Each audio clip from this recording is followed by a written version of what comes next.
The anchor states the search has lasted 20 days, involving police efforts. The man leaned closer to the table, eyes wide with surprise at the situation. In a room filled with tension, characters sit at a table exchanging sharp glances. A man in the corner silently assesses everyone, drawing attention with his commanding presence. He instructs UT to apologize to his sister. Another character insists she is not foolish. UT receives the instruction to apologize and responds with a simple, "Sorry." The others watch, some expressing disapproval. A man tells UT to apologize. She says, "Sorry," while the others observe, some disapprovingly.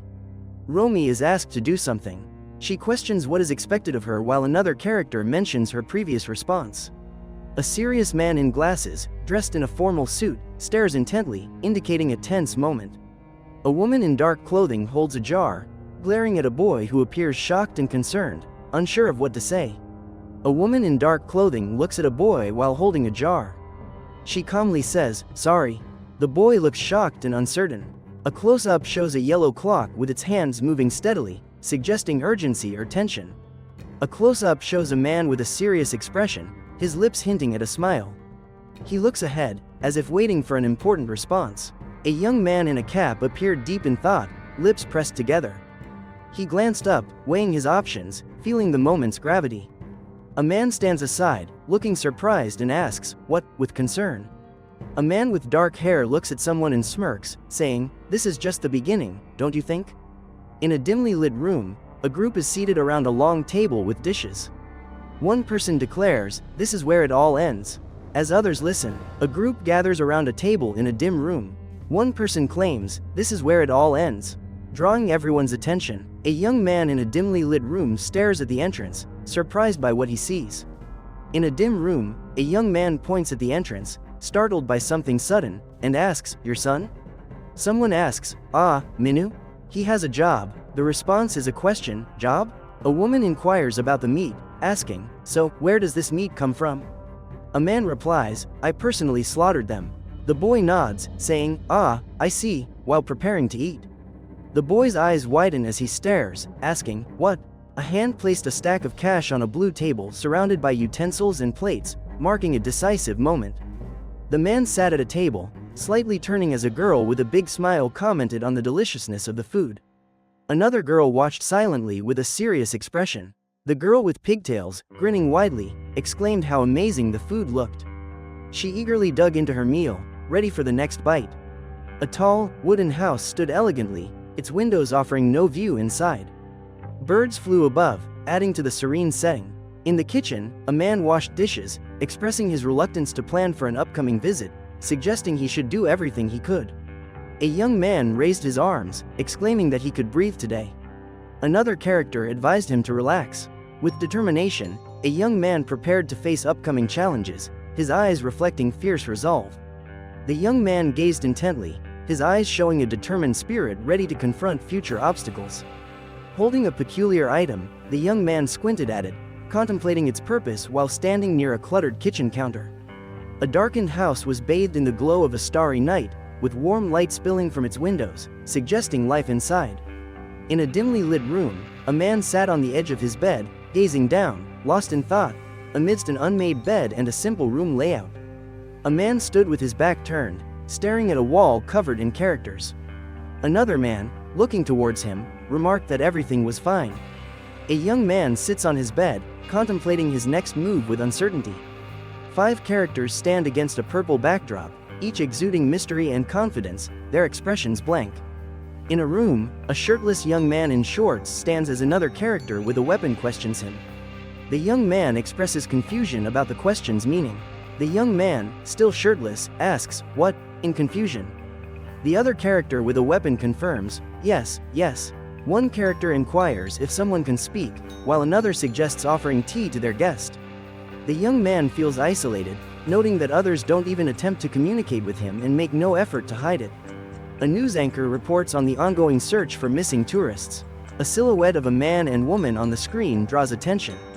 A man's intense gaze reveals his determination as he faces a challenge in the shadows. The boy sits up abruptly in bed, clutching a pillow, as he looks around, seemingly searching or catching his breath.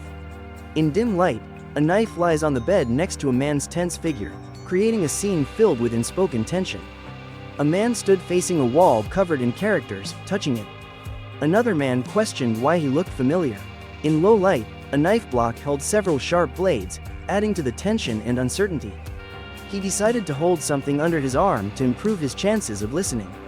He asked if he could enter, looking anxious and uncertain, while gripping a surface edge, awaiting a response. Opening the door slightly, he hesitantly called out, "Axe, Gaga." With hesitation, he slightly opened the door and asked, "Axe, are you there?" A woman with short dark hair, wearing a black dress and golden jewelry, smiled softly. A tousled-haired man sat on the bed's edge, smiling, and asked if things weren't as they seemed. With wide eyes, the man asked in surprise, "What?" His face revealed shock and curiosity about the unexpected situation. A character loomed behind a man, gripping his shoulders with authority. The pressure indicated an ominous tension as the man stayed still, unaware of the threat. A character with a commanding presence leaned over a man, revealing a chilling secret. "I took the kitchen knife." The man turned, startled and wide-eyed. A man in a cap turned his head slightly, focused on his next move. Another figure nearby was intrigued by his demeanor. A character with a sinister grin leaned in and revealed, "I took the kitchen knife." The man flinched, eyes widening. His eyes widened in disbelief, a bead of sweat forming on his forehead as realization dawned. Realizing the truth about the unfolding situation, his eyes widened in disbelief, anxiety evident. A man in a long black robe leaned over another, asking about a kitchen knife. The boy looked up, confused. Leaning gently over a boy sitting on the bed's edge, a man in a black robe asked, "Are you hurt?" A hand with black nails lightly touched a boy's shoulder, conveying a silent message through the gesture. A woman in a dark dress clasped her hands, smiling at the boy, her face showing excitement. The man inquired about the missing kitchen knife. The other confirmed its existence. He speculated, "Maybe Yumi took it." She replied, "I always tell her not to." His curious expression showed a mix of surprise and confusion as he asked, "What?" A man in a cap glanced over his shoulder, brow furrowed, signaling urgency. The other figure appeared startled, eyes wide with surprise. He asked for forgiveness for disturbing him late at night, hoping he didn't interrupt anything. The other man assured him everything was fine. She suggested a good night with a playful wink, urging him to relax and enjoy the peace. He stood in front of the door, hesitating, unsure. A nervous tap on the doorknob signaled his uncertainty as he prepared for whatever awaited him. He stood wide-eyed and tense, his expression revealing uncertainty as he confronted a looming character. Anticipation filled the air, and he gulped nervously. The door handle shone with a glossy sheen, reflecting the uncertainty of what lay beyond. A moment of hesitation filled the air as he prepared to turn it. His eyes widened in shock as he stared at the words. He thought about a house full of mysteries, uncertainty gripping him. The door stood ominously in a dimly lit room. The title, Pigsty, loomed above, intriguing and unsettling. The house loomed in twilight, its windows glowing softly. A voice declared that rooms do not lock, creating an unsettling tension in the air. In the dim light, a man lay in bed, staring blankly at the ceiling.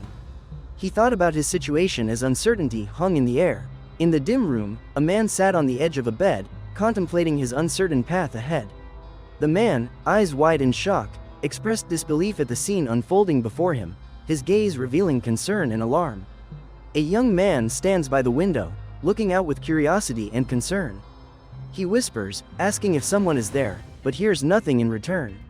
His gaze remains intense as he wonders about the silence, contemplating if someone might be outside.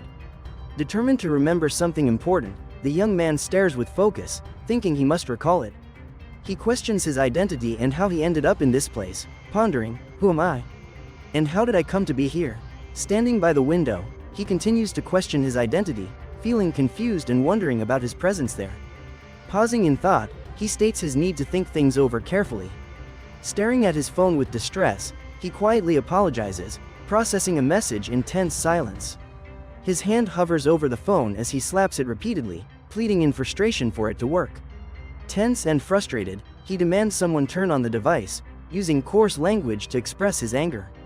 In a fit of anger, he exclaims, "Damn it," and throws his phone to the ground, exasperated by the situation. The man gasped in shock, eyes wide, overwhelmed by the startling event. The young man peers out the window, murmuring about his missing phone, visibly frustrated by its absence.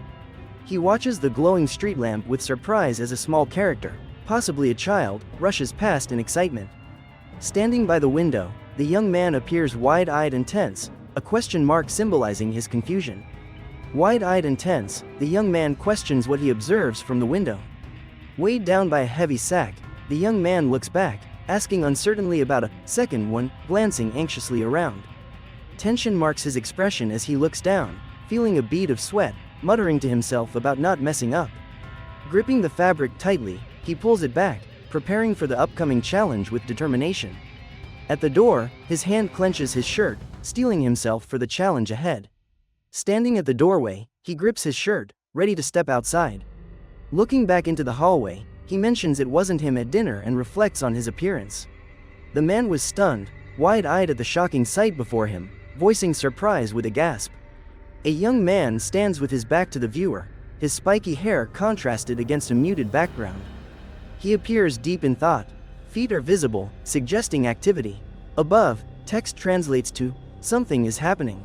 A character walks down a dim hallway with determination. The text translates to, "Squeak," echoed by another voice as the character moves forward. A character descends stairs, framed by shadows. Text translates to, "Squeak," and another voice echoes, "Squeak," as he continues downward. A character approaches a door and pauses. He looks back when a curious voice asks, "What are you doing?" He replies, "Just checking it out." He peers nervously into the dark room, pondering, what is happening? Then who was that? He speculates if the situation involves the newcomer. Another voice asserts that it is not the newcomer. He expresses uncertainty, asking, "Who knows?" as he looks out the window. He considers hiding something under the pillow. Before large doors, he hesitates and reaches for the handle, contemplating what lies beyond. A man contemplates the world's beauty, then expresses frustration that it's irrelevant to his business. The man lay in bed, breathing heavily, and repeatedly muttered about his relief. He turned slightly, smirking as he said, "See you in the morning." One character raised a hand in greeting while remaining silent in the shadows. Another, holding a saw and wearing an apron, stood under a light, looking expectant. A troubled man in a plaid shirt gazed intensely, sweat on his brow, lost in thought over an unseen issue. A slender man in dark attire stood confidently at a doorway, while a man in a plaid shirt faced him, the air thick with tension. A slender man with dark hair said, "We'll see each other in the morning," his eyes showing determination. A man with messy hair holding a saw paused thoughtfully, saying, "Okay," as a slender figure stood quietly by a door. A man with a sneer muttered something unintelligible, while a shadowy figure observed silently behind him, tension lingering.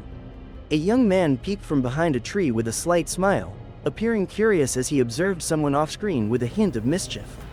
A young man with wide eyes stood in shock, his mouth open as he exclaimed, "KXM," with sweat on his forehead, while a shadowy figure loomed behind, hinting at tension. A terrified young man yelled, "I didn't say anything, I'm working," holding a makeshift weapon, as another man behind him declared, "I work." He sat up in bed, glanced around the room, took a deep breath, and mentioned feeling relieved. A young man gestures for silence, indicating the need for discretion with urgency in his eyes. With alarmed eyes, he presses his hand against the wall and introduces himself as Chin Taiki. Expressing surprise, the young man asks if the other person lives there, and the man at the wall replies that they are strangers. The young man, surprised, inquires if they have met before. Scratching his head in confusion, the young man mutters, "Gosh," followed by a bewildered sound, "Xxa." Firmly, the young man with spiky hair and an apron says, "No, don't ask that question." With intense eyes, he warns about the danger, saying, "Especially that crazy one." Insisting that the other doesn't understand, the young man with spiky hair explains, "I slept in the rain last night." He claims to have seen the other person. Standing in the rain, a young man looks distressed, clutching his stomach and repeatedly uttering, "Nuha," as if in pain. His breath hitched as he murmured, staring intensely. The tension was evident in his demeanor. A young man stands in the rain, expressing gratitude and relief for the presence of people in the house. Behind him, a shadowy character chuckles softly while the young man laughs, relieved. The young man, still in the rain, continues to express his gratitude, while the shadowy figure humorously chuckles nearby. Amidst the rain, the young man laughs at his relief, with a shadowy character behind him adding a chuckle. A figure in the rain raises a shovel high, signaling an impending action with determination. Standing resolutely in the rain, a man lifts a shovel and declares, "This is where it all changes." His fierce gaze confirms his intent. The young man questions the purpose of his actions, wondering aloud why he must proceed. With narrowed eyes, the young man contemplates his next move, his intense gaze revealing his determination. A woman in high heels strides forward with confidence, her focused demeanor indicating a clear purpose. A figure moves through a dimly lit hallway, casting a long shadow, while the man holds a light to illuminate his path. With beads of sweat on his forehead, he glanced over his shoulder, murmuring disbelief about the situation. A character stands near a door, holding a light, whispering about a creek. A character stands by a door, holding a light, whispering about a creek. A character stands by a door, holding a light and whispering about a creek. A character stands by a door, holding a light, whispering about a creek. A character stands near a door, holding a light, whispering about a creek. A character stands by the door, holding a light and whispering about a creek from the other side. A character lies in bed, peering from under a blanket, asking if someone is asleep. A character peers from under the blanket, questioning if someone is asleep. A character stares, sweat on his forehead, wondering what will happen next. A character peers through a keyhole, the door separating them from the unknown, creating anticipation. Standing in front of a closed door, he glanced back, echoing his disbelief with a murmur. A character peers through the keyhole, noticing a bed draped with a blanket, suggesting something concealed. They anticipate the upcoming action. A close-up shows a wide eye, intensely focused. The character stands ready to face any challenge ahead. A shadowed figure steps forward, and the floor creaks underfoot. Someone lies under the covers, turning slightly away. Dialogue suggests urgency, as if something significant is imminent. Beneath a blanket, a character grimaces in pain, muttering through clenched teeth as sweat forms on their brow. In bed, a character wrapped in a blanket sees the word "turn," highlighting movement beneath the sheets. Curled under a blanket, a character notices the word "turn," indicating activity beneath. A character lies curled in bed, wrapped in a blanket, with "turn" appearing to show movement underneath. The character lies in bed, staring at the ceiling, thinking it feels like 5 hours have passed. Pipe, pipe, pipe. Cautiously peeking around a door, he questioned himself, what now? His uncertainty was clear. A man lies in bed, looking out at the moonlit sky. Stars sparkle above, casting a gentle glow. A dark house stands beneath a cloudy sky. Lights flicker in its windows, indicating life inside. A dark house looms in the distance, with mysterious lights flickering in the windows, suggesting activity within. A serene river flows, bordered by rocks and lush greenery. Reflections shimmer on the water's surface, creating a peaceful, mysterious atmosphere. The scene depicts a quiet riverside. Water splashes as it meets the shore. In a twilight setting, a boy sits quietly on a swing under a treehouse. The light from the treehouse softly illuminates the area, adding mystery. A boy sits on a swing beneath a treehouse, holding a book.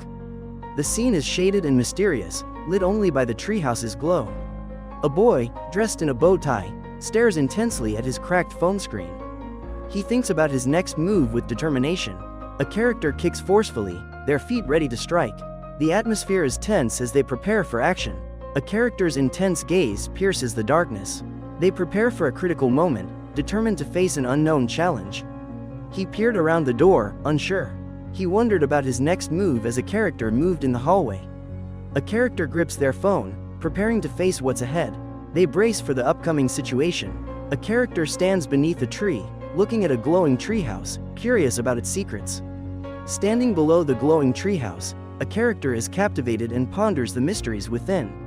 A vibrant table displays various dishes, with steam rising from a golden pot, suggesting delicious food. A young man sits at a table, staring at a golden pot of food, appearing puzzled about his next move. A young man observes a formally dressed man at the table, who inquires about his sleep. He blinks slowly, uttering, "Ah," as he wakes, appearing slightly disoriented. A man with glasses observes someone closely and comments on their tired appearance. A man suggests a character might struggle to hear in new environments, but another reassures them. A man with glasses inquires about someone's memory, and the other character indicates it hasn't fully returned. A mop dragged through the stained floor, moving through the dark red liquid. One character underscores the gravity of the situation. while another reassures them that their memory will soon return, encouraging calmness. One character considers the circumstances, speculating he might not be a doctor, while the other advises him not to worry about it. Acknowledging the concern, one character thanks the other, expressing gratitude. Various dishes cover the table, prompting one character to comment on the difference from the previous night's meal. Cheerful, the woman assures that everything will be great today, laughing lightly. The man responds with a drawn-out acknowledgement. The man inquires if they are preparing everything on their own. Puzzled, the man questions if they are managing everything themselves. Surprised, the man widens his eyes, indicating something unexpected has caught his attention, silently mouthing, "What?" Seated at the table, the man looks ahead as friends surround him, waiting for someone to speak in the tense atmosphere. A boy stands still, wide-eyed and slightly open-mouthed, as if shocked by something, with tension evident despite his casual t-shirt. A young man, tense, peered through a partially opened door, uttering a single word. Three characters present contrasting expressions. One girl looks shocked, another appears worried, while a man shows a serious, intense look.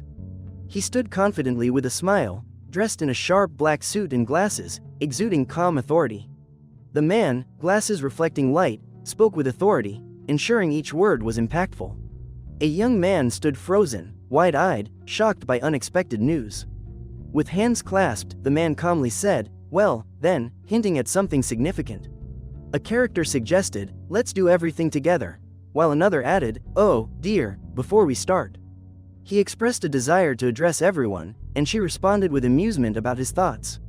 The man laughed heartily, saying, "Ha ha ha," while another responded with confusion. A hand tightly grips a brown briefcase, emphasizing determination and focused action.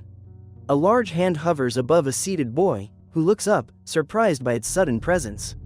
By the window, a woman glanced back with determination, asking for forgiveness. A boy with wide eyes looks up as a shadow looms over him, signaling an unfolding moment. He descends the stairs, glancing at the portrait-lined walls, feeling watched by the shadow above.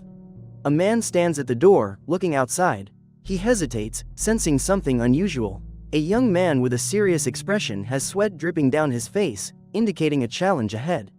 He stares at worn shoes, realizing the importance of his choice and its potential to change everything. A young man considers worn shoes on a table, understanding the weight of his impending decision. He stands with worn shoes on a table, thinking about someone being out in them. The young man stares ahead, beads of sweat on his forehead, questioning his surroundings. He appears puzzled as a girl asks if it was Minu and who else would be out at night wearing their father's shoes. The girl sharply remarks he's stupid for wearing Minu's favorite shoes and declares, "Now you're dead." At a coastal shop with a seafood sign, a character demands good news instead of disappointment. A character with wavy hair suddenly appears, visibly surprised. He inquired if Minu was responsible, while another character stood, contemplating a response. He repeated his question about Minu's involvement, as another character considered his reply. He asked if Minu wore his boots, while the other character thought about his answer. He questioned Minu's involvement with the boots, as uncertainty lingered. He asked about the location of his boots, searching for clarity. Standing close, a man in glasses urgently asked another about his boots, his expression mixed. A man in glasses leaned in, urgently questioning another about his boots with evident confusion. A young man called out, urging others to wait, trying to stress the moment's urgency. A young man stood by the table, head lowered, as others watched. A tense moment arose when someone in a suit asked about his next move. A young woman with striking features stared intensely, while a younger girl beside her looked surprised and whispered about her plans. A woman mops a floor stained with red, addressing someone off-screen, "You are awake." The woman smirked, saying the man couldn't escape this. The man, standing slumped, quietly responded that he wouldn't let her win. The man looked surprised and asked, "Ah?" before confidently adding that he was responsible for it. He mentioned his boredom from the previous night and inability to find his phone, which led him to go outside for a while. He thought it was merely an old pair of shoes. With a smirk, he asked, "Excuse me?" attempting to lighten the mood despite his nervousness. He commented that the place seemed boring to another person. He stated they needed to resolve the situation and make the other person happy. The man smirked and remarked that they appeared too dull for the other person. Surprised, the man asked, "What?" appearing taken aback by what was happening. A man in black glasses declared they would do everything possible to entertain the other man. Casually, the man asks, "But where am I?" The woman responds, "Where? Of course, I have a home." A man in sunglasses stated they will make every effort to entertain another man. Above them, chaos ensued as objects fell from the sky. Standing by the shore, a man faced the water and shouted, urging action, while a character observed from afar. A man with a disconcerting grin fired a gun, noting that the sound of shots typically signals danger. Another character watched, intrigued by the event. Holding a gun, a man with a deceptive smile claimed that one can always find what they seek, referring to things hard to respond to or imagine. With a sly smile, a man declared life a game, mentioning that rules can be twisted and outcomes remain unpredictable. Again, a man with a sly smile stated life is merely a game, stressing that rules are bendable and results uncertain. The surface of the water erupted violently as a powerful force broke through, causing waves to crash outward and creating disorder. A boy observed a man by the shore, holding a gun and staring at the sea, seemingly lost in thought. Wearing glasses, the man focused intently with a look of contemplation, spoke of a critical moment, starting with, and then. His expression suggested deep thought. Looking serious and sweating, the man noticed something alarming, took a deep breath, and murmured, "Koralik," indicating surprise. In a hallway, the man looks surprised and asks, "What?" The man, serious and perspiring, noticed something alarming and muttered that he was caught off guard.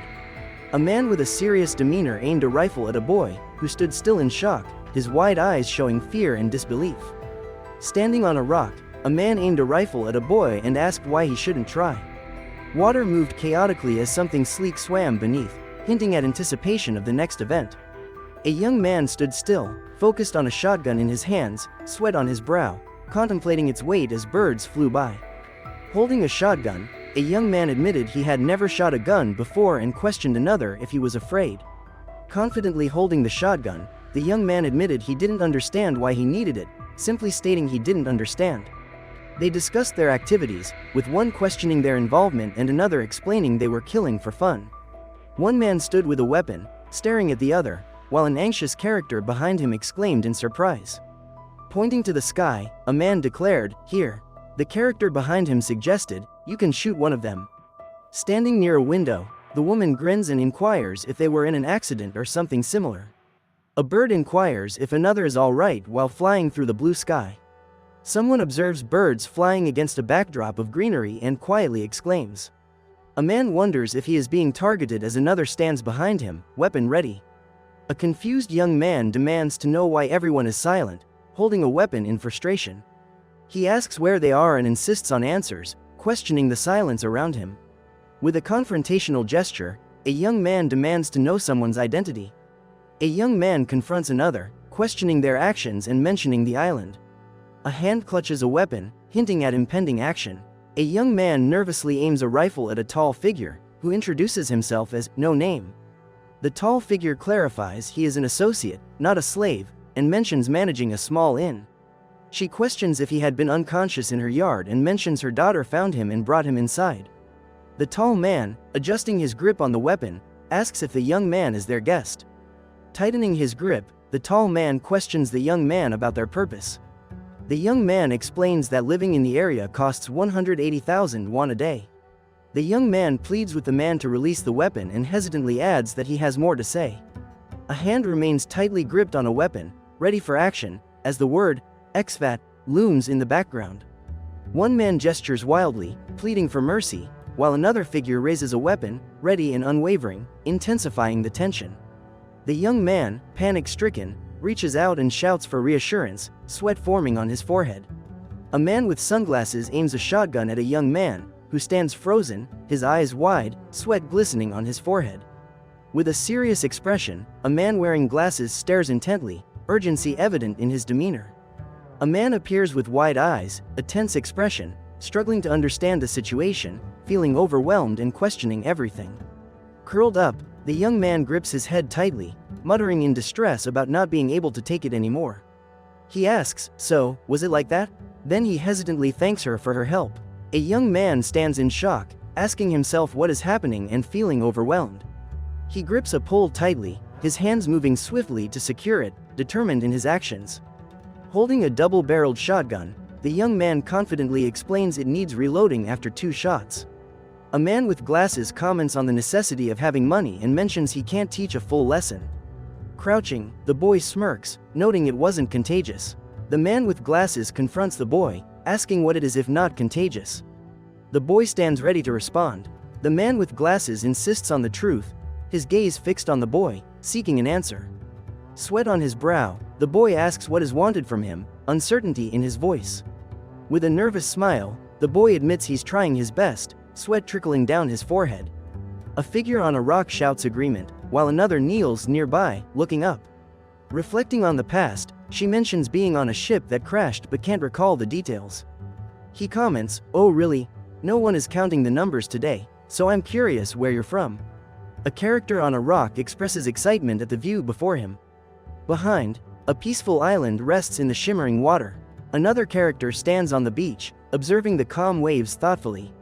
A signpost nearby casts a shadow on the sand. Sitting on the beach, a character considers the mysterious people and questions their connection to the deserted island. With a wide smile, a character questions the motives behind others' actions, wondering why they target him. A character on the ground, hands on his head, voices frustration over his memory loss. Sitting with hands on his head, a character expresses frustration at his inability to recall recent events. On the beach, a character notices something washed ashore and reaches out cautiously. A red and white mailbox lies open on the sand, its contents scattered, suggesting messages left undiscovered. In a desolate space, a boy stands alone, staring at a sword in the ground. He asks himself, what happened here? The boy remains alone, his gaze fixed on the sword, repeating his question, what happened here? A character notes the accommodations, we host guests P and Z. Here, another adds, it's not much for an island, but... A boy looks down, shocked by an unexpected event, and wonders about its meaning. In a tense moment, a boy stares, startled by a sudden revelation, questioning its true significance. A red pencil hovers above a small hole, suggesting a deeper mystery. A man stands at a flooded area, observing a red object, and asks, what is that? As he reaches out in confusion. Standing in shallow water, a man holds a shiny red object, pondering its purpose while feeling the cold water. A man examines a long, sharp red pencil, surprised by its appearance, and wonders why it seems different. Holding a sharp red pencil, the man is surprised and questions its unexpected appearance. The man examines the pencil, questioning its sharpness and if it was always like this. Surprised by the pencil's sharpness, the man exclaims and questions its unexpected state. Wide-eyed, the man struggles to understand the intense change in events and questions the situation. The man says, clearly. Another asks, so where are we, exactly? The first character answers, you are in my home. The mailbox, marked with mail in bold, stands out, suggesting an important message is inside. Its weathered appearance hints at untold stories. A young man widens his eyes in shock, showing surprise in his expression. A mailbox prominently displays the word, Pakta, in bold, emphasizing its purpose. A hand reaches for a bold red button on a mailbox labeled, Post, indicating urgency as a message is about to be sent. A character stares wide-eyed at a piece of paper, feeling uneasy as he reads shocking information. A character holds a pixelated photo, examining it with confusion, and wonders about the mystery in the blurred image. A character looks at a pixelated floor with confusion, questioning its nature. The caption reads, what is this? A character examines a pixelated device closely, expressing curiosity and questioning its purpose. A character stands on the beach, staring at a pixelated device. He questions, 5. As he examines it, a character walks along the beach, their bare feet touching the sand. The word, Haruzi, is displayed on the image. The character stands before a screen, observing a news report about a suspended murder case, considering the lone clue left by the suspect. The man clarifies his statement, indicating he meant something else. A character stands before a pink sky, holding a piece of paper, appearing surprised. They exclaim in shock. A hand holds a crumpled piece of paper, and the character looks determined, ready to take action. A figure stands with a loosely hanging shirt. The man seems resolute, his posture indicating readiness for an important revelation. The man inquires about a meeting with his father. The woman, arms crossed, looks directly at him. The girl smirks and questions if he thinks he can deceive her, leaning forward confidently. The boy notes that someone is unique, with sweat on his forehead showing his surprise. The woman confidently agrees, acknowledging the person's unique nature. A man is seen from behind, looking at a partially turned woman who holds her hands behind her back, under a pink sky with birds. A man walks along the shore, casting a shadow, while a woman stands still, gazing at the water thoughtfully. He mentioned the island lacks a name, and she confirmed it. A character questions the scene, as another mentions the precise location of the island. He inquired if they remained in Korea after all this time. The other person answered, maybe. He questioned if they had really privatized an entire island. The girl responded, what more could you want? A character, concealed in shadows, revealed a confident smirk. With a teasing tone, she challenged him, what's stopping you from joining me in this adventure? A pair of hands firmly gripped his face, and he looked startled. He questioned the intensity of the situation, what's happening? A girl wrapped her arms around a boy, pulling him closer. She asked, are you ready for this? He replied, I don't know, but I can't back down now. The boy appeared startled, his eyes wide. He thought, what now? As he faced the girl, uncertainty evident on his face. The girl smirked, urging him to focus. She taunted, asking if nothing else sparked his imagination. The boy's eyes widened in shock as he stared, caught off guard by her sudden presence. The boy stared wide-eyed at her, asking her age. She replied with annoyance, questioning why he was bothering her. The girl sighed, noting how they seemed like adults. She added, questioning if that wasn't enough. One character instructs another to get dressed first. The boy looked around, his eyes wide with tension, wondering silently about the situation. His face showed fear and confusion. Touching his face, the boy whispered in disbelief, it touched me. The girl, with a sly smile, leaned closer and said, to do something pleasant. His face showed surprise and curiosity. Leaning in, he focused intensely as a soft sound caught his attention. He watched in surprise as she walked away, unsure and frozen in his spot. Waves crashed against the rocks, sending spray into the air, while the sea murmured around them. Overlooking a calm sea, the male character explained that this was their spot for rock fishing. Surprised, the male character asked about fishing, recalling the earlier conversation. The girl confidently affirmed, well, yes. Puzzled, the boy looked at the girl and wondered, what does that mean? She stood beside him, equally confused, looking at the fishing gear. His eyes widen as he tries to understand the situation, blinking rapidly. The boy, facing away from the viewer, turns to the girl beside him and asks, what does that mean? She looks at the beach equipment, sharing his confusion. Pausing, the girl lightly touches her lips, emitting a sigh, seemingly caught in a moment of frustration. Laughing, the girl gestures playfully, teasing the boy. He appears surprised and slightly embarrassed by her banter. Overwhelmed, the boy stutters, questioning if there's something funny. His face shows surprise and embarrassment. She tells him he is amusing and asks what else he expected. He responds with surprise, confused by her teasing. Exclaiming in surprise, he states he didn't expect such a reaction. She inquires why he is acting negatively if he expected nothing. The scene depicts striking cliffs by the sea, waves splashing under a pink sky. Splash hints at vibrant ocean activity. Two characters fish side by side. The boy asks, are the fish biting? The girl replies, not yet, but it's nice here. A character questions if the other thought their memory would return, warning about getting lost in everyday tasks. A character gasps, showing discomfort and uncertainty, muttering, maybe. The man, shocked by the unexpected events, feels sweat on his forehead as he attempts to comprehend. Two characters by the water discuss the bait. One mentions, these worms look disgusting, but the other responds, you're skilled at handling them. She observes that he seems easy to deceive. He claims he doesn't remember who he is and states he's on a strange island with strange people. A girl with long black hair looks up, wide-eyed, noticing something unexpected. A troubled young man furrows his brow, indicating concern as he stares off-screen. The young man looks off-screen with a furrowed brow, questioning, what, with a sense of concern. A young woman reads seriously. The perplexed young man asks, did I say something wrong again? She appears serious, apologizing, sorry. She reassures him, I'm sure you made a bad first impression. She adds, I know we seem like weirdos to you. The man seriously discusses his father. My father is very strict because of his religious beliefs. He adds, since he hates the city, he'll move us all out. A woman admires something in her hands, expressing complete immersion in the illusions caused by the sins of the princess. A woman stands with a stick, smiling widely and ready to address the group with confidence. A man, dressed in black, holds a small leaf and reflects on his thoughts. He mentions that his brother has gone deep within himself. A girl, with a mischievous grin, holds a fork. She says her sister has done something, implying a playful yet sinister intent. One character comments on their critical view of their family.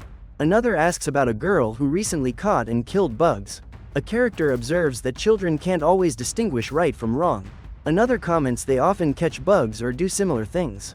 The girl inquires if he was like that too. He responds by questioning his own identity. A boy sits quietly, pondering his identity, wondering who he really is.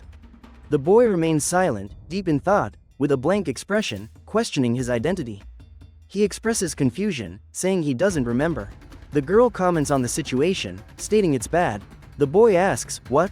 The girl explains she has never met anyone with amnesia and wants to help if they discuss his past. The girl smiles and apologizes. She acknowledges the seriousness of his problem. A young man, blushing and folding his arms, nervously exclaims and apologizes. The boy listened carefully to someone speaking off-screen, suggesting a revelation was coming. He told the girl that it was beautiful. The boy considered it simple and wondered if her fiery personality was the reason. A splash from the water caught the boy's attention, leaving him astonished. She shouted for the boy to look and urged him to pull the twig quickly.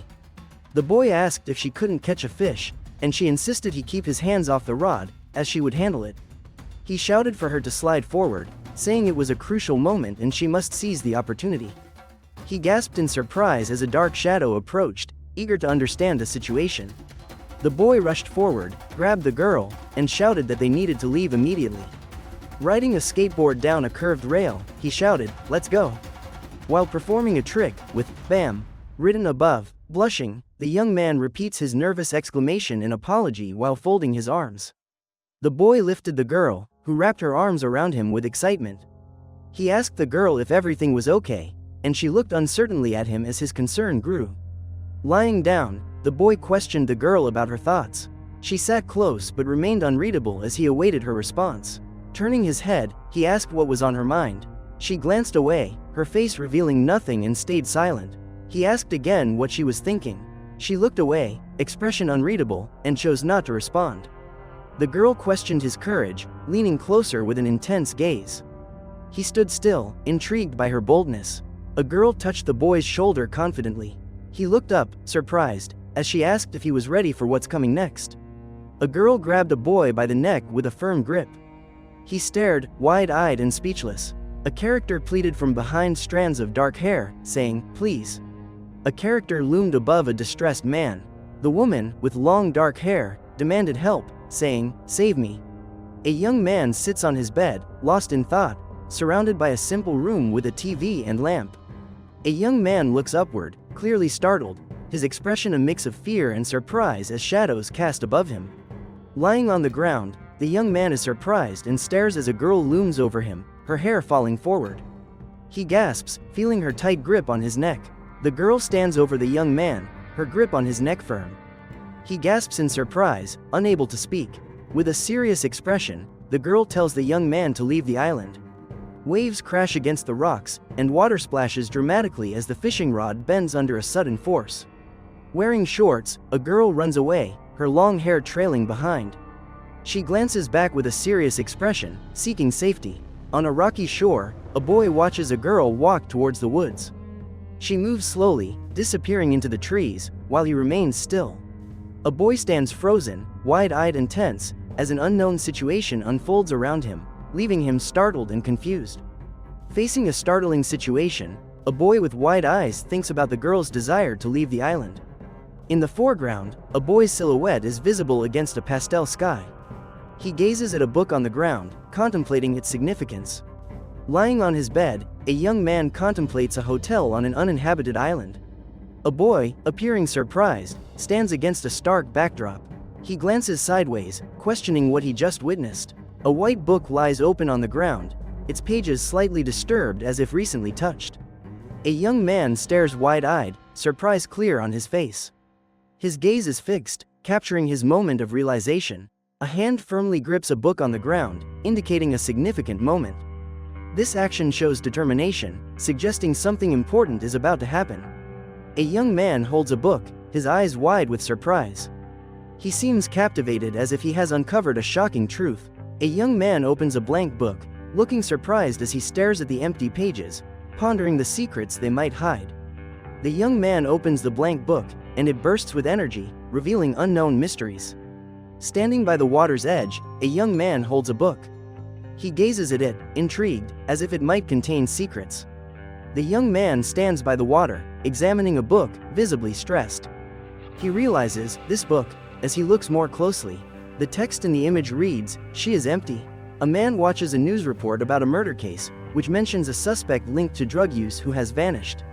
A woman, holding a stick, instructs the young man to get dressed. A character walks down a path, sandals clearly visible. Their steps break the silence. The young man, holding his head, exclaims that something important is happening. He glances at the door and invites someone to come in. Sitting on the bed, he notices legs in fishnet stockings in the doorway, looking surprised. He stares wide-eyed at a woman in fishnet stockings and a revealing top, feeling shock and intrigue. A woman with long black hair and a sly smile addresses a group with the word, "bot," sparking curiosity. Confidently, a woman announces she has brought something, drawing attention. A man looks up in surprise as a woman informs him of his new clothes, her words significant. A woman questions a man's nervous gaze, pointing out its rudeness. Panicked, a man insists he didn't do anything, expressing distress. At a boat party last year, a man encountered a drug dealer who introduced himself. A man nervously asks for the woman's name while holding a piece of clothing, clearly troubled by the situation. A woman with long hair and a confident smile stands before him, awaiting his response. She smirks and questions if he truly has amnesia, expressing disbelief. She asks if he can't even remember his own name. Standing confidently, she teases him about his memory loss, comparing him to a movie character. She exclaims her excitement, noting she's never met anyone with amnesia before. Teasing him further, she asks who the chubby one is now, looking amused as she laughs. He wonders why she keeps clapping. With lips stained red, she smirks and gestures mischievously with her fingers. Her eyes glint with mischief as she gestures playfully. He smiles nervously, wiping sweat from his brow and nodding. He looks shocked, eyes wide with disbelief as he breaks into a nervous sweat, sensing something unexpected is imminent. Surprised, he stutters, questioning if he heard correctly. She introduces herself uncertainly, expressing her confusion. Animatedly, he declares knowledge of being on an island and questions its location. The man considers how foolish artists view drug use as a badge of courage, noting a lack of good news and ongoing frustration. The boy asks eagerly about their location and repeats his question with enthusiasm. The woman grins and inquires, "Where is that, exactly?" In a dim room, a woman stands in front of a man and two girls. The man appears to be evaluating the situation, while the girls seem unsure. A girl observes a man drinking tea as he discusses living a peaceful daily life, reflecting on how blessings can transform everything. A man, wearing glasses, utters a solemn, "Amen," indicating deeper contemplation. The central man, serious and wearing glasses, talks about a significant decision, while his companions listen, each absorbed in their thoughts. With confidence, the man in the middle asserts that their table isn't meant for basic meals and asks another to remain calm. Surprised by the food on the table, the boy expresses gratitude for the treat. A man with glasses inquires, "How are your wounds?" The man reassures, saying, "Nothing alarming, everything is fine," to which another replies, "That's good." While sitting at the table, focused on his meal, a man ponders the situation. Another character asks for his opinion on the matter. The character uses a fork and knife to focus on the dish, savoring the moment. He takes a bite and comments, "This is amazing," enjoying the taste. He looks at her, and she leans closer, asking about his food. He responds with surprise and cheerfulness. With a nervous smile, he admits the food is very tasty. She replies that she is good at cooking. The woman smiles warmly, her expression inviting but curious, as silence lingers. The man in an apron asks about compliments, while the young man at the table looks up, curious. The narrator mentions the meat is perfectly prepared, neither too raw nor overcooked. The narrator notes the sauce is perfectly balanced, classic and aromatic. One character admits they usually dislike bland dishes, but this one is enjoyable. Another character hadn't realized the sauce's amazing taste. A character smirks, noting life is more fun with surprises. Another comments surprises can be troublesome, but they are intriguing. A man says his wife is skilled at cooking and mentions he is picky. Another responds with hesitation. With his face hidden by a cap, the man at the table agrees, sharing the same thoughts. A character requests to be informed about something, then another suggests serving tea to the guests. A man pours tea into a cup, highlighting the smooth flow of the liquid, creating a moment of calm and hospitality. A girl offers a boy a cup of tea as he sits at a table, casually handing him the drink. The boy, shocked, notices his own reflection in the red liquid, expressing his surprise. He stares wide-eyed at a purple stain on the floor, processing the incident with shock. Holding a teapot, the girl playfully asks the boy if he wants tea. He looks away, appearing hesitant yet intrigued. The girl comments on the bright red color, likening it to human blood, while another voice laughs loudly. She demands the boy to be quiet, teasing him with a mocking, "Shut up, you fool." This reveals their playful yet tense interaction. A man stands with a handkerchief partly covering his face, exuding a fierce aura, prepared for what lies ahead. With a handkerchief partly concealing his face, the man's fierce presence commands attention as he stands ready to confront the unknown. A news anchor discusses the ongoing search for missing students from college L&C, with silhouettes of the students appearing in the background, suggesting mystery. A hand clutches a book, hinting at determination. The text reads, "Step." A young man stands ready for what follows. Facing a large house, a young man focuses ahead. Another character appears, holding a cloth, hinting at a confrontation. Surprised, a young man internally exclaims, "What?" An unexpected event shocks him. Carrying a bag, a young man walks with purpose and calm, exuding confidence. Before another person, a young man with a large bag states he has brought a significant problem this morning. A young man, confidently with a large bag over his shoulder, silently observes another person. Standing tall, a young man holds a book, observing his surroundings with focus. Intensely staring, a young man's dark hair partly hides his face. His sharp eyes show determination and intrigue as he surveys the scene. Watching a figure in black carrying a bag, a young man shouts, "Hey!" A young man turns and sees a character in black, who calls out to him. He notices this character holding a weapon. A young man stands with a heavy sack over his shoulder, looking into the distance with determination. He stands, burdened with a heavy sack, gazing into the distance, ready for what comes next. In a forest, a young man faces another man holding a heavy sack and a weapon, both poised for their next move. A young man turns his back, while another man faces him, the atmosphere tense as they remain silent. With his back to another man carrying a heavy sack and weapon, the young man senses the tension between them. Facing away from a man with a heavy sack and weapon, the first man considers asking a question, uncertain. The young man contemplates, his furrowed brow indicating deep thought, hesitating under the weight of his decisions. Standing before an entrance, the young man holds a book and looks at the doorway, pondering his next step. With determination, he looks ahead, asserting the importance of proving one's usefulness to others. The man in the suit leans in, demanding to know what the other has done. He accuses, "So, it's you who has them," leading to a tense confrontation. She states her desire to leave the place. He remains silent, looking ahead thoughtfully, and quietly remarks, "Actually." A young man looks shocked, then a voice inquires, "Can I ask you?" His expression turns to anticipation. A figure with a knife looms over a young man, who gasps in fear. The figure questions, "What did you want?" and the young man struggles to respond.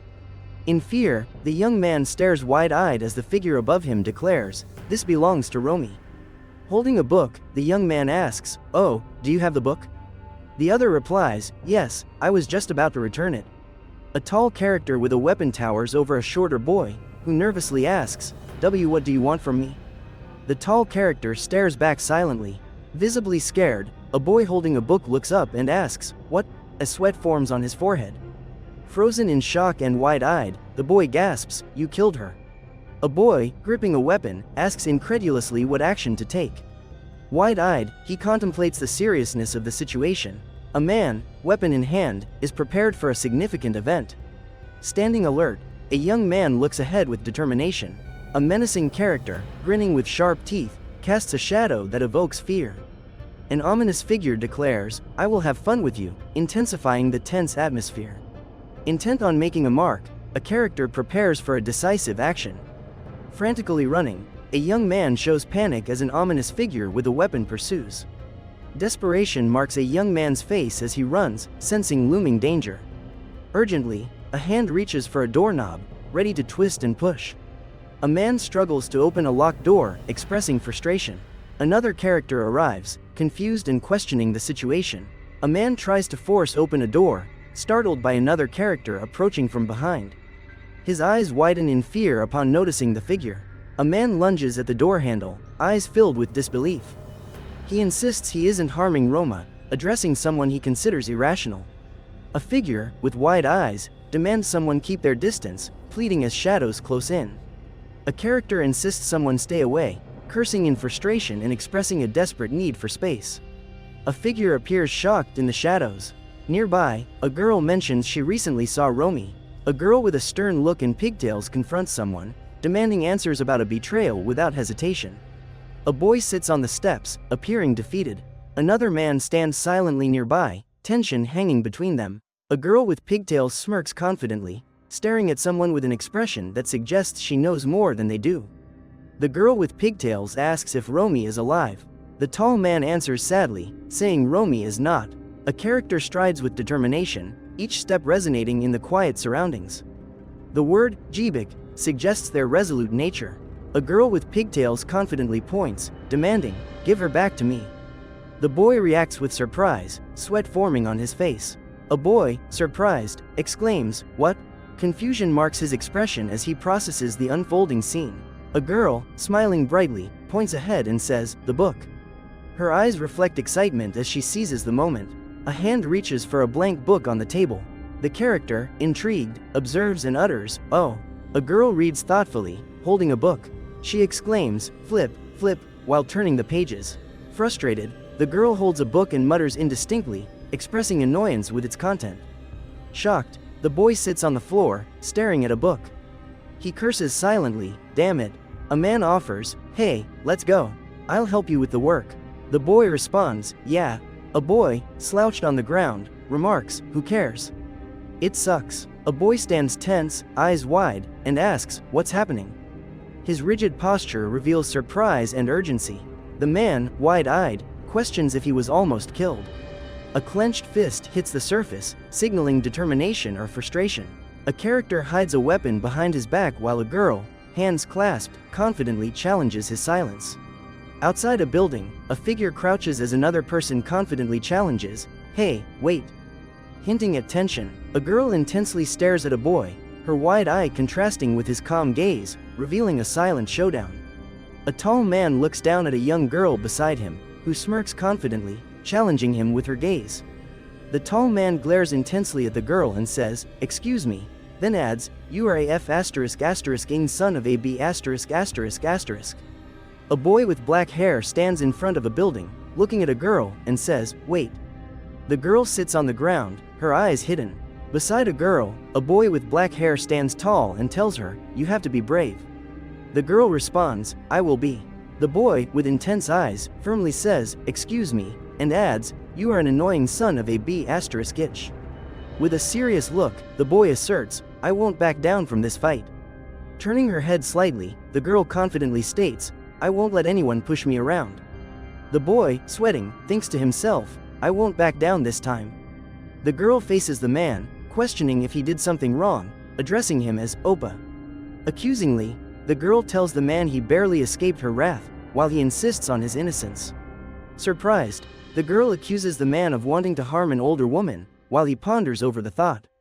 The man remains silent, his serious expression suggesting deeper contemplation. A girl playfully strikes the boy's leg, leaving him surprised and speechless. Frustrated, the boy asks, "What's wrong with this girl?" Another voice chimes in, "Now is not the time for jokes, is it?"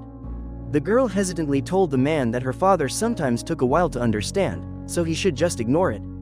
The boy appeared surprised. She confidently mentioned that perhaps he claimed he would harm her, but he didn't intend to. The boy declared that if Romy were harmed, he would retaliate. The girl listened with a serious expression. The boy questioned the necessity of harming her, and the girl agreed that it was unnecessary. The girl asked the boy if he truly intended to harm Romy. The man listened closely to their exchange. The boy, in disbelief, asked for clarification, his surprise evident. The girl expressed her astonishment, wondering if that was truly the case, waiting for his response. Curious, the girl questioned what he meant, while the boy appeared uncertain. She reassured him that everything was fine. The boy exclaimed about going to see the piglets. The girl, confused, asked about the meaning of wet. He demanded a proper apology, while she admitted his intensity startled her. She brushed her hair back and confidently stated she was ready for the challenge ahead. The girl approached the boy with confident steps, ready to confront him. She asked if he had heart problems, her playful tone contrasting with the seriousness of the question. He was surprised by her directness. Her curiosity was evident when she asked if he thought that wasn't the case. His eyes widened in shock, his mind racing with uncertainty at the unexpected situation. The girl mentioned, from the other side. The boy replied, "Don't you think you're being too harsh on him?" She stated her brother wasn't among the normal people. The boy questioned why she didn't just drop it and move on. The man insisted it wasn't about denial. The boy, startled, asked what happens when someone chases you with a scythe. She said he simply held his heart in his hands, and you got scared and ran away. Taunting the man, she called him a coward and then asked what the issue was. The man confronts the boy with intensity and asks, "What's the matter, coward?" The boy, shocked, grips her shoulder, retorting, "How dare you talk to me like that, soft brat?" The girl screams out, while the boy, puzzled, questions her outburst with a frown. The boy reaches out to the girl beside him, but she seems oblivious to his gesture. Startled, the girl shrinks back. The boy inquires if something is wrong with her. The door swings open, revealing darkness, as a voice whispers, asking for someone's presence. A young man peeks through a door crack, nervously asking about the noise. A woman, partially hidden, responds with suspense. A young man runs to a woman at the door, calling out to Yumi. She asks with concern what happened. A young man urgently calls for his mother, explaining that he is bullied for being disabled. A young man observes as a woman, distressed, recounts being called trash and threatened with violence. A young man, surprised, asks what the other person is talking about. In another moment, he wishes he could do something. A young woman asks why the man is raising his voice, saying it's frightening. The young man looks startled while a distressed girl stands beside him. The young man expresses disappointment, believing the other person to be better. Another character mentions their children are good. The first person questions if the insults are appropriate. Denying his actions, the young man stammers.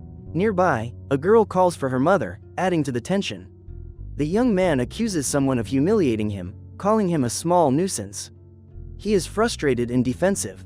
With frustration and determination, the young man glares. Shocked and disbelieving, the young man steps back, questioning what he has seen. A young girl, in tears, appears troubled and fearful. A young man, concerned, watches silently, ready for the next development. At a distance, a young man holds a weapon, observing a woman and a child.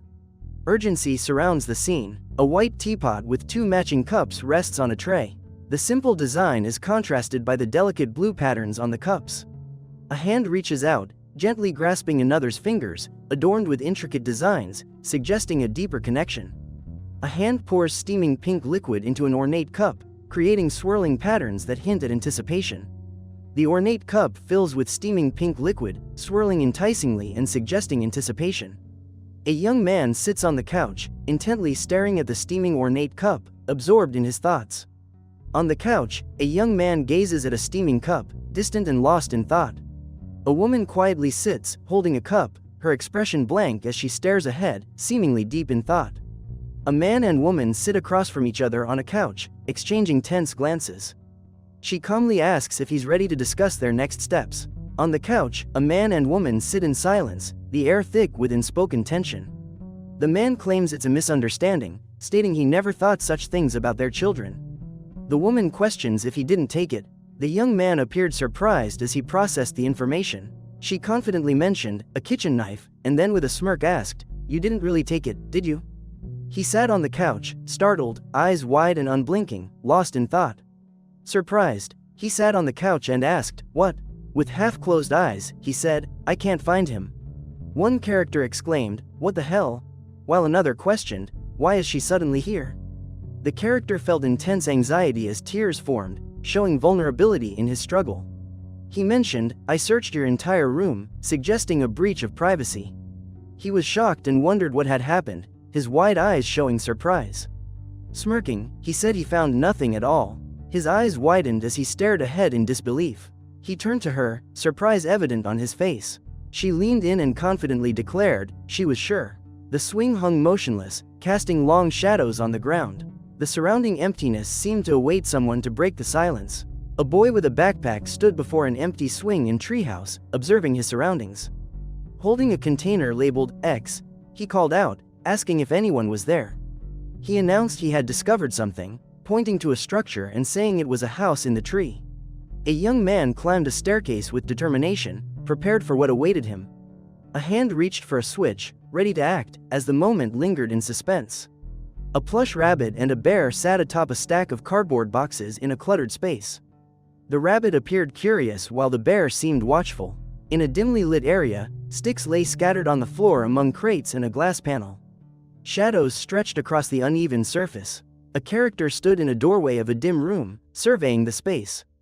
The scattered items and shadows hinted at mystery. In the image, a worried young man with a backpack speculates about the unpleasant smell and concludes the place has been deserted for a long time.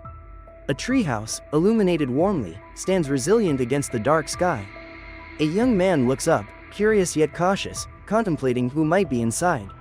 Steam rises from a pot of noodles bubbling on the stove, while animated conversations are heard as characters eagerly await their meal. A boy, seated on the floor, uses chopsticks to eat noodles from a pot on a portable stove. With intense focus, a man, his brows furrowed and eyes wide, displays determination, ready to face upcoming challenges. In a quiet room, a young man and woman sit across from each other, sipping tea. She asks, "What are you thinking about?" He responds, "Just pondering the next destination." Surprised, the young man asks, "What?" as he looks off with a confused expression. Smirking, the woman, holding a cup, expresses disbelief, stating she can't trust him enough to leave him for the night. The man asserts he didn't touch the knife, while the woman, still smirking with her cup, remains unconvinced. He states, until then, until the knife is found, his gaze sharp, indicating tension. The man, seated cross-legged with a knife, confidently states that it will be perfect for the next cooking step. Holding a large knife, the man signals his readiness for action by simply saying, "Hey." He questions a woman's certainty about his identity, pondering her confidence. In the center, a yellow bowl with food remnants and two angled spoons lies amidst discarded snack wrappers, indicating a recent meal. Amidst scattered objects on the floor, the character considers the need to remain there for a while. Looking out the window at a serene scene, the character thinks about knowing in advance if someone plans to visit. The character explains that entry requires climbing a suspended ladder in front of the entrance. He states that blocking the entrance with boxes will prevent entry without his awareness.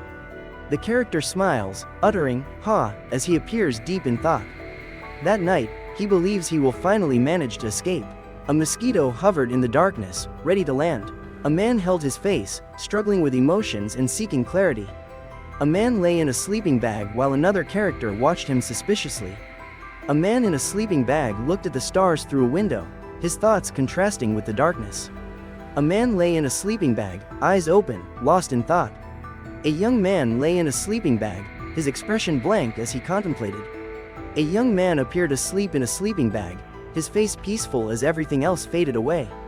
The young man opened his eyes wide with urgency, scanning the area for something unknown. The young man cautiously looked through the window, curious about the events outside.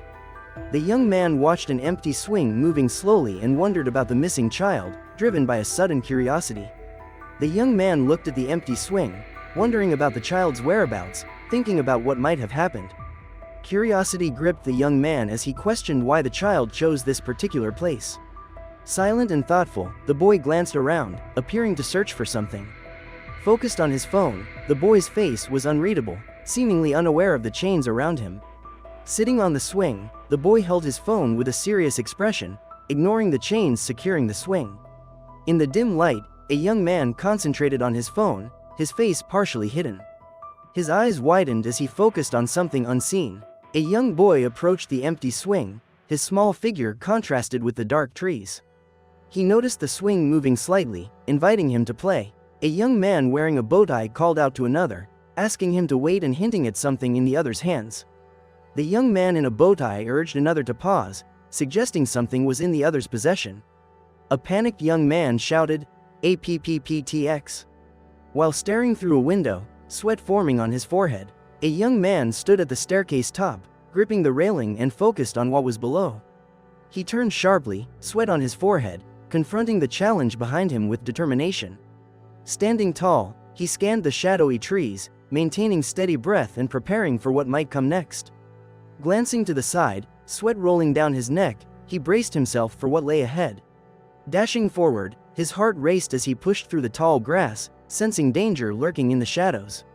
He stepped forward, revealing his sandal-clad foot, ready to face the impending challenges. Sprinting, his foot caught the ground as he prepared to confront an unseen threat. He stood still, gazing toward a dark mountain silhouette under a crescent moon, breath visible in the cool night air. Staring wide-eyed, his breath quickened with a chilling realization. He muttered, "What is happening?" as unease took hold. Gasping in shock, he struggled to rise from the white grass, exclaiming, "What is going on?" in palpable distress. The man struggled to his feet, looking around in confusion and wondered aloud where the other person went. He stood still, glancing over his shoulder, pondering what was happening around him, sensing an unsettling presence in the shadows. Tense and sweating, he glanced back, questioning what was going on. With beads of sweat on his forehead, he stood tense, uncertain and glancing back.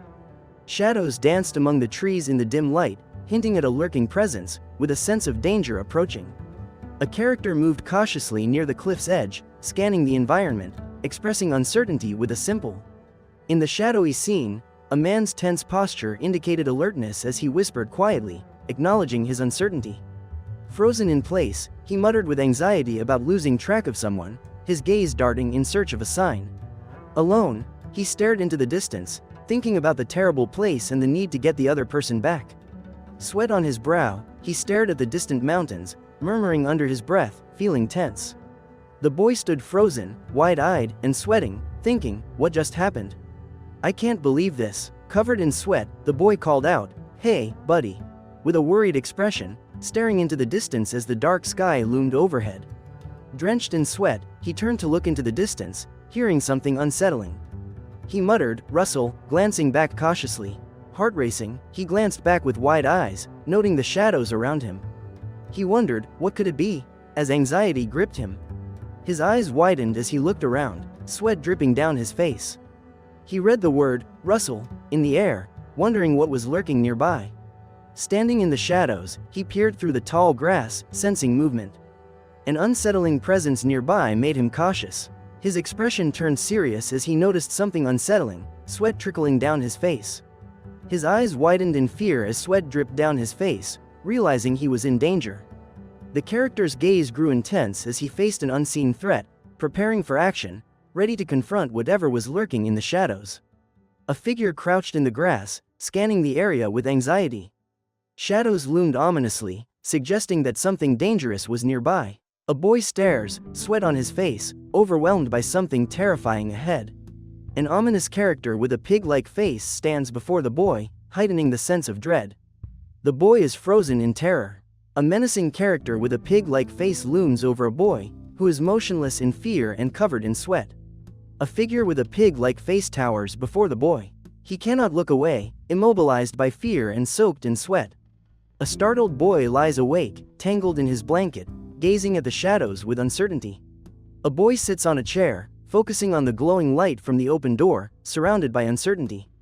A man breathes heavily, his face shiny with sweat. He exhales, releasing a small puff of air, showing his concentration.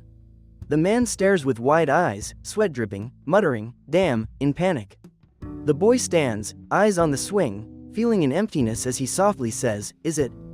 Gazing at the empty swing, the boy whispers, "Is it?" while pondering the stillness. The boy, shocked, asks, "What is happening?" as uncertainty surrounds him. Sitting on a swing, the boy checks his phone with a steady expression, appearing deep in thought and unaware of his surroundings. Standing near a swing, the boy thinks it all looks too realistic. Beside the swing, the boy scratches his head in frustration, wondering where his phone might be. Surprised, the boy turns back at the unexpected question about his well-being.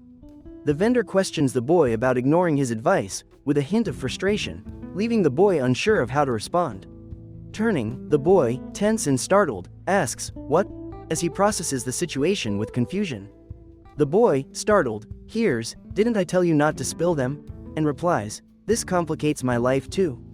The boy watches another climb the stairs with a large board and expresses gratitude, saying, "Thank you very much." Carrying a large board up the stairs, the boy refers to the man as just their colleague. A boy climbs stairs, struggling with a large board. A man smirks, confident in his abilities. The boy thinks everything is as he expected. He stands behind a rough wall in a checked jacket, observing his surroundings and considering upcoming challenges. After witnessing everything, he questions if someone still asks. A man stands before a treehouse and mutters disbelief or wonder. A scene unfolds where a hillside meets the ocean, birds flying above, and tranquil water reflects the cloudy sky. A character grips a hammer, ready to strike a metal latch, as tension builds for the impact. One character announces completion and plans to lock it. The second person thanks them. Standing by the open door, a character says, "No problem," as light spills in. An unkempt man in an apron at the steps utters casually. Another character walks down and greets, "Hey, fetchy SSI." A man with a disheveled appearance and apron questions from the bottom of the stairs. Another character looks back, appearing puzzled. A boy with tousled hair expresses his concern about the time, mentioning that visitors should arrive soon. He suggests they need to use a phone or the internet to save the number. He mentions the necessity of having a boat. He repeats that they should possess a boat. The character stands with a towel around his neck, commenting, "Probably above all." A character shouts, "Hey, wait a second," and questions, "Why are you acting so cynically?" A character inquires, "Don't you want to escape from this island?" while staring intently.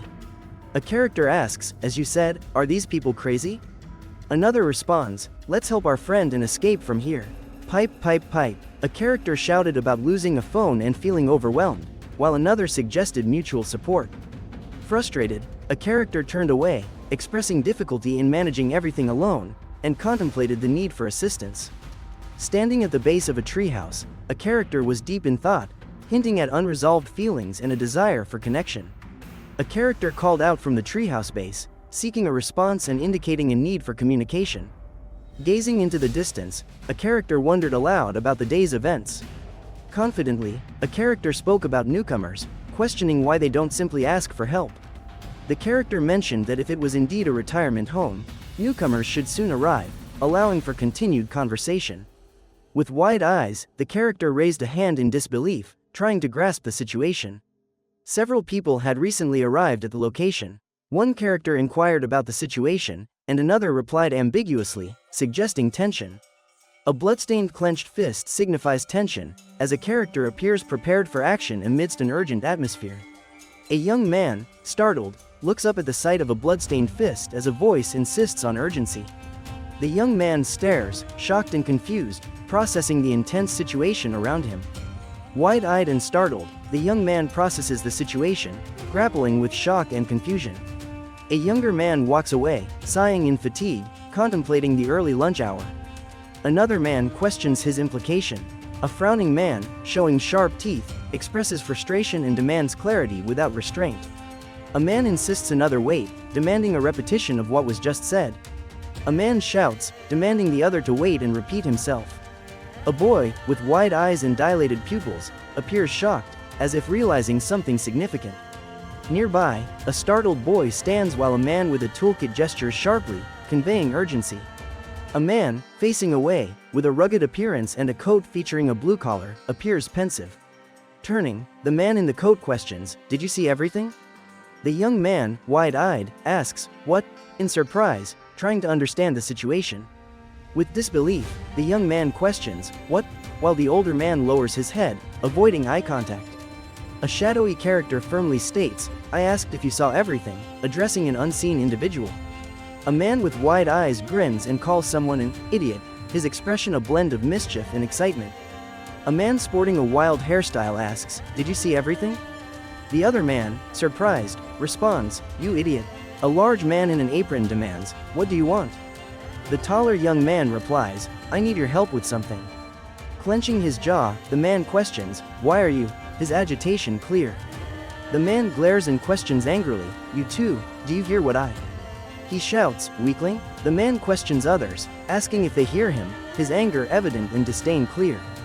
He points out marks on another's hand, questioning if they're from gaming. Gripping his collar, the man focuses intently, sensing rising tension. Confronting another, the man accuses him of being a junkie, claiming his words are now empty. Wide-eyed, the man is astonished as sweat drips down his face, gasping from the situation's tension. In a dark forest, a man stands surrounded by trees, sunlight filtering through leaves, creating suspense. Above the ground, a wooden treehouse with bright windows suggests a hidden secret. A man, looking disheveled with a towel around his neck, expresses sincere regret. Sitting cross-legged, a man listens to another who stands nearby, apologizing sincerely. On the floor, one man sits cross-legged as another leans closer, expressing regret and discussing a prank. A man, with determination in his expression, inquires about proving his usefulness. He remarks that the words about visitors inside him are merely a joke. The man kneels with hesitation, offering an apology. A young man, exasperated, questions another about failing to complete a task, accusing him of making excuses. The other apologizes, admitting he couldn't handle it. A character inquires about the operation of a small business, while another character remains silent, suggesting some truth without revealing details. One character questions the wisdom of trusting others with certain issues. The other insists it should have been mentioned earlier. A disheveled man sits on the floor, noting the rarity of visitors and the peculiar lives of those who do come. A weary man explains his inability to get involved with certain individuals. A tired man signals for silence, while another watches him uncertainly. A frustrated young man, with an intense glare, informs someone they can now leave the island, displaying anger and determination. Pipe, pipe, pipe. A young man asserts his independence, stating he is not their slave. A girl questions him, asking why he remains there. A young man appears uncertain, lost in thought, capturing a moment of hesitation. He extends a hand and inquires about the other's hand, while the response questions the origin of the marks, hinting at a deeper history. The man notes that they appear fresh. Another character agrees, suggesting they have just appeared. Standing silently, the man, with wide eyes, processes the moment, seemingly lost in thought. With an intense gaze, the man demands answers, asking why the other didn't respond to anything, his frustration evident in the confrontation. Demanding to know if the other is serious, he gestures emphatically, seeking an explanation. In disbelief, the man asks if the other doesn't recognize him, revealing his frustration and urgency. Repeating his disbelief, he questions the lack of recognition, his tone filled with urgency and frustration. In a dimly lit room, one man stares intently at another, who responds with an ellipsis, suggesting surprise and contemplation. One man asked another where he should even know him from, expressing his confusion. The second man sat quietly, contemplating the unexpected question. A man in a plaid robe uttered, "XXAAA," in a moment of realization. His expression showed he was deep in thought. The young man contemplated, thinking he was well known but realized that wasn't the case. He ran his hand through his hair, showing uncertainty. The young man stared wide-eyed, a bead of sweat trickling down his face. He expressed surprise and a hint of worry, grappling with an unexpected realization. The young man crouched down, his hands reaching for something on the floor. Another character appeared, staring wide-eyed in shock and disbelief. A young man raised his hand, calling out urgently to someone nearby. Another figure, shivering with fear, turned to face him, eyes wide in panic. A confused young man sat on the floor, looking puzzled. Meanwhile, another man, crouching nearby with a mischievous grin, commented, "Damn, that's sexy." A young man sat on the floor, looking puzzled. Above him, a banner read, "An extraordinarily national star." A young man sat on the floor with a puzzled expression, gazing upward as if searching for answers. A young man sat on the floor, eyes wide with confusion, as he looked upward. He asked, "Eh?" A young man faces away, absorbed in the scene on a flickering screen ahead. At a news desk, a man in a suit reports on a missing witness from a drug case, noting the disappearance of a key character. Expressing frustration, a man criticizes his country's condition, remarking that many people seem like trash, addicted to drugs. One man questions another, asking for his thoughts. Their tense eye contact reveals uncertainty. A man, eyes wide with realization, questions his friend about their next move. Standing over his anxious friend on the floor, a guy in a striped shirt asks if he went to the pharmacy. A man in a checkered shirt, surprised, asks if it's the seaside shop for goods. Hands grip tightly, forming a quick connection, suggesting an unspoken agreement with urgent determination. A character, surprised, comments on someone's sudden presence. Another, grinning confidently, claims he remembers them and references a troubled past. Another character expresses surprise at someone's sudden presence. The confident one, grinning, insists on remembering them and mentions a troubled history. The man laughs, relieved that his memories are returning. He feels fortunate to reconnect and smiles, highlighting the joy of remembrance. He expresses confidence that as he continues to remember, all his memories will eventually return. Confidently, he mentions having done a favor, suggesting the other person could forgive him for a minor issue. Awkwardly clearing his throat, a man seeks attention and urgently asks, "Where have you been hiding?" Looking confusedly at a box, a man questions, "Ration?" Another man urges him to respond. A man examines a toolbox filled with gadgets, contemplating his next move as his hand hovers over the equipment. Holding a walkie-talkie, a man indicates readiness to communicate by saying, "Yes, go ahead." Urgently whispering, a man asks someone to check the shared bathroom and guest room. A man grips a radio tightly, focusing intently as he urgently calls for immediate communication about a potential danger. A character reflects on not having done something for a long time and questions the situation with surprise. A character with his back turned, wearing a plaid shirt, is surprised and asks, "What happened?" Something unexpected has occurred. Another character, holding a toolbox and looking puzzled, asks, "Is anyone here?" The simply dressed character observes silently. A character with tousled hair and a scruffy beard, wearing a plaid shirt, sits in profile, lost in thought and seemingly unaware of his surroundings. A young man in a colorful tank top and shorts walks with a girl in a summer outfit and hat. She leans on him playfully. Grinning widely, a young man in a colorful tank top and sunglasses exudes a carefree attitude. Wearing a wide-brimmed hat and sunglasses, a woman smiles playfully.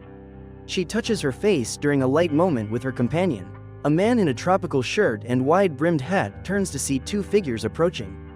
A woman in black walks beside a man in a suit. A man with glasses and a broad smile looks forward, his eyes gleaming as he greets, "Welcome. I've been waiting for you." Standing confidently, the man in glasses asserts that visitors indeed exist. The young man stares wide-eyed in disbelief, exclaiming, "Is this really happening?" His astonishment is evident as he processes the shocking revelation.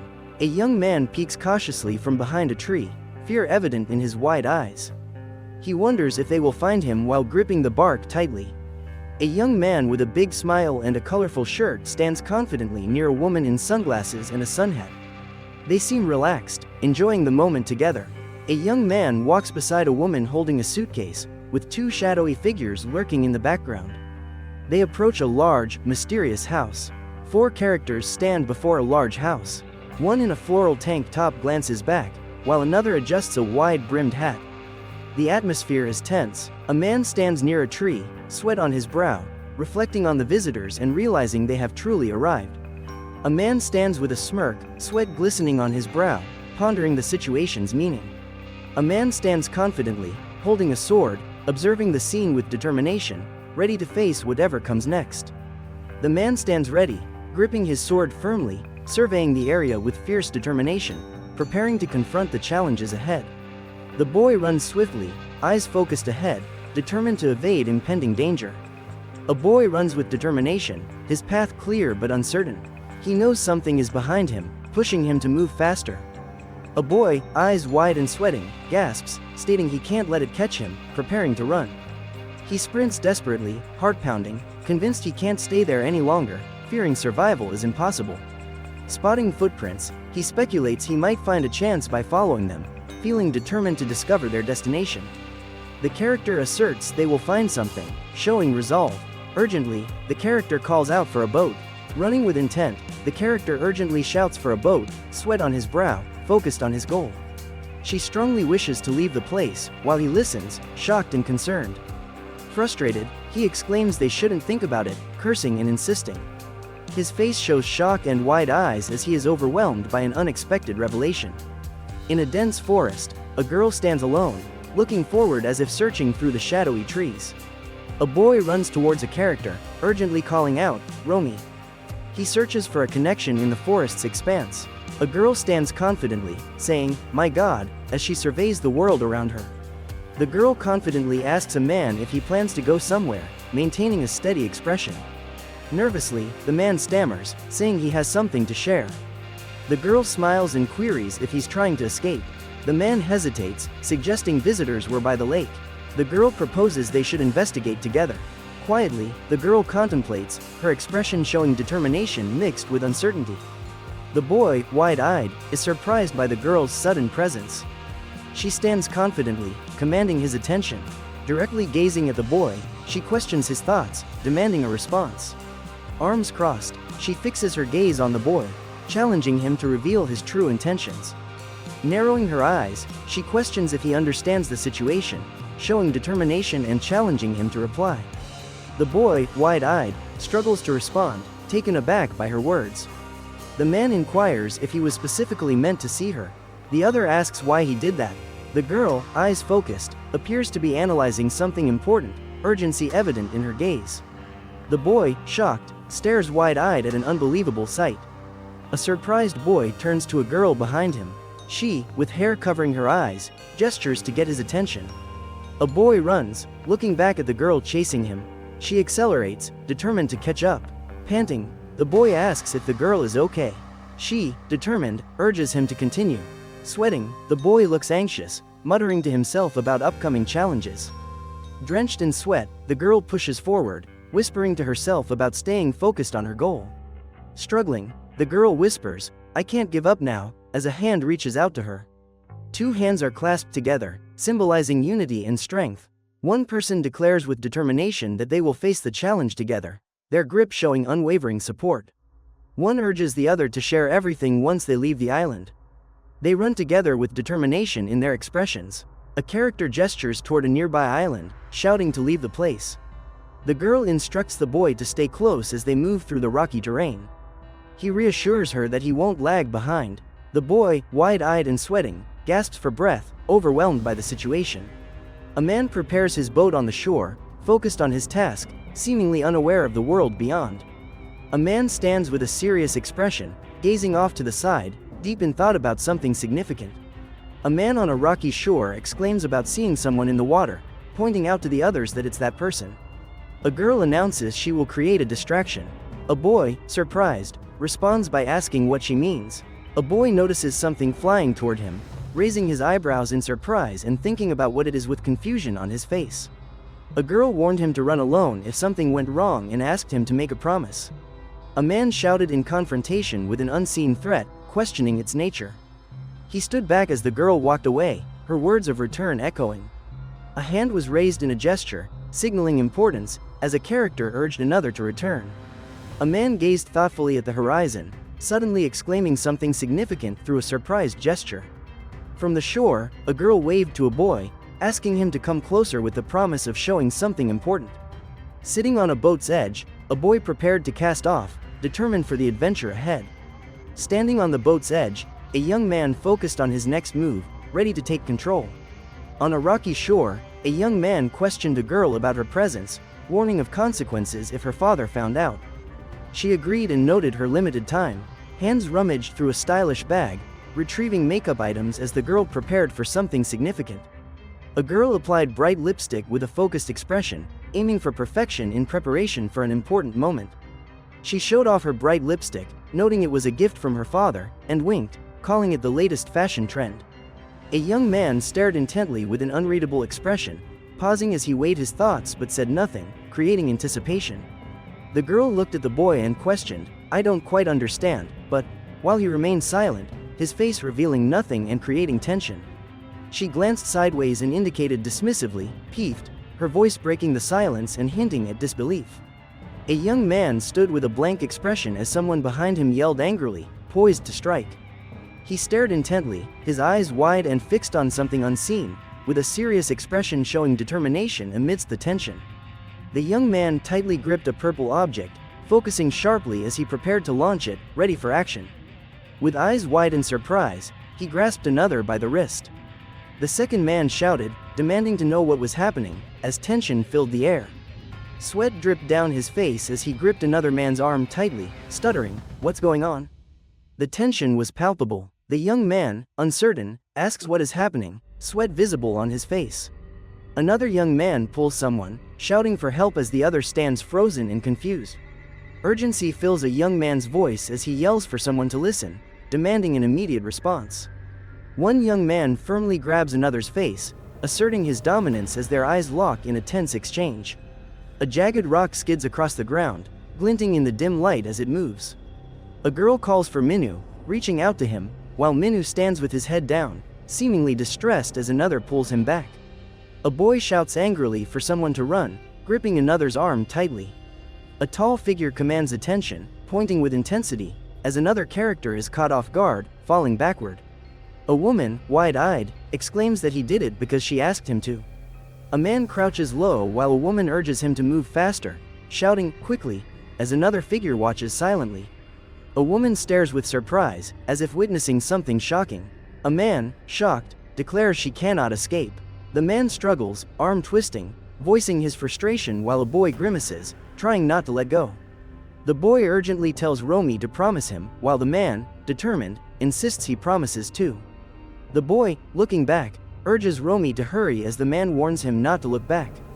The boy tells Romy to return, while the girl insists he should come for her.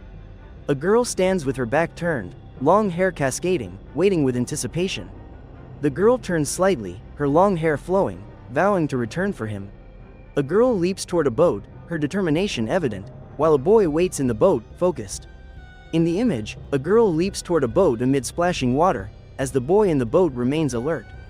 In the image, a man shouts in surprise as he strikes another man, who appears startled. Tension escalates between them. A man runs toward the shore, shouting to Romy, warning him that escaping will only make things worse. His voice is urgent as he moves swiftly away from trouble. He warns Romy that if he escapes, the situation will deteriorate. His tone remains urgent. A man is seen alone on a boat amid vast waters, with clouds stretching across the sky. A man lies on the ground, arms outstretched, staring blankly. Another person watches, shocked, questioning the situation. A man lies on the ground with arms outstretched, while another person observes in shock, indicating confusion and surprise over the circumstances. A person sits on the floor, looking back at a shadowy figure looming over them. The figure stands silently, creating an eerie presence. A young man grins slyly, calling another figure above him a stupid jerk. With a sly grin, the young man questions, unsure of the other's intentions. The young man, grinning slyly, suggests the other doesn't want to let them off the island, but hints at something else being involved. The young man mentioned that she had already gone far away. Under the night sky, the young man observed a house with illuminated windows, noting her absence. "So, it's true," the man stated with a serious expression, his gaze communicating finality.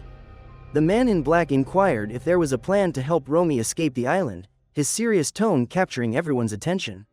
In the foreground, a man stated that someone's daughter wished to leave, causing tension among the others. A man insisted that no one should interfere in his family's affairs. He questioned if he was the one making decisions. She explained that Romy had taken the only boat to the island, leaving them to ponder their next move. He accused the other person of causing harm through their actions. With a sharp exhale, he expressed disdain, dismissively directing it at the other character. He exhaled sharply, expressing disdain at the other character. He appeared bewildered, wide-eyed and confused, uttering, "Seated at the table," he tapped his fingers lightly, deep in thought. His calm expression remained as he glanced at the empty space, lost in contemplation. Focused around the table, the group noticed a girl nervously fidgeting and exchanging knowing glances. A shadowy figure asked, "Is something mixed in here?" Their tone suggested suspicion, drawing attention. Tears ran down a girl's face as she smiled, saying, "Mom, you really joked about that," blending sadness and humor. The man, wearing glasses and a wide grin, stated, "Your regret is something." A boy stood still, his expression focused, confronting an unseen challenge as tension rose. Sweat beaded on another boy's forehead as he faced an unseen challenge, eyes wide in anticipation. The boy questioned why everyone's attention was on Romy at that moment. A man in a black suit and glasses, with a stern expression, addressed the group. He asserted his authority and demanded to know their intentions. A girl with pigtails in a school uniform peered closely at something, her curiosity evident. A man and a woman sat silently at a table. The man appeared lost in thought, while the woman seemed relaxed yet focused. He called out to Romy, recalling that she had told him they were a real family. As he looked at a book, he wondered about its hidden contents. He wondered what she had asked him to help with. He stared intently, exuding confidence and determination, and asked someone off-screen for assistance. He smiled broadly, his demeanor exuding warmth and joy. She stared wide-eyed, her expression revealing shock and surprise. A man with dark hair gazed downward, his serious expression indicating deep thought or concern. A man with dark hair appears serious, his gaze steady and intense, indicating deep thought or concern. A man sits with his hands clasped, showing calm confidence while contemplating a serious matter, exuding determination. The man sits with his hands clasped in a serious expression, stating, "You must have lost your mind."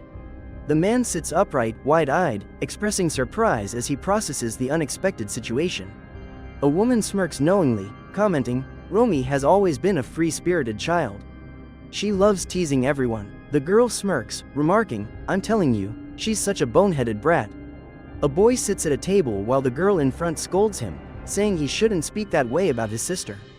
The girl beside him agrees, "Yes, I know." A man in sunglasses mentions he hadn't planned to go that far but considers it might be inappropriate towards the other person, suggesting a deeper conversation.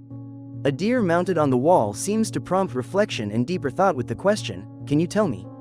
A man with glasses leans forward, smirking as he inquires, "Who, in your opinion, is the most abnormal person here?" A young man, surprised, exclaimed that someone suddenly appeared and insisted he wasn't the one who lost memories. He reflected on his daughter's desire for a quiet life, noting her unexpected departure from home. He emphasized that it was the last thing of importance, dismissing its significance. He accused the man of trying to smash his son's head with a stone. He expressed disbelief to his brother about the situation, who confirmed it with a simple, "Yes." He mentioned the other person intended to hit him. One character demanded to know if something was true, expressing disbelief.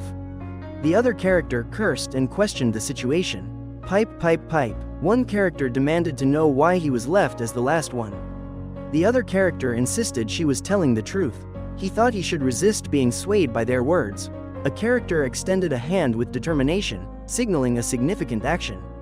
A man expressed gratitude for everyone's help with a seemingly lost boy, highlighting camaraderie. Facing another man, one expressed anger and demanded an explanation while a girl watched silently.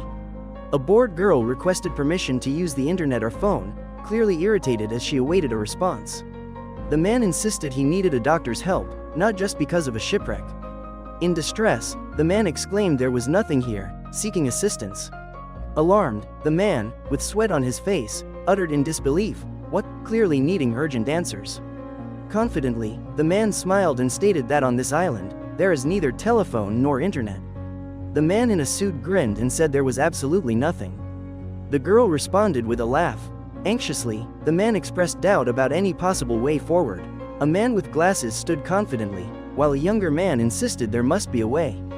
The young man appeared tense, sweat forming on his forehead, as he questioned an unexpected situation. A woman in a black dress, with a slight smile, asked what was going on. Smirking, a man in a black shirt and tie asked what was being discussed. The curious woman inquired if he had any insights about staying put. The boy questioned if they were going to pretend ignorance again. He insisted he had seen them with his own eyes. He was surprised by what he saw, his eyes wide as he observed the scene. He urged another to check the bathroom and hallway, receiving a confident response to do so. He observed a striking sight, his eyes wide with shock. Another character's gaze met his, silently urging him to respond. He watched as another character approached, exclaiming, "Hey!" The first character remained still, showing no reaction. As he dashed up the stairs, he glanced at the portraits lining the walls, each face silently telling stories of the past.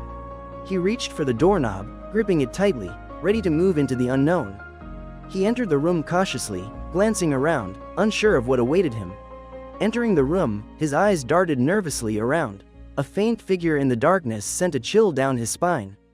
A man stood in the hallway, glancing around cautiously. He hesitated, sensing an unseen presence nearby. A man stood, sweat on his forehead. He looked tense, realizing something unsettling was about to happen. The man glared, his forehead damp with sweat. He understood a heavy challenge awaited him.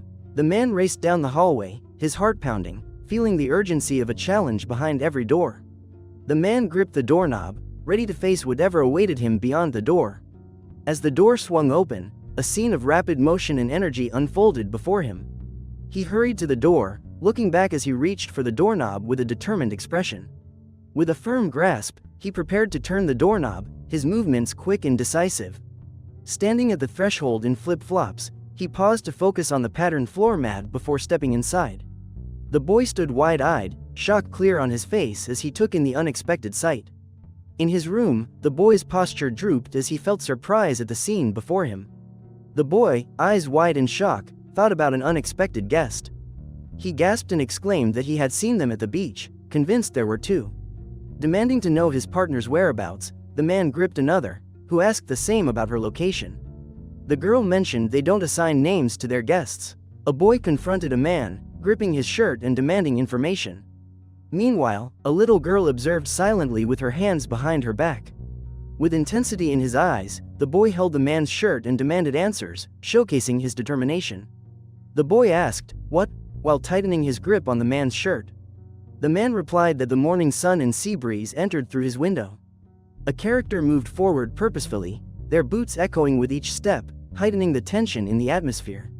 A character discussed the sunny sea breeze and described resisting the sunlight as an internal struggle. One character read aloud, noting, "But it doesn't hate me," while another figure quietly observed from behind.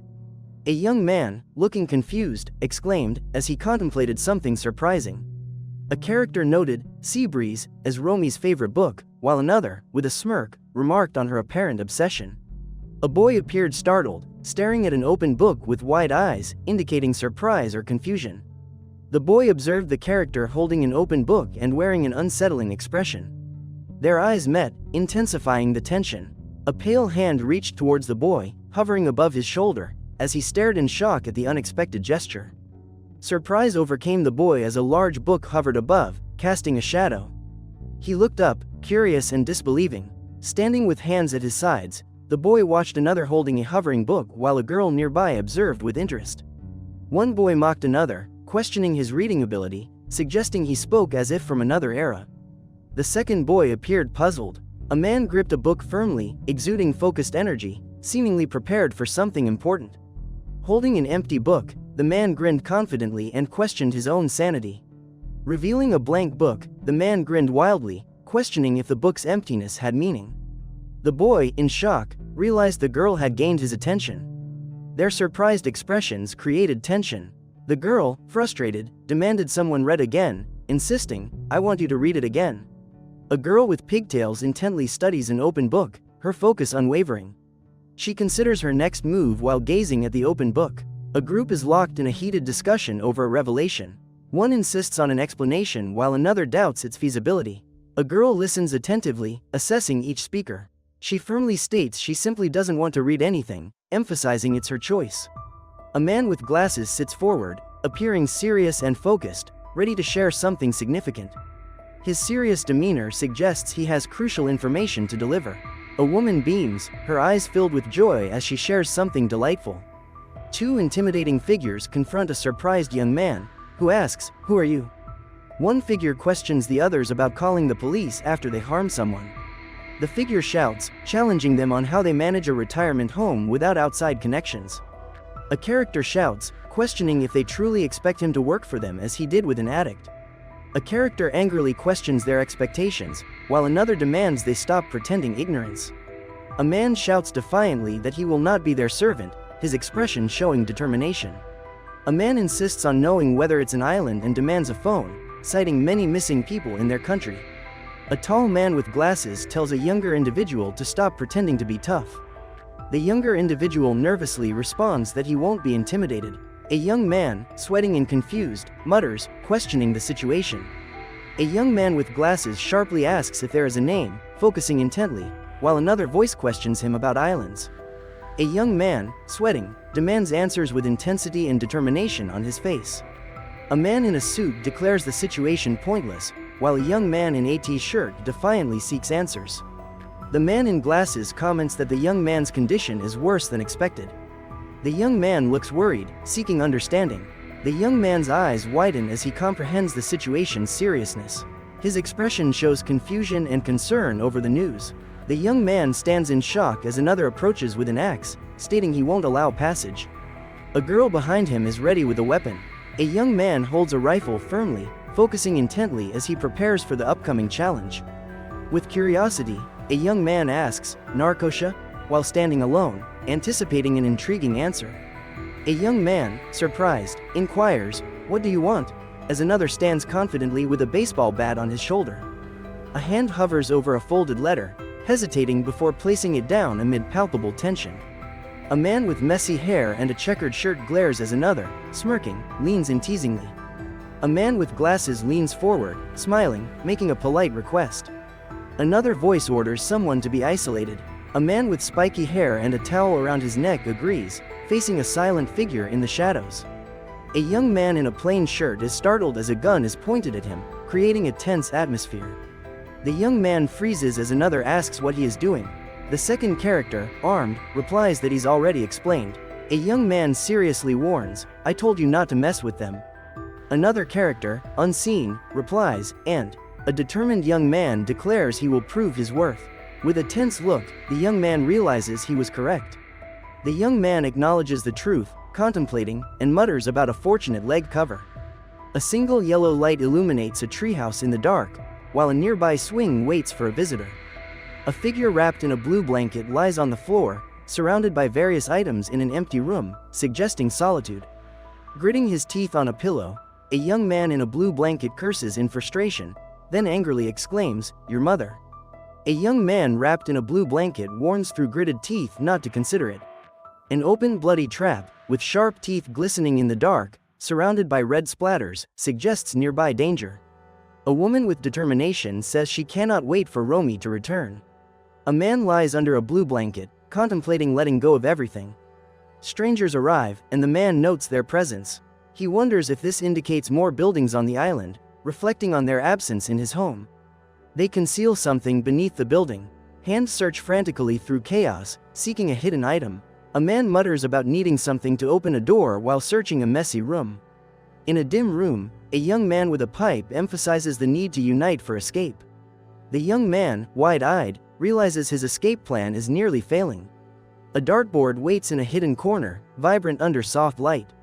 A long metal pipe rests on the ground, gleaming under the light, indicating its readiness for use. A young man stands with a dartboard, concentrating intensely on his target, preparing to aim with purpose. The dartboard appears large, its vibrant colors drawing attention, setting up an intense competition. Hands grip the dartboard, adjusting it meticulously. Every detail is crucial in this contest. Hands place a grid sheet on a circular surface, ensuring perfect alignment for the task ahead. A hand holds a grid sheet displaying various shades, ready for an important task. The man stares intently, eyes wide with shock and disbelief, as if witnessing the unimaginable.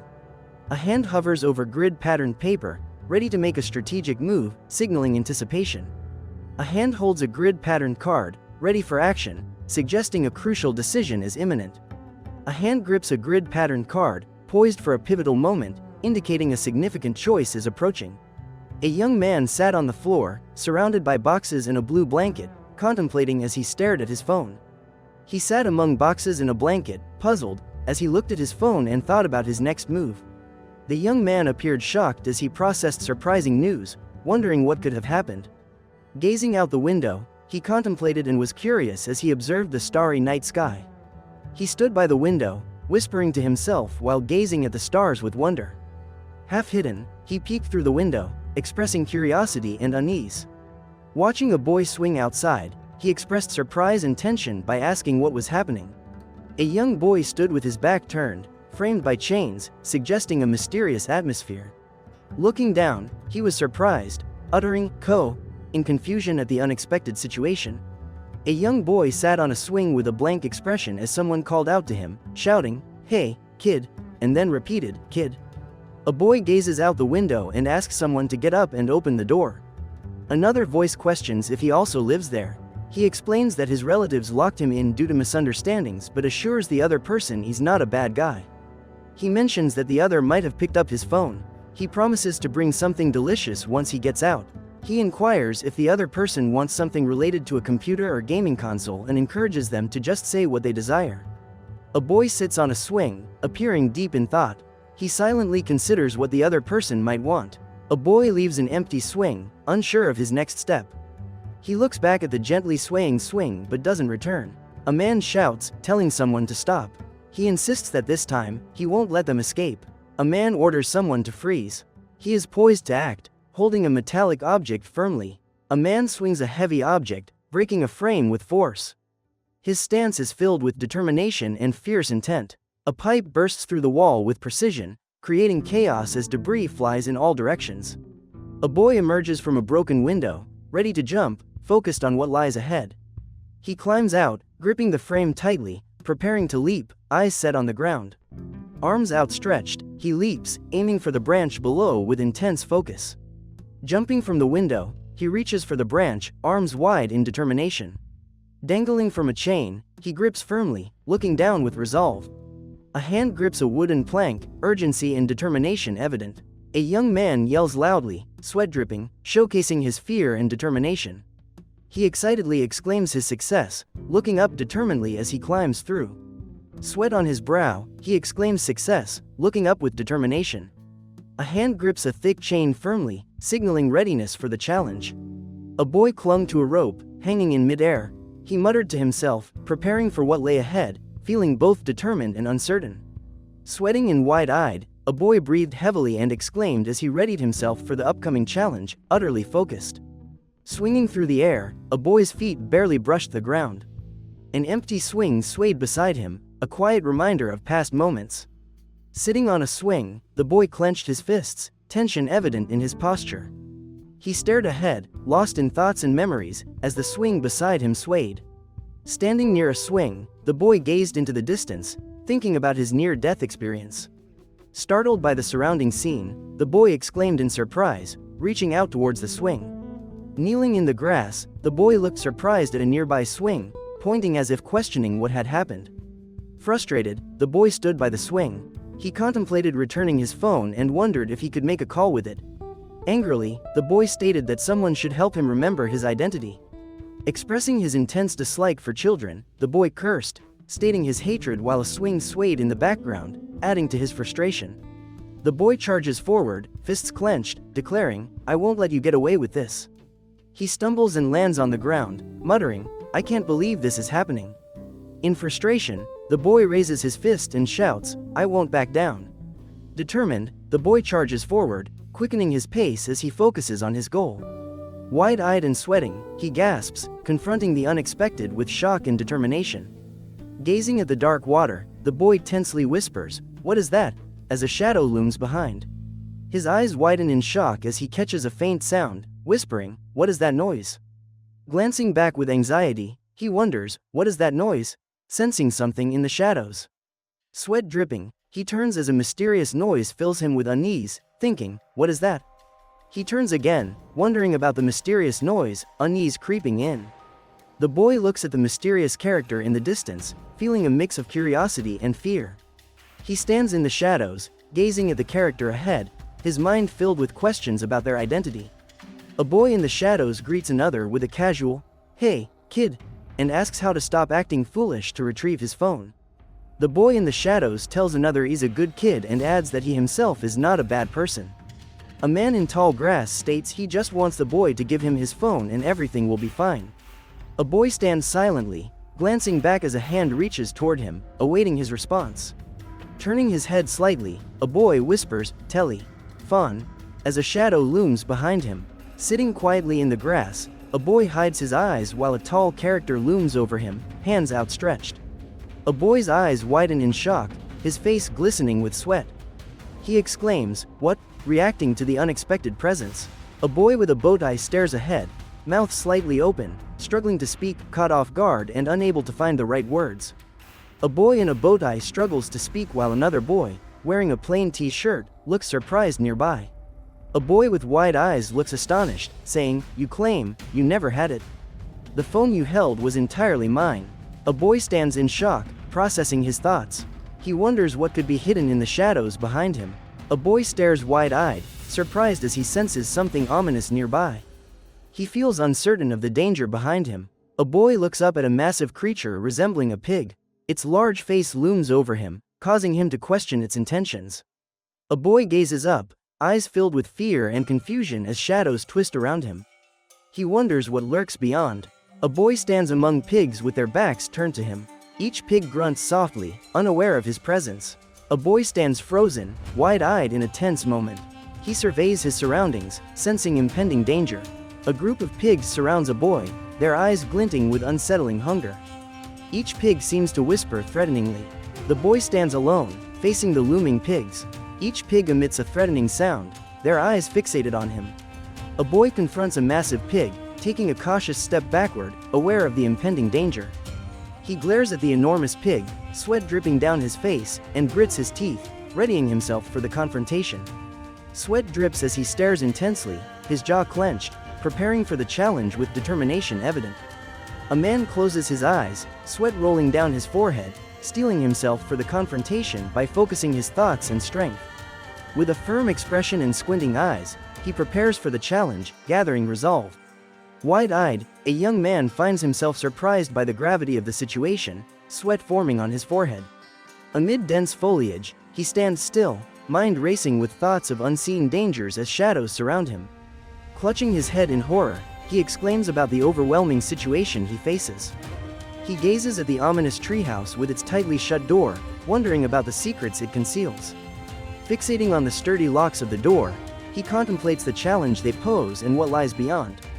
The young man reached for the locks on the door, focused on the challenge beyond. He pushed the door open cautiously, ready to face what awaited him.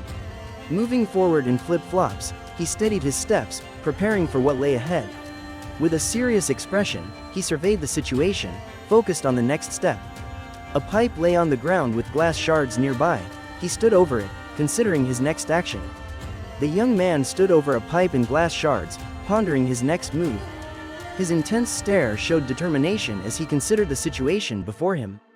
Gripping a weapon tightly, he twisted a component, preparing for the challenge. He bent a piece of paper, focusing on intricate patterns, readying for something important. Staring at a mysterious object, he contemplated its significance with determination. A young man holds a unique device with a shimmering surface. Another hand reaches in, both focusing on the mysterious object. The young man continues to clutch the strange device, its surface sparkling with changing designs. Another hand joins in, intent on uncovering its secrets. A crumpled piece of paper is shown, marked with the number 3, indicating a significant moment in the unfolding events. A shadowed man smiles slightly, whispering, "Exa exa," suggesting a curious or mischievous development. A man sits on the floor, laughing uncontrollably, caught between confusion and excitement as chaos surrounds him. Wide-eyed and grinning ominously, a man believes his plan remains under control. Staring at a treehouse, a man exclaims, questioning who is responsible and why they are punishing him. Demanding that the frost appear, the man shouts, his face reflecting shock and intensity. The man insists that the frost reveal itself, his eyes wide with shock and intensity. Pointing at another, the man demands to know the origin of the marks on the other's hand, his intensity fierce. The man points to the marks, insisting they appear very fresh. He stares wide-eyed, a bead of sweat trickling down his temple, as he processes the shocking scene. With tousled hair, he glares intently, defiant. The man with glasses leans closer, demanding answers. Grinning widely, the man with glasses urges the others to isolate him, mixing excitement with cunning. The man with spiky hair and a plaid shirt agrees with pleasure, focusing on the character standing behind him. A boy in a plain t-shirt and shorts stands slouched, lost in thought, unaware of his surroundings. His wide eyes reflect surprise as he gazes into the distance, tension building. He seems startled yet focused. A woman smiles at a boy, serving him food. The boy eagerly takes a bite, delighted. 3 pieces of paper lie scattered on the ground, each marked with a number, 5, 9, and 3. A young man sits on the floor, contemplating the scattered numbered papers, 5, 9, and 3. A young man picks up a paper marked with the number 9, scanning the scattered notes, pondering their significance. The young man stares at the paper with the number 9, contemplating its meaning. He gazes at the word mosaic, written above, questioning its significance. Looking at the image, he wonders if it's a magnified picture. Sitting on the floor, he holds a phone, contemplating whether the picture is magnified due to its details. Seated with a book beside him, he raises a finger in frustration, uttering a single word, "Damn." The sea glistens under a dark sky, revealing a shadowy island, with lines above suggesting imminent movement. A treehouse stands silhouetted against a dark sky, its single window glowing bright, hinting at something ominous nearby. A hand grips a shirt's fabric tightly, suggesting a moment of hesitation, conveying tension and unease. He kneels, clutching fabric, as someone advises against overthinking, warning it could lead to hallucinations. Binoculars dangle from a strap. One character instructs another to concentrate, while the other mentions they are fleeing. At the window, a character uses binoculars, urging his friend to remain focused and alert. A man observes a house through binoculars, labeling it as the center of evil, and insists his friend stay vigilant. On the wooden floor, a black pipe and knife lie ready for action. A black pipe sits beside a knife on the floor, both seemingly poised for their moment. A knife rests on the wooden floor, its blade glinting, as if anticipating a significant event. A boy, seated on the floor, looks at a knife and metal pipe, contemplating his next move. Staring intently, the boy thinks, "Take the knife." His eyes reveal uncertainty as he considers his options in the tense room. He decides to use the pipe, gripping it firmly. A sharp object casts a shadow on the floor as the door begins to open slightly. A character steps into the light, holding a sharp object with confidence, ready for what lies ahead. A character bursts through the wall, disrupting the silence. "This ends now," they state, prepared to confront their challenge directly. A knife glints on the floor under dim light. Characters approach, their eyes fixed on the chilling scene. Bare feet move quietly through the grass, with darkness heightening the scene's tension. Shadows loom as the character advances carefully. A character crouches behind a tree, cautiously peering out. He remains aware of the surrounding tension. A character adjusts binoculars, scanning the area intently. He silently assesses his surroundings, aware of the crucial moment approaching. Through binoculars, a character surveys the darkened house, focused and alert, waiting for the right moment to act. In the shadows, a character observes two lampposts near a house. The tension of the night is palpable as the character prepares for action. Lurking in darkness, a character watches the empty street intently. Shadows near the windows flicker. Someone is observing. A man stands by the window, holding a weapon. Focused, he surveys the scene outside with determination. A man stands by the window, weapon in hand, scanning the view outside with determination, ready for any situation. He considers someone an annoying fool, with a flashy appearance that holds little value. Standing near the window, weapon in hand, he surveys the outside with determination, finding someone irritating and questioning their flashy look. Near the window, the man holds a weapon, scanning with determination while pondering over someone's irritating behavior and flashy appearance. A girl sits at her desk, staring at her computer screen, deep in thought, her focus suggesting a search for inspiration. Sitting at her desk, the girl concentrates on her computer screen, seemingly in search of inspiration. A man watches closely through binoculars, curious about her actions. Focused on her work, the girl sits at a desk, her expression serious as she examines the pages before her. She carefully arranges a small figure on her desk, concentrating as she adjusts its position, displaying dedication to her task. With a wide smile, she holds a small object, focusing on the details as she plans her next move. The girl examines the small object in her hand, ready for her next action. The man whispers he needs to get it right, squinting intently at the object before him.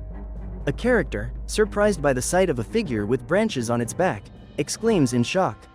Colors and debris scatter as a spike erupts from the ground, leaving the character gasping at the unexpected explosion. Struggling to breathe, a man grips a camera, confronting the chaos with visible frustration. Sweating intense, a man suddenly exclaims in surprise, his eyes drawn to the illuminated windows. Adjusting his binoculars, a sweating man mutters in shock, questioning the unseen happenings.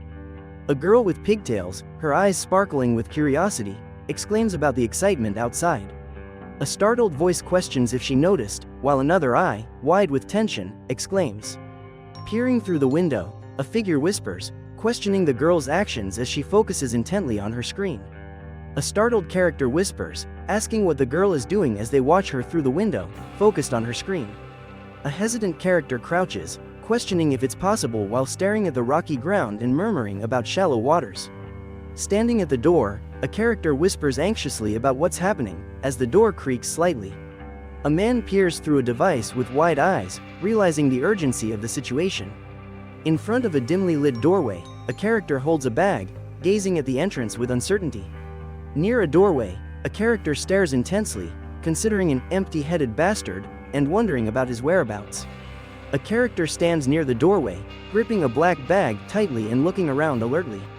They discuss hosting a barbecue, but someone comments that they don't feed the pigs with this. A boy, with a sly smile, grips binoculars and confidently declares he's ready, knowing something exciting is coming. Pipe, pipe, pipe. A man confidently walks through the dimly lit park, carrying a bag, determined to face whatever awaits in the shadows. He moves through the dark park, holding a bag and looking resolved, ready to confront anything in the shadows. In the dark park, a young man stands by a tree, scanning the shadows, as if searching for something hidden. A young man stares at a spot illuminated by moonlight, determined to move toward where he believes a girl is concealed. He searches for a guest house, inquiring about its proximity, admiring the scene's beauty despite feeling overwhelmed. A young man hesitates in a doorway, holding a bag, quietly wondering about its contents. Standing near a door, he appears uncertain, then suddenly opens it with a decisive action. The young man waits, thinking he will act once another leaves, glancing around in preparation.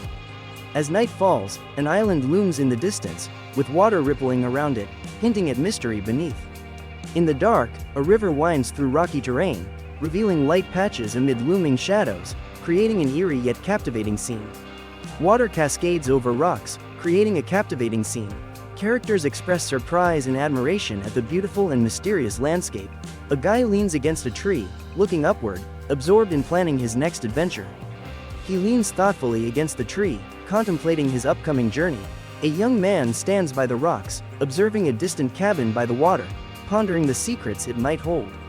Another young man peers from behind a wall, determinedly thinking it's his chance. With a firm grip on a metal pipe, he stands resolute, considering the moment crucial. Sweat beads on the young man's forehead as he questions the darkness around him, searching the shadows for answers. He wipes his forehead, wondering aloud if anyone else is present. Standing in the shadows, he grips a weapon tightly, prepared for whatever comes his way. The young man moves silently, his bare feet barely touching the ground as he advances cautiously, focused and ready for what awaits. A young man advances, flashlight in hand, illuminating the surrounding darkness, ready to confront what lies ahead. He moves forward, flashlight in hand, calling, "Is anyone there?" His voice echoes in the darkness. A young man calls out, "If anyone hears me, please." His voice breaks through the silence, awaiting a reply. Facing the dark, he asks, "Is anyone there?" His question cuts through the quiet, searching for a response. A spotlight reveals an old-fashioned telephone on a small table, emphasizing its isolation. Standing in the dark, a figure grips a long metal pipe, prepared for any challenge ahead. In the shadows, a figure clutches a long metal pipe, ready to confront the unknown. A phone on a table commands attention in a dimly lit room, enhancing the suspense. A hand grips the receiver tightly, the room tense with the phone's presence. Under a spotlight, a young man holds a phone nervously and asks, "Hello?" A sword lies beside a small table. A young man nervously clutches a phone, pleading for help and says he needs saving. Sweat on his forehead reveals his distress. Bound to a chair, the young man anxiously inquires about the identity of the person and asks from whom he needs saving. He pleads for help, saying someone wants to kill him. Sweating and distressed, the young man holds a phone, questioning who the person is. He pleads for assistance, expressing pain and fear of dying in his current situation. Trapped under a spotlight, he questions if the person is a woman who arrived with her boyfriend. He then exclaims about an island. In frustration, the young man demands to know the woman's current location and the whereabouts of her boyfriend. Holding a phone, the young man sees a message indicating urgency, as the screen displays, "Beep." He stands by a table, phone in hand, with a blank expression, deep in thought. At the table, he grips a phone and, puzzled, questions the situation he's in. Confused, he stands at the table, gripping a flashlight, questioning internally about the unexpected situation. A keypad displaying numbers and symbols suggests a moment of decision as someone contemplates their next move. A man, surprised, stares wide-eyed. A finger hovers over the number 2 on a phone dial, ready to press, creating anticipation. The finger presses the number 5 on a phone dial, marking a pivotal moment. A boy stands by a table, speaking into a phone, repeating the number 3 in a low tone, showing urgency. Standing by a table, a boy grips a phone tightly, muttering, click into the receiver, indicating something is amiss. A man, with wide eyes, grips the phone tightly and says, "Hello?" signaling urgency. In a beam of light, the man tightly holds the phone, urgently asking if it's the police and stating he's trapped on an island. He inquires, "On the island?" and follows with, "What kind of island is this?" He admits he doesn't know the island's name. He states he is uncertain of the exact location. 6 characters stand together, appearing serious. One comments that although they seem odd, it's difficult to pinpoint why something feels off about them. A lone character stands under a spotlight, speaking into a phone. He mentions his lack of understanding about the situation and requests clarification. Under the spotlight, a character speaks forcefully into the phone, insisting he doesn't understand and demands an explanation. In the spotlight, a character tightly grips the phone, expressing confusion about his location and questioning why they can't trace the call. With a tense expression, the character asks if they attempted to reach out for help, recalling that a specific family will be present. The character tightly holds the phone, demanding confirmation. He asserts that the people are strange, raising his voice urgently. The character inquires if it's possible to describe these people, questioning what makes them unique. Gazing intently, the character presses a finger to their lips, pondering aloud about describing true uniqueness in people. Speaking softly into the phone, the character asks if they can trace the number to locate someone more quickly. Standing alone, the character speaks softly into the phone, uncertainly requesting assistance in tracing a number to find someone swiftly. The character stands alone, speaking softly into the phone, uncertainly asking for assistance in tracing a number. He gazes intently into the distance, phone pressed to his ear, hesitating before softly asking for guidance. Standing by a table with an old phone, he inquires if each of them has a name. With wide eyes, he questions if they are all named, contemplating the significance of identity. He asks about the number of uncharted islands in the country, his tone curious about hidden places. Holding the phone closely, he exclaims in surprise, reacting to an unexpected revelation.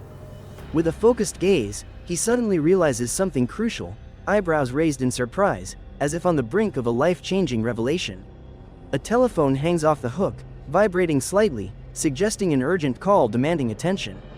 A young man stands alone in an empty dining area, looking around cautiously, telephone in hand, seemingly searching for answers.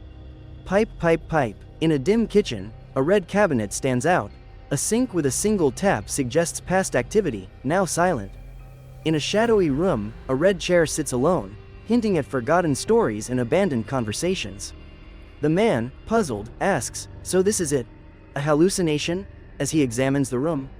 Facing away, the man questions if this is a hallucination while scanning the dim kitchen and noticing a garbage can. Confused by the scene, the man observes the garbage can, questioning if he's hallucinating. Frozen, the young man stares at the garbage can, wondering about its reality, sensing something unusual. Startled, the young man, with trembling fingers and a slightly open mouth, seems caught off guard by the unexpected. A shadowy figure appears, dropping a dark object into an empty container, suggesting an impending event. The shadowy figure's action of dropping a dark object into an empty container hints at something significant. A figure gazes into a dark container, where a vividly colored, lifeless body suggests a grim discovery. A character examines a bloodied body, its colorful clothing contrasting with the grim scene. The urgency of the situation is evident. A man stares in shock, his expression a mix of disbelief and fear. He processes the gravity of what he sees. A man in a colorful shirt and a woman in sunglasses smile at the camera, appearing relaxed under the trees. A man and woman approach a large building, while 2 shadowy figures linger nearby. The man carries a bag, and the woman glances back. A man in a colorful tank top stands confidently, with a woman in a wide-brimmed hat holding onto him. 2 shadowy figures nearby add tension to the scene. A man sits casually on the edge of a tall trash can, his hands raised in greeting. He looks eager for what comes next. A boy stares wide-eyed, panic evident on his face. His mouth opens silently, overwhelmed by fear as dark shadows surround him. In a tense moment, ominous letters hover over a distant cabin as shadows loom menacingly around the area. A cabin stands in the distance, shadows creeping around it ominously. The charged atmosphere suggests a secret waiting to be uncovered. A cabin stands alone, shadows playing around its structure. A sense of mystery pervades the air, hinting at something significant beneath the surface. A character moves toward a cabin, quietly navigating the rising shadows. The atmosphere feels eerie. A weary young man, soaked in sweat, gazes into the distance, trying to understand his surroundings. He stands frozen, staring blankly. Another character gestures, insisting they should be here now. The young man covers his face, water trickling from his fingers, as he grapples with a realization. Attacking a tree with a sharp object, he displays frustration and determination in his actions. The young man declared, "I will finish them." His breathing was labored, and he pushed forward, muttering, "Ha! Ha!" He glared, asserting, "I won't back down." His determination was clear as he prepared for the next challenge. He stared intensely, stating that one must show them. He demanded to know the utility of what was in question. A man stands defiantly, insisting on demonstrating true capabilities. He questions the usefulness of the discussion. He demands clarity and purpose, emphasizing the need for practical demonstration. A character stands by the water, looking at an island and expressing disbelief with a frustrated exclamation. A figure, startled by a sudden noise, asks what's happening, showing confusion. A man with spiky hair and a plaid shirt looks ahead, asking another character what they're observing. A confident boy in a plain t-shirt asks another character what they want. The boy with spiky hair, confronting another, comments on the weak reinforcements. He acknowledges the family's tendency to eliminate its own members. He decides not to disclose what he witnessed. He agrees with the other's statement. Determined to be helpful, he asks how he can contribute. With a box in hand, the larger man observes as the smaller boy inquires about his next steps. A man in a plaid shirt appears ready to speak, his expression serious, suggesting an important conversation. The boy in the plain shirt stands motionless, recalling a compliment about his art. In disbelief, the boy questions, "What?" His wide eyes reveal his shock as he absorbs the information. The boy decides to leave, asserting he must prove his worth. Another boy urges him to go, stating he has no time for him. One boy insists on proving his value as the other dismisses him, focusing on more pressing matters. A man, facing away, requests a box of tools. A man with a puzzled look asks, "Eh?" His casual style is highlighted by messy hair and a checkered shirt. A man with messy hair looks puzzled at a friend in a plain shirt. The friend, surprised, raises an eyebrow. A man stares intently, his serious expression suggesting contemplation of a difficult decision. The man continues to stare, maintaining his serious and steady demeanor, focused on a challenging choice. A hand holds a weapon firmly, blood covering the fingers. Tension escalates as action nears. A man grips a weapon by a fence. Another man in a suit, surprised, approaches, exclaiming, "What?" Tension intensifies. A man says, "Good morning," to another, who, surprised, asks if he's attending the morning shooting. A man with glasses stands silently with a large wooden stick, observing his surroundings seriously. A man with glasses, holding a large stick, asks, "Who let you out?" The man with glasses, holding a large stick, repeats, "Who let you out?" The other person remains silent, appearing conflicted. Reflecting on the previous night, the man admits he had been too rough. He apologizes for being rough the previous night, while another character, arms crossed, waits for a response. A man with a bag over his shoulder observes intently, gripping a baseball bat, preparing himself. A man stands with a broad, unsettling smile, his eyes hidden, projecting an eerie confidence and mystery. The man stands confidently, suggesting a mistake needs redemption. He acknowledges the effort but believes it's insufficient. The man inquires if something crucial has been overlooked. A boy remains silent, his wide eyes indicating uncertainty, sparking curiosity. A man, with intense focus and reflective glasses, seems engaged in a critical moment, contemplating a significant decision. Holding a kitchen knife, a man firmly states he will return it to the lady. A man, wearing glasses, questions someone's sincerity. A man, adjusting his glasses, asks for a prayer, questioning the sincerity of someone's heart. With a curious tone, a man adjusting his glasses asks, "So you believe?" He admitted to remembering nothing but suspected he might be involved upon reflecting on his feelings. In a casual outfit, he scratched his head in confusion while a man in glasses observed him closely, their eyes meeting. The man acknowledged the situation, assuring his help. He smiled, offering his assistance with a confident demeanor. The man inquired about their well-being, offering further help if needed. With a smile, the man wished them luck. A man departed, weapon on his shoulder, appearing ready for what was to come. A young man stood, tense and sweating, contemplating future challenges. Holding a heavy hammer, the young man resolved, okay, at least for now, preparing for the next steps. Gritting his teeth with sweat on his face, the young man showed determination for the upcoming challenges. The man examined the broken object, considering its connection to the outside world. The boy observed the girl, realizing the significance of the piece she mentioned for escaping the island. She pledges to return for him. He begins to ponder what Rami might be doing at this moment. The young man, wide-eyed and sweating, anxiously thinks about Rami's situation. The young man, wide-eyed with sweat on his forehead, worries about Rami's current circumstances. A man with glasses questions if she has visited there once more. A tall man with glasses asks a woman if she went there again while they stand with bags, observed by a boy. A tall woman in a patterned blouse and long coat confidently holds shopping bags, as a boy looks up at her. A tall man with a bat over his shoulder speaks seriously to a woman in glasses and a patterned outfit, warning of worldly dangers. A tall man with a bat resting on his shoulder stands behind a woman in glasses and a patterned outfit. She tells him about a sermon tonight. A figure in glasses tells someone to prepare intensely. A character in sunglasses directs another to prepare for action, as a man in the background grips a bat, poised to follow her orders. The person in sunglasses takes control, guiding others with authority. The woman in sunglasses, exuding authority, dismisses an older man with a sharp comment. A boy stares, surprised and speechless, clearly caught off guard by an unexpected event. Startled, the boy steps back as someone approaches, their presence unsettling him. A girl smiles and waves, expressing gratitude, while the boy listens with surprise. With mixed emotions, the boy thanks again, standing thoughtfully as the girl remains cheerful. Surprised, the boy processes the moment with wide eyes and disbelief. He listens in shock as a man accuses him of causing harm, warning about Romi's return. The girl smirks, teasingly challenges while exhaling sharply, her gaze playful and mischievous. The boy noticed the girl hiding her face and looking nervous. He asked, "What's wrong?" with confusion in his tone. His eyes were wide and questioning, as he wondered what was happening, clearly confused.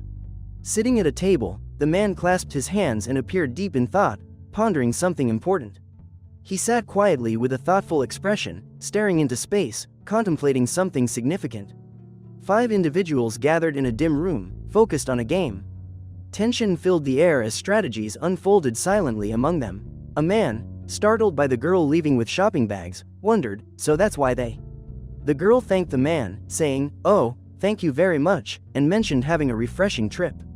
Turning slightly, the man acknowledged her gratitude with a simple expression as she repeated her thanks. The boy's eyes widened in surprise, his shock evident as he processed the unexpected situation. With a fierce expression, the man gnashed his teeth and spoke tightly, "Get out of my way." His determination was clear. The man shouted for Romi to stop as he raced forward, clutching something tightly. She glanced back, surprised. He asked her what was wrong, reaching out toward her, and questioned why she wanted to leave the island. He exclaimed that it was just to vent, showing urgency and determination to resolve the situation. He shouted again that it was just to vent, emphasizing the urgency and his determination to clear misunderstandings. The girl turned with urgency, saying, "Shut up," her expression serious and demanding attention. She glanced back, her expression serious, and asked, "What do you want?" seeking clarity. The man adjusted his sunglasses, confidently signaling for silence with a finger to his lips. The woman removed her sunglasses, revealing a sly smile, and gestured with her fingers, hinting at something intriguing. A tall man stood with raised hands, showing red marks, looking surprised as a woman in a patterned outfit with shopping bags glanced up at him. A surprised man with raised eyebrows expressed confusion, asking, "What?" while staring ahead. A hand reaches into a bag, revealing a neatly wrapped present adorned with symbols of hearts, spades, and diamonds. A girl hands a gift to a boy, telling him it's for him and saying she remembered him and decided to buy it. The boy stands holding a gift bag, contemplating its contents in silence, pondering the significance of the gift. A man watches a woman walk away, noting her confident stride as her high heels click on the ground.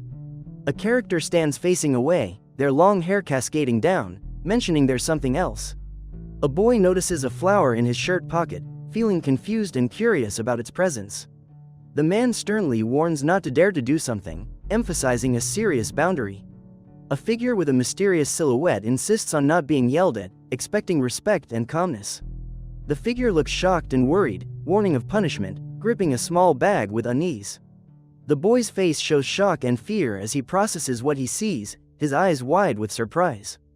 A character emerges from the shadows and asks, "Did you understand everything?" The atmosphere becomes tense as the question lingers. He leaned forward, remarking on the unexpected presence, and explained he wore her slippers without permission, wandering around the house at night. Standing in the forest, the young man feels startled, realizing the shadows around him hold more significance. He stands in the forest, overwhelmed by the recognition that the shadows are more than they seem. Frozen at an open door, the young man stares at a note on the wall while holding a box and a picture.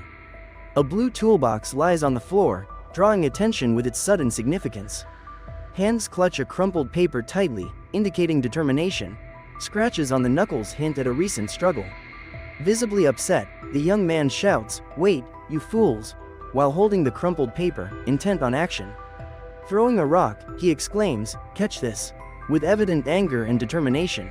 Panting heavily, the young man bends over, muttering as he tries to recover, likely exhausted from recent events. A young man, distressed, mutters to himself about his unfortunate situation. He continues to stare wide-eyed, unable to comprehend his predicament as panic rises. A gift, wrapped in playing card symbols like hearts, diamonds, and clubs, rests on the floor. A woman with long hair promises to return for him, gazing thoughtfully. A focused man reflects on his mistake of trusting someone he calls a sly bitch. With determination, a man pulls at the ribbon of a decorated gift, contemplating its importance. Frustrated, a man grips a colorful package, shouting angrily about its contents. Intensely, a young man stares, sweat trickling down, readying himself for what lies ahead. On the floor, a torn playing card with heart and club symbols hints at tension and competition. Among scattered boxes, another torn playing card suggests a moment of conflict. A young man stares intently at a bottle labeled herbicide 500 milliliters, contemplating its use. He holds the bottle, considering its implications. The young man smiles while holding the bottle and recalls something, saying, "Herb." Staring wide-eyed, he exclaims, "Ha ha," and repeats it with an unsettling tone. In the dark, the treehouse window glows softly as laughter echoes. One voice says, "Ha ha ha," while another repeats the same. Tears in his eyes, the boy lifts a bottle high and exclaims, "Herbicide." It's herbicide, capturing attention amidst chaos. The man raises the bottle, laughing and shouting, "Ha ha ha," with commanding energy. He stumbles back, cursing in shock as a colorful bottle rolls past, hinting at chaos.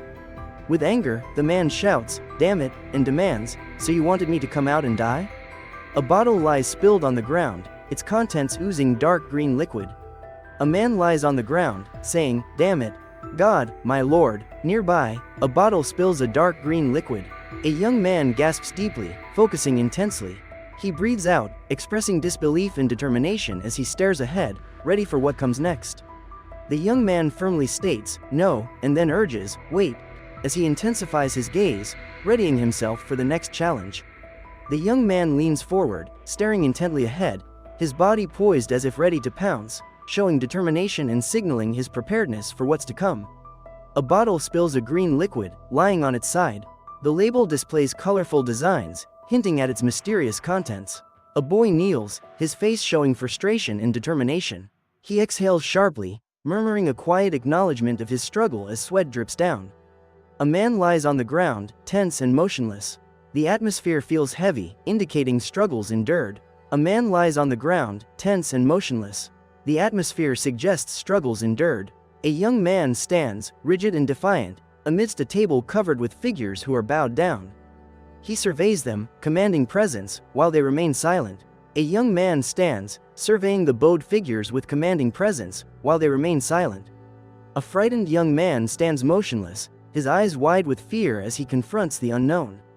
The young man remains still, his eyes wide with fear, as a shadowy hand grips his shoulder from behind. A young man, frozen in fear, feels a sinister hand on his shoulder. A character behind him smiles menacingly and says, "Good job." Sweat trickles down the young man's face as he stares down with wide eyes, uncertain of what will happen next. Eyes wide with fear, the young man stands, sweat dripping down, unsure of the upcoming events. Determined, the young man stares ahead with wide eyes, preparing for the challenge and refusing to retreat. Facing a massive pig, the young man appears resolute, ready to confront the unexpected task. Mysterious stillness envelops the scene as shadows weave through the trees, creating an atmosphere thick with anticipation. Hands rummage through a cluttered table, grabbing a notebook amid sticky notes and scattered items, suggesting a chaotic search. He insists it was somewhere around here, while searching through the cluttered desk, certain he has seen it before. He scanned the cluttered desk, spotting a yellow rubber duck among the toys and gadgets, and declared it was excellent. Leaning forward, he examined the mysterious object in his hand with wide eyes, a sinister smile forming on his face. Holding a dark bottle with unknown contents, he grinned, imagining the chaos it might cause. He raised his clenched fist, signaling that something big was about to happen. Standing at the door, he was ready to knock, his hand poised. The atmosphere was heavy with anticipation. He stood at the door, looking surprised, with a blank expression, contemplating what awaited him. Pausing at the door, he was surprised. The shadowy entrance loomed as he asked, "Is anyone there?" His voice echoed. Surprised at the door, he saw a woman appear, smirking, and she said, "Oh, it's you." Holding a knife, he remarked, "Here it is. I am returning it." He bowed deeply, saying, "I beg your pardon. I must have completely lost my mind." The other character stood silently, observing him. The man stood silently with his head bowed as the woman, holding a knife, confronted him. She waited, the silence between them palpable. The man, with his head still lowered, turned to the woman and asked if she planned to go to the kitchen. With a raised eyebrow, the woman inquired, "What?" She appeared curious and open to more information. A smirk crossed the man's face, shadows partially obscuring his features, while a bead of sweat rolled down his cheek. The boy addressed the viewer directly, a slight smile on his face, stating he wished to know if he could be of assistance. A hand swiftly and precisely cut into a fish with a knife. Wearing an apron and gloves, a man smiled while peeling vegetables, commenting on the detailed and laborious nature of cleaning fish. A woman worked quietly in the background. A man exclaimed in disbelief, noting the surprising effort required. He expressed his astonishment at the significant effort necessary to handle the fish. Pipe, pipe, pipe. A man confidently states that this is his hobby. He cuts open a fish with precision, focusing on his task, and reiterates that this is his hobby. Wearing pink gloves, a man prepares food, glancing at a woman who seems distracted. He asks the distracted woman about how often guests are invited over while she continues working in the kitchen. A man grips a concealed object tightly, tension visible in his hand. With their back turned, a figure stands, hair blending into the muted background, silently preparing. In a white shirt and colorful apron, one figure prepares food, while another with red gloves holds a knife, ready for action, their dialogue tense. Nervously pouring sauce, the man in the colorful apron exclaims, "What is this?" as another figure watches from behind. The boy, wide-eyed, grins and declares, "This is unbelievable," showing his readiness for what's next. A close-up of the boy's face shows his wide eyes and grin as he holds a red, dripping object, saying, "This is it. This is the moment." A hand grips a bottle above a bowl filled with twisting noodles, preparing to add a red sauce while concentrating on the task. A boy gazes off-panel with wide eyes, showing shock and fear, as sweat dots his forehead. Clenching his teeth, the boy's tense face shows as sweat drips down, surrounded by swirling dark energy. A man in a black outfit, facing away, softly mentions how someone is assisting him significantly.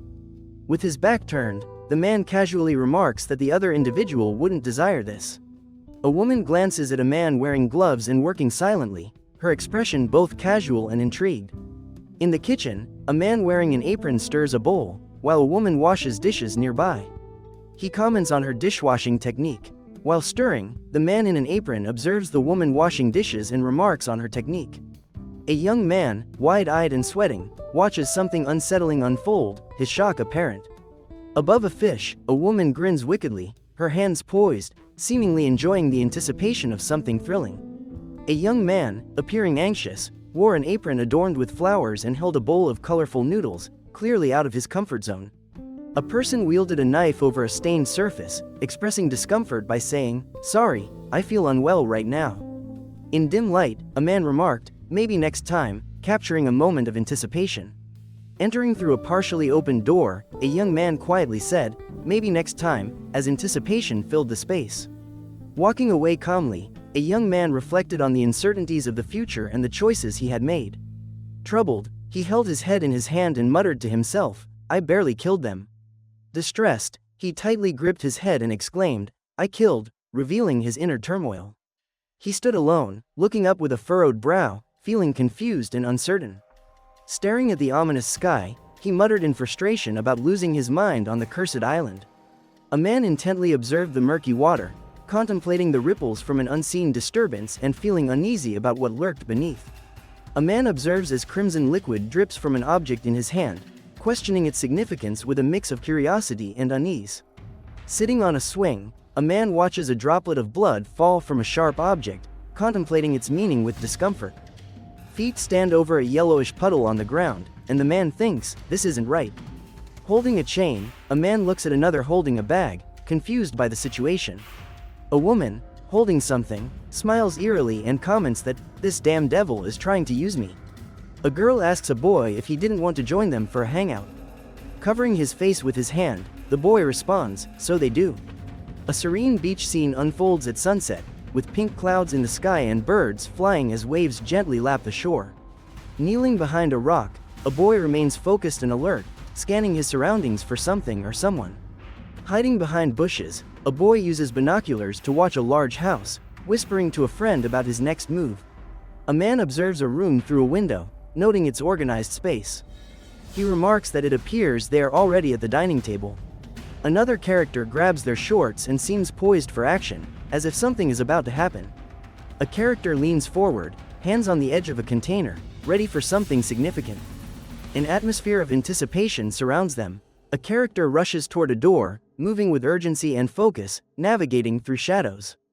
A young man crouches, holding a game controller, and pauses with a hint of uncertainty about what to do next.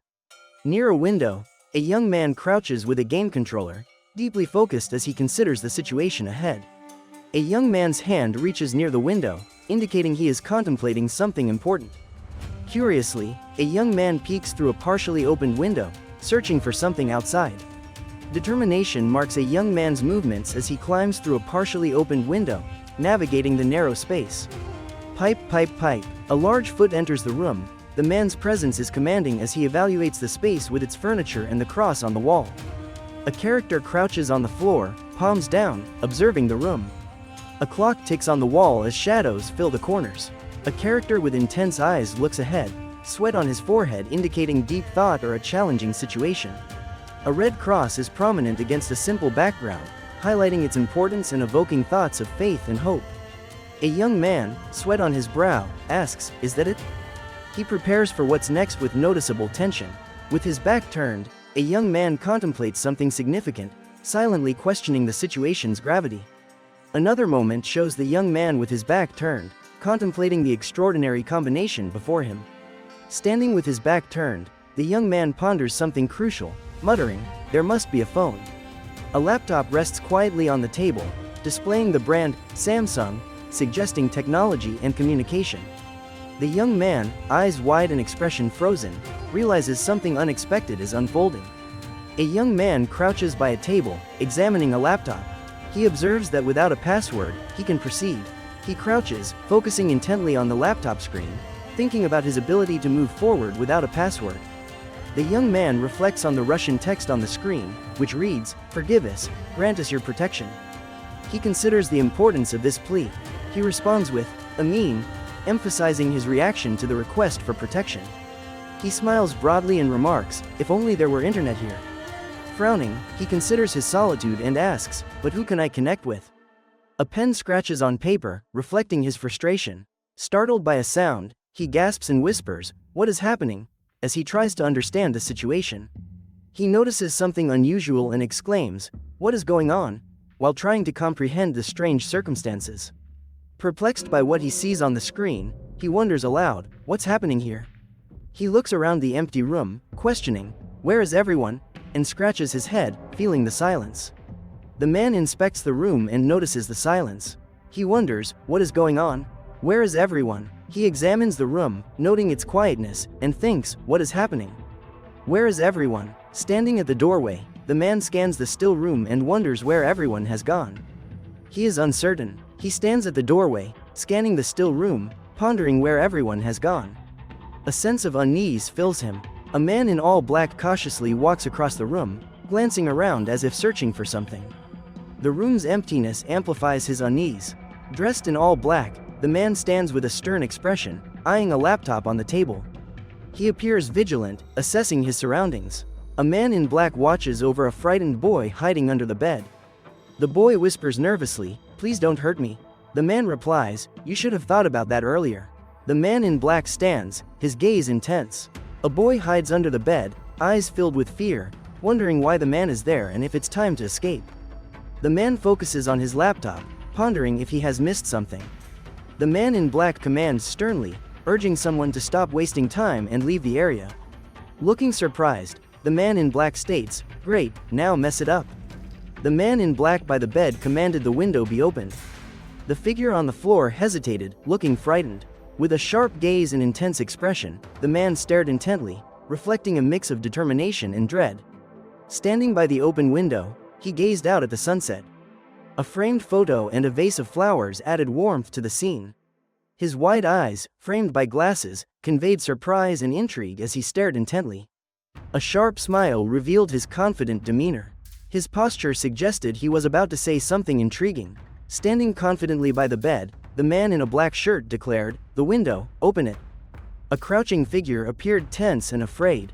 His eyes wide and filled with concern, the man felt the weight of the moment, uncertain about what lay ahead. Lying flat, a man watched as a shadow loomed above him, feeling anxious and clutching the ground. Dressed in a black shirt and tie, he stood in a doorway, his expression blank as he regarded the scene. In a black shirt and tie, the man observed the scene from the doorway, his expression remaining blank. A man in a black shirt and tie stands in a room, examining a picture on a dresser. He appears curious about its contents. He questions whether he opened it. Sweat trickles down the young man's face as he peers through a narrow gap, questioning what he might encounter next. Determined, the young man holds his gaze steady, preparing for what lies ahead. Wearing glasses, the man confidently states, "It must be," his calm expression indicating awareness of what's coming. A man with a sweaty forehead watches another man by the window, clearly anxious. Near the house, a character eagerly gazes at the light from a window, muttering, "Okay," as anticipation builds. A hand rests on a closed book with a cross on its cover. The character silently contemplates its significance. In a formal black suit, a man sits reclined, softly repeating, 333, lost in thought. Leaning back in a reclined chair, the man in a formal black suit reflects quietly, repeating, 333, in deep contemplation. A man in a formal black suit reclines in a chair, deep in contemplation. Nearby, a pair of hands rests beside a closed laptop. A young man types anxiously on his laptop, focused. He glances at the screen and says he needs to escape. Determined, the young man stares at the screen, thinking he will not give up and will find a solution. A young woman kneels in prayer, hands clasped, pleading for protection. Hands move swiftly over a laptop keyboard, highlighting urgency and determination without spoken words. A mouse cursor hovers over the Internet Explorer logo, preparing to click. A laptop screen shows a blank page with the word Gamsum G at the bottom, indicating the brand. The man stares at the laptop, visibly anxious, and questions if someone turned off the internet. His fingers hover over the laptop touchpad, tapping in frustration and urging it to respond.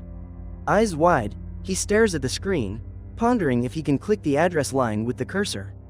The man looked at the screen as a notification appeared, signaling urgency. He thought about the meaning and the need for quick action. He pointed at the star icon and considered his choice.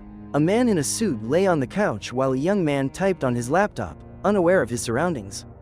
The man stared with his glasses reflecting light, questioning the reality of the situation and expressing confusion. He leaned closer to the object, murmuring and intrigued by what was in front of him. Peering through his glasses, the man focused, his eyes narrowing as he pondered the secrets before him. He raised his arm with determination, stretching in preparation for the challenge, radiating focus and readiness. The man adjusted his glasses, concentrating on a distant challenge, his expression showing determination. A man rested on a couch, his hand near a closed book with a golden cross on the cover, symbolizing faith. Sitting on a couch, a man smiled while another man stood behind him, preparing for something. The man considers how swiftly time passes. He adjusts his belt with focus, preparing for an important moment. In a black shirt, He is ready to teach an unforgettable lesson, his fists clenched with confidence. Gripping a book, he is set to deliver a lesson, while a young man nearby appears startled with sweat forming on his forehead. Standing in a room, he prepares to move outside, holding a weapon as light streams through the open door. As he readies to exit, he grips a weapon and an object flies towards the door. Sitting against a chair, surrounded by shadows, a man hears creaking sounds around him. A puzzled young man questions the old man's choice to take the strap, his tense expression showing confusion. Hovering over a laptop, a hand is ready to type, with tension building before entering something important. A hand points to a golden star icon on a screen, with the text indicating to click. A smiley face icon appears beside text in multiple languages, delivering the message, "Our happy family." In the manhwa, a character is seated at a table, engrossed in their laptop, its glow illuminating their face, underscoring their focus. A character in the manhwa stares intensely, processing something significant and unsettling. On a laptop screen, an image titled, "Sweet Home," grabs attention, showing a cheerful group posing in front of a house. Hands hover over a laptop keyboard, poised to type, illustrating focus and intent. A family poses happily in front of their house, displaying joy with outstretched arms and smiles, embodying togetherness. A young man, shocked, sweats as he reads his computer screen, questioning in disbelief, "Is this true?" The young man, wide-eyed, asks, "Is he not the right kid?" while looking at the screen. The young man examines a colorful image and thinks, "What a cozy home." As a group smiles, capturing a moment of happiness, a smiley face icon complements the text in various languages, reinforcing the message, "Our happy family." A cheerful boy with a net waves, calling to someone hidden in the shadows. The character remains still, enveloped in mystery. A young man, shocked, stares at his laptop screen, processing unexpected information with wide eyes.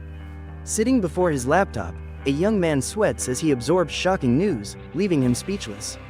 With wide eyes, a young man drenched in sweat wonders why something is closing as he reads shocking news on his laptop. Realizing something bad is unfolding, the young man worries they dislike him. A young man observes a child's face, sensing a connection or link present. A hand points at a dark area in an image, drawing attention.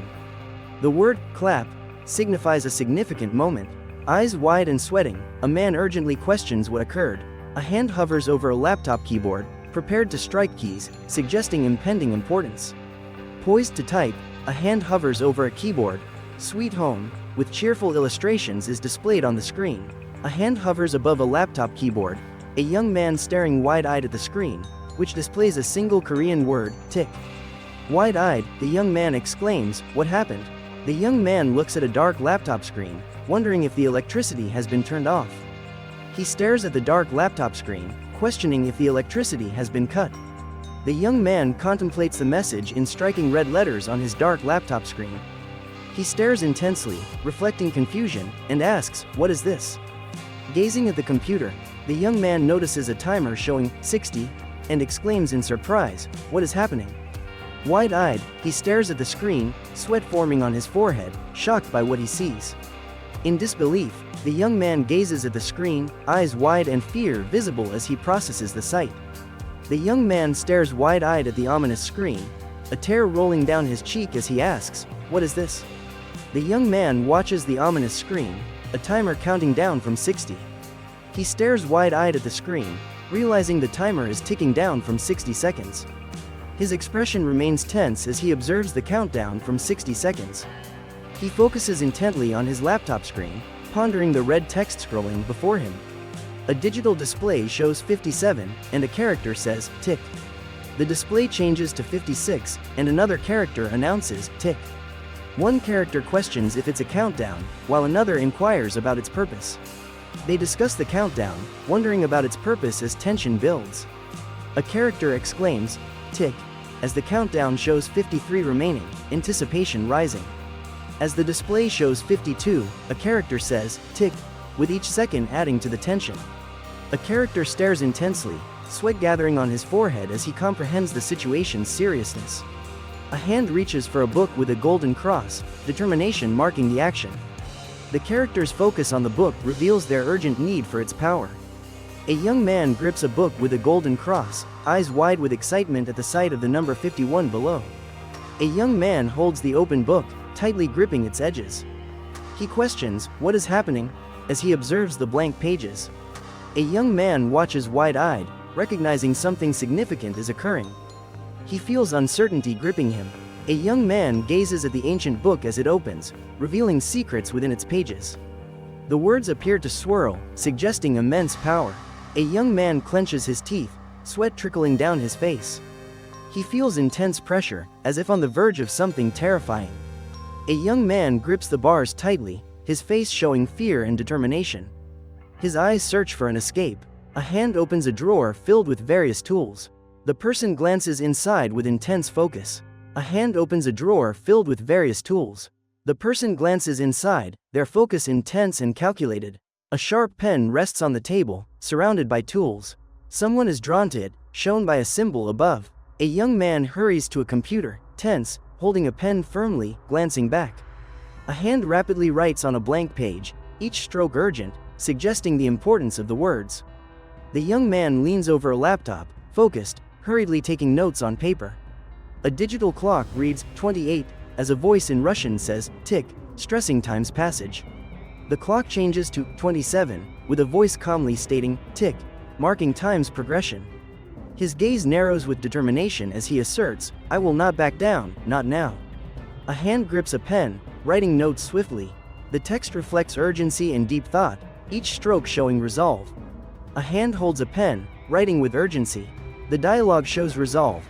Just a bit more, and almost there. A hand scribbles quickly, words conveying, I'm almost done, fueled by determination. A digital clock shows the number 3. The atmosphere suggests anticipation for what follows. A hand firmly holds a marker, rapidly writing on paper. The urgency of the words captures the attention of observers. A screen displays the number 2 in vivid digital lights. The accompanying text suggests safeguarding others' property, perhaps as a warning or guideline. Another screen presents the number 1. The text below mentions protecting loved ones and creating a safety barrier. A boy rests his face on a laptop, clearly exhausted, and mutters about relief or fatigue.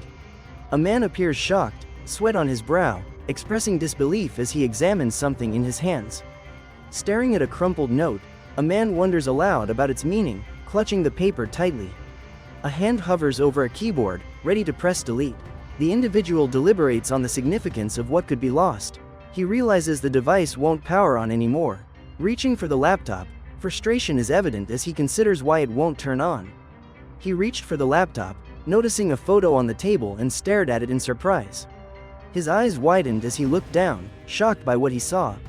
He focused on the dark grid on the paper, puzzled, and wondered, what does it mean, while searching for answers. He cautiously slipped a finger under the edge of a dark sheet of paper, curious about its secrets. He revealed a sheet marked with a bold 2, contemplating its significance with uncertainty. In the distance, a dark island loomed, its silhouette stark against the night sky while the water reflected the faint glow of stars. The silhouette of the island remained stark against the night sky as the water mirrored the stars. A hand slammed a hammer down, driving a nail into the wood amidst palpable tension. A character sat on the floor, intensely focused on crafting. Above, the word L highlighted the urgency of the task. Pipe, pipe, pipe. A hand hits a surface forcefully, highlighting a crucial moment. The character exclaims about an unfortunate event. A character kneels on the floor, clutching a red object tightly, appearing distressed by the situation. Kneeling on the floor, a character grips a red object with urgency, focusing intently on what lies ahead. A character bends over, sweat on their face, examining a small, light object in their hand, acknowledging its significance. Sweat trickles down the face of a character hunched over, examining a small, light object, recognizing its importance. Kneeling beside a wooden frame on the floor, a character plans to use it purposefully, studying its structure closely. A boy lies on the wooden floor, arms stretched out, as if contemplating something of significance, lost in reflection. Lying on the floor, a boy gazes upward with a blank expression, seemingly deep in thought, marked by a conversational pause. The man shifts slightly, signaling a transition. His movement draws attention, hinting at upcoming developments. Sitting on the floor, a young man reflects thoughtfully, feeling watched and questioning who left the cards for him, calling himself a complete idiot. The young man studies a crumpled note in his hand, questioning its meaning. He wonders aloud what it could possibly mean. He examines the note, puzzled by the words, first pig, second pig, and speculates about their significance. He mutters that it suggests he could kill anyone with a single finger. His eyes narrow as he focuses on the mystery before him.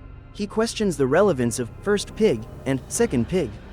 Sitting with a note in hand, the young man expresses surprise. He reads the phrase, as for the nail. A character stands before a treehouse, shocked. He insists that it can't be true. Frozen, a character stands as a weapon strikes from above. He exclaims that this can't be happening.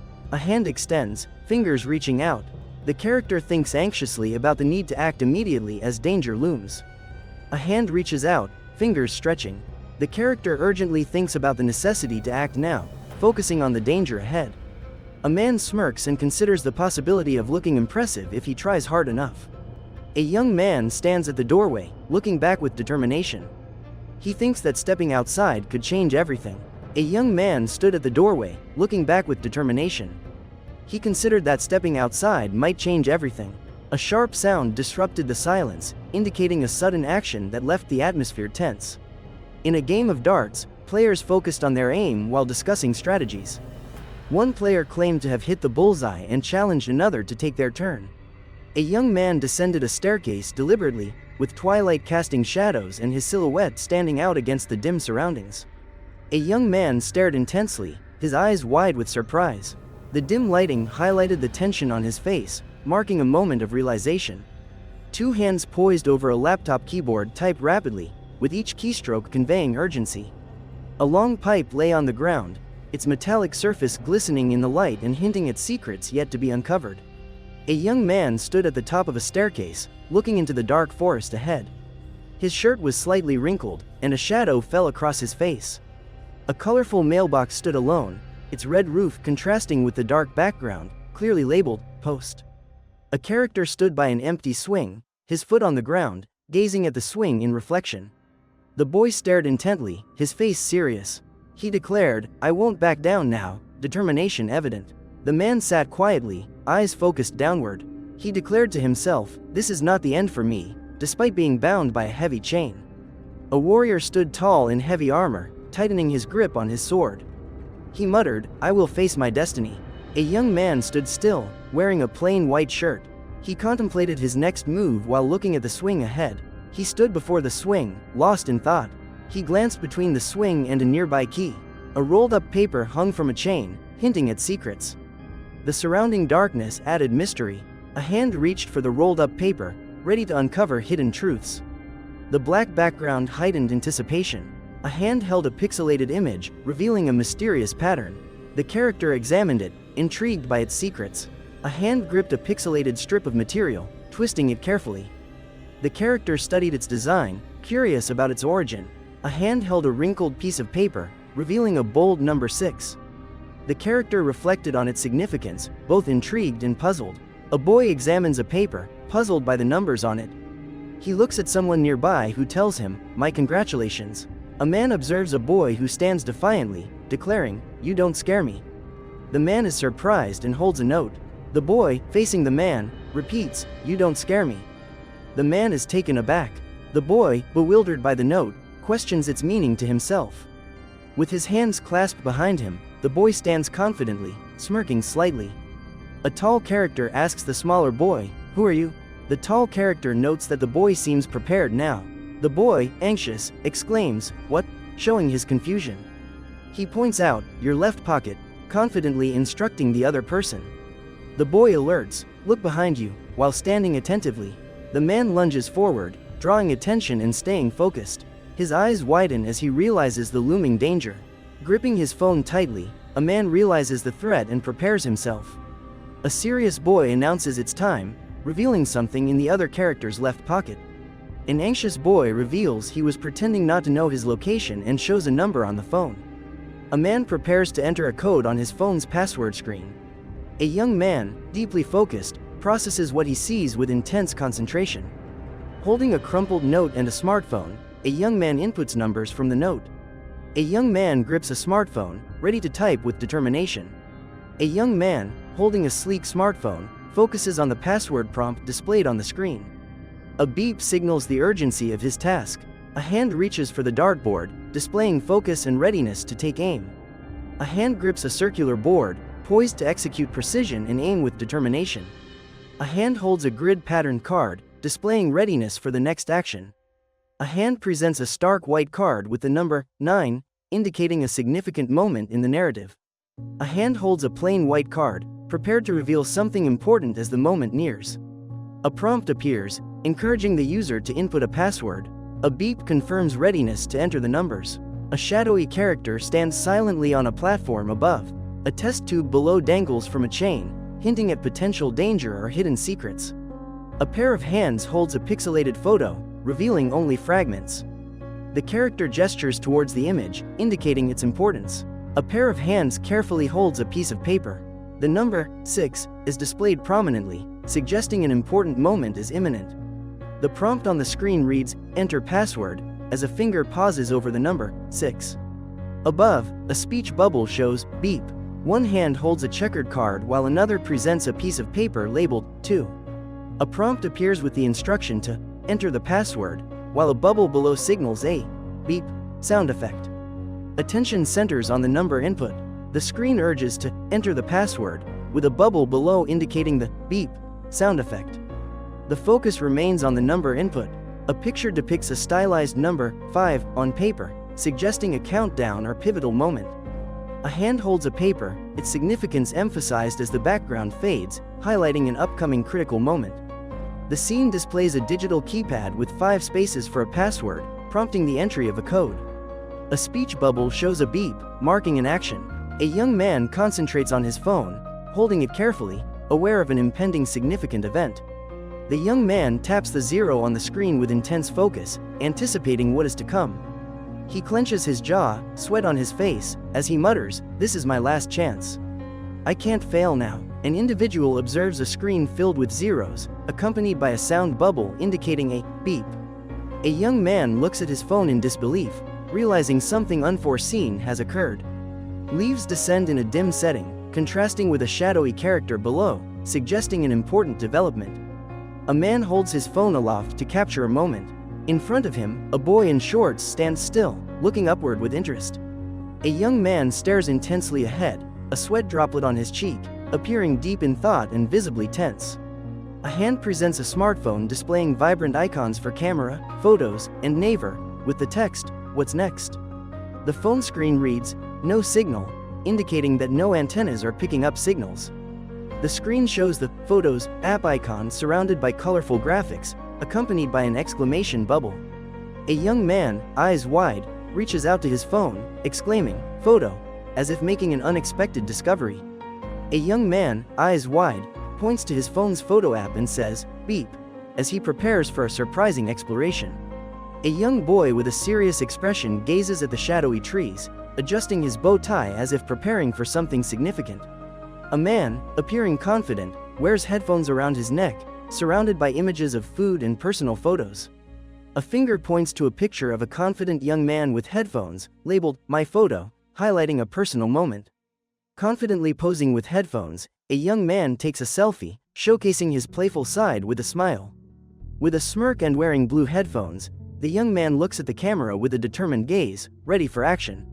Startled, a young man stands before a mirror, holding his phone and exclaims, "What is this?"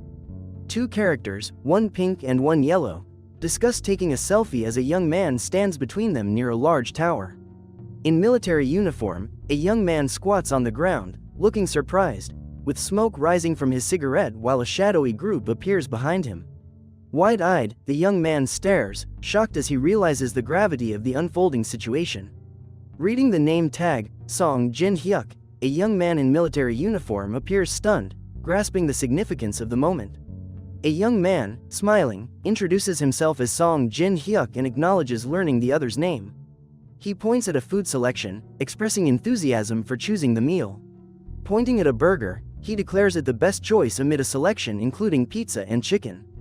A character observes a bowl of noodles and remarks on its delicious appearance, indicating he remains a gourmet. He questions, is knowing his name enough? Contemplating the nature of their interaction. Considering, he reflects, is my name all I can get? Evaluating his self-worth and their conversation's limits. The character looks at a photo on his device and comments on its significance, noting the quantity. Observing the photo, he remarks on its importance, acknowledging the number. He laughs and remarks, "She is really quite adorable," capturing a playful interaction that highlights their lighthearted relationship. Pipe, pipe, pipe. He, holding balloons, mentions that it seems like they are just hugging. She stands next to him, enjoying their playful exchange. He gestures to a slice of cake, suggesting they share it. She agrees, saying they should enjoy it together. He observes his phone and comments on their happiness in the photos. She looks at him with curiosity.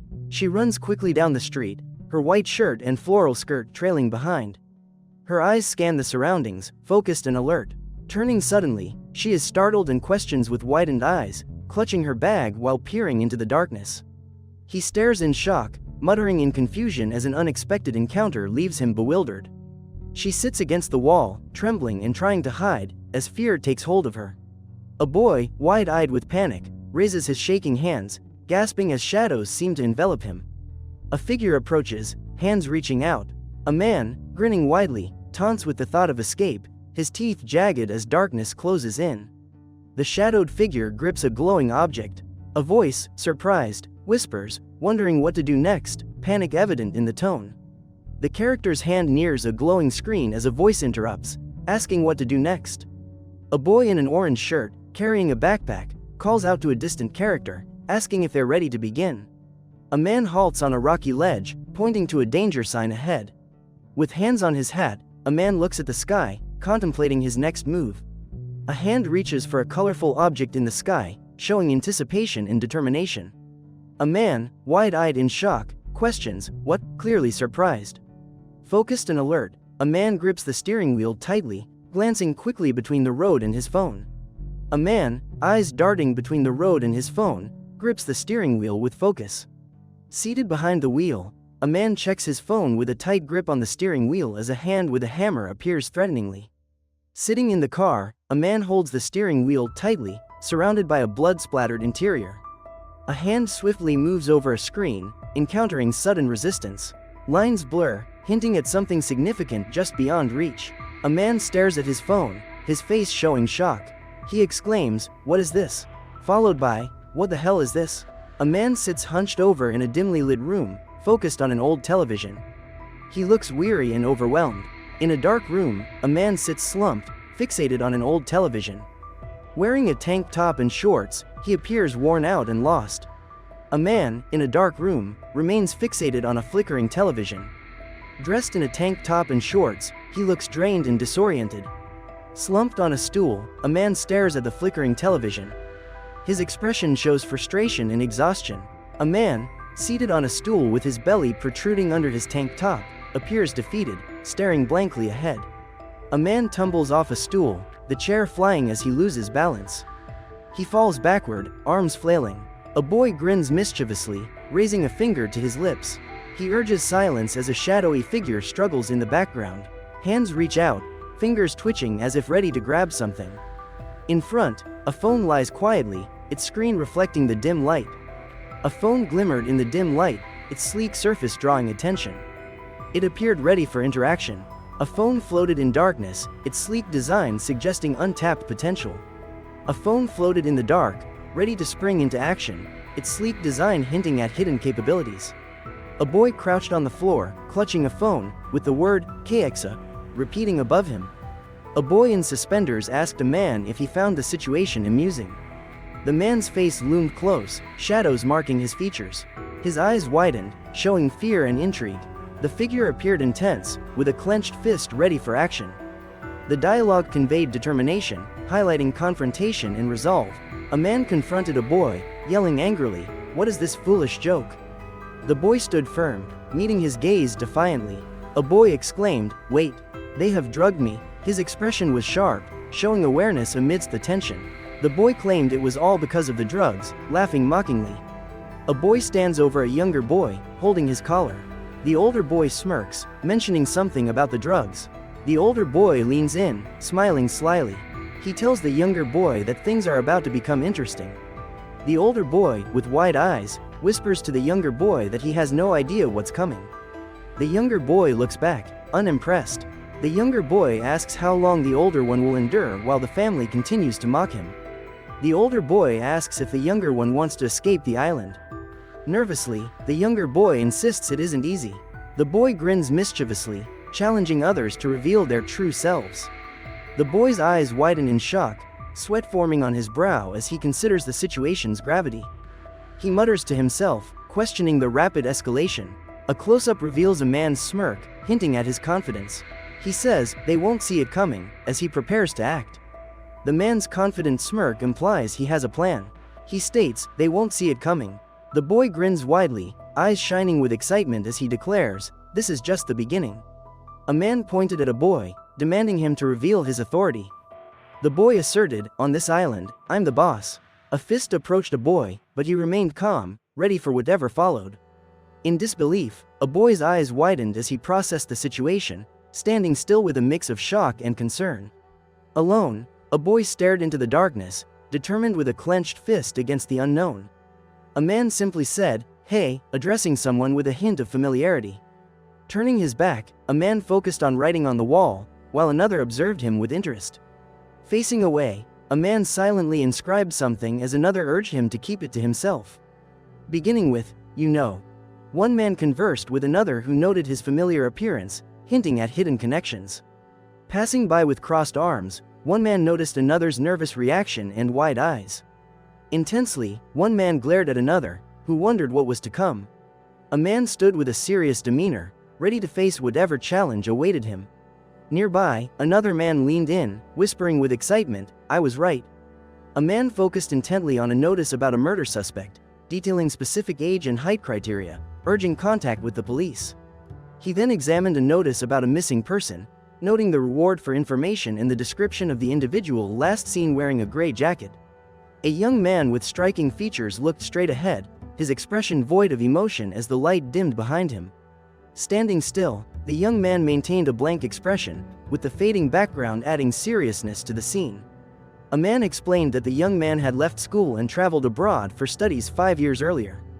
Expressing surprise, a man inquired if the young man was a certain individual, while another nearby showed frustration by scratching his head. Confused, a man asked the young man, seriously, while his neighbor, visibly frustrated, scratched his head in confusion. A man in a long coat commented that the young man reminded him of someone, suggesting a possible mysterious connection. A man in a cap inquires why the other man seems familiar. The second man, surprised, ponders their possible connection. A man grips a knife with intense focus, contemplating his next move with determination clearly visible. A man in a cap stares intently, his intentions hidden, while the other man glances nervously, uncertainty evident in his expression. A man in a cap remains expressionless as the man beside him watches with wide, anxious eyes, filled with uncertainty. A man in a cap sits silently while the other man, eyes wide with fear, acknowledges, oh, you are right. The tension grows. A man in a black shirt laughs and nudges the man in a cap, admitting, looks like I messed up this time. A man with a serious demeanor announces he's leaving. Another character interrupts, questioning if he needs something for the drop. A man in a cap, maintaining a serious expression, instructs, leave it to yourself. A man gestures towards the window, commanding silence, and reiterates, leave it to yourself. A man stands with crossed arms, staring intently, asserting authority with a composed demeanor, commanding attention silently in the room. A man strokes his chin thoughtfully, trying to recall where he has seen the character's face before. Another man gazes sharply, focusing intently with one eye, suggesting a story unfolding and showing curiosity about his surroundings. A man stands confidently with arms crossed, observing a phone screen displaying a young man's photo, intrigued by the information it presents. A man is frozen in place, wide-eyed in shock at a disturbing sight, sweat forming on his forehead as he processes the unexpected scene. A finger hesitates over a button, the atmosphere thick with tension as urgency and anticipation build. The finger remains poised over a button, uncertainty lingering as tension rises, anticipation growing with the stakes. A man peers through a glass door, panic clear as sweat beads on his forehead, gripping his phone tightly, ready to make a call. The man leans against a counter with a phone pressed to his ear, speaking urgently while anxiously scanning the empty room. He stares with wide eyes, sweat dripping down his face, repeatedly saying, T, in increasing panic. A pair of bare feet tense against the ground, someone exclaims, "Kya!" As shadows loom between them, thickening the atmosphere. A man grips the phone tightly, sweat covering his brow. He urgently inquires if someone is calling. A man stands outside a shop, speaking closely into his phone. He mentions having just spoken with a familiar person. A man stands outside a shop, holding the door as he glances back. He appears determined, ready for what lies ahead. A man pushes against a door, resolved to enter.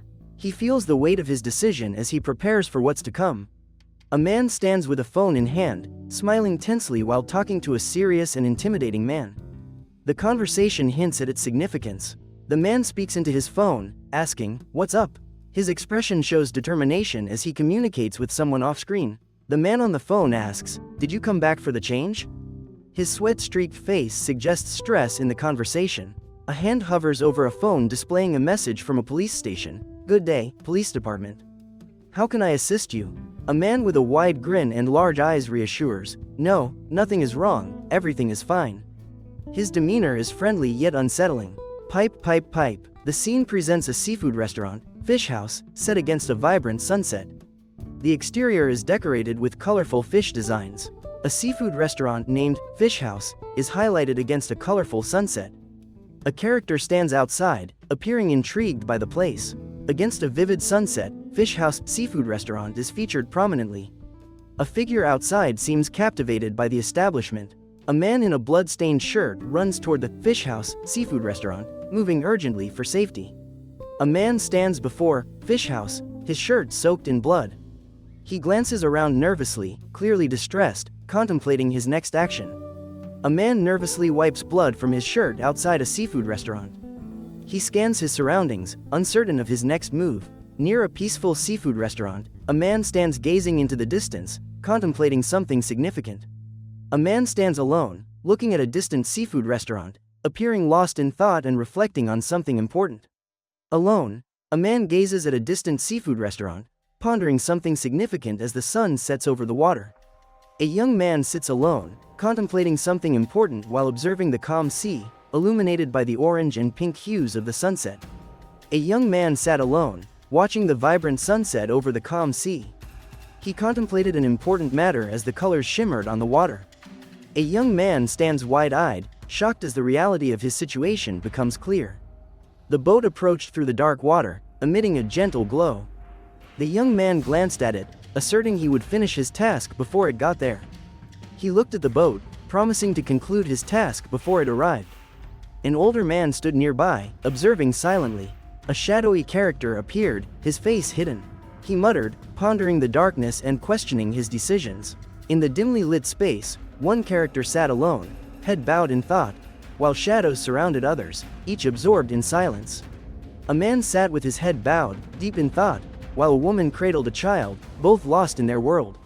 A man and a woman lay close together in a shadowy space, absorbed in their thoughts, stillness surrounding them. A man lay close, eyes narrowed, pondering a strange smell and muttering about it with curiosity.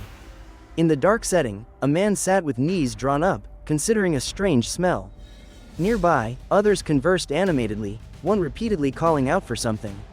In the dim scene, a young man sits with his knees pulled up, deep in thought. Others in the background show confusion, with one asking, "What the hell?"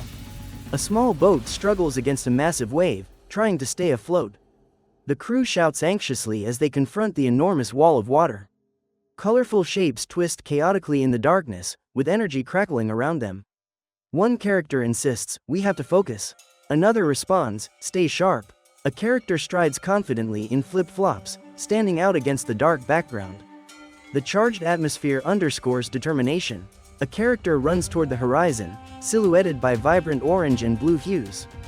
The surrounding rocks create an adventurous backdrop, highlighting determination. A character steps firmly, landing purposefully on the ground. Blurred trees in the background emphasize the focus on the action. A character stands at the water's edge, arms outstretched, watching the sunset over the ocean, whispering softly, "Wow." A character stands with confidence, gazing into the distance, reflecting a quiet determination, setting the stage for upcoming events. A character stands with confidence, gazing into the distance, with the text, "Serious Killer," suggesting an intense story yet to unfold. A character stands with a confident expression, smirking slightly. Their eyes suggest a deep story unfolding ahead. A character stands uneasily, exhaling sharply, sensing that something significant is imminent. Another character stands with a hand on his face, feeling heat rise as if anticipating an intense event. A man grips his face, tears filling his eyes, panic building within him, indicating distress. A man smirks, displaying sharp teeth, hinting at mischief or a cunning plan. A woman smiles at her reflection, preparing for something exciting. A girl with pigtails laughs, showing her playful nature. A man focuses intensely as he fills a bag. A boy adeptly uses chopsticks while cooking. A man stands at the water's edge, gazing at the horizon, filled with thoughts of awe at the vibrant sunset. A man smirks confidently as he gazes into the distance, his eyes shining with determination, plotting his next move. A man stands with a slightly slumped posture, his shirt loose, deep in thought, preparing for the future. A man stands tensely, facing away, feeling a rush of determination as he prepares to act. A man grips his face, eyes wide with fear, tears streaming, frozen in anxiety and dread. A man shows sharp teeth with a mischievous smile, leaning forward as if planning something. With wild hair and glowing eyes, a man corners another, asserting that others don't matter. The man with wild hair and glowing eyes smirks, commenting on the other's positive mood. A man with wild hair smiles at another man holding a gun, who stands with a serious demeanor, wearing glasses and observing closely. A man with wild hair looks nervously at a man in black with a gun, who observes attentively, creating tension. In a casual shirt, a man stands with his back to a black-clad figure, who looms menacingly, heightening the tension. A black-gloved hand grips a gun, poised for action as tension builds with the figure's decisive preparation. On the beach, a suited man with a rifle confronts a barefoot younger man, questioning his early arrival to shoot at seagulls. The suited man with a rifle tells the younger man that others will arrive soon. A man in glasses tells the younger man that early risers will be rewarded. The younger man responds with playful enthusiasm. The man in glasses claims early risers gain benefits, while the eager younger man responds playfully, excited for the day's prospects. With a playful smile, the young man expresses surprise and uncertainty, scratching his head as he speaks. Waves crash violently against the rocks, sending water splashes into the air, creating a chaotic scene. Clouds and birds fill the sky, while the blue expanse stretches endlessly above, with birds flying freely. A flock of birds flies across the vast, cloud-filled sky, wings beating against the blue expanse. A bird soars through the sky with powerful wing flaps, capturing a moment of intense flight. A man confidently aims a gun at a distant water target, while another observes, concerned about the shot's outcome. Standing with a gun, a man focuses on a distant target in the water, as his companion watches with concern. The man with a gun asserts the island is far off the coast, while his worried companion listens closely. Holding a gun, the man with glasses gazes into the distance, contemplating the unknown as silence surrounds him. The man with glasses smiled, saying he liked it. Surprised, he held his device tightly and questioned the situation. He appeared surprised, clutching his device and asking someone, "To you?" A young man with a friendly expression asked if they hadn't mentioned the many needed islands in Korea. Pointing towards the horizon, he asked what they thought about the islands. Another character replied that practically no one noticed them. The young man questioned what they thought about the islands, and another character responded that practically no one noticed them. He gazed intensely, pondering the significance of the islands and wondering if others noticed them. A young man wearing sunglasses held a device, saying, "Wow," as another figure in casual attire adjusted his glasses, intrigued. A close-up showed a young man with an intense gaze adjusting his glasses and focusing intently. A dark figure swiftly moved across the scene, with shadows twisting around as it made a decisive strike. A shadowy character swiftly moves through the air, concealed in darkness. The environment blurs as the character prepares for the next move. A shadowy character rushes forward, its outline barely visible amidst the chaos, readying for another quick action. A shadowy character stands with a gun, discarding 2 spent bullets. Another observes with surprise at the rising tension. The man in the dark coat says everyone occasionally desires to escape. The man loads golden cartridges into a gun with focused precision, preparing for action.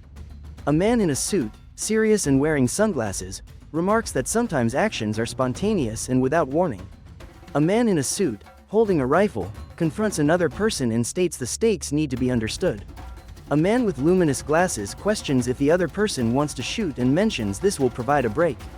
A boy, wide-eyed, appears surprised, caught off guard by a moment of realization. Attention is drawn to a pair of strikingly wide-open eyes, highlighting the intensity against the dark backdrop. A tall character stands with a rifle, while the other character appears surprised and unprepared for the encounter. A hand grips the rifle firmly as another hand reaches to take it, both struggling for control. A young man focuses on a rifle, examining it closely with curiosity. The young man, shocked and curious, asks, What is happening?" With a gun in hand, a young man nervously warns another not to repeat the action. The other man smirks, unimpressed by the warning. A young man, tense with a gun, warns another not to take the risk again. He points a gun, hand steady, speaking seriously to emphasize his warning. Exhaling sharply, the young man holds a bottle tightly, ready to act. A man stands confidently, raises his gun, and gives a command, while the younger man appears tense, ready to follow. A character points to the sky and demands, "Here." Another responds, "This one is just right for it." One character aims a rifle while the other points ahead, claiming the spot is ideal for their purpose. A character's finger hovers over a double trigger on a gun, indicating it has a dual mechanism. A man holds a gun with a dual trigger, ready to shoot. He warns that pulling both triggers will fire both barrels, but pulling one will fire only one barrel. A man in a suit explains that firing both barrels increases firepower, but advises beginners to use one barrel. Before shooting, he tracks the seagull's flight carefully. The young man raises his rifle, tension apparent in his eyes, and says, "Axe," focusing before acting. The man with glasses stares in surprise and simply says, "Oh." The man in front gazes at the horizon with a sense of calm as he stands still. The man stands confidently, wearing glasses and smirking, and remarks that it is quite a disgrace. "Pipe, pipe, pipe." The man in glasses confidently gestures toward the sea, stating that in the beginning, everything gets messed up. The young man holds a bat, mentioning he has one shot left, addressing an unseen character with determination. With a smirk, the young man acknowledges, of course, his confidence evident as he prepares for the next move. Grinning, the young man declares he has one more shot left, suggesting he's ready for what's next. The young man, back turned, asks if the other is the lord of the mansion, his casual posture highlighting curiosity. Standing firm, the man with glasses gazes into the distance, appearing thoughtful as he anticipates what lies ahead. Holding a weapon, one man confidently addresses another, casually asking if prayers were made for him. With confidence and a weapon, a man inquires if another has prayed for him. A man, armed, confidently asks if another understands.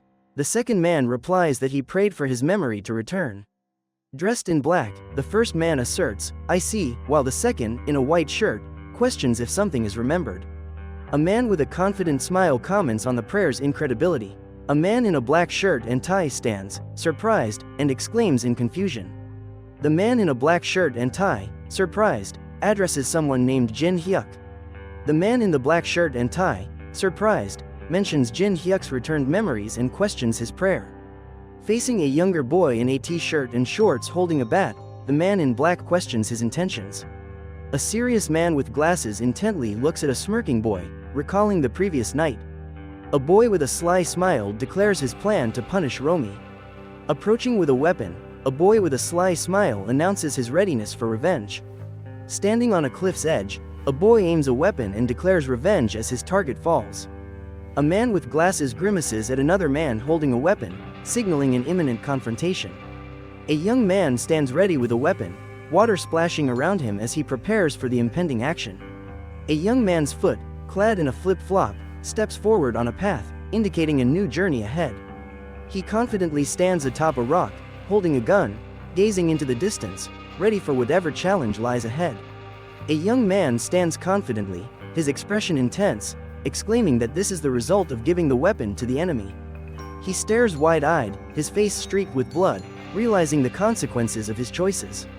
A young man stares in shock, his face smeared with blood, confronting the reality of his decisions.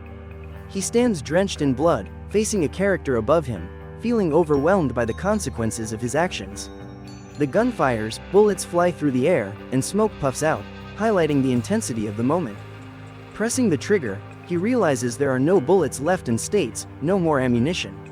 Standing atop a rock with a rifle in hand, he scans the horizon, preparing for what comes next as the sea splashes below. He examines his gun, considering whether it would have been better to remove the bullets before using it. He reaches for the gun on the ground, deciding his next move. He watches the gun splash into the water, reflecting on the consequences of his decisions. He muses about the concept of killing with a gun and its serious implications. The character, smiling, expresses that it's absolutely not fun. Characters appear in contrasting styles, with one angrily pointing and saying, "This is not what we agreed on."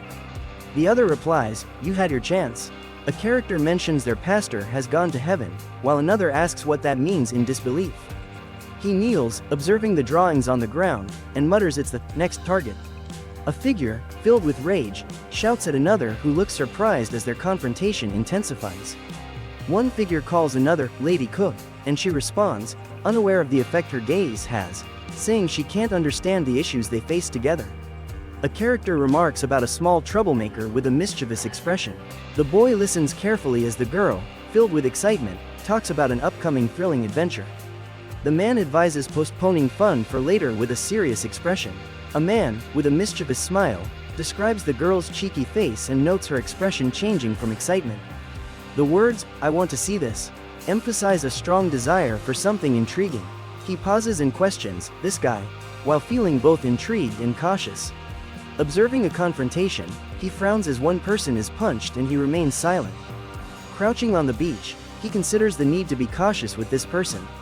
Looking at the sky, he senses urgency and thinks, "I need to act fast," while scanning around. He gazes at a faded image and mutters, "Romy," before a voice interrupts, calling her a truly terrible bitch. He looked up, surprised, when she waved and thanked him, saying she had a refreshing trip. The man was taken aback as unexpected events unfolded. A young man stared at a bottle labeled "harmful substance," gripping it tightly and realizing the serious situation. With clenched teeth, the young man whispered, "Darya," in a low voice, indicating urgency. In the image, the young man watched as an arrow struck a puddle, revealing a distorted face beneath the water. He felt the need to react quickly. The young man repeatedly yelled, "Damn," with intensity as he prepared to launch a powerful attack. Exclaiming, "Ah!" the young man surged forward, radiating energy in a fierce attack, surrounded by intense visuals. Suddenly lunging forward, a young man intensified the scene with raw power as a sharp object sliced through the air. A young man knelt on the ground, breathing heavily, trying to compose himself. Hanging upside down with a wild grin, the young man breathed out sharply, adjusting to his surroundings. The young man grinned wildly while hanging upside down, adjusting to his surroundings with a deep breath. He hung upside down, a wild grin on his face, adapting to his unusual perspective as he exhaled. Calmly hanging upside down, the young man closed his eyes and took a breath, embracing his position. An eye gazed intensely, surrounded by dark lines, hinting at profound thoughts. The image showed a young man with wide eyes and tousled hair, suggesting a significant realization. Smiling with excitement, he remarked that something important seemed imminent. A hand reached out, steady but uncertain, with a suggestion not to worry about the future. Waves crashed against the shore, revealing a rocky landscape and a serene coastal scene under a clear sky. A mysterious character with wild, spiky hair appeared and exclaimed, seeking answers to their confusion. "Pipe, pipe, pipe." A character sits cross-legged, pondering the burdens of being an idol, and noting its particular irritations. The character, still seated cross-legged, mentions possessing hunting guns, exuding a blend of confidence and thoughtfulness. He muses that killing him first might be necessary. With a determined kick, he decisively announces, "Great, I've made my decision." Walking along the shore, he asks himself, where does this junkie sleep and eat? He looks down, hand on his side, uncertainty evident as his mind races. Standing with his back turned, he remains silent, gazing into the distance, lost in thought. A large house looms, its dark facade contrasting against the pale sky, suggesting hidden stories. A fist strikes the door, a clear expression of impatience and urgency for a response.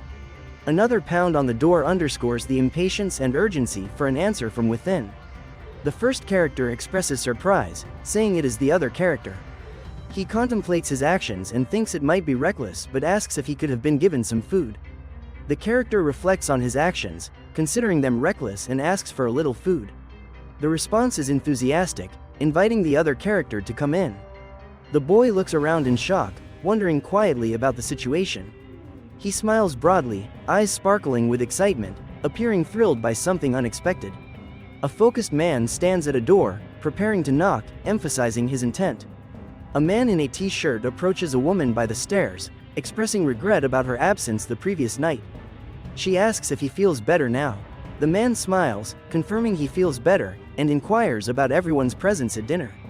He walks confidently, acknowledging his understanding, and mentions a mistake with the fish soup, as it wasn't pleasing to everyone. The man stares intensely, conveying confidence and depth without speaking much, leaving an impression on those around him. In a suit, the man reclines on the couch with focused eyes, while a younger guy at the table types rapidly and occasionally glances up. The woman smirks, curious if the man's husband was present. The younger guy smiles back, engaged. The man replies, "Of course." Wide-eyed, the boy hesitates, deep in thought, before responding with an unfinished sentence. Standing silently, the young man narrows his eyes in attention. A woman with a sly smile says, "She is lying to me." The young man, back turned, contemplates the situation and asks, "Get rid of her?" The girl asks the young man, "Could you help me with the preparation?" "Just sit down." A young man partially in shadow has one eye glowing ominously, suggesting tension and intensity. Shrouded in shadows, the young man calmly declares there is no need for fear. Partially covered in shadows, the young man assures everyone that there is nothing to fear. The young man reached for the drink, while breakfast awaited on the table. A man in a white shirt announced that cooking breakfast had become much easier. The group listened while eating. He stated he would soon finish putting everything away. Two girls listened, one looking relaxed. The young man smiled confidently, ready to face challenges. Hands held a fork and knife above a plate with toast, bacon, sausage, eggs, and meatballs. The simple table emphasized the meal. A woman with long hair smiled as she placed her hands above a fish, hinting at something intriguing. A woman with long hair stood quietly, focused, and determined, clutching an object. A young man in a white shirt expressed concern, asking a woman about her face. The young woman explained she fell down the stairs. A man in a black shirt stood silently as a woman in a patterned dress asked about his bruises, suggesting they were from a fall, and insisted on checking. The man in a white shirt insists there's nothing amiss, while the woman, seated and slightly turning away, appears skeptical and uninterested. He questions her certainty, looking down, his gaze suggesting he seeks deeper truth. A hand knocks over a glass filled with golden liquid, causing a spill and creating disruption. A woman notices spilled food and exclaims upon seeing the mess. The man gestures dismissively, while a girl in a pink shirt replies, telling him everything is fine and he isn't special. Another girl stands nearby, watching. The man, wide-eyed, claims her breakfast was ruined by salt and insists she should take his portion. The woman stares ahead, eyes filled with uncertainty, seeming to grapple with a troubling situation. A hand grips a plate laden with breakfast, focusing on the carefully arranged eggs and sausage, highlighting the meal's importance.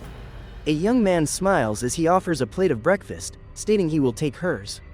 A young man gazes intensely, his wide eyes reflecting surprise at the unexpected situation, as he struggles to find the right words.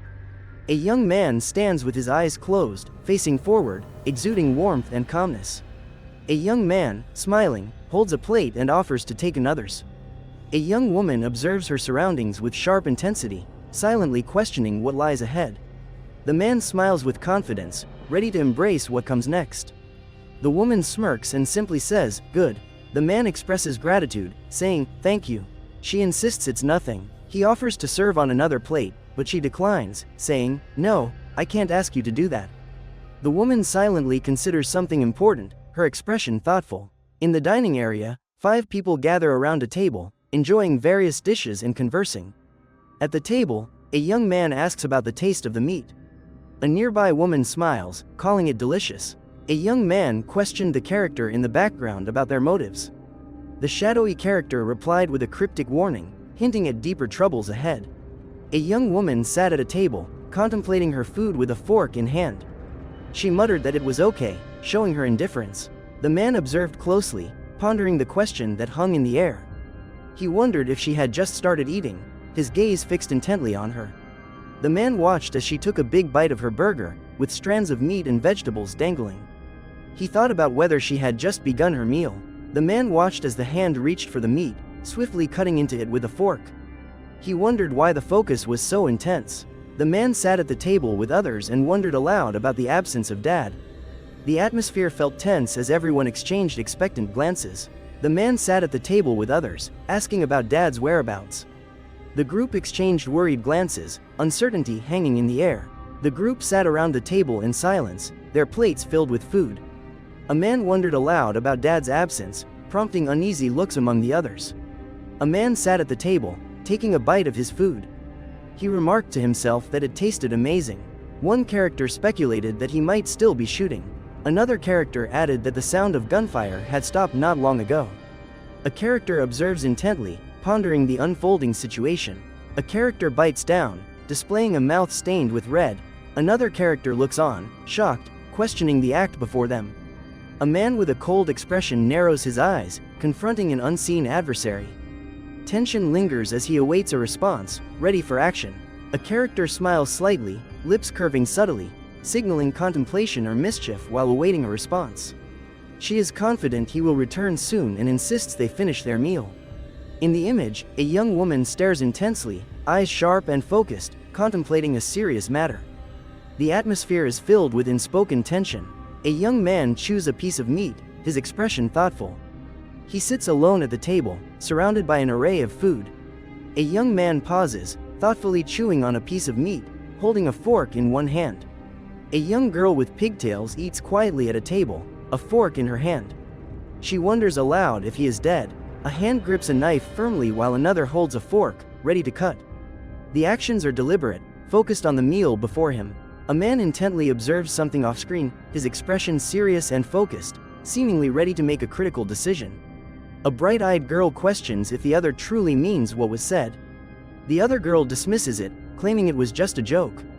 The bright-eyed girl insists it's not amusing. The other girl, nearby, quietly apologizes. A man requests Minu to visit the shore to spend time with their father. A man dressed in dark attire leans over a table, contemplating a plate of food, deep in thought about his next move. A man in dark clothing passes a table laden with food, noticing a woman engaged in her meal as she readies to eat. A man in dark attire stands with his back turned, seemingly troubled, while another man at a table focuses on his meal, oblivious to the tension. The man at the table, surprised, exclaims with a raised brow, noticing the distressed man in dark clothing turned away. A taller figure looms over a seated boy with wide, unsettling eyes, as the boy looks up, mixing anxiety and disbelief. The boy, puzzled, asks, "What?" as he looks up from his seated position, trying to grasp the situation. The boy asked the character what was happening, trying to understand the situation. The boy watched the character walk away, silently questioning the moment's significance. A man opened the door wide, revealing a dimly lit room. Furrowing his brow, the man asked what was wrong, muttering about the trash. Washing the dishes, the man remarked he liked the meal and found it tasty as always. While scrubbing dishes, the young man smiled, saying he enjoyed the meal, and the woman with red gloves commented on his sauce handling skills. The young man expressed happiness in helping with the dishes, finding it rewarding. Casually, the young man mentioned his awareness of his father's role as he walked. With a serious expression, the young man observed his surroundings intently. A tall character cast a shadow over another, and a serious man insisted on quick action for survival. A tall character addresses someone with, "Hey, idiot." He turns to see a girl staring confidently at him. With skepticism, he asks her not to call him Oppa. The girl boldly waits for his next words. She smirks and questions his shamelessness before asking about her request. He mentions he's almost finished. She offers if he wants to look. He responds that he's in the treehouse.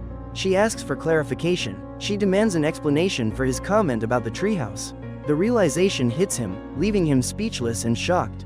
Standing rigid, he remains silent while she, with hands behind her back, suggests, "Maybe later," and looks away. With her back to him, hair in pigtails, she mentions, catching pigs.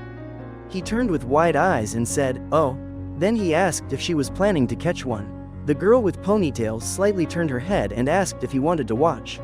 She then looked back and remarked, "Although, this isn't a little creepy." The boy stared intently, a smirk forming, and said, looks like you're finally ready to face the challenge. A building surrounded by trees set a mysterious scene as a character prepared to confront what lay ahead.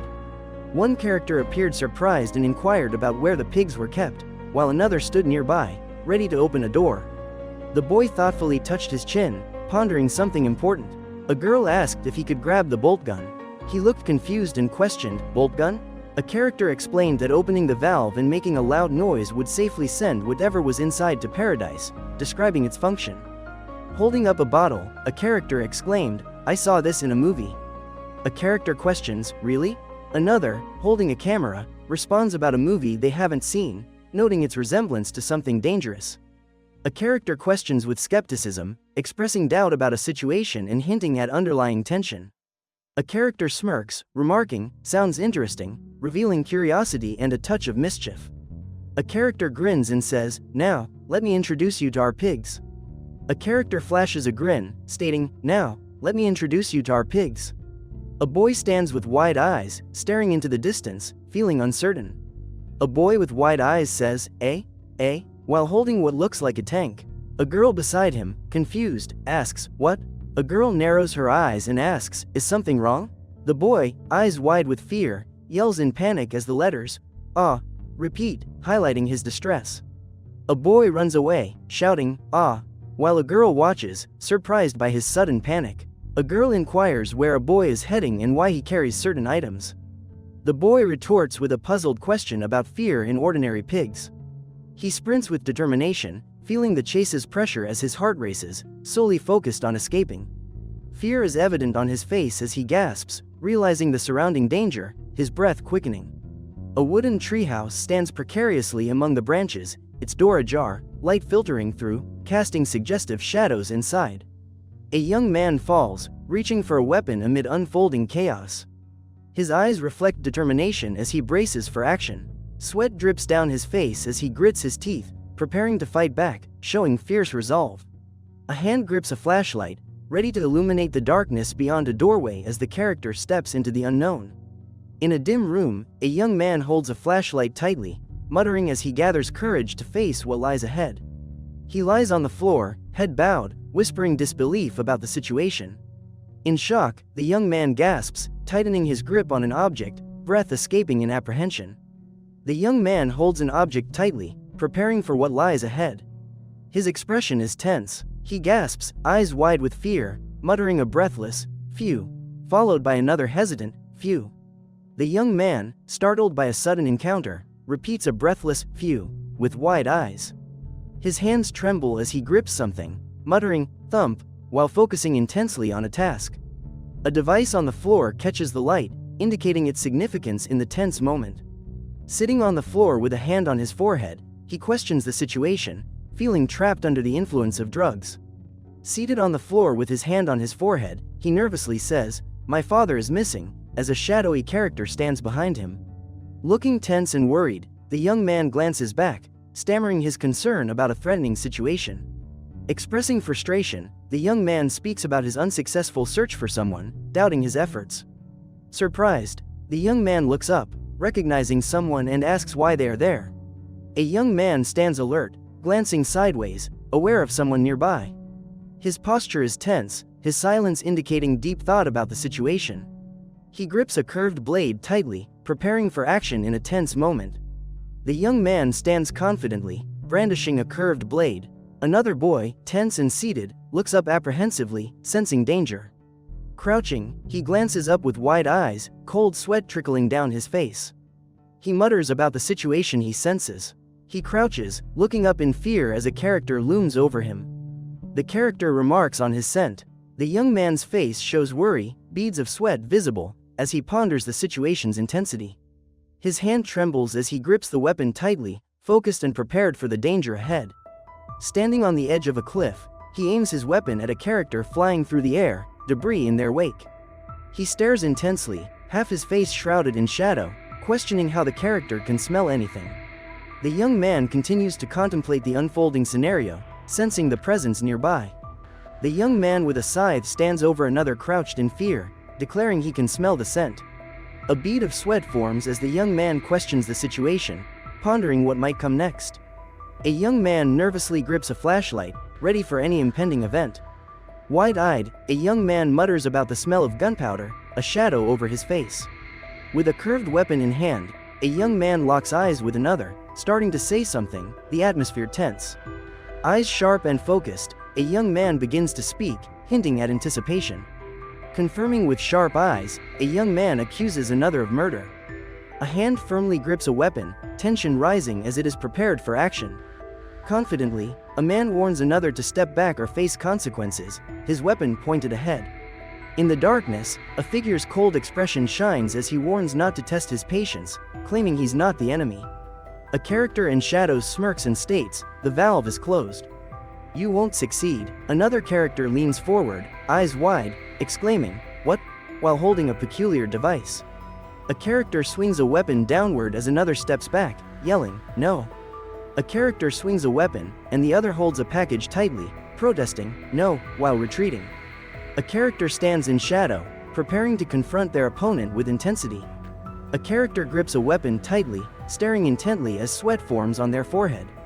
A character grips a device tightly, tension rising as they check the gauge with focus. The character checks the gauge with determination, focused on their task.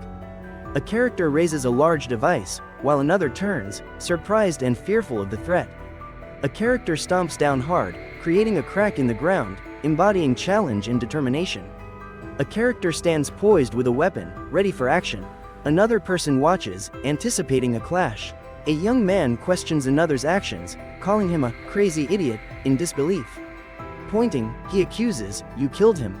The accusation lingers heavily. Narrowing his eyes, he remarks, "You thought you could hide? That was a mistake." Approaching, he warns that during the trap, fear would show. He admits to fearing him. He asks if the other knows about it too. The other asks about a name he should fear. With intensity, he asks his friend if he knows the name to fear. Urgently, he questions his friend, stating, "This is because Romy has emerged." He insists, "Violence is violence," highlighting the importance of his words. Claiming he saw the other person's father, he then says he loosened his tie and moved toward a room, intending to teach her a lesson. She questioned if he hadn't seen her earlier and stated, "If that's not violence, then what is?" He inquired, "So that's why?" and continued, "You killed my father?" He denied, "I didn't kill him," and added, "The smell of gunpowder is just a misunderstanding." He claimed he had met the boy's father during the morning shooting and explained the gunpowder scent. The character accused sharply, saying, "Liar." The character with dark features aimed a weapon, threatening, "You filthy bastard. I will finish you." He stood with determination, wearing a simple t-shirt and carrying a bag, ready for what was ahead. A character stood resolute, dressed simply with a bag over his shoulder, prepared for the next challenge. He looked determined and questioned what made the other think they were superior. The character glared and accused the other of deceit. The character confidently stated they knew everything about the couple that had just arrived. They emphasized that they were informed no one was present, yet others tried to portray them as irrational. They insisted they saw the couple themselves. The character noted that a group was uniting to label the individual as irrational. A nervous boy asked another, "Where do you know from?" The second boy, holding a knife, replied, "What does where mean?" A boy mentioned seeing the other with barbecue tools the previous night. The second boy remained silent, calculating his response. A boy disclosed that he followed another to the old storage and found torn clothing in a trash bin inside. Reflecting on his past, the boy considered himself foolish for hoping to find people already deceased. The protagonist questioned the reason for preparing a barbecue when they had gathered for a darker purpose, yet was convinced there was a reason. One character threatened another, accusing, "What are you, a family killer?" while brandishing a weapon and questioning the confrontation's purpose. One character insisted he didn't kill the other's father, stating, "I didn't kill your dad." The other responded, questioning who would associate this with a family killer. A character insists he can't leave the island, while another wants to prove his usefulness. A character smirks with confidence, suggesting he has control and hints at his plans with a sly tone. Sitting at the table with a fork and knife, he declares he doesn't want to be eaten. He stares with determination, asserting they don't eat people. He responds sharply, agreeing if that's the case. A man brandishes a weapon at a tense young man holding a sword. The attacker remains silent. The attacker observes that the young man seems more confident. The young man glances at the group, pointing out they aren't hiding anything. Focusing intently, the young man challenges the viewer with a pen, asking if they're ready for what's coming. Gazing forward seriously, he quietly asks anyone watching if they're prepared to face the truth. The young man grips his weapon, ready for challenges and contemplating his next move. A young man in a t-shirt stands with a weapon, while another in black observes him. The first man says, "Okay." With a serious expression, the young man thanks another for trusting him, saying, "Thank you for believing in me." The casually dressed man claims his attitude isn't changing. The other suggests he should reflect on himself. The young man comments on his mother's dislike for rudeness. Another character agrees, expressing disdain for inconsiderate behavior. A man explains the girl seems different, though he might be mistaken. Confidently, the casually dressed man says, "Of course, but wait." His companion in dark clothing looks puzzled, questioning. The man with dark hair tells his companion, "Your father. I want to help you find him." He looks back, saying, "I won't let you down this time." Glancing back with confidence, he simply says, "All right." A man in dark clothing descended the stairs, followed by another who casually inquired, "Hey." A dark-haired character glanced sideways as another appeared, asking, "Hey, do you know what?" Their exchange suggested underlying tension. A man ascended the stairs while another remained below, questioning, "How do you choose your victims?" The one below replied, "As his fan, she just let him live." The man smirked, stating, "But you killed a couple as soon as they arrived." A man stood facing away, while shadows loomed behind him, reflecting a mysterious silence. A man with his back turned denied in a serious tone, claiming, "It's not me. I make the decision." The man with his back turned announced, "This is why I prepared the barbecue." The other replied, "Did you not know they would die?" A man with a serious expression warned, "But I will stab you if you do anything suspicious." His warning lingered. A man carefully descended the stairs, his boots making a subtle noise as he moved with purpose. A man descended the stairs with determination, holding a curved blade in his right hand, focused and ready for what lay ahead. A man stands at the top of the stairs, noticing someone below. He asks, "Who are you?" The other man remains silent. Another man stands, his back to the viewer, sharply silhouetted against the white background, focused on something in front of him. A man with a focused expression asks, "What exactly?" conveying curiosity and mild confusion toward an unseen person. The man states that the other person had unwavering faith in everyone. "It is so," the man declares with certainty. The man, with a serious look, remarks, "What is it?" as he challenges the other person. With determination, the man asks, "Then why? You?" confronting the other person. His gaze intense, the man urgently questions the other, seeking answers. The man with the knife stands over his opponent on the stairs, demanding answers, while the other man, holding a bag, looks up tensely. "Pipe, pipe, pipe." One character stands on the stairs with a weapon, questioning the other man's intentions. The second character appears prepared, holding a bag. A man gazes blankly, his eyes wide in shock as the situation becomes clear. A boy remarks with a sly grin that the other person seems more thoughtful than usual. His expression shifts from calm to unsettling. A foot in a flip-flop steps onto a series of stairs, hinting at an impending reveal. The following text suggests excitement. A close-up of a man's shocked face with wide eyes suggests surprise or fear, hinting at something unexpected occurring around him. The man with wide eyes states he was a bit bored, gripping something tightly in his hand, while another person stands before him, intrigued. The man with wide eyes expresses boredom, holding something tightly in his hand, as another person observes with curiosity. The man with wide eyes tightens his grip on an object, clearly bored, while another person nearby watches him with interest. A speech bubble appears with "phew" inside, hinting at a sense of relief or conclusion. Pipe, pipe, pipe. The scene depicts a tranquil river with rocks, the water flowing gently around them. A bird flies through the trees, casting a shadow, transitioning the scene into a calm setting with an air of mystery. A bird flies overhead, its shadow lightly touching the ground, while a dark stain appears beneath, suggesting hidden secrets. A bird curiously pecks at a dark stain, hinting at a mystery that awaits discovery. A man stands with raised hands, blood splattered behind him, as a bird hovers nearby, adding tension to the moment. A boy confidently stands at the top of the stairs, one hand on the railing and the other holding a snack. A character lies face down in a pool of red, hands grasping the surface, with tension hanging heavily, filled with unanswered questions. A young man, a serious expression on his face, holds a device in one hand, red drops staining his shirt, suggesting a recent conflict. A young man stands with his back to the viewer, his shirt stained with red, raising his hands defensively, indicating recent conflict. He confidently claims to have easily handled the most troublesome matters.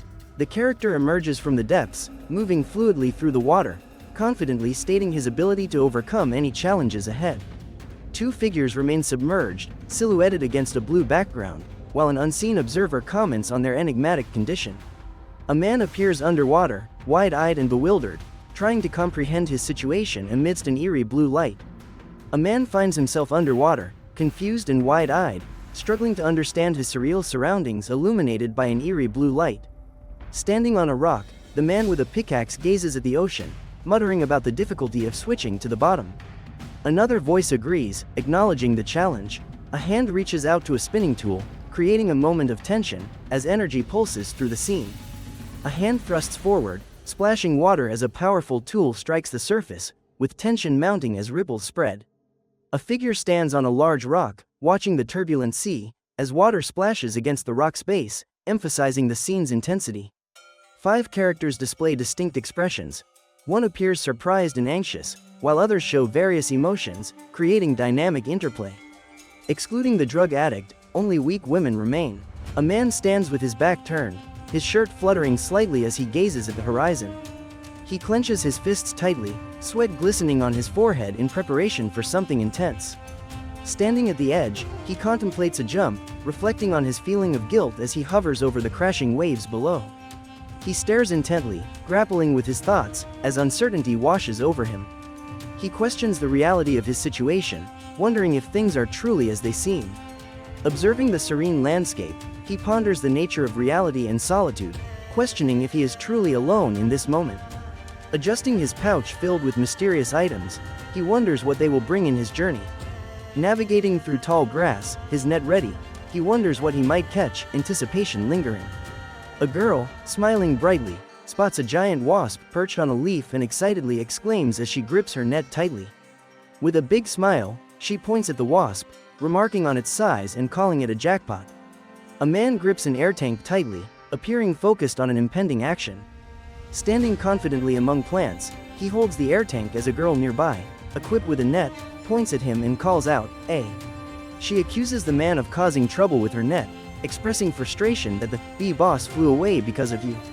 She apologizes, vowing to take revenge. The man questions what she saw in the sarcophagus, and she retorts about his fear of pigs. He comments he could explain, but she wouldn't believe him. She thanks him, noting they are now out of pork. The girl insists her mom will scold her because of someone, looking frustrated as she faces him. She accuses him of causing her to feel the presence of wasps she'd never seen before. He tells her she said nothing directly about him, which annoys her. He asks, "What's wrong?" She replies, "Oh, it's nothing. I actually want to ask something." The man inquires about the boy, mentioning his work for the black worker. The boy smiles and asks, "Do you know where he lives?" The man responds with a casual sound, "TCH." The girl in the explorer's hat gripped a net, her face focused on the task ahead. She asked, "Where are they?" The young man responded, "I don't know." A young man, intrigued, scratched his head and expressed confusion with an exclamation. The young man, wearing a hat, declared, "Nobody knows where he lives," conveying the seriousness of the statement. Approaching a smaller figure in the grass, the young man with a bag noticed the smaller figure holding a net, looking back curiously. Nearby, a young man stood facing a silent, smaller figure with a net, who returned his gaze with curiosity. With surprise on his face, the young man observed a small girl in a hat, her expression unreadable. Holding a rifle, the young man looked perplexed as he questioned someone's loyalty and employment. Looking up at a girl hanging upside down, the young man asked, "So, what about it?" She replied, "But still, you don't know where he lives." In a field, the young man observed a seated figure and admitted knowing little about the surroundings. The seated figure replied that anyone could know the location. The young man, with a serious expression, questioned what the situation meant. The girl, holding a net, suggested considering the matter. The young man stood nearby, gripping something tightly. The girl, with a playful smirk, asked about his arrival time. Looking up, the girl declared she was tired of his jokes. The man stood tall, his expression hidden beneath a shadowy mask. Holding a net, the girl looked up with determination, ready for the adventure ahead. The man, holding a hose, prepared to turn it on, looking down at the ready girl. Gripping the hose tightly, the man prepared to unleash its power, glancing at the girl who stood firm. Shrouded in darkness, the man warned he wouldn't tolerate mistreatment anymore. The girl, holding a camera, looked up, uncertain but determined. Dressed as a ranger with a butterfly net, the girl scanned the surroundings with wide eyes, feeling the tension as she stood alone. The girl, in a ranger's outfit and holding a butterfly net, confronted the man with wide eyes, asking if he had killed her father. The girl in the ranger outfit turned fiercely, demanding if the man had indeed killed her father. Reaching out desperately, the girl in the ranger outfit extended her hand as if trying to grasp something elusive. A man in a white shirt struggled to catch the girl in the ranger outfit, who ran quickly to escape him. Drenched in sweat, the man gripped the phone tightly, staring intensely with frustration evident. A wet hand, glistening, reached toward someone unseen as the word, Jichio, exhausted, indicated a struggle. Surrounded by darkness, the word, me, in red left an unsettling sense of doubt and curiosity. A blue device, surrounded by bold black lines, displayed, H, adding mystery to the scene. A young man swung his arm forcefully, showing determination, his slightly rumpled shirt indicating readiness for action. Standing above a clutter of tools, a young man appeared annoyed, looking down at the mess and preparing to handle the chaos. Feet in sandals hovered above an open box filled with scattered objects, emphasizing the chaos created. A girl with pigtails runs swiftly through the tall grass, exclaiming in alarm. A nearby boy stands confused, hearing her question, "What is that?" A boy, frustrated, shouts while swatting bees, questioning why they attack him. As a boy yells in pain, he swats at something. Another character runs away, seemingly frightened by the chaos. Panicked, a boy runs, calling for his mother and shouting for Minu and Romi, desperately seeking help. Urgently, the boy shouts, "Now you will die," as he reaches out with desperation. With wide eyes filled with fear and determination, the boy mutters to himself, "This is not over yet." A man appears shocked and confused, his expression blank. Amidst a dark backdrop, a man stands wearing an apron. Another, holding a knife, freezes, surprised and uncertain. A young man, with shock and bruises on his face, stares wide-eyed, struggling to say, "You." His body tense in a critical moment. Wide-eyed and shocked, the young man struggles to speak, simply uttering, "You," as tension surrounds him. The young man gasps, eyes wide, his face sweaty and panicked. He yells as dread overtakes him. He exhaled and remarked that he would complete everything before the boat arrived. Covered in sweat and bruises, the young man glares and clenches his teeth, muttering about his struggle. Determined, a young man in a plaid shirt runs with his back facing the viewer, ready to confront the challenge ahead. A young man with spiky hair grins menacingly, holding a rifle confidently. Another character, in the foreground, looks alarmed and anxious, sweat on his face. Drenched in sweat, the young man clenches his teeth, struggling with a looming threat. A young girl dashes through the forest, her hair swaying. The word, "hurry," echoes as she glances back nervously. Three shadowy figures loom behind a man, their expressions fierce. He stares ahead, sweat trickling down, feeling their intense gaze. The man swallows hard, his expression strained, muttering a curse under his breath, feeling the situation's weight. With a wide grin and a manic spark in his eyes, the man holds a weapon tightly, ready for action. The man, tears in his eyes, stands still, considering his next move. A character with spiky hair charges forward, his expression fierce. Another character follows him, wielding a weapon. The spiky-haired character looks intensely, sweat on his forehead. He faces his fear, clenching his teeth, ready to confront what's next. He starts running, body tense, fists clenched, ready for action. Aiming a rifle, the spiky-haired character smirks confidently. Below him, another character looks terrified, sweat trickling down. The tense man glances sideways, sweat dripping as he prepares for what's ahead. A girl with pigtails runs through a flower field, calling out for safety as shadows loom behind her. Three intimidating figures loom over a nervous boy, who sweats nervously, processing their silent scrutiny. A man grimaces, a drop of sweat on his face, muttering a curse, struggling with the moment's tension. Grinning widely, a man with gleaming eyes clutches a weapon, ready for impending chaos. The man, with a sharpened gaze, faces an unseen challenge, sweat rolling down his cheek as he maintains focus. He sprints forward, sweating, his fierce expression evident as he looks back at a figure chasing him. The chaser yells, brandishing a weapon, demanding him to stop. Pressing down on the grass, he remains focused and determined, rushing forward to escape the unseen pursuer. A figure falls from above, heading toward the ground. Below, another person lies motionless, perhaps unable to respond to the impending impact. With determination, a man runs frantically, sweat glistening on his face, clutching a device linked to an oxygen tank, urgency in his movements. He appears fiercely determined, sweat dripping from his brow, gritting his teeth as he faces the challenge ahead. A resolute young man sprints forward, eyes locked on a distant target, ready to tackle any obstacle.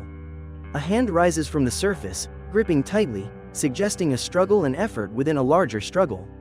A man clenches his fist tightly, struggling to pull himself up from the ground, determination on his face.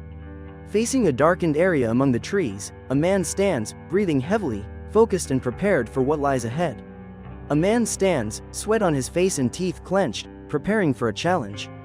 Sweat glistens as a man stands determined, ready for what's ahead. In the shadows, a man stands with sweat on his forehead, eyes fixed on a distant house, breathing deeply in anticipation. A young man stands with sweat on his forehead, visibly surprised and caught off guard. Outside a small wooden cabin, a young man, eyes wide, asks, "What is this?"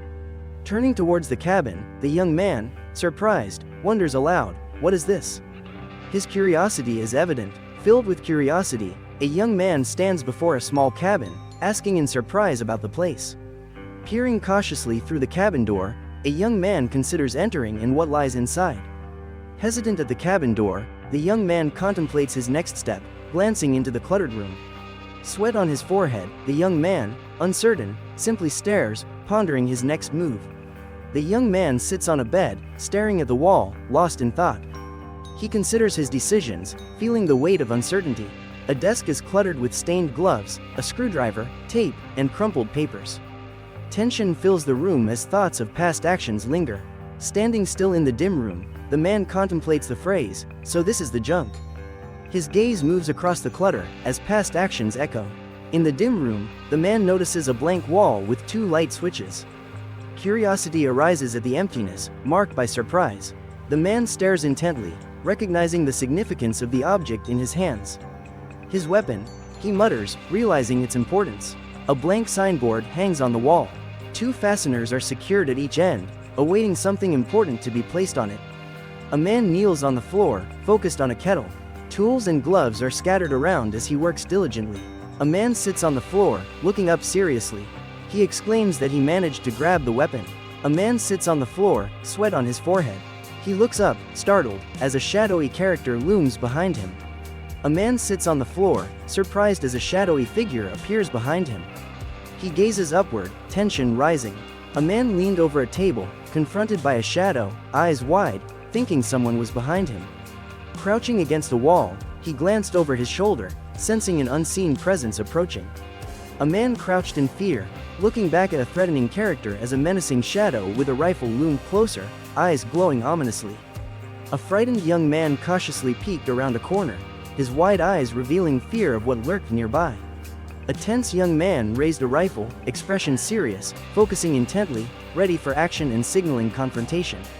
Wide-eyed with fear, a tense young man uttered a startled sound, "Eh?" indicating surprise and uncertainty. In a checkered suit and hat, a tense man stared ahead and spoke decisively, "This won't pass." Sitting next to another man in glasses, a tense man in a checkered suit and hat spoke decisively about an important matter, hinting at tension.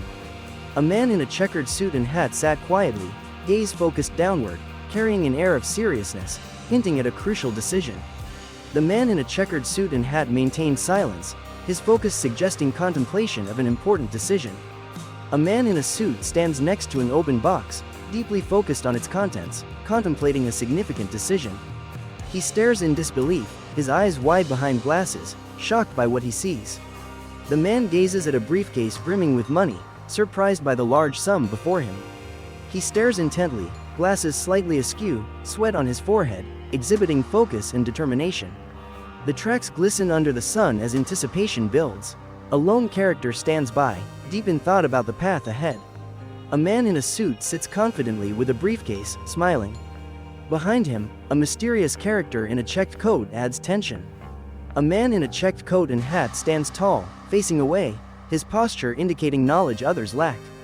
He turns slightly, revealing a sly grin, holding secrets that intrigue those around. A man sits alone on a bench at the subway station, dressed in a suit and sunglasses, calm and focused, waiting. He sits alone on a bench at the subway station in a suit and sunglasses, waiting quietly.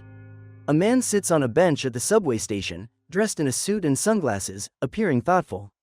A young man kneels with his head lowered, a bloodstreak marking his face. He contemplates his next move, the atmosphere tense. He kneels with a bloodstreak across his face, reflecting on his situation in palpable tension. Focusing intently on the ominous rotating saw blades above, he considers the dangers ahead. A large hammer and a chisel lie on a wooden platform, ready for a demanding task, suggesting hard work. A man, his face stained with blood, stands gazing at a crumpled cloth on the floor, reflecting tension and uncertainty. Chained and leaning against a washing machine with water pooling beneath, he appears trapped, silently questioning his situation. A girl observes a chained man in distress. He seems lost as he gazes down, questioning his predicament. She asks the chained man if he is hungry, offering him a plate of food and urging him to eat.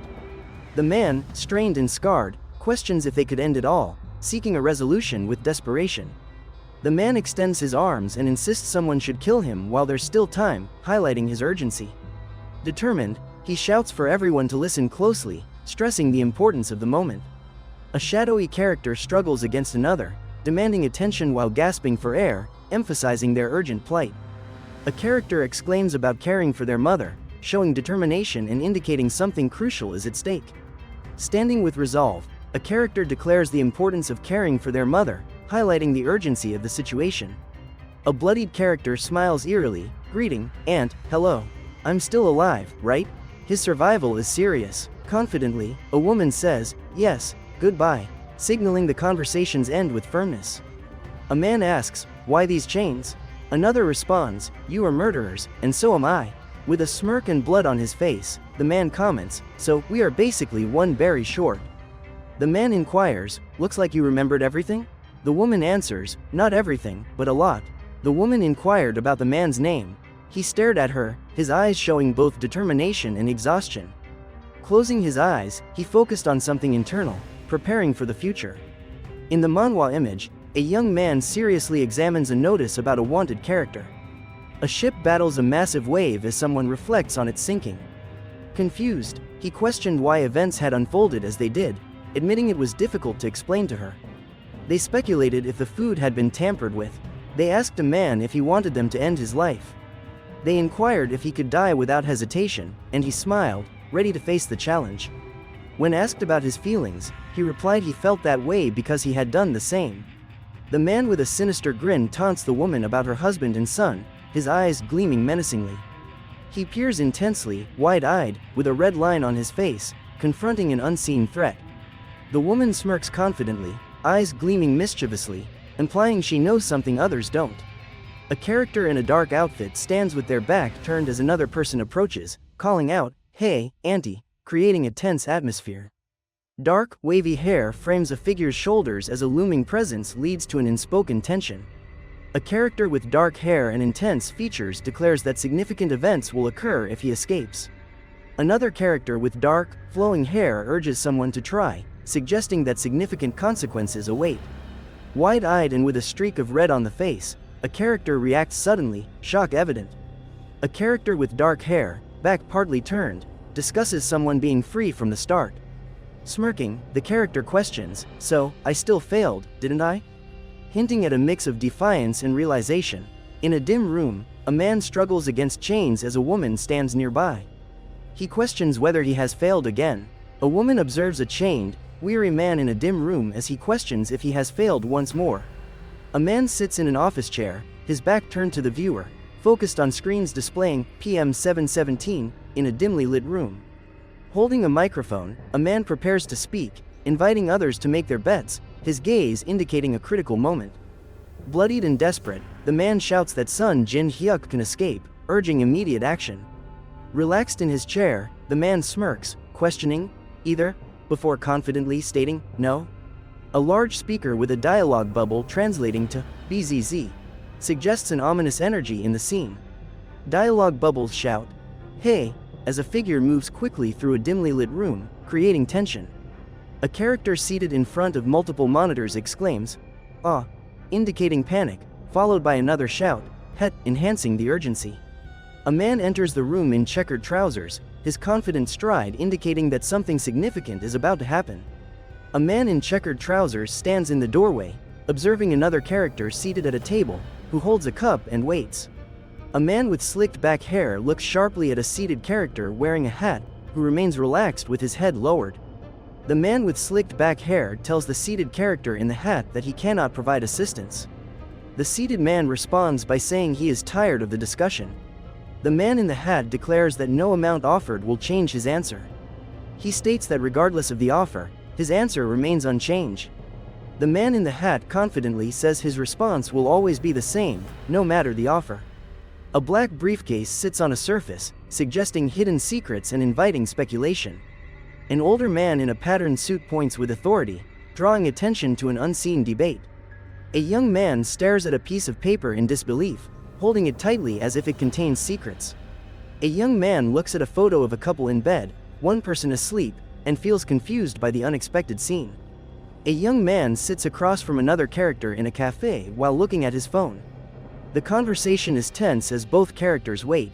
A young man, with blood on his face, grits his teeth and shows determination amidst chaos. Urgently, a young man calls for someone to wake up. A woman stands before him, composed despite the chaos. The young man, with a streak of red on his face, remains focused and determined. Expressing urgency, the young man, marked with a red streak, says he has lost track of time and pleads for action regarding a cursed machine.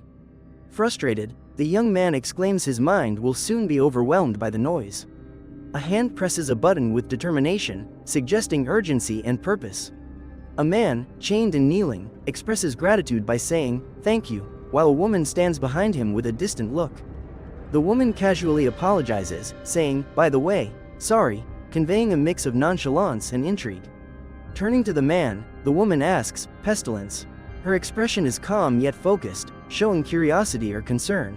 The man replies affirmatively and reminds the other that he was asked to kill their family. A character calmly states there is nothing to add, indicating acceptance of the situation. The character boasts about taking down two individuals with a dark smile, reflecting a sense of victory. A man observes with wide eyes and asks his father what has been done to him, showing shock and concern. Distressed, the man stares wide-eyed, thinking about his friend being taken away. A woman confronts a man, questioning his shocked expression, and reminds him of the gift she gave him. Grinning wildly with blood on his face, a man exclaims that this is the moment he has awaited. Angrily, the man declares he will never be deceived again, calling someone a killer and insisting he isn't crazy, blaming them for making him think so. The woman quietly utters a single word, confidently standing with arms crossed. A woman with long dark hair asks if the matter has been understood yet. The young man, face strained, laughs softly through tears, saying, "Ha ha. Ha ha." He stares intently, announcing that the other person will be his final target. With a wild grin and bloodied face, the young man expresses his excitement as he approaches, eyes filled with thrill. Grinning widely, face bloodied, the man reveals a chilling smile, preparing to speak. A woman stares intently, expression blank but piercing, repeatedly making a harsh TCH. TCH sound, suggesting impatience. Gazing forward with long black hair, she subtly plays with a small object in her mouth, exuding calm defiance. Focused ahead, the woman with long black hair says, "I warned you, didn't I?" A hand reaches for a circular knob, ready to turn it as tension builds. A man shouts in frustration, "Damn it," then yells, "Get out of here," as a woman stands unaware, facing away. Reaching for a light switch, a woman warns not to touch it, expressing her strong dislike for the darkness. In the darkness, a man calls out, "Exa," as shadows swirl around him, indicating unease. Another call echoes, "Ha, damn it," as shadows continue to swirl, revealing tension. Clenching his fists, the man repeats, "Ka, ka," and insists he dislikes the situation. Repeating, "Kexa." In the empty space, the man appears hesitant about what lies ahead. He mentions his eyes are adjusting to the darkness. Reflecting, He questions how someone could respond after he killed a family member. He thinks finishing them all will resolve everything. Surrounded by pigs, he grips chains, determined to complete his task. He believes the end will bring resolution. Amid shadows, he grips his weapon, prepared for the inevitable confrontation. Shouting, "Get away!" he repeats the command as a chain extends, warning against approaching. "Don't come near me," he pleads. A heavy chain hangs from above, casting a foreboding shadow, warning those nearby to keep their distance. Suspended ominously, the chain serves as a stark reminder to anyone in its vicinity to stay away. Characters respond urgently to the heavy chain overhead, cautioning each other to clear the area as their warnings resonate. A dense mist swirls, obscuring visibility and prompting characters to remain vigilant as they assess potential threats. Enveloped by a thick mist, the scene takes on a sinister tone with dark clouds swirling and mysterious figures lurking in the shadows. A shadowy character grips a large wooden beam, his hand trembling with effort, while a voice echoes, expressing strain. A young man, seated in a box with blood on his face, cries out in pain, struggling against his restraints. In the image, the young man insists that everything is a fabrication, declaring it untrue. While at the computer, the young man questions the validity of previous statements and wonders about the speaker's intent. The young man at the computer inquires about the ease with which the boards broke and accuses another of involvement. The young man at the computer said interference now would reveal everything as deception. He insisted he was not involved in anything like that. The young man with spiky hair remarked that the situation had completely changed. He appeared deep in thought with his hands clasped together. A man with a stubbly chin stated, every time, contemplating something significant. A bloodied and tense man exclaimed that things weren't how they used to be, gripping a weapon tightly. Covered in blood, a man yelled about changes, firmly holding a weapon. A young man lay chained on the floor, struggling and questioning why this was happening to him. Chained and helpless, a young man struggled on the floor, wondering why this was happening. A young man lay on the floor, gripping a saw, and fought against the chains, determined to free himself. On the floor, a young man gripped a saw, struggling against chains with the determination to cut through them. Drenched in sweat, a young man grimaced intensely, showing his determination to break free from his chains. The young man struggles intensely, attempting to break the chains restraining him. He uses all his strength to fight for his freedom. A hand approaches a switch on the wall, pausing just above it. The air is thick with tension, indicating a crucial decision is near. An intense light bulb illuminates the scene, signaling an imminent change or revelation. A hand prepares to press down on a circular object, indicating that something significant is about to occur. Feet rest calmly on a surface, suggesting a tense moment as the person awaits their next move. He mutters about cursed pigs while holding a saw, considering his situation. He notes that because of them, he has found an escape route. He thinks the noise seems excessive, yet the task is far from home, so it doesn't cause fear. Reflecting on his efforts, he acknowledges using all his strength to set a trap. Inspecting the neatly stacked cans, he recognizes their importance in his plan, contemplating each can's role in the trap. Standing near large cans, he considers their significance in his plan, understanding the necessity of each can in executing the trap. The character stands near cans labeled Wangdo, meaning yellow peach in Korean, essential for his trap. The character, with a visible red mark on his face, suggests a recent conflict. He is resolved to face upcoming challenges. A man at his desk, wearing an apron, expresses frustration, declaring that someone will finally die. Another voice asks for silence, claiming the complaints are intolerable. The man, with wide eyes, is silent, experiencing a moment of realization. A young man, frozen and wide-eyed, stares ahead, feeling the weight of a shocking realization. Standing rigid, a young man, with unsettling wide eyes, faces a shocking realization. A young man remains still, his wide eyes fixed ahead, confronting a shocking realization. A young man, wide-eyed and still, grapples with a shocking realization, his face smeared with darkness reflecting his inner turmoil. Frozen, with wide eyes, a young man faces a disturbing truth, his face marked by dark streaks, showing his struggle. A hand tightly grips a small microphone, drawing attention as anticipation fills the air. A man closely examines a small coin and announces the start of bets. Several characters express surprise, reacting to an unforeseen event. A sharp-featured man, holding a microphone, inquires whether Sun Jin Hek is aware of their existence. A can labeled, sweet from nature. Peach features a bold eye, suggesting something unusual inside. A young man stands with a stunned expression, his eyes wide, struggling to comprehend his surroundings. Another young man, shocked, reaches out and stares blankly, unable to process the disturbing reality. A hand reaches for a can labeled, sweet from nature, indicating a deliberate choice of snack. A man with chains smirks at a can of peaches, nonchalantly deciding to eat it. Sitting at a desk, a man clasps his hands expectantly, exclaiming, "Excellent," before muttering, "Damn it." A character bites into something, focusing entirely on its crunch and taste, ignoring everything else. The character leaned forward, concentrating on what he held, making repetitive sounds as he savored the moment. He gazed blankly ahead, lost in thought, with an expression suggesting confusion or contemplation. Broken handcuffs lay on the ground amid spilled liquid and debris. A coffee cup nearby hinted at a quick departure. Nearby, shattered handcuffs and tools like pliers beside scattered debris suggested chaos. The word, "rogo," implied urgency and forced action. As the man bent forward, "rogo," echoed, hinting at tension. A toy vehicle flew past, adding to the chaos. The boy, face marked with blood, raised a hammer with seriousness and determination, signaling a challenging moment. He stood ready, holding weapons, calmly stating everything was fine and organized. A hand gripped a hammer tightly. The character, poised for action, confidently declared readiness for the next challenge.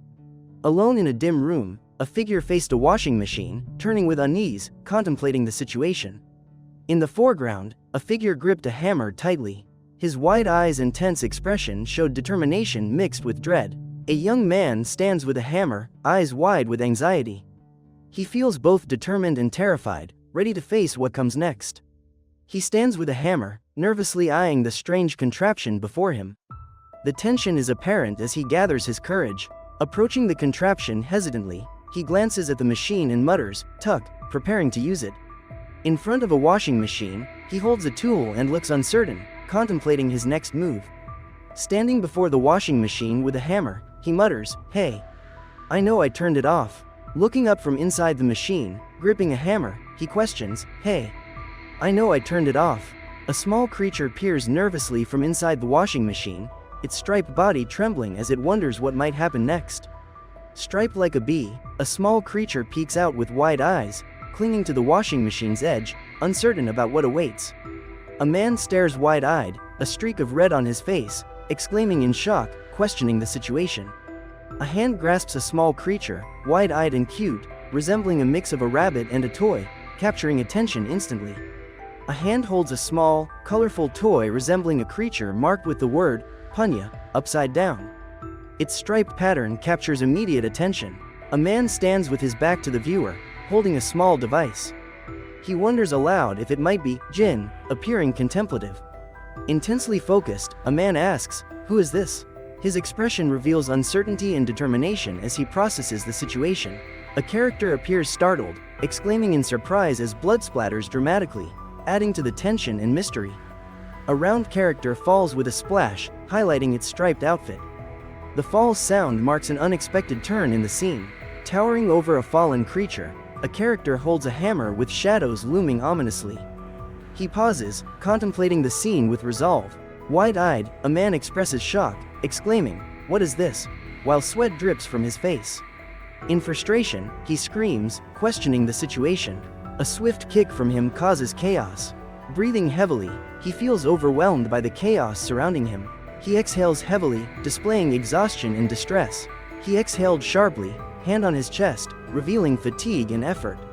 Standing with a hand on his chest, he showed signs of exhaustion while trying to catch his breath. He gasped heavily, admitting to himself he was overwhelmed. It was all part of their cunning plan, and he was tired of these games. He stated that killing them would end the game. He chuckled ominously, glancing at the washing machine, contemplating its contents. He sat at the computer with frustration, murmuring he wouldn't hallucinate from their drugs anymore. Intensely examining a small piece of paper, he questioned its significance. Holding a small origami piece, he wondered aloud, "What does this mean?" seeking answers. His eyes narrowed as he muttered, "Narcotics, yes," exploring deeper into the issue. He descended the stairs cautiously, the sound of his sandals echoing against the stone. Each step resonated as he concentrated on the path ahead.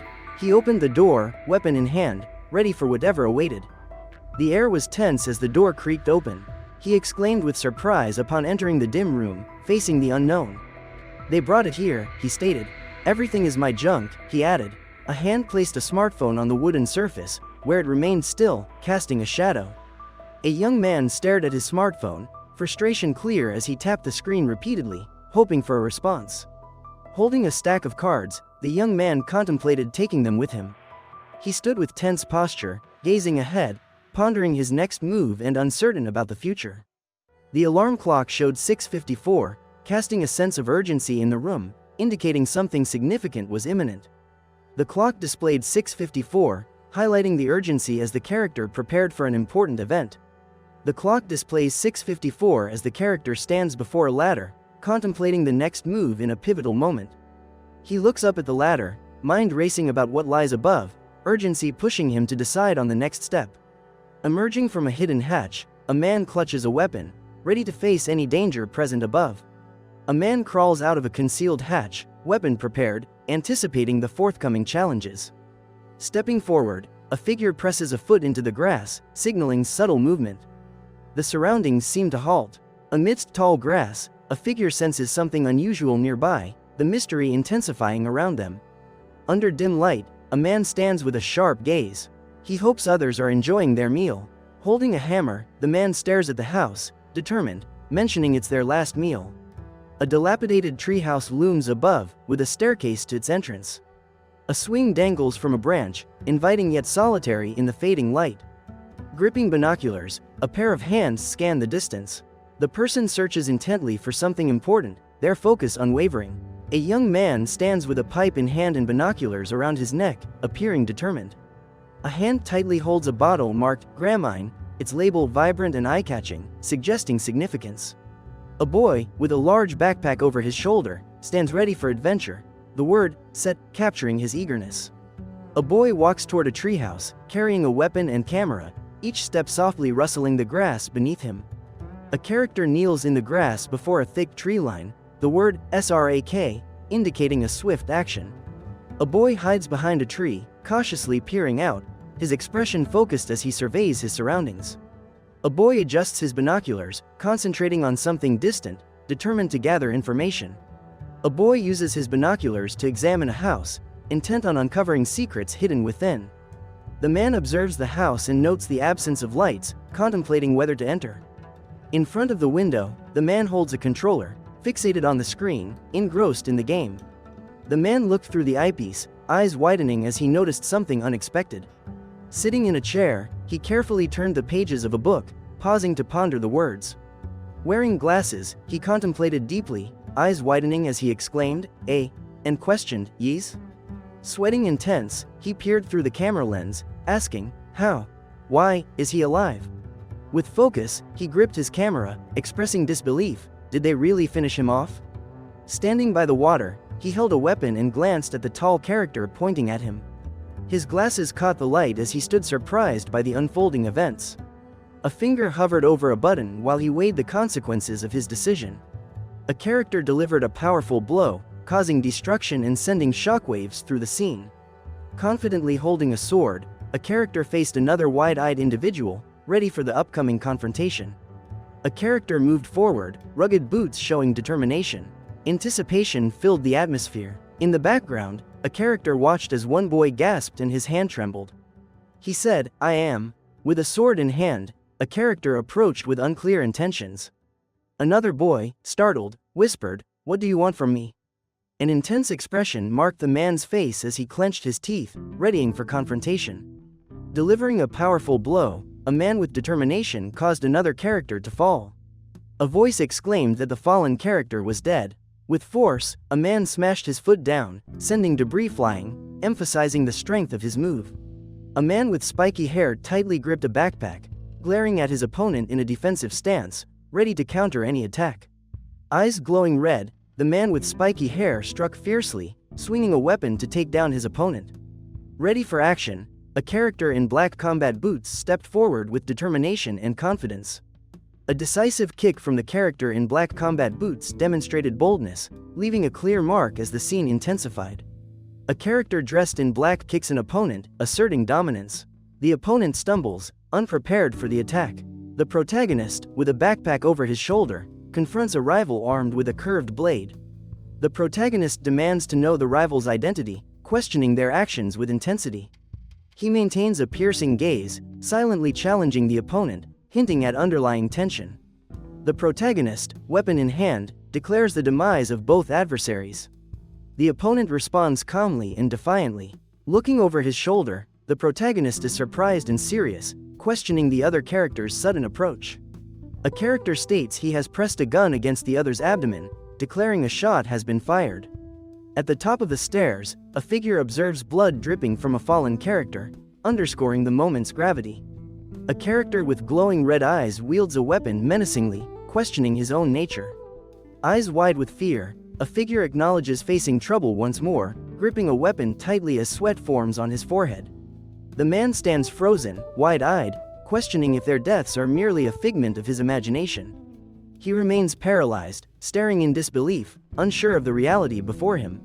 A man defiantly clutches a weapon while another youth stares back in panic.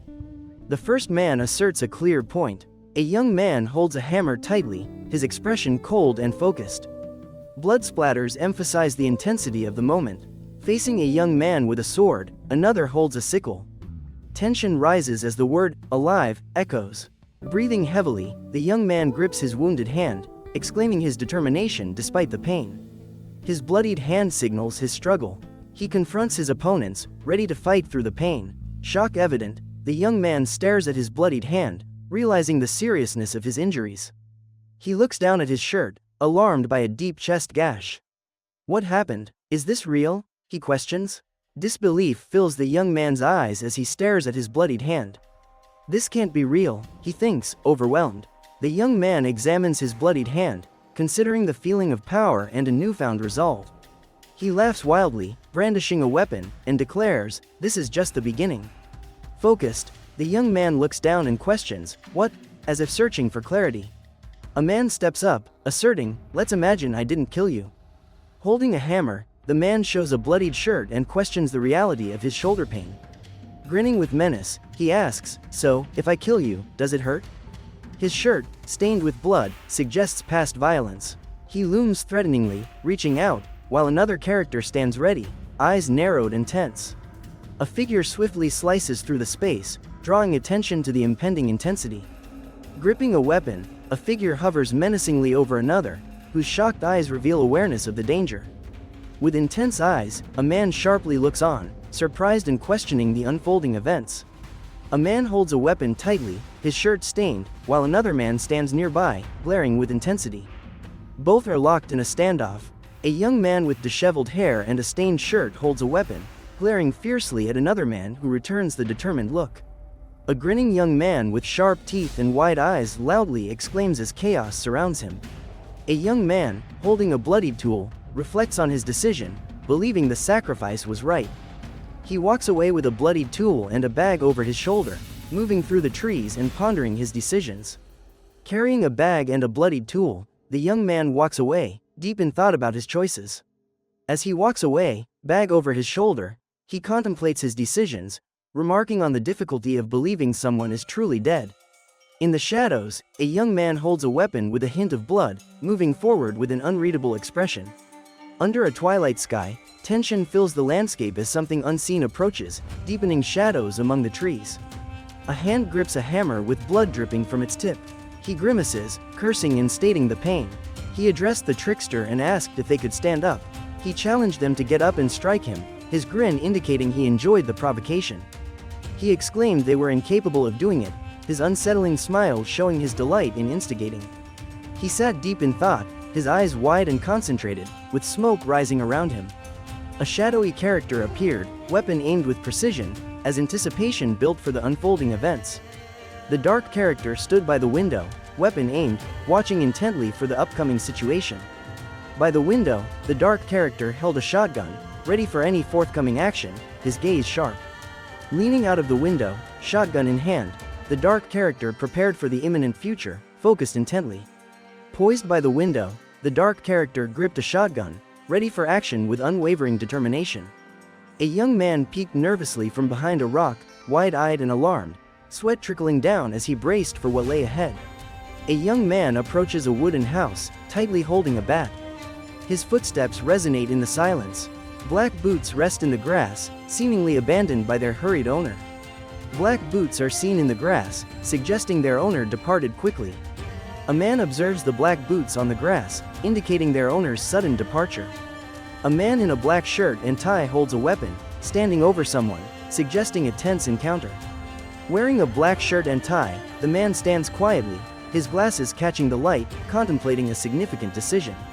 A man with sharp features and glasses focuses intently, signaling a critical moment. His eyes show surprise and determination, ready to act. A man with sharp features and glasses focuses, indicating a crucial moment. His eyes reflect surprise and determination, prepared for action. A man stands motionless, holding a weapon. Blood stains the ground, suggesting a recent conflict. In the shadows, a man grips his weapon and questions the unusual behavior of another approaching man. A man focuses intently, preparing for what is to come. He smirks and leans in, saying, "By the way." A man swiftly runs through tall grass, determined to escape. The boy, holding a hammer, stands before a foreboding house, murmuring about facing demons. At a dressing table, a woman applies makeup, asking, "Who is left in the house?" A man with a sinister grin asks if anyone is home, while a woman laughs ominously. The man advises readers not to forget to press F while reading the chapter. A boy, holding a hammer, looks at an ominous house, noticing a bat flying above. With a sinister smile, a boy says he is just playing and asks who remains. A figure in flip-flops moves forward, the sound echoing as they approach. A character kneels on the floor, holding an object, observing the room silently as tension grows. Another character stands with a fierce grin, confidently declaring, "This is just the beginning." His presence exudes defiance. Hands grip a checkered fabric, revealing a hidden bottle, as someone prepares to reveal its surprising contents. With confidence, a character claims that this item will drive someone crazy. A character confidently mentions hearing gunshots outside, ready for action. Another suggests a night hunt. Holding a racket, a character sings about staying well, focusing as they move around the room. One character stands laughing mischievously, quietly chuckling and creating a playful atmosphere. Peeking into the room with a smirk, a character comments, "A little bug." A character enters with a backpack, wondering aloud if dinner is late. Another character enters with a backpack, questioning if dinner is delayed today. A character enters the room, surprised by an unknown shadow. Holding his phone tightly, he asks, "What is that?" A young man stares intently, his eyes filled with concern, as if he is dealing with something troubling. A dark character looms with antlers towering menacingly. The creature's glowing red eyes suggest lurking danger. A young man stands still, shocked, as blood stains his shirt. He grips his backpack, scanning the room with fear and confusion. A young man stands wide-eyed, processing the chaotic scene, confusion and disbelief swirling in his mind. A young man stares blankly, trying to comprehend the chaos before him, shock washing over him. A young man gazes at a massive creature looming over him. It watches with a piercing red eye, while he grips his backpack. A young man pushes the door open, stepping into the room with a backpack and a knife, ready for what awaits him. A young man enters, carrying a backpack and gripping a knife, surveying the kitchen with readiness. A young man stands with his back to the viewer, looking at a refrigerator in the kitchen, appearing alert for what might happen next. A young man turns around, smiling with excitement. He exclaims in surprise at what he notices. He stands in front of an open fridge, eyes wide, holding a juice bottle. The sight inside surprises him. Gazing into a fridge full of food, he smiles at the colorful boxes, excited by the variety. The young man notes that steak is for dinner and adds a special ingredient, assuring it will enhance the taste. A character in black attire steps forward with determined resolve. Wide-eyed and focused, a figure pours sauce into a bowl, their expression hinting at a culinary turning point. A woman descends the stairs slowly, her gaze steady, pausing to absorb the atmosphere. Holding a device with a steady hand, a man reflects on hearing gunfire and wonders about the sound. A man's hand emerges from his pocket, his outfit's distinct pattern visible, poised for what comes next. A woman steps through the doorway with a neutral expression. The door opens with a sharp sound. A man walked confidently through a brightly lit kitchen, heading towards the doorway, seemingly unaware of his surroundings. A woman, focused, opened the refrigerator, searching for something and reaching for a bowl among various kitchen items. Another man stood before the refrigerator, relaxed, opening the door to check for a specific item. A person in a striped outfit stood with their back turned, while another, with a sinister smile, carried a weapon.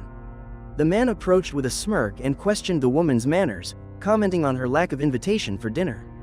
The woman stared wide-eyed, surprised by the man's unexpected presence.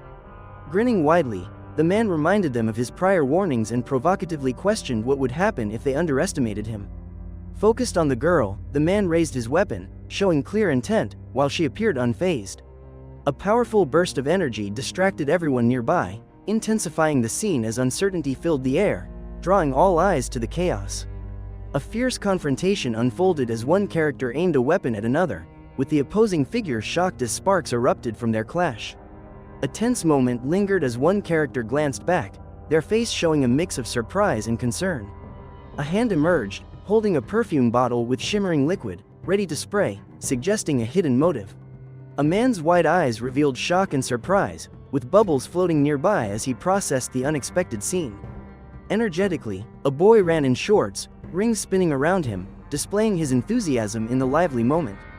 Tears streaming down his face, a boy was urged to wake up by someone calling his name, insisting he regain consciousness.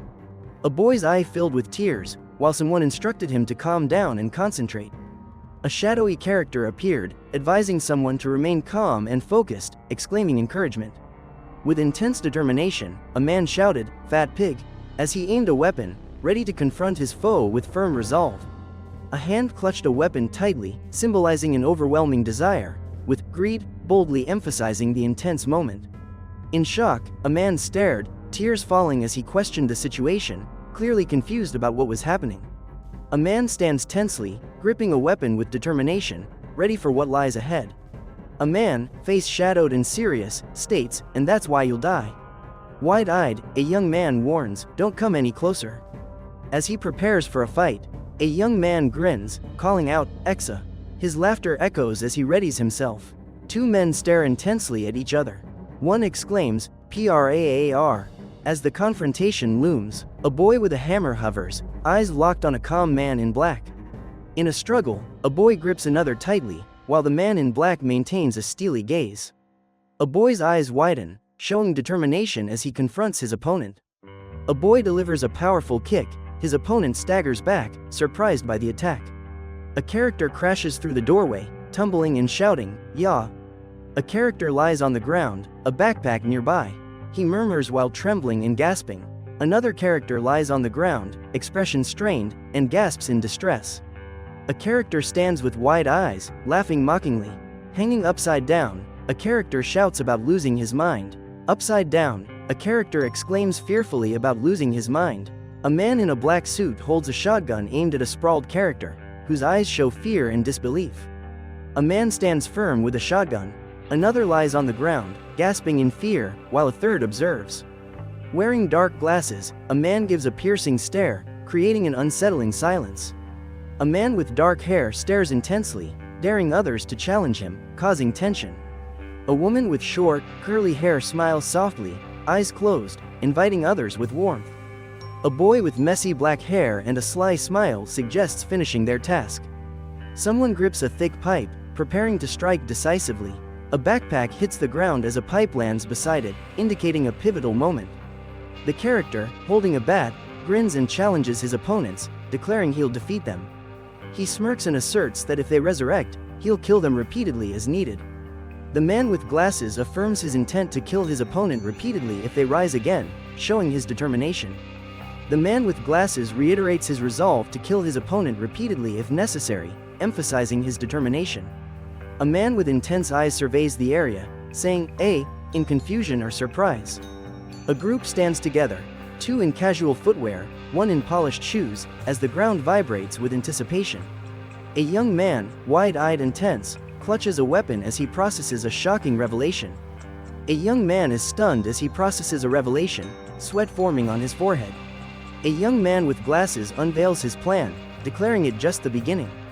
A young man, holding a heavy bat, declares that no one can stop him as he prepares for a confrontation. Wearing flip-flops, a young man confidently challenges his adversaries to face him. The young man whispers, "Uncle," fear apparent in his expression. Smirking, the young man asks the other if he is shocked, his eyes gleaming with excitement. A bold warning advises readers not to forget to press F while reading, translated by the clown team. One man threatens another, questioning his fear, while the second man grips a weapon nervously. Sweat beads on a man's forehead as he glances back, the word "tremble" signaling his unease. A man looks back with sweat on his forehead. A woman suggests they step aside and just get it done. A woman suggested they needed to leave and ask what the man was told. He questioned her reasoning. A man turned to face another character behind him, surprised, and nervously asked what was happening while the shadowy character watched silently. The man, wide-eyed, considered if he just stood there, he'd be caught. He declared it was his chance. A surge of adrenaline prompted the man to execute a swift kick aimed directly at his opponent. His eyes narrowed, glasses reflecting a sudden intensity, as he confronted his opponent with silent determination. The scene focused on a bent pipe, emphasizing its sharp angle as if rushing forward. Beads of sweat trickled down the man's face as he gripped a pipe tightly, preparing for the challenge ahead. His teeth gritted, the man swung a weapon fiercely with determination, while another figure watched silently from behind, ready for confrontation. The man swung a bat at his opponent, who barely dodged and raised a gun in response. A woman watched the chaos with concern. Panic filled the woman's voice as she shouted, "God, no," and cried out, "Darling," as the situation escalated. A hand grasps a gun firmly, with the words, "Grab it," highlighted to emphasize urgency. A character stands, gun aimed with intensity, ready for action, indicating a critical moment. Clad in dark clothing, a figure reaches for a gun with focused eyes. A woman in a patterned dress attempts to intervene, hands extended. A man stands tense, sweat on his forehead, staring ahead, gripping a gun tightly, with fear and determination evident. Intense eyes reflect shock and urgency as a man steels himself for what's coming, determination evident in his gaze. A man stands ready to confront a serious challenge, sweat trickling down his tense face. Eyes wide with intensity, a man focuses ahead, prepared to act in the face of danger. With a calm yet firm voice, a woman's expression shifts as she speaks, showing certainty in a crucial decision. A young man sternly addresses someone, saying, "Hey, Minu." His focused gaze leaves no doubt. Smirking, the young man challenges with a weapon, questioning, "You don't want to know, do you? Auntie is also immortal, like you, isn't she?" The image shows stylized text interpreted as a sound, suggesting a dramatic impact. The letters "ba" dominate the scene, hinting at an event causing tension. A character stands confidently, staring at a fallen man whose clothes are splattered with blood. The tension in the air indicates a fatal confrontation. A character stands over a fallen man, his clothes stained with blood. The scene suggests a violent clash, leaving tension in the air. A character stands with an intense posture as another individual, looking frantic, rushes towards the exit, their urgency evident. The first man watches silently. A character stands with a serious expression, eyes focused, contemplating something significant. Another person approaches, urgency evident in their body language. A young man stares wide-eyed, fixated on something off-screen. His serious expression indicates he is grappling with the weight of that moment. A young man stands tall, pointing with urgency at a character on the floor. He declares that this wasn't supposed to happen. A young man lies on the ground, bloodied and weak, muttering, "KXA. KXA KXA," as he struggles to breathe. A hand grips tightly around something, exerting tension. KKR echoes as the character prepares to strike, signaling an impending action. A man grips his opponent's head tightly, blood dripping down. He stares intently, reflecting determination as he prepares for his next move. Mist shrouds the landscape, hiding the path ahead. Movement in the grass is audible as shadows dart by. A frantic man in a checkered shirt charges forward, shouting, while another man crouches in fear, clutching a bag. The scene is urgent. Rain drenches the scene, surrounding a mysterious treehouse with dark shapes and shadows. The eerie atmosphere intensifies. Heavy rain enhances the eerie setting. Shadows tower, while a lone rose stands firm in the foreground. A young man crouches in the rain, tense and curled up. A gun lies next to him on the ground. Hunched in the rain, the young man's shirt is blood-stained. He says he has lost too much blood and must bandage his wound. Weary and sweating, the young man mentions feeling dizzy. Lying exhausted on the ground, the young man says he can't fall asleep. A thought surfaces that others must be searching for him. Drenched in rain, the young man adjusts his glasses, commenting on the terrible weather and an unsettling feeling of being watched. A cloaked character stands in the rain, emitting a bright light from their chest. Nearby, other shadowy figures are obscured by the darkness. A cloaked character reflects on the past, mentioning it was a beautiful skin. Another character whispers about a near-death experience. A character lies on the ground, soaked by rain, silent and motionless. The atmosphere is filled with unspoken thoughts. Lying motionless, a character is drenched by the rain, while the world around feels heavy with unsaid thoughts. Unmoving, a character lies on the ground, drenched in rain, surrounded by silence heavy with unspoken thoughts. Soaked by rain, a character lies with an intense stare, eyes wide and unblinking, reflecting numerous thoughts. A boy in a bow tie stands over a character on the ground, rain pouring, watching with wide eyes. He observes silently as the rain blurs the scene. Standing over a character on the ground, a boy in a bow tie watches as the rain pours. The character, gasping, exclaims with surprise, "You!" The boy in a bow tie stands in the rain, his expression serious. A sudden sound interrupts the silence in the background. With rain pouring around him, the boy maintains a serious expression. He senses tension in the air as something unexpected approaches. Soaked in rain, a boy smirks and says, "You don't even get wet from the rain." He continues, "You are the ghost, the real ghost." A boy stands over a soaked man, stating the world has gone mad and the island is the epicenter. Another boy stands silently in the rain, his serious expression creating suspense. With a playful grin, a boy asks if he belongs to their family. A serious boy questions if he was hurt and what transpired. One character, angry and disbelieving, asks why the other sank his ship, threatening revenge for murder. Standing in the rain with determination, a character silently contemplates an unspoken thought. Holding a card, a determined character faces another who accuses, "These cards are your creation." Silence follows. A smirking character challenges, "Will you remain silent?" The other responds defiantly, "Tell me one thing." Focused, the character asks, "Why them?" as a larger story unfolds in the background. Intensely, the character asks, "They don't die?" while a broader narrative looms behind them. Under pouring rain, a character questions, "They don't die?" with sharpened focus and unseen tension. Amidst the heavy rain, a character sharply asks if they don't die, while the other remains silent. Tension builds as the character grimaces, clenching his teeth, and a sound of struggle escapes his lips. Frustrated, the character demands a response, questioning what is so terrible about the situation. Frustration evident, the man demands a straightforward answer to his query. Wide-eyed and sweating, the man is gripped by panic as he struggles to understand the situation, desperately seeking answers. Sweat dripping and panic rising, the man stares wide-eyed, unable to comprehend the terrifying situation. Under the heavy rain, cloaked figures stand together. One, illuminated by a mysterious light, exclaims in shock, prompting surprise among others. In the rain, a cloaked figure wields a spray can while two others huddle closely, their breath visible in the cold. A cloaked figure with glasses looks intently at the viewer, his expression serious as rain streams down his face, capturing attention with his words. With a serious demeanor, the boy states that he nearly killed him. A boy with a blood-stained shirt questions a man about what he sees. Another boy reveals he has discovered something, implying a confrontation. A boy intently watches a man sitting on the ground as rain pours down. The man, drenched and anxious, returns the gaze with a nervous grin.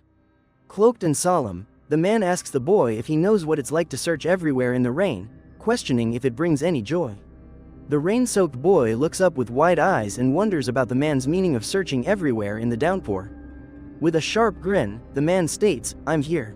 A character lunges forward, crimson spattering as they strike, emphasizing the urgency of their actions. A character points to his injured shoulder, expressing shock at the surprising pain and reflecting on the realization. A hooded character questions, "You know, what pleasure is there in searching for you in this rain?"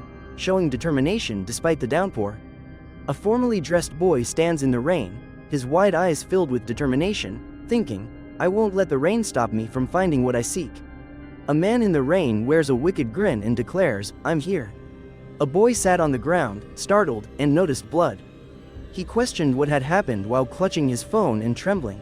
Another boy lay on the ground, covered in blood, with a shocked expression. His limp body suggested a sudden, chaotic event. A man gasped, wide-eyed, as panic took over his expression. Sweat dripped down his face, highlighting the serious situation. His wide eyes reflected intense fear and realization, showing the danger around him. Car tires screeched against the rocky ground, leaving deep marks as it moved forward. Jin Hek sat quietly in the car, wearing a bow tie, gazing out the window, lost in thought. A man walked away from a white car, dragging a tool behind him. The scraping sound emphasized his determined steps. An old man sat beside a rocky cliff, observing a nearby white car, his gaze full of wisdom. Another old man stood by a cliff, looking at a nearby white car. He asked calmly if he could inquire about something, surprising a young person inside the car. The young person inside the car asked if they were heading to the pig farm, showing surprise and uncertainty. The boy confirms their destination is the pig farm and suggests they continue down the road, expressing gratitude for the guidance. The woman reassures the man, mentioning that the people they will meet are good and there are children his age there. A caption indicates that spending a few days in a peaceful place will be beneficial, with a promise of improvement. A character inquires about another's thoughts, reflecting a moment of curiosity and connection. A figure in a pig mask extends a hand and asks about the other's thoughts, as the scene shifts to a bloodied character struggling on the ground. A blood-covered character stares wide-eyed and questions what just happened, highlighting the intensity of the situation. A character lies on the ground, drenched and bloodied, with BR and UK visible, suggesting despair. A figure walks through the rain, cloak soaked, tapping a stick on the ground, each sound resonating in the silence. Caught in the rain, a figure sees a weapon aimed at him, feeling the tension. A figure stands in the rain, holding a weapon, and declares indifference. A hooded man declared he would fix another's face using a weapon. A man gripped his weapon, preparing to act as rain fell around him. He swung his weapon downward, targeting a vulnerable, fearful man with blood on his face. Clenching his teeth, the man was resolute, ready to face his fears. Water clung to his face as he gazed intensely, prepared for what lay ahead. Crushing a fruit in his hand, he was ready to unleash its power. Sweat dripping, a man faced another who called him a drug lord's errand boy. He shouted fiercely for others not to interfere, standing firm despite the tension. Swinging his weapon with determination, he grunted from the impact, showing no retreat. A man with a rifle shouted, ATX, as his opponent lunged, declaring, Mundur, while another fired, exclaiming, ZRAAS. A boy, holding a bat firmly, shouted in anger, sweat streaming down his face. His intense expression indicated his readiness to face the challenge ahead. A man lay on the wet ground while another stood over him. The scene was marked by bold letters, BR and UK. In the rain, a man held a weapon above his head, his intense shadow suggesting imminent action with the word, crack. Defiantly, a man wielded a weapon in the rain, moving with determination as the word, prack, emphasized his preparedness. From the water, a hand emerged, reaching for something unseen, signaling the man's resolve for his next move. A hand extended toward the ground, fingers spread as water splashed, creating ripples with each footstep. Breathing heavily in the rain, a soaked man stood, feeling the weight of the situation. In the rain, a figure held a weapon while another lay motionless on the ground, raindrops falling steadily. Standing over the still figure, the man asked, "Can a ghost be killed with a bullet?" Drenched in the rain, the man questioned, "Who are you?" as he looked at the figure, pondering, is it Jin? Or, no? A boy in a car, wearing a bow tie and suspenders, glances out the window and says, Jin Hek. A man, struggling, grimaces and says, this is simply impossible. To escape the island, he must eliminate all members of the family. Reflecting on his efforts, he states, I have tried, but they don't die, and seeks advice, asking, tell me what I must do to kill them for sure. Lying there, he admits he doesn't know how to explain it and adds that attention is necessary.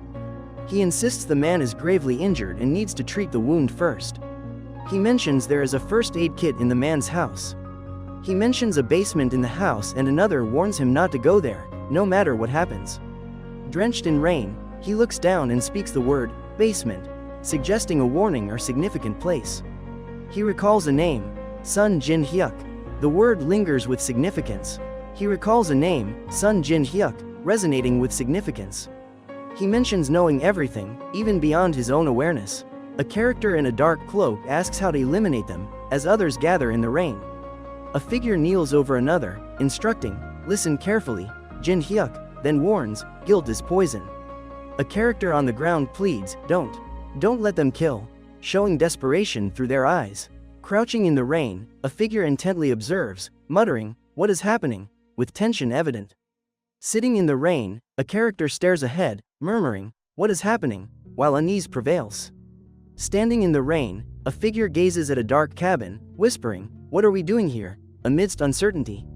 An open white medical box displays scattered documents, scissors, and a small bottle, with a roll of thread suggesting urgency. A young man sits surrounded by medical supplies, contemplating wound care and antibiotic use. The young man, with a bandaged shoulder, mutters about the rain, wondering when it will stop. Sweating at a desk, the young man notices a character ominously standing with a raised finger. He feels a chill at the unexpected sight. A man kneels over another, urgently warning him about a basement. "There's a basement over there," he says. The other advises, "Don't go down there, anything could happen." Kneeling with a board, a man warns another, "Don't fall into it, no matter what happens." In a dark space, a man questions, "Why is it so dark here?" He appears confused and cautious about his surroundings. A hand reaches out to press a switch on the wall with deliberate urgency or determination. Facing a series of glowing screens, a man stands with his back turned, scanning the space behind him cautiously. A man stares intensely, wide-eyed with fear and uncertainty, processing something troubling with a tense expression. With wide eyes of fear and uncertainty, a man struggles to understand the unfolding events. Observing a dining table, a character exclaims it's the same one from the main house, highlighting a moment of realization. A character points at a screen showing a treehouse, indicating it's where they reside. Another character mutters about a deceitful person, frustrated by the manipulation and constant surveillance. He stands, frustrated and incredulous, questioning the absurdity of the situation. He glares in shock, exclaiming disbelief, capturing a tense, uncertain moment. Sitting with his back turned, he stares at a blue trash can filled with discarded items, reflecting on his thoughts. In a shadowy corner, he faces a bright white wall, drawn closer by a blue line on the floor. The blue trash bin overflows with crumpled letters, each piece waiting to reveal its hidden story. A hand reaches out, gripping a small, shimmering crystal, ready to release its power. A hand firmly grips the crystal, signaling readiness for action. Holding the crumpled crystal, the character exclaims, "Here, there's nothing," anticipating what comes next. The character lies on the ground as rain pours down, whispering, "As." A tense atmosphere suggests a drama unfolding. Rain drenches the character lying on the ground as he whispers, "Zuraz." An intense moment is implied. Drenched in rain, the character lies on the ground, whispering a name, echoing recent chaos. A box with a speaker buzzes, drawing attention and creating an unsettling environment. Startled, a character looks up with wide eyes and calls out, "Hey." Sun Jin Hyuk, in a tense moment. With shock, the character's eye opens wide as they exclaim, "Hey." Sun Jin Hyuk, signaling surprise. A young man, frozen, turns sharply and calls out, "Hey, you're Sun Jin Hyuk." Looking shocked, a young man asks, "What?" and then exclaims, "And who are you?" His wide eyes show confusion. A speaker on the wall addresses someone, asking, "And what do you think?" It continues, "We are the ones who have been watching you." Expressing gratitude, a speaker on the wall tells the man, "Thanks to you, everything has become an unforgettable show."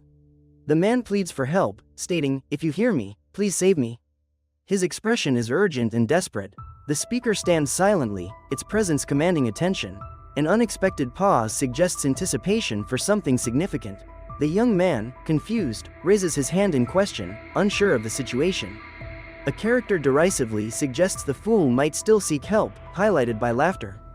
The character continues mocking, implying the fool's plea for help, laughter emphasizing the derision. The scene highlights a speaker, indicating an imminent announcement or shift in atmosphere. A young man crouches, hands on his head, in a room with only a desk and chair, suggesting solitude. A close-up of a black speaker reveals obscured shadows, indicating a concealed presence and a faint outline of hair. The close-up of the speaker, with a faint hair outline, implies hidden intrigue and presence. The character questions how another could know, while a voice remarks their existence is confined to these columns. The character, wide-eyed and sweating, questions another person's whereabouts, expressing disbelief that anyone could know them. They grasp the gravity of their limited existence. The character emphasizes that the man only cares about his own family, questioning whether he even knows their name. The character yells in frustration, asking what the other person is talking about. The character shouts that he needs help, clearly frustrated. The other replies with typical arrogance. The character glances sideways, beads of sweat trailing down his face, thinking about his overwhelming situation and the weight of stress building. The character observes the old house on the screen, noting its eerie appearance, and comments, "Is that place really abandoned? It looks haunting." The character stares at the screen, quirking an eyebrow, and says, "What's with the creepy pig face? It gives me chills." The character stares at the screen, quirking an eyebrow, and comments on the creepy pig face, saying it gives them chills. The character notices the flickering screens displaying pig faces and remarks that the creepy imagery gives them shivers. The character growls that they are even worse than pigs. The character criticizes, claiming they are worse than pigs and more pitiful. The character grows tense, questioning the events unfolding around him. His eyes widen as he processes his surroundings. He freezes, clutching his head, overwhelmed by confusion. His eyes widen as he struggles to understand the chaos. Gripping his head, he shouts for everyone to stop, seeking clarity amid the turmoil. The man stares at screens displaying pig faces, pondering their significance with disbelief and urgency. Intently focusing on the giant screens, he questions the meaning of the images before him. A figure on the screen smirks, challenging viewers with a bold statement about their next move. Leaning closer to the window, the man whispers to himself, questioning the situation outside. The boy, with tears streaming down his face, questions aloud why this is happening to him. A red-haired character looks ahead in disbelief, exclaiming, "You." A man with short black hair poses with a girl, both smiling. In another image, the girl is surprised as a boy stares at her. A character with a wide grin and hollow eyes confronts another, stating that they were killed by them. A young man, sweating and shocked, looks up as if facing something unexpected. The young man stares upwards, eyes wide, confronting something unforeseen. Wide-eyed and sweating, the young man asks if someone is afraid of the dark. Dripping with sweat, the young man asks in surprise if there's fear of the dark, revealing a mix of fear and curiosity. Covered in sweat, the young man asks nervously what's lurking in the dark, showing fear and curiosity. The character suggests turning on the light. A light bulb hangs, glowing red and casting shadows, as the character considers the light's implications. Amidst shadows, a figure stands menacingly. The character feels dread as the sinister glow sets the scene for conflict. A young man stands alone, marked by uncertainty. Dark characters surround him, their presence creating tension as their gazes linger. A young man stands tense, encircled by dark characters. Their stares carry a threatening intensity, leaving him uneasy in the shadowy scene. A young man, visibly anxious, wonders about these dark characters. He feels their watchful gazes piercing through him, heightening his unease. Two characters in pig masks loom ominously. The young man feels their intense gaze, increasing his anxiety as he grapples with fear of the unknown. A close-up of a young man's eye, wide with fear. He feels overwhelmed by a sense of dread, as intense colors amplify his anxiety. Two characters stand against a red backdrop, both wearing unsettling pig masks. One man stares forward, while the other checks his surroundings. A close-up reveals a wide eye, surrounded by dark lashes.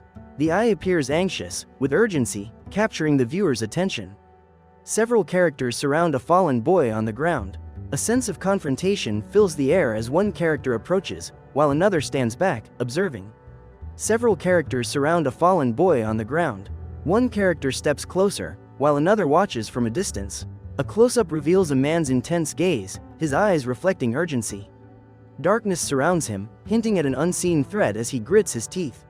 Six characters, faces obscured by pig masks, exchange sharp remarks as they discuss plans with a sinister tone.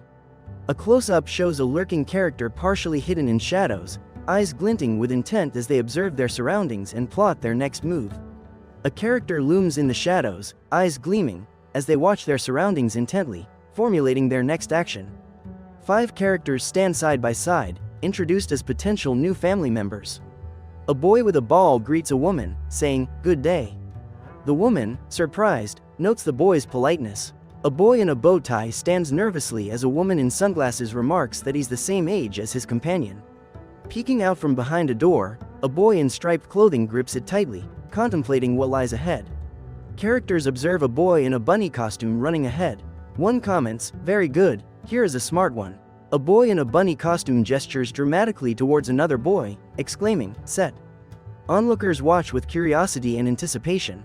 A close-up shows a character with large, dark eyes gazing forward, saying, "Hello," in a curious and inviting tone.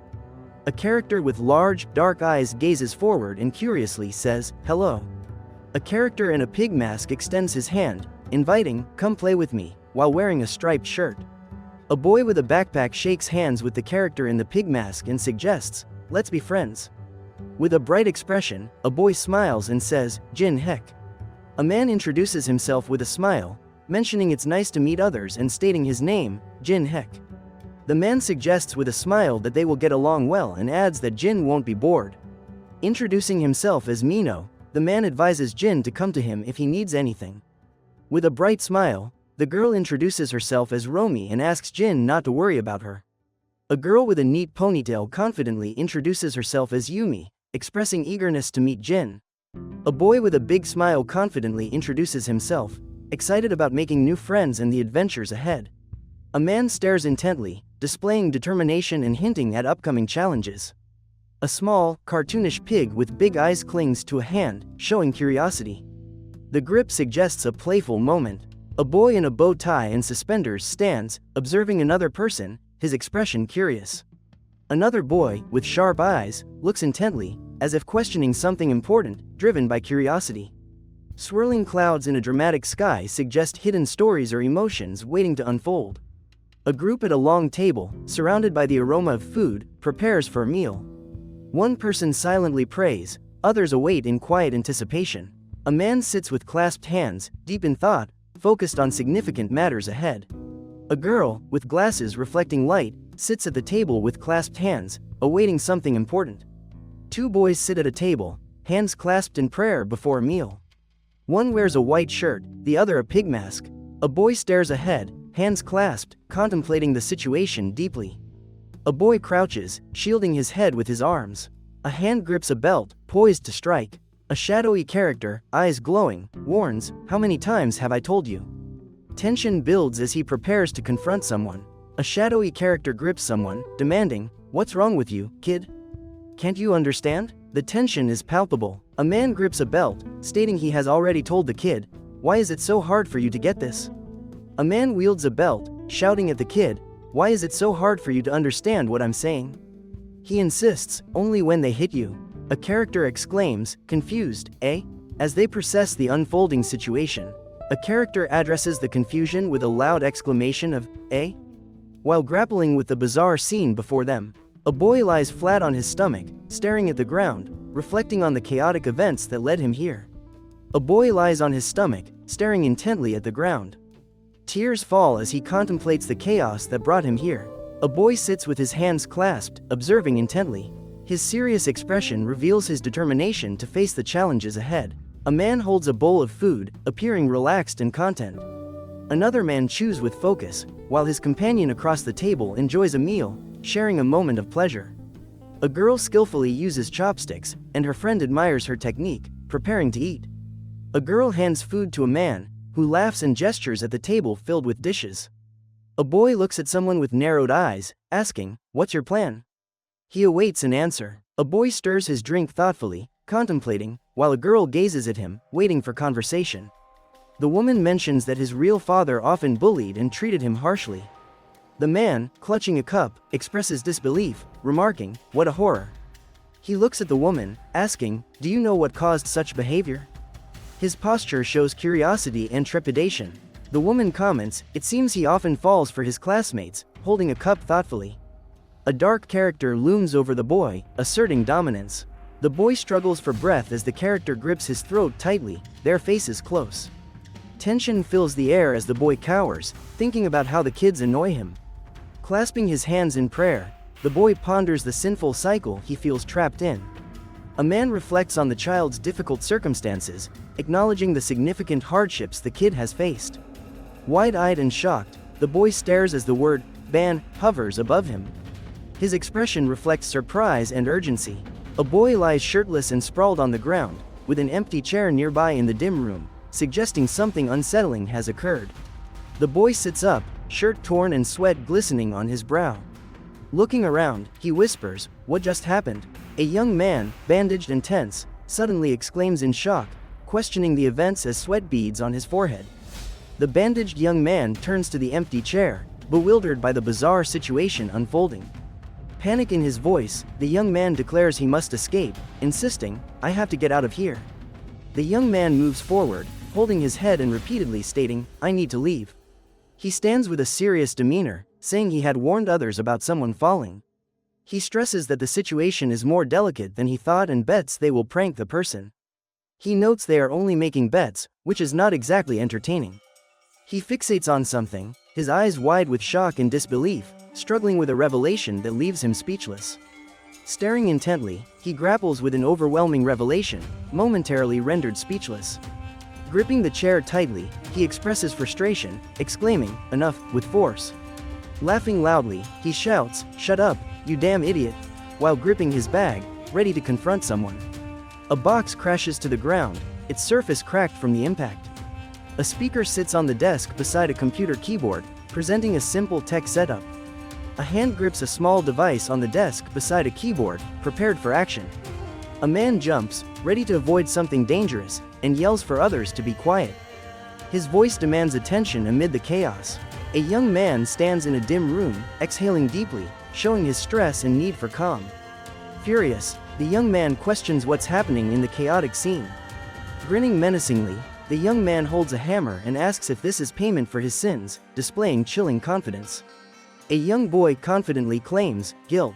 It's me," standing seriously with a bow tie and suspenders. With a sharp glance and concern, the young man resolutely states he must discover the truth. A man shows a confident grin, seemingly sure he has everything under control. A young man stands alone, back turned, looking at a broken item, thinking it can't be the end. Tears on his face, the young man stands against a dark background, declaring indifference. The young man gazes forward, tense as light breaks through shadows, and a crashing sound fills the air. The character in the image states they met their end because they deserved it. He grins fiercely, exclaiming that they should have died, highlighting his intense anger. The character yells, questioning how they dare confront him after he caused their demise, his rage evident. Standing before two houses, the character questions how they dare confront him, asserting they perished by his actions. Addressing an unseen audience, he warns them of harsh consequences if they confront him again. He insists he will not allow anyone to manipulate him. The character calls the group ordinary cowards, his sharp tone cutting through the surrounding chaos. He reiterates the group's cowardice, his words sharp amidst the disarray. After the chaos, the character appreciates the newfound silence, remarking on the blessed quiet. Leaning back with a slight smile, he thinks things are finally improving. The man notices a newspaper next to him featuring a headline about strange events. He wonders about the happenings in the outside world. Surprised by the headline, he lifts the newspaper slightly and exclaims his curiosity. The man, bewildered by the crimson background, mutters in disbelief and questions the current events. Astonished by an empty book, the boy remarks on its strangeness and wonders about the lack of words. He gazes intensely, focusing on the unexpected silence around him. Eagerly peering at a book with a cross on its cover, the boy smiles widely and flips through the pages in anticipation. Someone holds an open book, ready to dive into its stories, filled with anticipation. A young man, bound in a chair, glances at the desk and questions the authenticity of the newspaper. Bound in a chair, the young man points at the newspaper and asks if it is an authentic copy of the Koran. Wide-eyed, he questions whether the newspaper is a genuine copy of the Koran.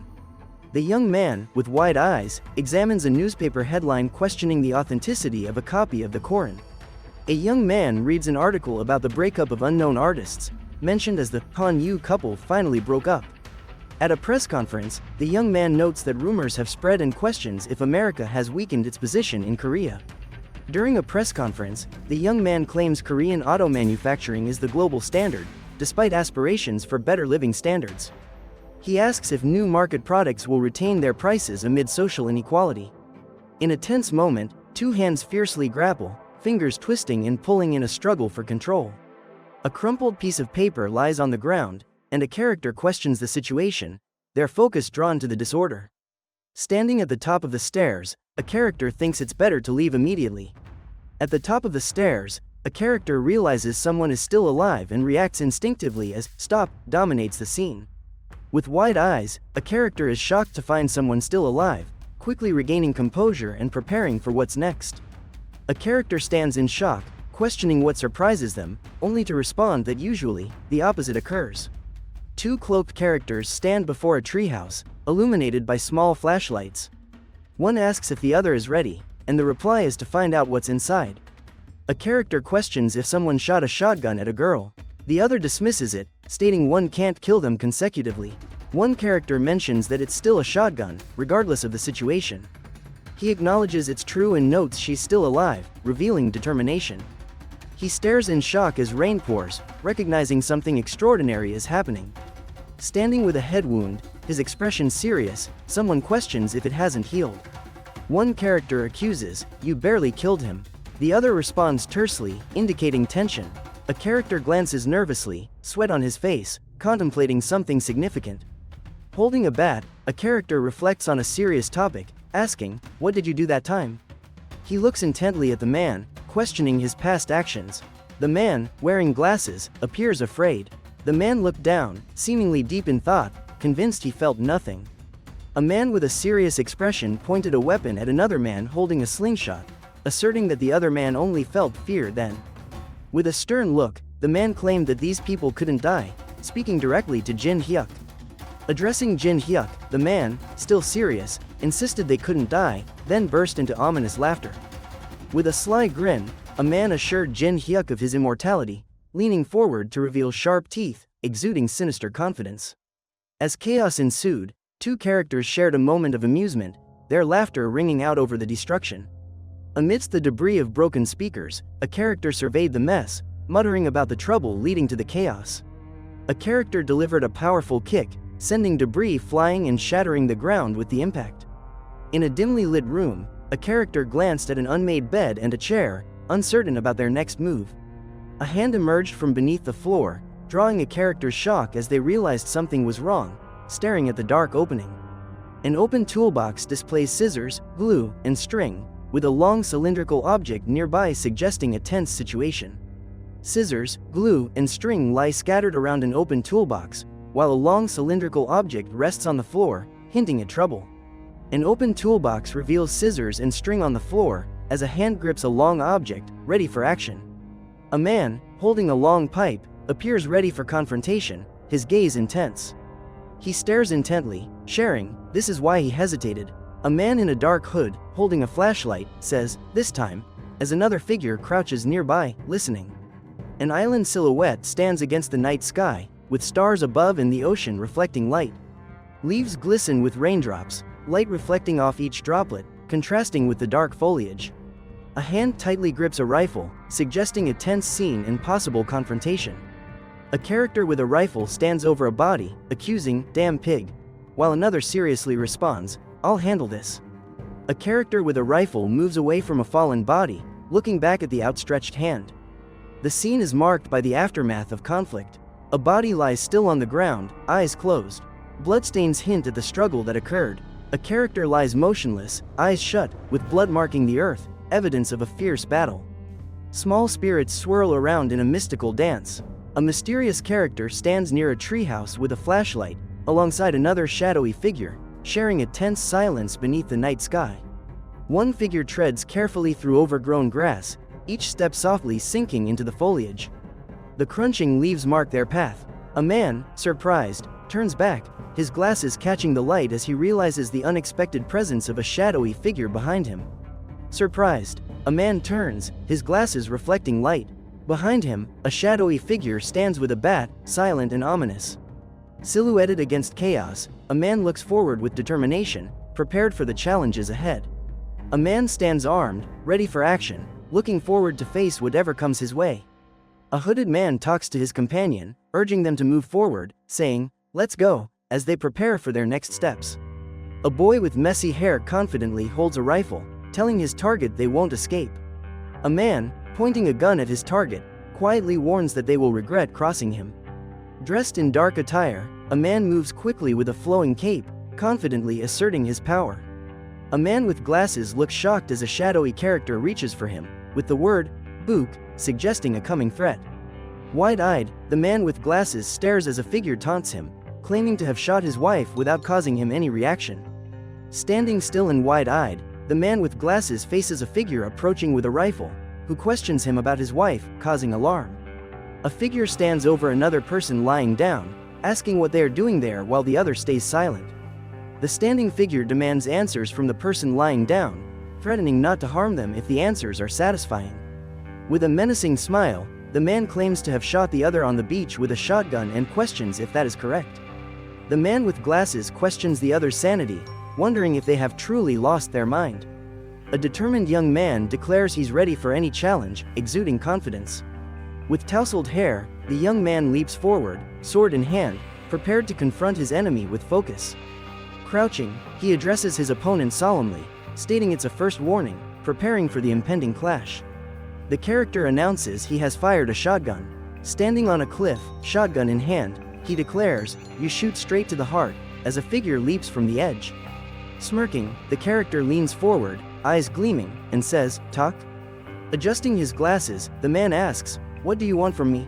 with a mix of wariness and curiosity. Looking shocked, the man exclaims, "What?" His wide-eyed expression reveals surprise. Startled, the man asks in disbelief, "What?"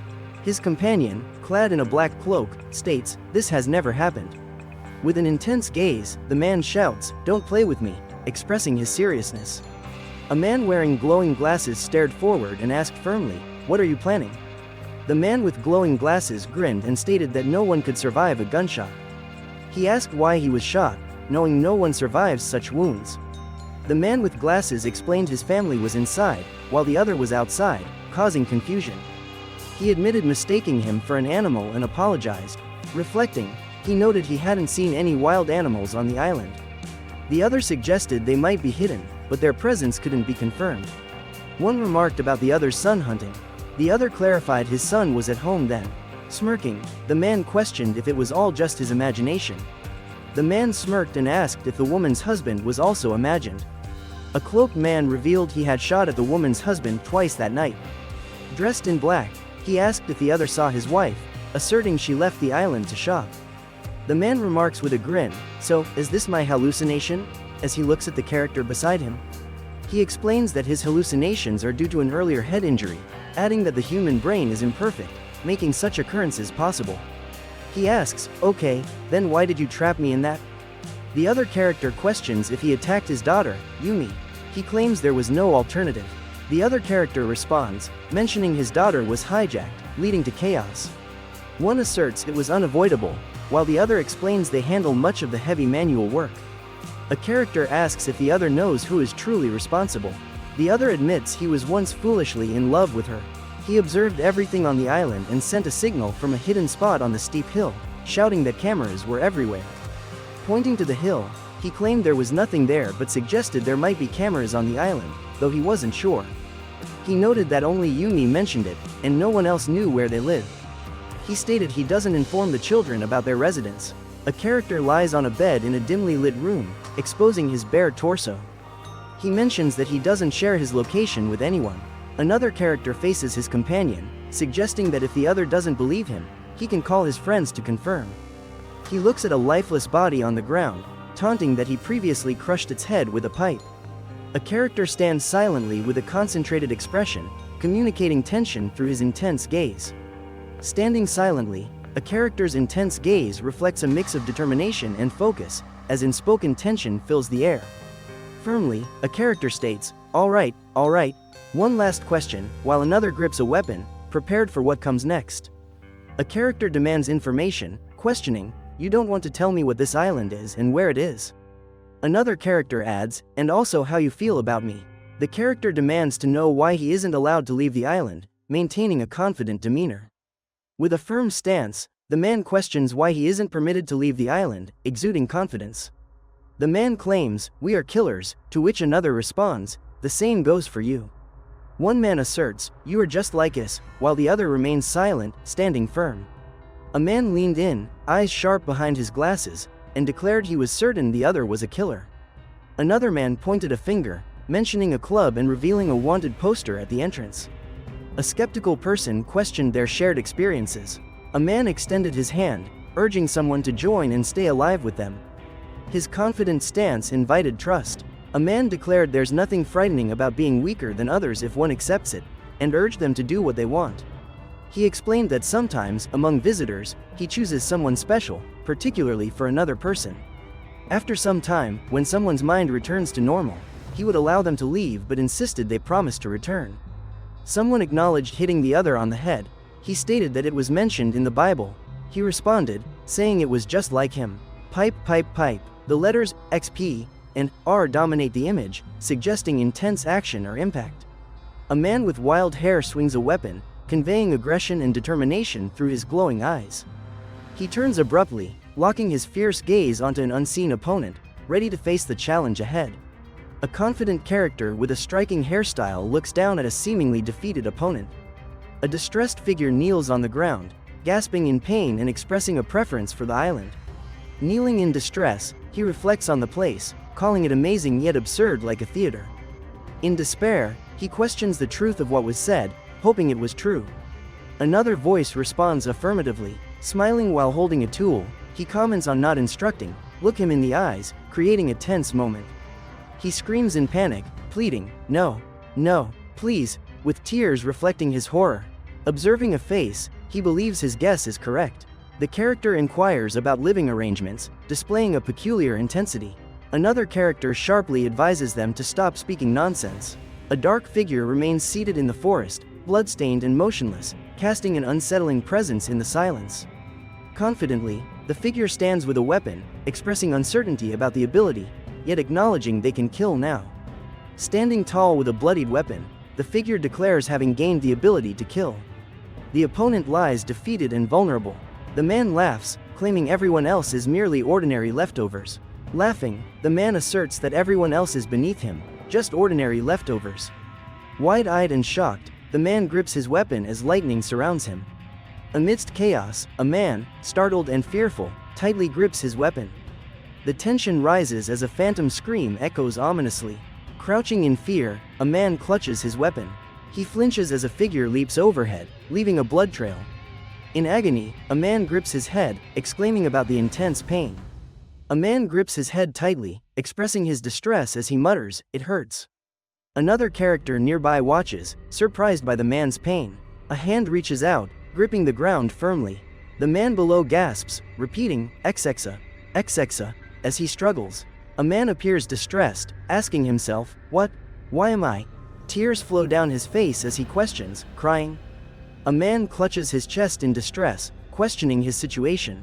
Another voice urges him to calm down, addressing him as Jin Hek. A man clutches his chest, looking distressed. Another voice advises him to calm down, suggesting he place a hand on his chest and take a deep breath. A man grips his chest tightly, gasping. He admits he doesn't know who the other person is. A man notices something in the shadows. He hears a rustling noise and asks, "What was that?" Uncertainty is evident on his face. In the darkness, the man peers through the trees, sensing movement. He wonders, "What was that?" as he scans the shadowy surroundings. The man looks down at his phone, pondering its contents, and wonders, "What did I just find?" He recalls his past. The man stands grinning, covered in blood, holding a bloody saw. He declares himself a serial killer. The boy, tears streaming down his face, exclaimed that his memory hadn't fully returned. With tear-filled eyes, the boy questioned who he was if son Jin Hyuk was a killer. Sitting on the ground playing cards, the boy in suspenders declared his intention to win. A man looked intently, slightly turning his head, prepared to face any challenge. He gazed ahead, confidence radiating, ready for whatever lay before him. The boy glanced back at the pig-masked character with a curious smile. The pig-masked character, holding a box, prepared for any challenge. A character expressed surprise or shock with an exclamation of, "Ah!" Standing before a small cabin, a character exclaimed, "Ah!" in surprise at the unexpected sight. Examining a gun, a character wondered if there were bullets left, stating they could remove enemies but not kill. Contemplating a rifle nearby, a character remarked, "What a pity," while assessing their situation. A character stands quietly, reflecting on his situation without speaking. He mentions that his memory is not yet fully restored. He states he has no recollection of his childhood. He ponders why this has never seemed odd to him. Observing his reflection, he questions why he has always accepted things without questioning. Kneeling by a table, he murmurs about the unknown, expressing that he'll eventually remember everything. Surrounded by scattered papers, he whispers that he will soon recall everything. A man in a shirt turns abruptly, reacting to something unseen, appearing ready for what comes next. A young man addresses a seated woman, noting, "Hey, Aunt. It seems we've switched places, haven't we?" Holding a pipe, he asks the woman, "What is this place?" and comments on her apparent lack of awareness, teasing that her husband wouldn't appreciate her absent-mindedness. The young man, holding a pipe, mentioned he hung someone on a tree like a Christmas ornament, then teasingly asked if the other person was a genius. Grinning, the young man said he kept the little thing for himself and thanked the other for the gift. The young woman struggled to maintain her composure, her face indicating the challenge she faced. He thought it was worthwhile to ask a few questions and addressed her directly. Standing imposingly with a bat over his shoulder, he stared at her while she, tied to a chair, smirked as she met his gaze. The man, bat over his shoulder, stood facing the woman tied to a chair. She smirked as he asked if they were ghosts, zombies, vampires, or aliens. With a furrowed brow, the woman told the man he had truly lost his mind. The man, smiling widely with mischievous eyes, confidently claimed he had a plan that would change everything. Encouraging his captive to relax and enjoy the show, the man grinned. Leaning in, the man whispered about the next move, claiming he would take care of your sweet little son. The man leaned closer and asked if she would keep an eye out for anything from that spot. He peered at the screen and questioned where exactly he was. He wondered aloud if Minu was heading to Hihine, and another voice asked if he would notice her. The man, surprised, counted down, 3, 2, indicating an imminent event. With wide eyes, he grinned and confidently said, 1, signaling something was about to happen. He mischievously announced, surprise, as the other person froze, caught off guard by the unexpected event. A heavy chain connected to a stone slab lay on the ground, suggesting a mystery was present. A man stood before a hanging character cloaked in shadows, examining the scene with curiosity. He stood before a shadowy character, both intrigued and puzzled by its mysterious presence. The man stared intently, tension in his wide eyes, as a shadowy character loomed behind him, enhancing the mystery.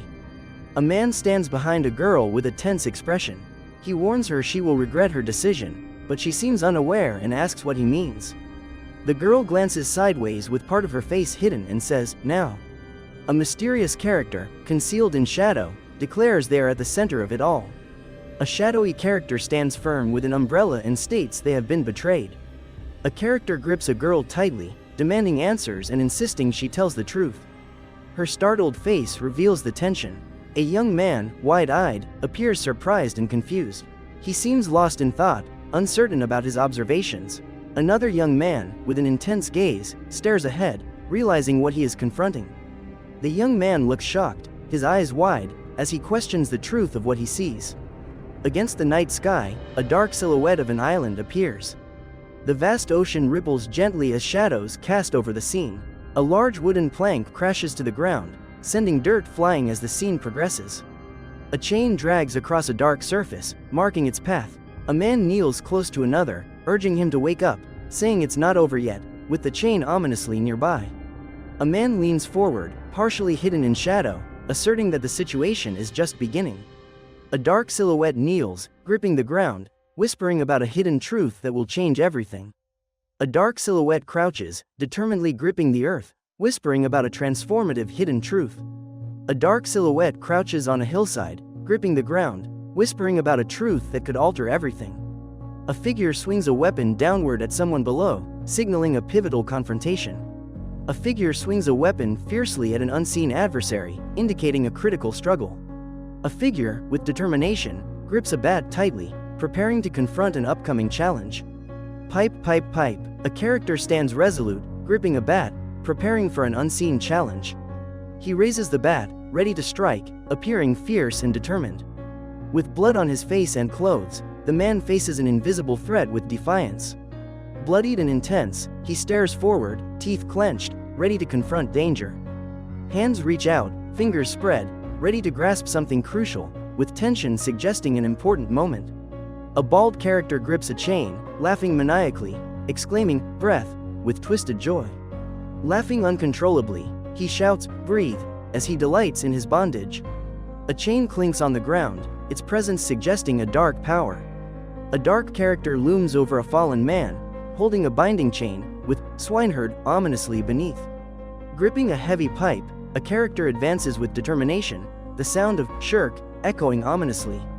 A man stares ahead, his gaze filled with determination, ready to face upcoming challenges.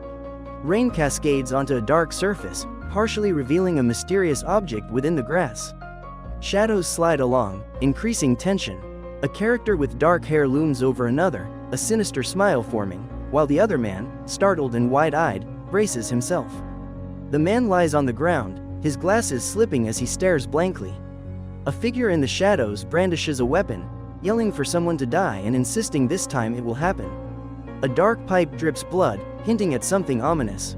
A figure stands with a bat, tension palpable as he breathes heavily, ready for a confrontation.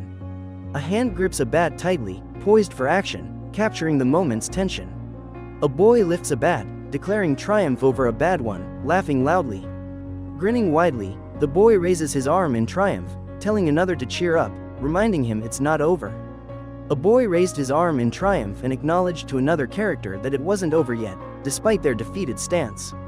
He lunged forward, eyes filled with determination, facing a shadowy character who seemed to watch him closely. A character struck a fallen opponent with precise force, demonstrating swift confidence and power. Another character loomed over a defeated opponent, threatening to hang him on a tree and watch him die, while the fallen man questioned why in pain. A man, wide-eyed with shock, wondered aloud how someone had survived. A hand emerged from the grass, grasping desperately, illustrating the urgency of the moment with the word, "grab." With a twisted smile, a man gripped another tightly from behind, the tension emphasized by the sounds, "heesh" and "zsh." A man, face hidden, cried out in frustration, muttering a strong exclamation as he tightly clutched his face in distress. His face obscured, a man cried out, "Damn it," overwhelmed by distress, while in the background, someone appeared to escape the intense moment.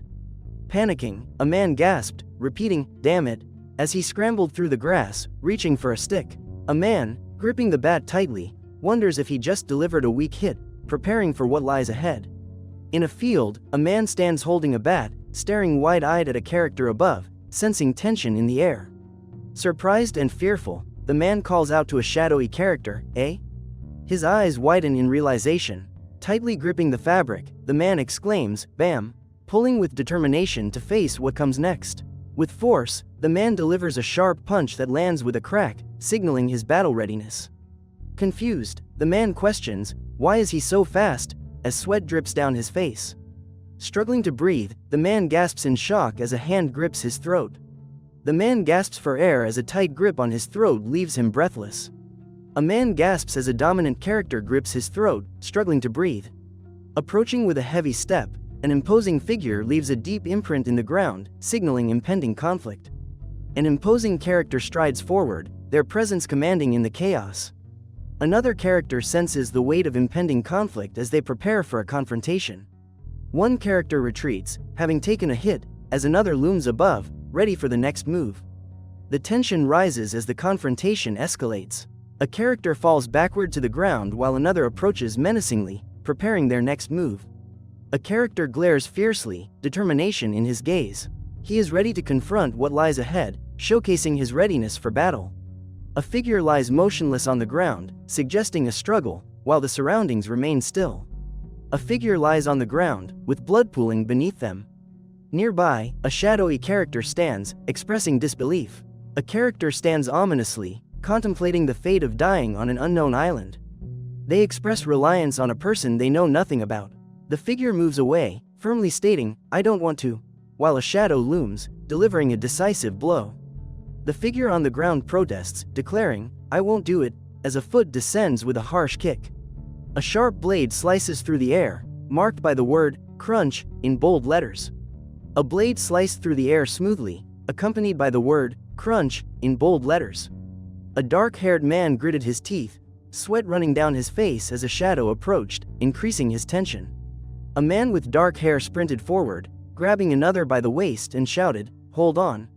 We're not safe yet." A man dashed forward, tightly grabbing another while sharply directing him to hold on, emphasizing their continued peril. A character urged another to hold on tightly, signaling that their escape was far from complete. A figure advanced, clutching a folded map, urging his companion to follow closely and escape the impending danger quickly. A lone character lay on the ground, looking up, noticing a paper plane above, sparking a glimmer of hope. A man struggled for breath as a shadowy figure gripped his throat, desperately trying to break free. A breathless man gasped while a looming figure ordered him to breathe in a menacing tone, increasing the tension. A shadowy character repeatedly demanded the man to breathe, heightening the sense of danger in the scene. A shadowy character loomed over a man, repeatedly commanding him to breathe as tension heightened. The man, with tears on his face, struggled to breathe, overwhelmed by his emotions. A shadowy character whispered, "Yes," with a pained expression, lowering their gaze. Reaching out with a pale hand, the shadowy character whispered, "Yes," again, while the word, "Sikrob," added tension to the scene. A character stood over another, gripping a chain tightly as the other gasped in fear, both faces marked by desperation. Hunched over, the character gripped the chain with wide eyes, showing a mix of anger and determination for a confrontation. The character clutched the chain tightly, with eyes wide and intense, signaling readiness for the impending challenge. With determination, the character held the chain, tension in the air foreshadowing a serious encounter. Wide-eyed and with teeth clenched, the character clung to the chain, prepared for battle. Amidst the tension, the character shouted loudly, expressing his readiness for the conflict. A character gripped a chain tightly, ready for confrontation, with text stating, "And the mark collides."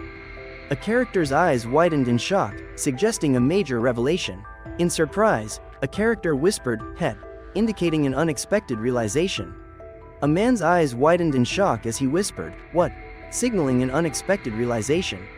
The man's eyes widened, realizing something was amiss, as he muttered, "What is happening?" He stumbled back under the chain's weight. Struggling to breathe, the man gasped while another leaned closer, urging, "Just breathe." Bloodied and gasping on the ground, the man looked up in shock with, "What?" in a speech bubble. Crying for help, the man writhed on the ground, as a second silent, chained figure stood nearby, sensing the tension. Gasping for breath and writhing, the man urged someone not to look away. Sitting cross-legged with a confident smile, the man held a handful of cards, prepared for the challenge ahead. The image shows an overhead view of an empty room with a table and chairs. A Russian message translates to, "If you add the numbers written on the front of the card." A hand holds 4 cards displaying the numbers 8, 6, 1, and 3. The characters discuss their next move in a strategic game. He mentions that a transparent filter can be obtained from the secret repository. Combining this filter with a drawing could be useful. He indicates that the text is printed on the back of the card, providing an important clue. The cards are arranged, revealing a key detail about the criminal's name, soon to be disclosed. A finger points to a card character and reveals, the participant of this game is Professor Morris. The announcement surprises the onlookers. A man asks, "What? Do you want to try to play with Jin?" Another replies, "Yes, I can manage, but..." A man smiles brightly, showing confidence and assurance. His expression indicates readiness for any challenge. A man looks intensely at someone off-screen, his confident smile indicating he's prepared for any challenge. A boy stares wide-eyed at someone off-screen, his smile showing both surprise and excitement. He hesitates and begins to say, "Ah." A boy lay on the ground, breathing heavily, while a chained character stared blankly at him, both appearing trapped in defeat. A young man sat, surprised, his hands clenched as he reacted to something unseen. He gasped, recalling sudden pain and fragmented memories, then pondered, "So, now?" Wide-eyed and sweating, the young man stammered about someone being dead, questioning the reality. The young man repeated, wide-eyed and sweating, questioning the reality of someone being dead. He, drenched in sweat, stammered about an iron pipe and, before hesitating with iron chain, leaving uncertainty. Wide-eyed, the young man stared at a chain, drenched in sweat, confused about the iron pipe and chain. Sweat trickled down his face as he realized something, his heart racing with confusion. The young man sat quietly, puzzled by the scattered papers on the ground. A foot in a flip-flop stepped into the grass, leaving an impression. A shadow falls over the grass, where cards marked 3 and 6 are scattered, indicating a game about to begin. In the dim grass, a card with the number 3 hints at a strategy in the developing game. A card marked 6 lies in an iron chain, suggesting its strategic role in the game. In the picture, a young man holds cards labeled 2 and another with blurred text, looking alarmed and sweating. The young man, holding a card marked 2, appears shocked, sweat trickling down his forehead. A hand holds 2 photographs, one of a man in a suit with a weapon, the other of a shadowy figure with chains. A hand displays a photo of a man in a suit, weapon at his side, fierce expression, and blood on his neck. A figure lies on the ground, staring upward with determination and resignation, under a starry night sky. A hand grips a photo showing a shadowy figure with chains around its neck, exhibiting urgency and curiosity. A shadowed figure stands with chains around his neck, looking around anxiously, as if calling out. A character in shadow holds 2 books, examining them in contemplation. A character in shadow appears strained, questioning silently as a tear falls, then, "What is this?" A character in shadow wonders why he's crying while holding a letter, feeling a tear on his cheek. 2 men stand together, observing something unseen. One asks, "Who are they?" The other watches with interest. A young man, biting his sleeve, looks uneasy. He stands still, urgency surrounding him, thinking, what is happening? Overwhelmed by fear, the young man grips his head, muttering, "What's going on?" as flickering lights approach. 2 figures stealthily move among trees, flashlights cutting through darkness. One whispers, "Stay quiet," and the other nods. A girl with dark hair gazes ahead with sharp focus, ready to confront what's ahead, her body tense with determination. A girl with dark hair stares ahead intensely, determined to face any challenge approaching her. A girl observes 2 figures on the ground, holding a chain with determination. 2 men look up, one asks, "What do we do now?" The other replies, "We fight back." 2 shadowy characters with stark white eyes converse. One asks if they are prepared, and the other agrees, saying they must confront them. 2 figures stand over a fallen person. A girl with a device whispers, asking what their next step should be, and the other replies that they cannot leave him in that state. 2 girls assess a fallen character. One, holding chains, gestures and whispers a question. The second girl appears worried. A boy seated on a rock grins at a girl in a coat, while another girl stands behind them as they all look towards a distant glow. A character deeply contemplates, realizing the situation feels like a trap and defies logic. The character wonders if this is hell or merely a bad dream, deciding it makes no difference to him. A girl declares she needs to devise plans, while a man considers how to eliminate them. A menacing man demands information about their map, asserting they possessed weapons capable of killing them. The man asserts that only the darts remain. The man further emphasizes the simplicity of the situation, noting that only the darts are left. A mailbox with a bold red roof labeled "Post" stands as if waiting for secrets or messages. A boy, looking determined, insists on retrieving everything. Nearby, a girl and another character stand silently, hinting at an uncertain journey. A man gazes intently ahead, sweat on his forehead as he silently questions his choices. A treehouse stands tall against the night sky, its empty doorway both inviting and lonely. A character nearby contemplates a choice calling to them. A man looks intently at a treehouse through a recording device, while 2 characters below cast shadows with their flashlights, creating tension. The man crouches behind a tree, observing carefully. He murmurs about moving, from the shadows, onto the tree. A character stands before an old cabin, contemplating, and says, "This means that adventures are still there." He decides he must quietly sneak inside and take them away from there. He creeps through the underbrush, determined to rescue the 2 characters in the clearing. Anxiously peering over a large character, he wipes sweat from his forehead. A girl with twin ponytails stands with her back to the viewer, gazing into the distance, her hoodie slightly creased. A man stares intently, his eyes wide and fixed on the unsettling sight before him, sweat dripping down his forehead. A girl turns abruptly, her wide eyes showing shock. She stares at something alarming, her hair blowing back in reaction. A man looks back in surprise, questioning what has happened. He sees 2 characters, one asking, "Why are you here?" while the other remains silent. A girl inquires if another heard anything, her expression curious. The other girl replies she heard nothing. A boy stands shocked, seeing two figures in the distance, pondering what they might want from him. A character holds a flashlight, its beam cutting through the darkness, shadows looming and hinting at mystery ahead. The character gazes sharply, sweat trickling down, conveying tension and suspense. A single word echoes, "Tun," suggesting an unseen threat. A figure stands with a tense gaze, while another lies behind, illuminated in dim light, hinting at danger. A figure stands ominously, holding a flashlight and a knife, their masked face fixed in a haunting gaze. Below, another character looks up, sweating and apprehensive. A character stands in profile, staring into the distance, their long hair cascading down, appearing calm yet introspective. He stands holding a knife, stating there's nothing here. She looks at him, surprised, as darkness surrounds them. He mentions they might not find the boy soon. She insists on discussing the brother and father first. He suggests returning home to gather necessities. She inquires if it's like this when alone.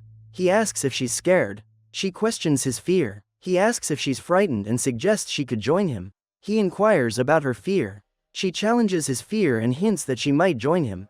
He advises her to be cautious. She retorts, questioning his concern, and tells him to go to hell.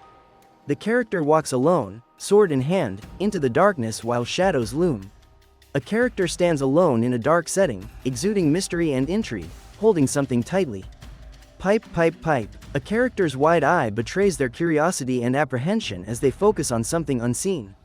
A man stands, drenched in sweat, observing a mysterious woman in a dark cloak. Her smile makes him question her intentions. A man in a white shirt leans forward, scanning the environment, sensing an unsettling presence in the shadows. He leans forward with urgency, stating assertively that the woman already knows. A woman with dark hair leans in, declaring that everything smells of blood and wonders how she didn't notice sooner. The man, amidst shadows, asks the woman what she wants. She steps forward, expressing her desire to praise him. Looking tense, the man confronts the situation by asking, "What?" The woman smiles, compliments the job well done, and proposes a life of excitement and thrill. A figure peers from a treehouse, silhouetted against the darkening sky, hinting at secrets or adventures. Kneeling on the floor, a figure recalls childhood memories. Another enters, commenting on how long it's been since their last visit. A man stands with a dartboard on the floor, covered in darts, and recalls writing rhymes about it. Kneeling beside the dartboard, he contemplates the past with a serious expression. Reflecting on the past, he mutters that she completely ignored the darts.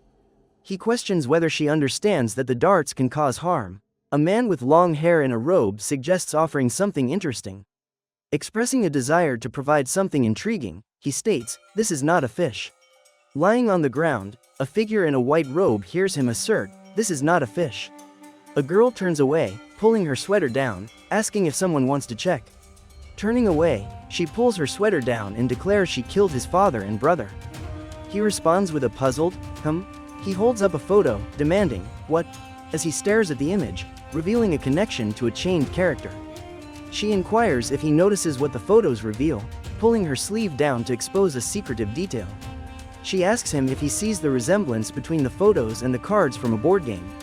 A girl named Jin Heck introduces herself, expressing that she felt a connection since their first encounter. She believes he is the prince who will rescue her. He accuses her, suggesting the dog was given to him as a means for him to harm her family. He smirks, mentioning his past life, while she responds with a dark reminder of her endurance. The boy comments that his father scolded him throughout the night and notes his mother's indifference. He also points out his brother's odd looks.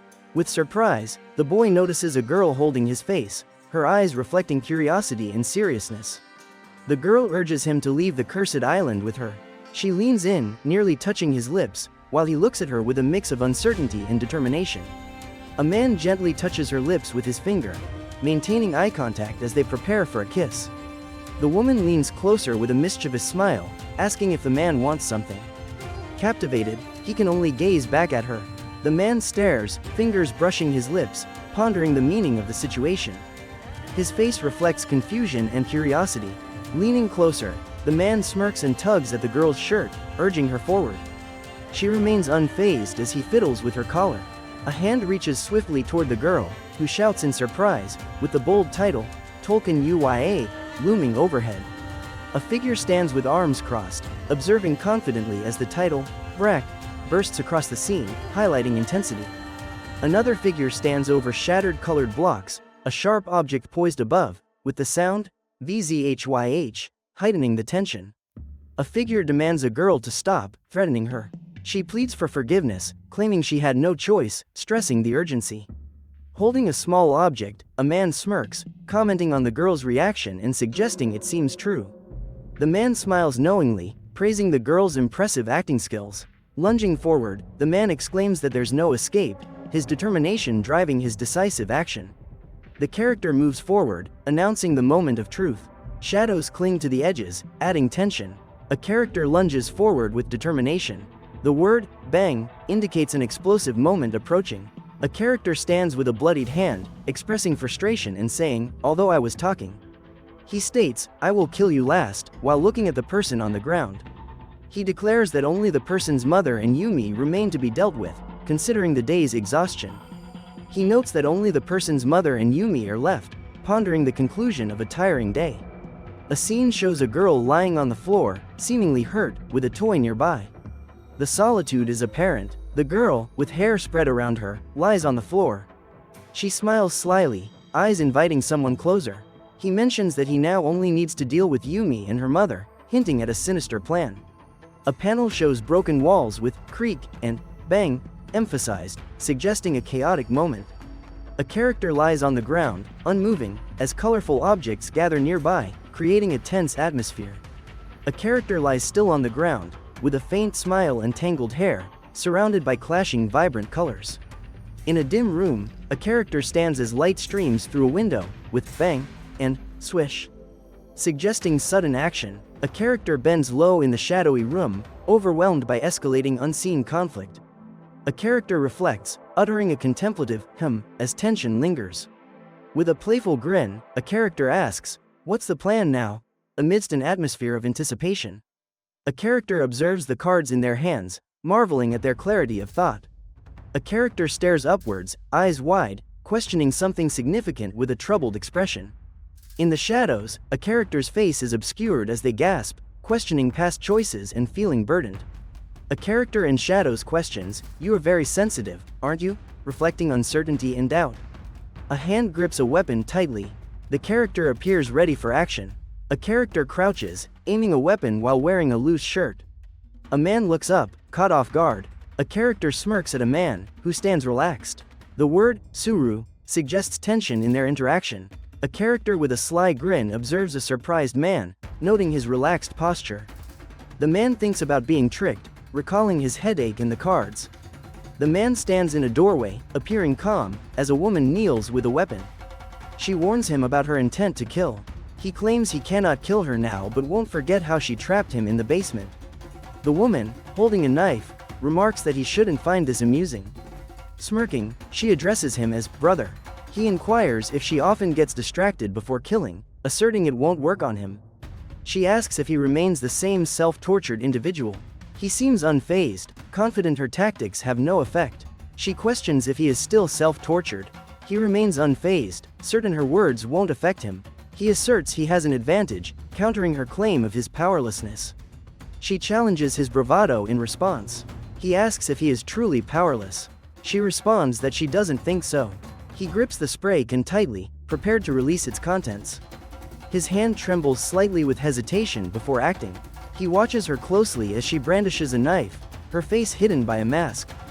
He prepares for what comes next.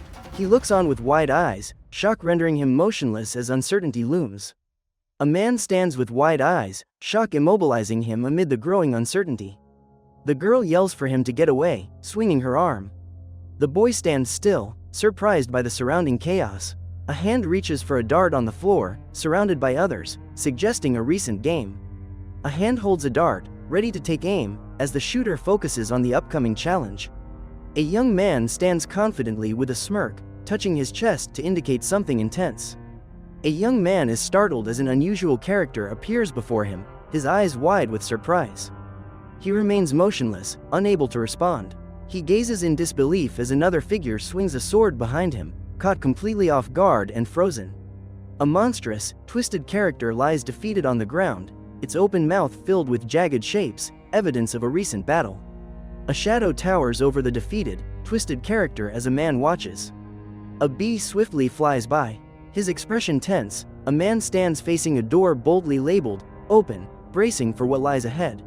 Sweat glistens on his face as he peers intently beyond a dimly outlined doorway, muttering to himself. A hand reaches for a lock, fingers ready to turn the key and uncover the secrets beyond. Outside the door, a character grips the handle and mutters angrily. He reflects, noting a scent of blood in the air. Suddenly confronted with chaos, a character shouts in reaction to the unfolding events.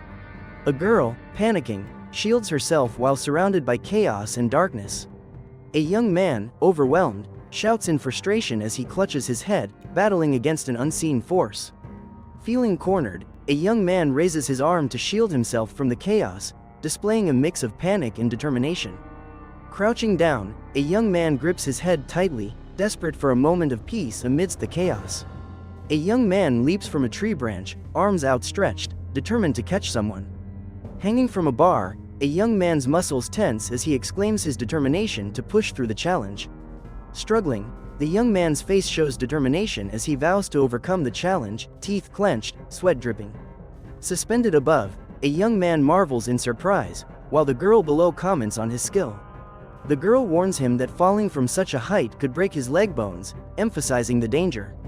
A boy declares his intention to squeeze an object, threatening to smash it into an uncle's head, who would then hold it with tears. The girl questions his feelings and sarcastically comments on the smallness of his life, suggesting it relies on a significant character for someone so tiny. She wonders if this isn't captivating, showing surprise. She speaks playfully, emphasizing the unexpected situation. A man shouts angrily, demanding someone to be quiet, his expression revealing intense anger. A boy hangs from a pole, and a girl questions how long he plans to stay there, commenting on his rudeness. Grinning mischievously, the girl mentions she's been waiting for him. She gestures with a flashlight, hinting at what's next. The boy, visibly tense, mutters, "Small fish," while sweating, indicating a growing challenge. The man, tense and wide-eyed, exclaims in frustration, realizing his strength is waning. Sweating, the man panics as he realizes his strength is fading, muttering about not giving up. Determined, a man grips a wooden beam tightly, telling himself to keep climbing and not let go. Staring wide-eyed, a man, with sweat on his forehead, thinks about the need to escape the current situation. A bee lands on the man's shirt. He reminds himself to remain calm and not panic. He shouts that this situation cannot be happening. His expression reveals fear as he yells again, pleading desperately. A girl, grinning mischievously, holds a fire extinguisher and laughs loudly, ready for action. A character stands ready, saying, "Haha," as the scene bursts with energy. A man looks intense, sweat dripping down his face. He exclaims, "What?" as tension rises. Smoke curls from the gun barrel, signaling danger. The atmosphere thickens with tension. A character hangs from a pole, gripping it tightly, determined to face challenges. A dark figure holds a gun, while another lies on the ground. The air is tense as danger looms. A man with spiky hair grips a gun, appearing serious and ready to confront a threat. A man with disheveled hair stares wide-eyed, shocked, questioning, "What?" A giant bee descends rapidly, its stinger ready to strike. The scene captures the moment before impact, filled with tension. Fear grips him as he screams, overwhelmed by shock, and collapses to the ground.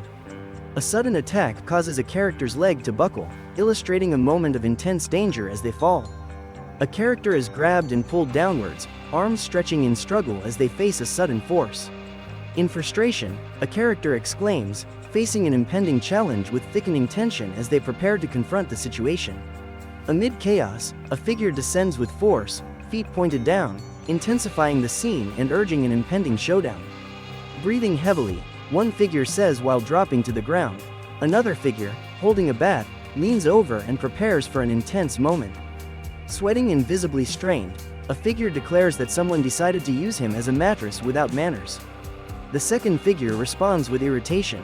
Sweating and troubled, one figure asks why the other is still alive, to which the second figure responds in confusion. Looking serious and sweating, one man states his strength, showing determination despite the visible tension. A serious man in fencing gear asserts his fearlessness. Two observers watch, both surprised and wary. A wild-haired man demands answers about his situation. A woman nearby appears confused. A girl comments on whether he has lost his sanity. A man points a gun at another, who asks if he's being saved. The armed man questions the reason. After losing consciousness, he confines her in the basement of a beast. A man cautiously aims a gun while another character crouches nearby, spinning a rope. The word, "X-Bat," suggests tension. He accuses, "You killed the master and Nina." He declares that only one individual can succeed, leaving the listener shocked by the revelation. He expresses disbelief, asking for clarification. Another voice questions what was said, revealing shock and confusion. He gazes blankly, maintaining an unsettling calm. A whisper nearby suggests uncertainty, adding tension to the moment. He reflects on the past, nearly giving up, but now sees a glimmer of hope for a positive outcome. He asks if things will work out, his intense gaze showing both determination and past doubts, but now fueled by new hope. He sharply inquires, "What?" as his expression shifts, revealing tension and focus. He decisively says, "Choose," as the island's light flickers, guiding the way. He asks if it will work, to which the other responds, "What exactly?" He believes the other knows the answer. In the dark night, a voice announces the need to escape the island. During the night, a character wishes to ask many questions. A figure stands in the darkness, holding a heavy object, prepared to face the uncertainty ahead. In the night, a figure approaches with a heavy object, and one character states they need to take care of her. One character asked how they should finish her off, looking determined.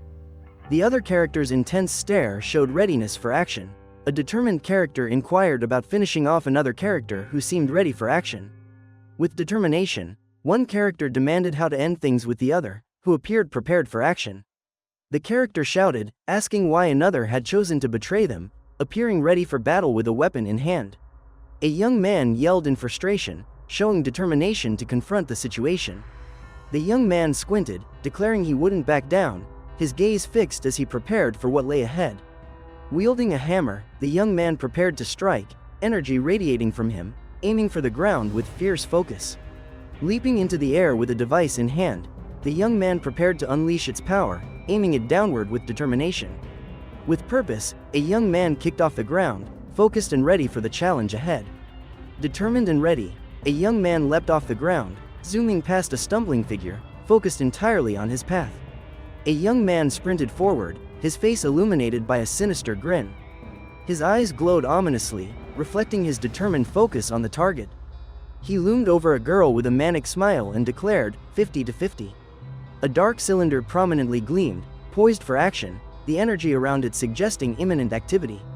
The character aimed the dark cylinder intensely, preparing for action, creating a palpable tension and highlighting a moment of suspense. With teeth gritted and sweat on his forehead, the character confronted an unseen challenge, determination etched on his face in preparation for the fight. Eyes wide with excitement, the character grinned menacingly, appearing ready for chaos and fully embracing the challenge ahead. The character's eyes sharpened, focused intently as they contemplated their next move, driven by a mix of strategy and anticipation. Scanning the surroundings with a sharp eye, the character weighed options carefully, considering their strategy for the challenges ahead. With a wide grin revealing sharp teeth, the character showed intense focus, relishing the situation with confidence and determination. A hand tightly gripped a pen, ready to create or destroy, as if every stroke could change the world, the tension palpable. A girl, eyes wide, questions what happened, confusion evident in her gaze. The word, grab, appears above the treetops, signifying an urgent call to action. The river quietly flows beneath a darkened sky, surrounded by scattered rocks, evoking a sense of mystery. Glimmering under the dim sky, a character stands by the river's edge, contemplating the shadows. A young man gasps, murmuring, "XAX," clutching something nearby with urgency. With his back turned, a young man reveals blood on his arm, while another character nearby holds a rifle, appearing tense. Examining a weapon, a man mutters to himself about its strange nature. Sweat trickling down his face, the man stares at a photograph, questioning the fate of the person in it. Shocked, a man holds a photograph of a girl with pigtails and a stained shirt, wondering about her situation. Pointing urgently, a man alerts another to the blood on his leg, a shared awareness of danger arising. A man covers his face with his hands, yelling in panic about something terrifying. Another man, puzzled and concerned, turns to understand the urgency. A man with spiky hair and a bandage on his head looks surprised, asking a question with wide eyes, unsure of what to do next. A man with spiky hair, drenched in sweat, screams in agony while gripping his head tightly. His expression shows desperation as he repeatedly yells. A boy with a playful smile asks if anyone has considered this. He suggests that everything in this world might be a scam.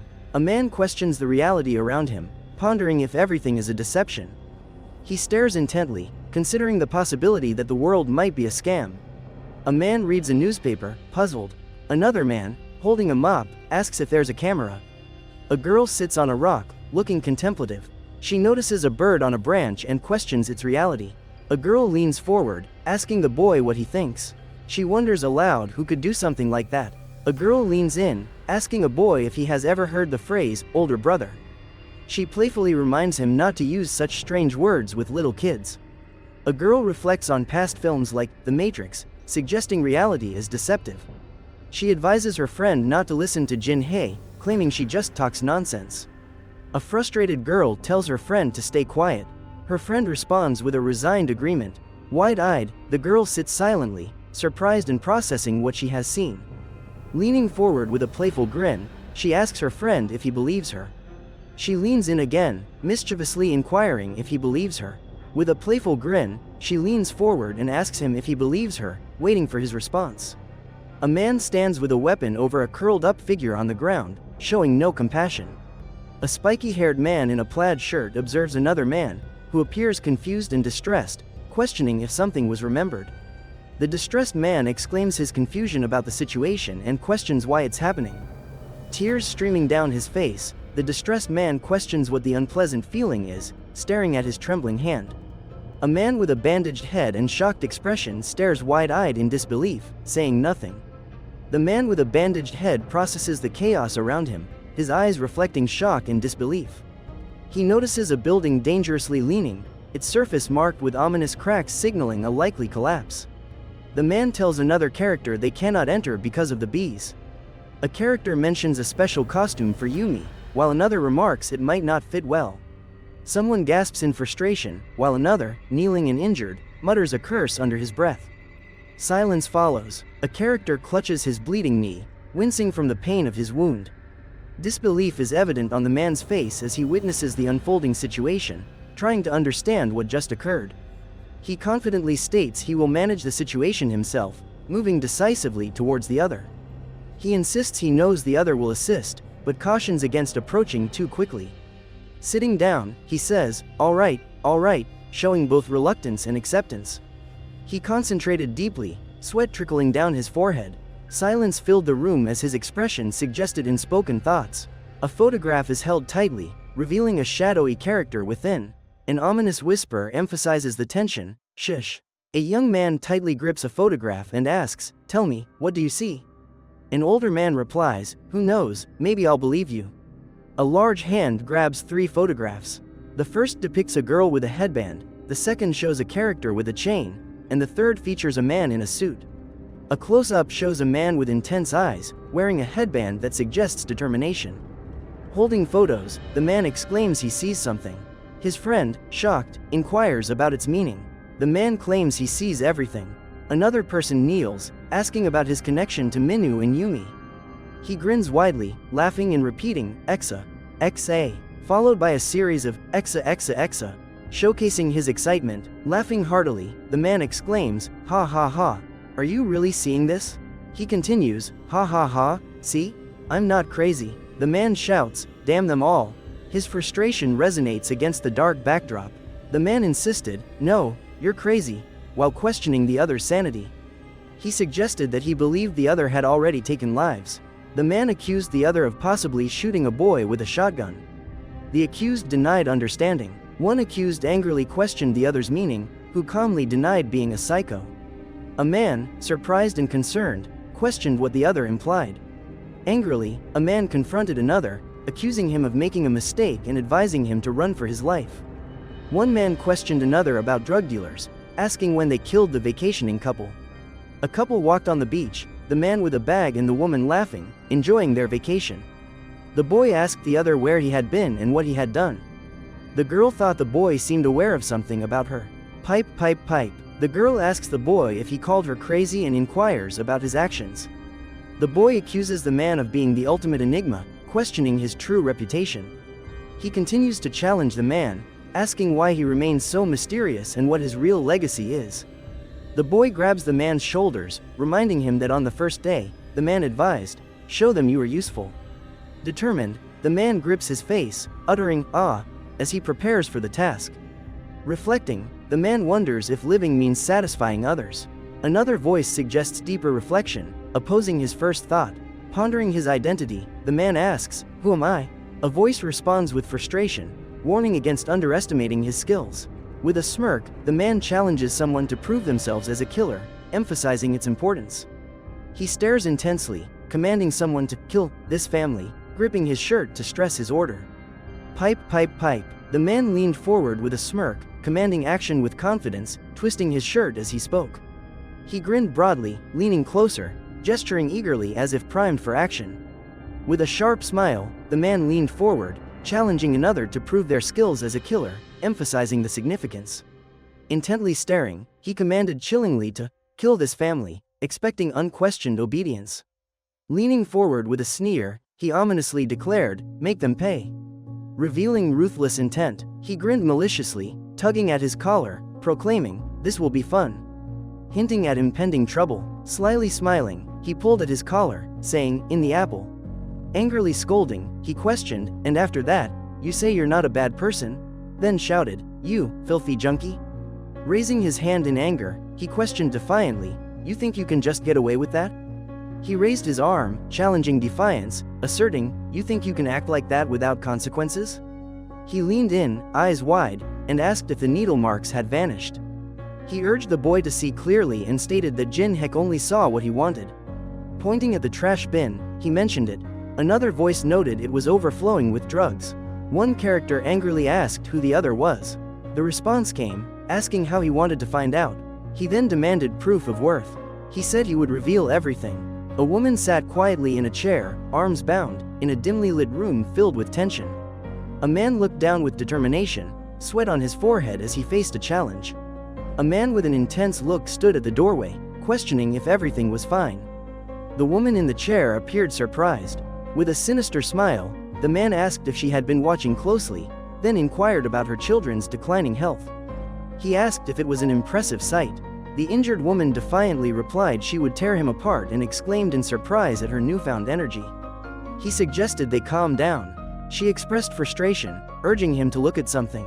He suggested taking a moment to calm down, but she insisted he look at the mysterious treehouse in the shadows. He suggested calming down, but she insisted he look at the mysterious treehouse lurking in the shadows. A character exclaimed in surprise, questioning what they saw. Another remarked that it must be very painful. A character expressed doubt about whether the woman would die from her situation. Another insisted she couldn't die like that. A character lay motionless under a twisted tree, their red clothing stark against the dark surroundings. Another questioned their chances of survival. A character lay still under a gnarled tree, dressed in vibrant red. Another asked if they could survive in this condition. A character in vibrant red stood by a gnarled tree, questioning whether another could survive in their current state. A man held a walkie-talkie, looking determined, while a woman beside him, visibly anxious, breathed heavily and spoke sharply, questioning their chances of success. The man, with a walkie-talkie, commanded, "Quick, come here, and keep talking to me." His tone was sharp. He stared intensely, eyes wide with disbelief, trying to process the unfolding situation. He questioned, "Check," and then asked, "Why check?" with a puzzled look. He questioned, "Huh?" His eyes widened as he surveyed the area, then exclaimed, "Is it not a laptop?" The man grinned, saying, "Oh yeah, he said you were his fan." "How sad." The woman sharply asked, "What? Your fans betrayed you?" A man stands confidently at a door, remarking that she's just a typical mother who likes a drug dealer. He smirks, saying, "Hey, if you're a true fan, open your eyes." Gazing downward, beads of sweat trickle down their face, indicating tension or concern. Startled, the character looks up as someone grabs their collar, announcing, "Now, I give you a choice." Standing with their face in shadow, they say, "Or." Their piercing eyes glow, increasing the tension. The character's voice cuts through the darkness, questioning whether to kill first. The tension remains as the threat lingers. In tense silence, the character feels a firm grip on her shoulders, appearing worried with sweat on her forehead, heightening the uncertainty.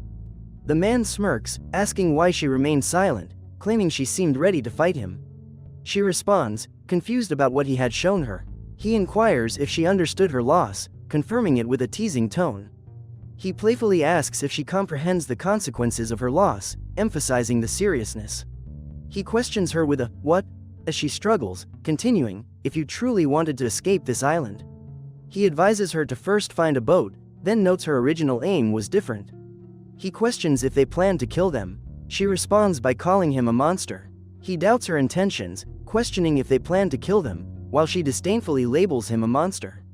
Pipe, pipe, pipe. He questions her about her statements, expressing his frustration through intense actions. He questions her insistently, wanting to finalize the deal if she truly feels this way. He asks her about the deal, his demanding tone indicating a desire to finalize their agreement. He demands to know, ready to reveal his thoughts as he gestures towards the seated character. He demands that she take her leave from the island, his tone commanding attention. He insists they not be touched anymore, his urgency evident. He insists on their peaceful existence on the island, emphasizing the disruption they've faced. He pleads for forgiveness, acknowledging their loss. The other responds sharply, declaring failure.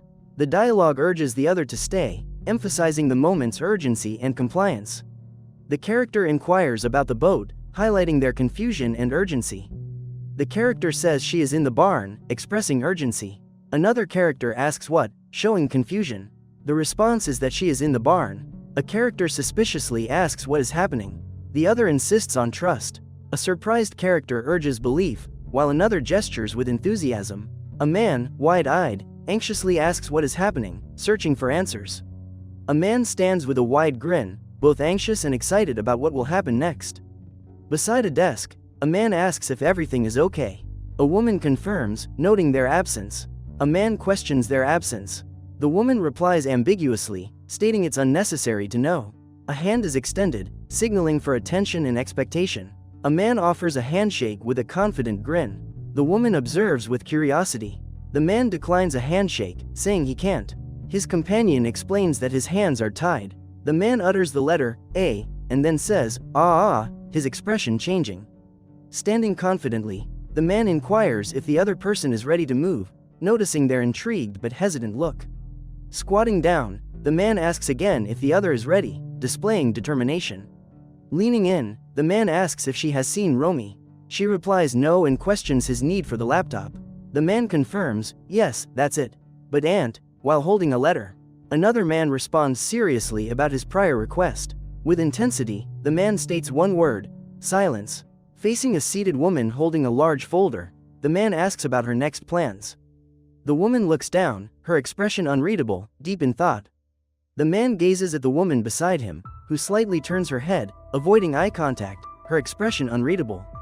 The man stared straight ahead, his expression unchanging, his eyes slightly widened. A close-up of a woman shows her half-closed eye and dark hair, her dark painted lips adding a mysterious touch. A man's eye appears wide and intense, suggesting surprise or realization.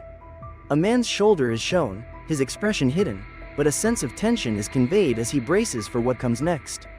A man's intense eye, wide with anticipation, hints at a critical choice, his gaze ready for what follows. A man's determined stance is highlighted, an air of anticipation as he stands ready for what is to come. The man's eye reveals intense focus, preparing for the unexpected challenge ahead. A man's eye displays intense focus, readying himself for any challenge that may arise. A young man leans toward a woman, eyes gleaming, and asks, "Hey, Auntie, are you afraid of death?" The young man, leaning in with an intense gaze, asks the woman, "Hey, Auntie, are you afraid of death?" catching her off guard. A young man leans in, stating, "We weren't mistaken. This is a laptop, right?" The woman appears confused. He narrows his eyes and declares, "Looks like today is my day." Raising a sleek device, he says, "This is going to change everything." He raises his arm, announcing they've closed the deal. He asks intensely, "What do you mean by, I like this?" Grinning widely, he holds up a book and asks, "Did you really think I left you alive?" One character insists the other should not block the way and pleads for help, expressing frustration. The second character questions if past kindness has been forgotten. A man with a bandaged head expresses regret, stating he has no choice. A woman, visibly distressed, contemplates silently, her expression showing inner turmoil. A man with a fierce expression prepares for battle, his focus unwavering as chaos surrounds him, marked by the splatter of red. The man asks sharply who he should kill first, the daughter or the speaker. The man urges the other to kill him and, glancing at the girl, calls the other a monster. Grinning, the man encourages the other to ask again, leaning forward expectantly. A man hears shouts of, "Kill me," and responds indifferently, saying he doesn't feel like it. A shadowy-faced man asks what, while another replies that killing him isn't fun. A shadowy-faced man says he met someone who cannot die, to which another replies that one time won't suffice. A blue container lies sideways, its contents of broken pieces hinting at forgotten secrets. A tipped blue container spills broken shards, as a character reaches for it, heightening the tension. A sinister man with a smile taunts another, mentioning being upset about missing lunch. The sinister man smirks, urging the other to scream and leans forward, relishing the tension. A distressed woman, visibly shaken and injured, shouts for her sinister opponent to stop. His intense focus and determined eyes indicate his preparedness for whatever lies ahead. The man's gaze shifts intensely as he processes the unfolding situation. A man in a plaid shirt grips his arm, prompting him to look down while another character stands nearby with a disturbing bucket. The character with messy hair asks for clarification. The character with messy hair insists on urgent action, just kill her. The man with messy hair questions the reasoning behind the task, reflecting his confusion. Narrowing his eyes, the man remarks on the other's reluctance to heed his advice. He repeats, noting the other's unwillingness to listen to his advice.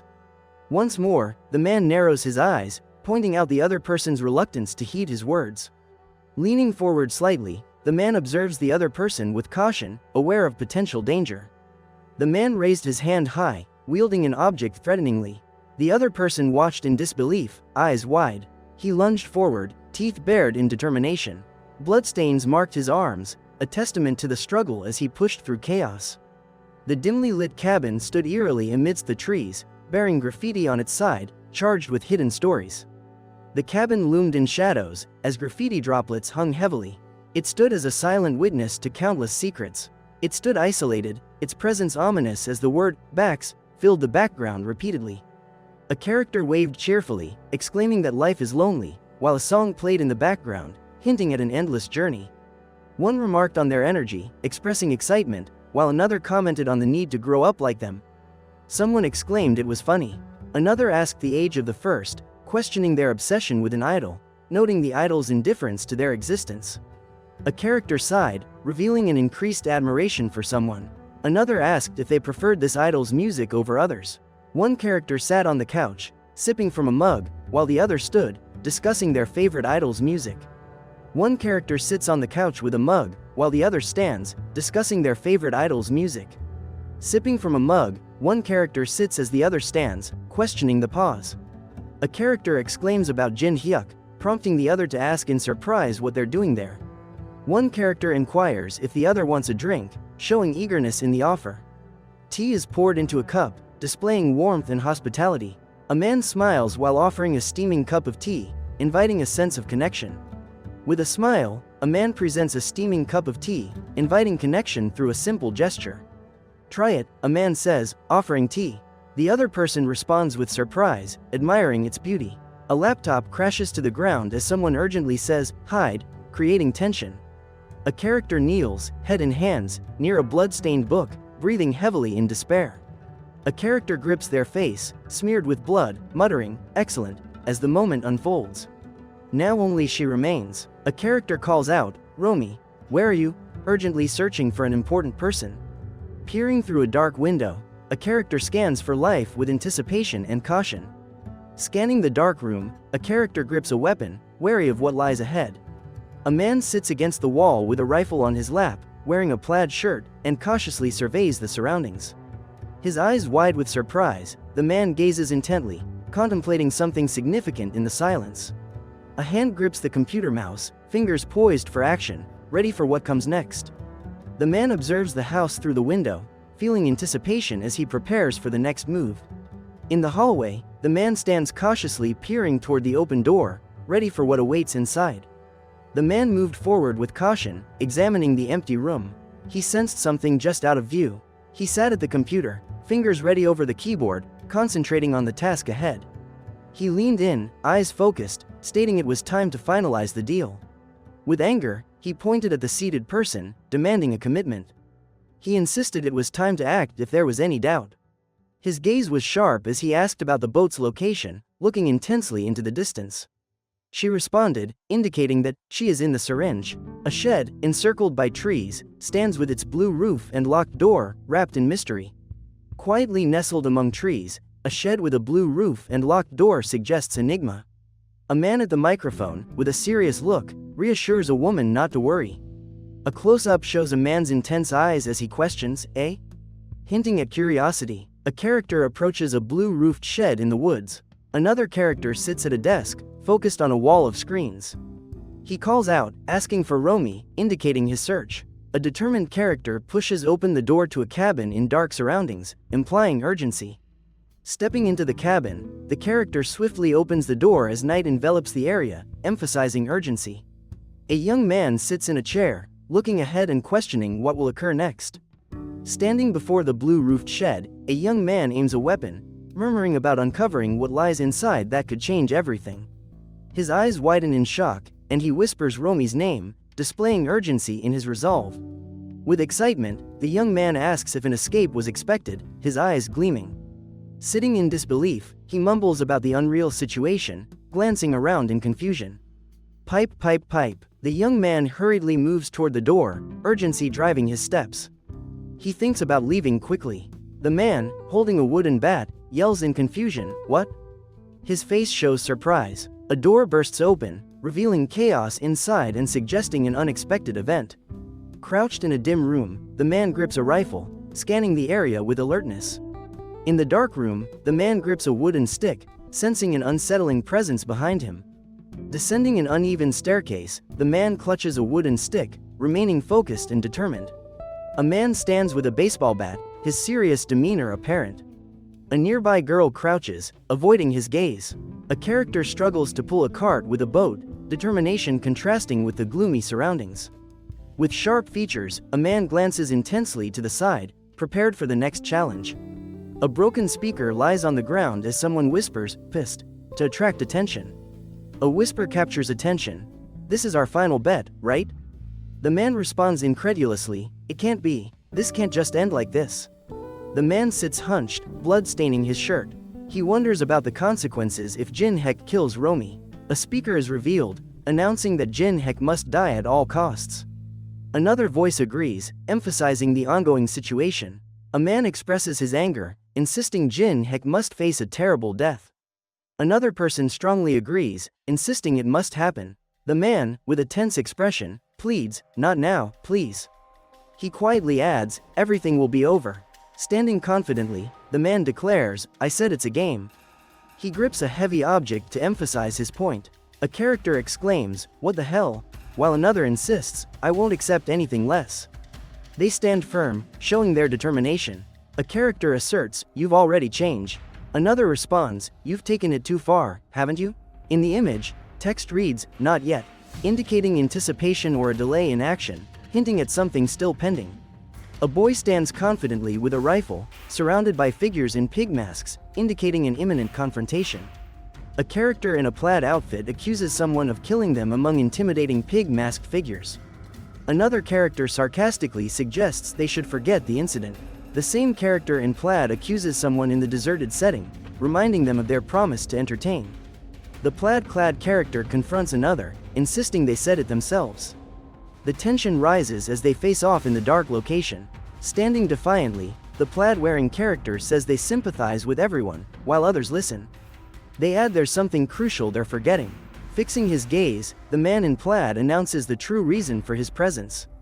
A pig-masked man claims the others aren't genuinely good people, doubting they'd entrust their life's goal to someone else. Jin Hachik looks at the pig-masked man, asserting he only thinks about him. A man with striking pink hair stares with a deep focus, revealing a mysterious expression. The man with pink hair wonders if Jin Hyuk is more than just a wild beast. With an intense look and glowing eyes, the man declares, then. Waves relentlessly pound the rocky shore, creating a vivid scene of nature's power. A girl, in a loose pink shirt, stands solitary, with a tranquil and enigmatic backdrop. A boy attempts to push a mailbox into the sand as a girl observes quietly from afar. The girl, smiling, asks the boy where he learned something. He laughs, surprised she wasn't aware, and wonders if he had been observed all along. Playfully, the girl questions the boy about his latest antics. He thanks her for rescuing him from a complicated situation. Holding a red stick, the boy admits he was initially reluctant to enter, appearing confident. She questions his ability to let her go. He responds by questioning the purpose of doing so. With a smile, the boy asks, "What?" She inquires if he truly wanted to leave the island. He senses something is amiss. The character, looking intense, simply states, "Crazy." He questioned his sanity while preparing a shovel. She replied menacingly that it would only be after she kills him. He warned her not to come closer as a sharp object loomed overhead. She defiantly ordered him to approach. He stated he didn't remember her but added they seemed to have met before. He told her not to leave, looking intensely at her while holding a weapon. She screamed for him to stop, and he coldly apologized. He held a weapon and glared at her, urging her not to go. She yelled for him to stop, but he apologized coldly. He eyed her with a chilling grin, demanding she stay close. She felt dread as she tried to back away. A loud sound reverberated as waves crashed against the rock. Birds flew overhead, their cries echoing in the dusk sky. A character stood on the rocks, holding a phone. He gazed at the horizon, unaware of the world around him as birds circled overhead. A character stared at a piece of paper, tears streaming down his face. He held it tightly, reflecting a moment of deep realization. The character gazed at a photo, blood marring the image of a girl. He clutched it tightly, overwhelmed by a harsh reality. The character stands against the sunset, holding a phone. He softly calls out to the person lying on the ground. A boy with tears on his face laughs heartily and exclaims, "Ha ha ha." His expression shows a mix of joy and sadness. Tears in his eyes, a boy laughs loudly and declares he has killed them all, shouting joyfully that he killed everyone. Wide-eyed and shocked, the boy exclaims he can't believe what he's seen, overwhelmed by fear and disbelief. The boy stares in disbelief, his wide eyes reflecting shock as he struggles to comprehend the situation. A girl sits in the tree's branches with a book, stating her intent to read there. Happily, the girl announces she's not bothered by anyone as she reads her book and questions if that's not cool. Excitedly, the girl declares she doesn't care about anyone while enjoying her book and questions if that's not cool. The girl states with excitement that she doesn't care about anyone while enjoying her book and then asks if that's not cool. With long hair and a confident smile, a girl holds a book and introduces herself as Ajin Hek. A girl with long hair sits by a window, holding a book. She offers, "If you want, I could call you brother." A boy, smiling, responds, "Yes, I wouldn't be against it." Another boy curls into a ball, covering his head with his hands, murmuring about his inability to endure any longer, his body trembling as he seeks to escape reality. A man with disheveled hair looks shocked, breathes heavily, and wonders if it's all over, his face streaked with tears. Triumphantly, a man shouts that he did it and killed them all, insisting he was right all along. A man fervently announces, "They call me Son Jin Hyuk, and I am a killer." He passionately declares his name as Son Jin Hyuk, emphasizing that he is a killer. The man questions his actions, saying, "Ha, what am I doing now?" His face is marked by confusion and tears, reflecting his inner turmoil. With tears streaming down, the man wonders aloud about what is happening to him, his confusion deepening. Struggling with his emotions, the man exclaims, "Nguung," as he is engulfed in darkness. The man gripped his phone tightly, the screen's light illuminating his face. He appeared shocked as he stared at the phone's bright screen, sweat trickling down his face. Disbelief overtook him as he stared wide-eyed at his phone, struggling to comprehend what he saw. He considered answering or ignoring an unknown caller on the screen. Gazing intensely, he whispered, "I can't believe this is happening," tears streaming down his face. His wide eyes and darkened face contrasted sharply as disbelief weighed on him. The phone's weight pressed against his leg, its bright glow lighting up the surrounding darkness. Sweat trickled down his face as he processed the shocking news on the phone's screen, eyes wide with overwhelm. The man, bewildered and anxious, stared at the shocking content on his phone, wondering, what is this? He held his phone tightly, contemplating whether to answer an unknown caller, feeling both confused and anticipative. A hand hovers over the phone, ready to answer. The button glows with answer. A man stands alone, holding the phone to his ear. He inquires, hello? A mysterious sound disturbs the silence. With a surprised expression, a man grips his phone tightly. He nervously asks, who? Upon hearing an unexpected voice. A boy sits at a desk, deep in thought, in an empty classroom, feeling isolated among the vacant seats. The boy's eyes widen in shock as he stares ahead, startled by an unexpected revelation. A question mark appears, highlighting his confusion. In the classroom, the boy glances back nervously at something unseen. He holds a notebook, distracted by an unexpected event. Looking puzzled, the boy sits in the classroom and questions, school? Surprised, the boy says, wow, your mom really cooks well. His expression shows unexpectedness. A boy with a surprised look remarks to another, wow, your mom really cooks well. His shock is apparent. Anxiously, the boy asks his companion, by the way, do you see this too? The boy points out something near the broken tomato, and another character asks if it might be a dead cat. The character stares with wide eyes, shocked and silent at the revelation before them. At the table, one man expresses surprise at the unexpected news, while another questions why it's being discussed during their meal. A young man, eyes wide with surprise, processes the shocking information with urgency. A young man exclaims in surprise, asking, what? While another urgently questions about Jin in the empty classroom.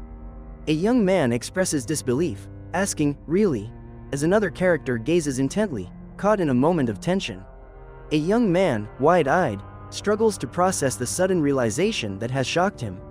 A young boy in glasses, surprised, turns to his classmate with wide eyes, having understood something shocking. One boy asks his classmate what he wants, and the other suggests he should take his own. A boy with a bow tie looks intently, his wide eyes showing curiosity and determination in understanding something important. A boy with a bow tie questions the person next to him about their preparations. The other character smirks, acknowledging the conversation with realization. A character confronts another about the lack of material. The other character glares back, focused on the challenge. One character suggests they eat together, proudly stating he has brought plenty of food. He assures that the food is from Tunch and it is very tasty. A boy in a bow tie, with a serious expression, confidently shares that the upcoming meal is delicious, enticing everyone.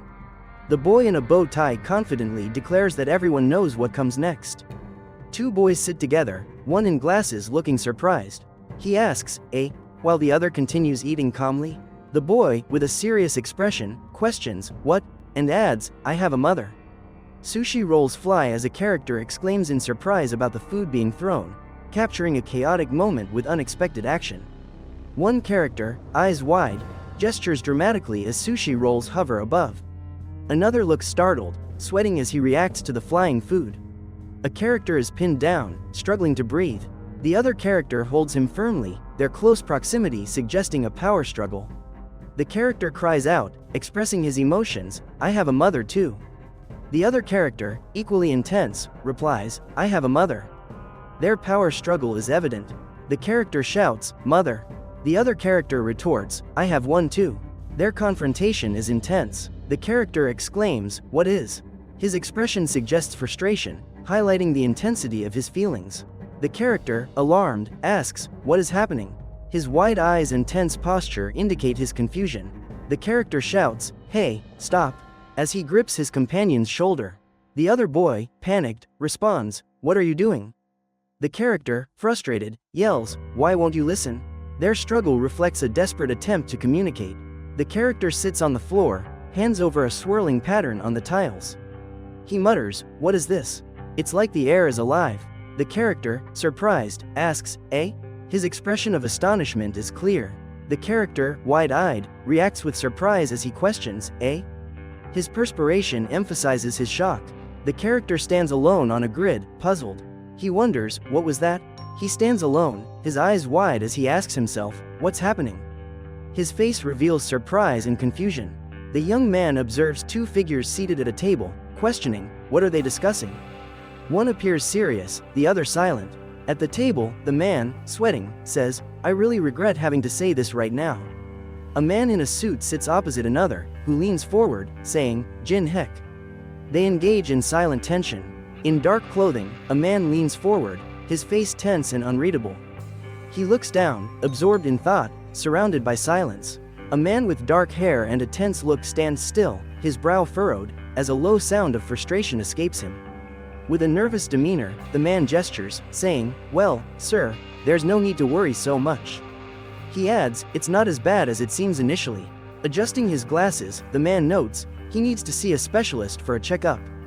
Urgency in his voice, he continues, "It might be a normal phase or something serious." A fist slams against a surface, a loud crack, echoing. Tension signifies frustration and determination. Two men sit across from each other at a table, tension evident. One remains silent while the other speaks urgently, though his words are unclear. One mentions that something significant will happen in the next month, which could potentially turn against him. A man feels nervous, glancing at an envelope on the table, filled with anticipation and tension. The man anxiously stares at the envelope, thinking that this issue cannot be resolved by purchasing silence. He expresses concern about another man's need for timely medical treatment, thinking he must receive adequate care soon. Confidently, one man assures the other that he will handle everything, stating, "I will take care of this, you can be sure." With determination, a man approaches, ready to confront whatever lies ahead. Standing still, eyes wide with shock, a man takes in the unexpected sight before him, his heart racing. He remains frozen, watching as a figure in a long coat approaches and confidently declares, "Set." Motionless, the man listens as another figure approaches and hears, "Shake," as the second figure prepares for what's next. A man remains stationary as another approaches confidently. The second character mentions "bats" while preparing his weapon. A man with a shadowy face and glowing eyes stands, projecting an intimidating presence as events unfold. Wide-eyed, the man sweats as an ominous presence appears before him, inducing fear. A man, eyes wide with dread, feels sweat trickling as an unseen danger draws near. Facing two figures, one small and one tall, a man senses tension as they confront him. A boy, with tears in his eyes, pleads for forgiveness from his father, showing panic. Nervously, a boy says they only spoke about mom, sweating heavily with eyes full of dread. With a stern expression, a man looks down intently, his mouth firm, showing determination. A belt flies through the air, its buckle reflecting light, hinting at upcoming tension. A hand grips a belt tightly, preparing for action, indicating a potential confrontation. A character declares that it's over, indicating finality in their statement. Another character claims they will take everything, taunting their adversary about their mother. Grinning, a character demands to know what else must be done for the other to understand. A bloodied fork suggests impending violence, with its crimson stains drawing attention. A young boy struggles on the floor while another boy pants nearby, as a man watches closely. An expressionless man questions why understanding only comes through pain. A man with short spiky hair stands silently, his blank expression in stark contrast to the surrounding tension. With spiky hair framing a blank face, a man sweats as tension persists. A man with spiky hair holds a cane, stating it would be better if someone never existed. On the ground, a character lies with arms outstretched, isolated in a stark environment. A character lies on the ground, arms outstretched in isolation, highlighting his vulnerability in the desolate space. Another character lies similarly, arms extended in solitude, underscoring his susceptibility in the vacant environment. The same figure lies prone, arms reaching out. He expresses his disdain for the darkness surrounding him. A different character bends down, his hand grazing the earth. He mutters something quickly, tension surrounding him. A man leans forward, sweat trickling down his face. He speaks rapidly, trying to convey an urgent message. Sweat beads on his forehead as another man leans in, stressing the importance of his words with urgency. A vehicle screeches across rough terrain, scattering rocks as it speeds along. A man stands motionless as a car approaches, skidding on gravel, its urgency creating tension. He remains still as the car stops, its tires marking the ground, the urgency of the situation evident. In shock, another man stares wide-eyed at the car that has just halted nearby, frozen by the abruptness of the moment. A man looks back, his face sweaty, and expresses shock at the unexpected events. A shadow appears near a car, hinting at an impending event. A man with glasses leans into a car, nervously asking for forgiveness and wanting to discuss something important. The man in the white shirt informs they are heading to the slaughterhouse. 4 characters stand before a large gate, silhouettes prominent against the twilight. One asks if they are really entering, and the second confirms they have no choice. 5 characters stand together, each displaying a unique style. One wonders about their next move, and another suggests staying together. A young boy in a pig mask reaches out, asking another boy if he wants to play. The other boy hesitates, his backpack over his shoulder. A boy in a striped shirt hides a plush piglet behind his back, grinning as he invites his friend to join in. A VR headset on the bed makes a soft noise, suggesting excitement about virtual adventures. In the room, a boy with bunny ears sits, watching another boy fold clothes. The boy folding clothes glances over silently. The boy in the pig mask sits on the bed, wearing stripes, while another boy silently holds a piece of clothing. The pig-masked character asks, "And how about you?" The other boy, holding a piece of clothing, stutters, "AA?" A boy with a serious expression comments, "Sharing a room with someone must be very inconvenient." Another boy replies, "I heard you used to live here alone."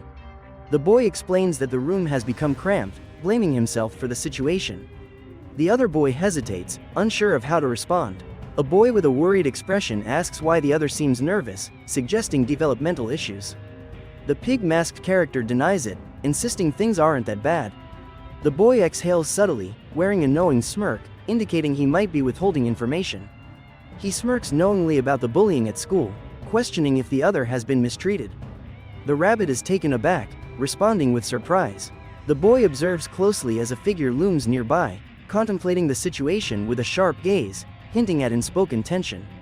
He sits in a relaxed posture, wearing a striped shirt, and says, "Actually, if you look closely." The character observes his leg and remarks, "Everything is becoming clear." The boy raises his hands and clarifies he doesn't mean to criticize anyone's parents, gesturing animatedly. He smirks, noting that something doesn't come out as expected. Another character comments on problems existing even in good families. Someone carefully ties an object with focus, while another watches. A character with a fish-like face softly apologizes. In a bowtie, a character confidently declares, "Set," to a rabbit-like character, preparing for a challenge. A shocked character asks why an apology was needed, and another reassures them there's no need to apologize. Wide-eyed, a character looks through a window, questioning the situation as another figure's outline becomes apparent. Jin questions if the man in the pig mask is the same person, trying to understand the situation through the window. Curious about the next room, a character questions the need for something, observing a man in a pig mask.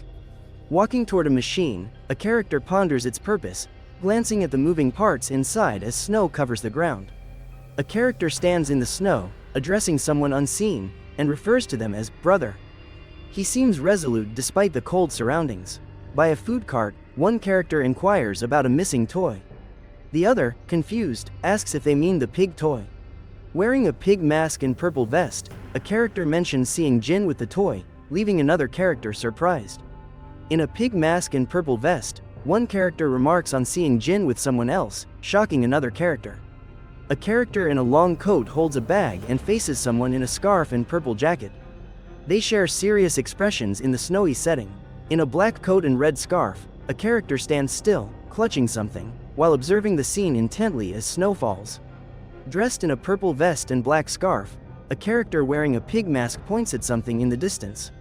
A character in a purple vest and black scarf, wearing a pig mask, gestures toward something ahead. Wearing a pig mask, a character in a purple vest and black scarf expresses surprise, questioning how the other didn't know he always carries it.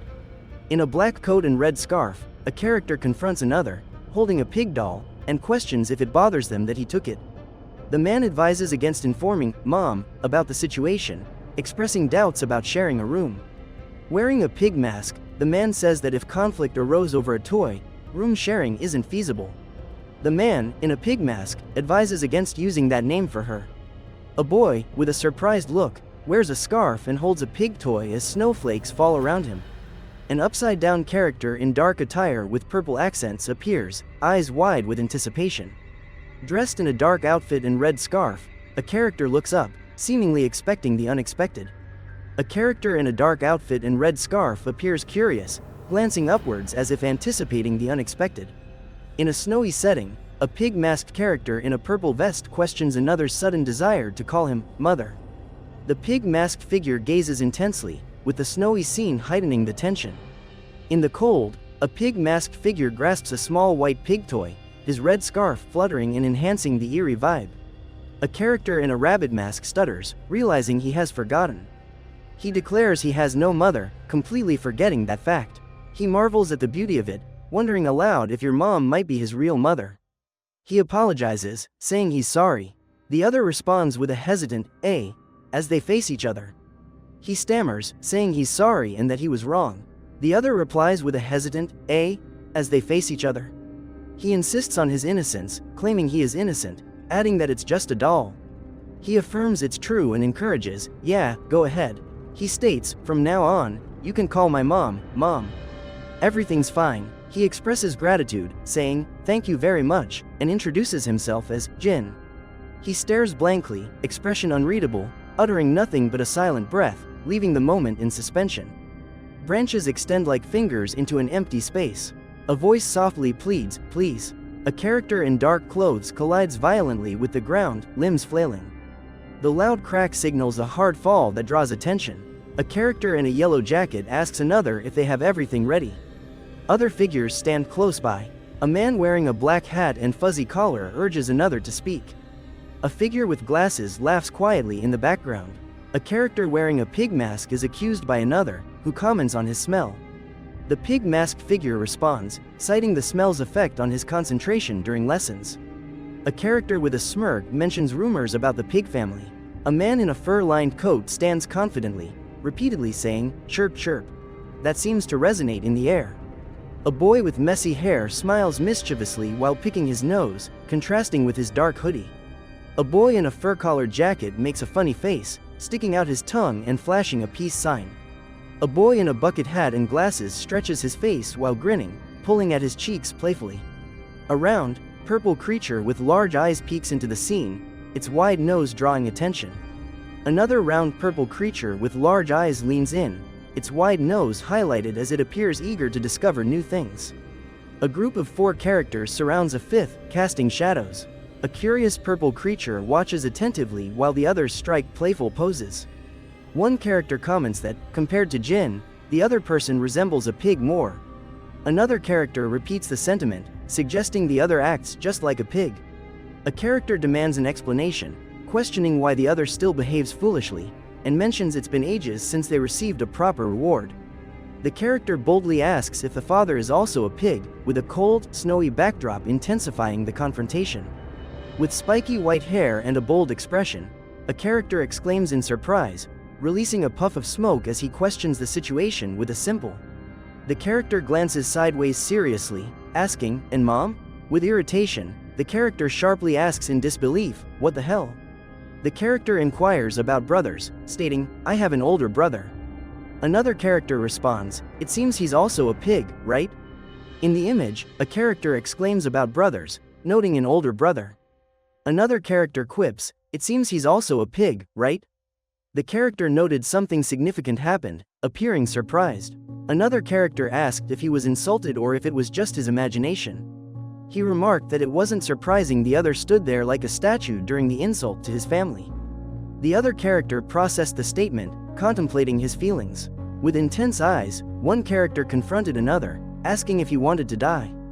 The challenge remained clear. A character with a piercing gaze confronted another, stating they had a shotgun at home.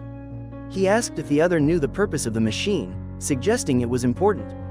The character explained that the grinder pulverizes anything that goes inside, highlighting the machine's destructive power.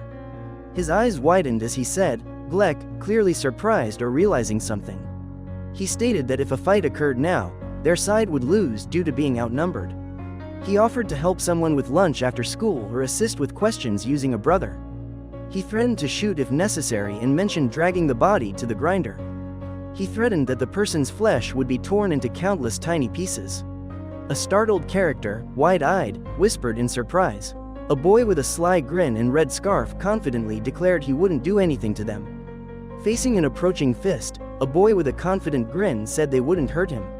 The scene depicted a vibrant sunset skyline with silhouetted buildings against orange and purple hues. In front of a supermarket named Kita, a character stood beside another slumped on a bench, seemingly waiting, unaware of the unfolding events.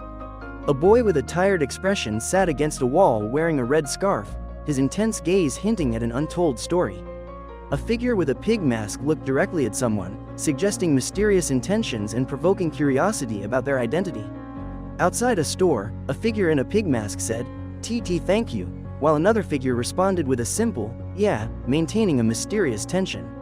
Near a supermarket, a pig-masked figure expressed gratitude, saying, "TT thank you," while another figure lying nearby replied, "Yeah."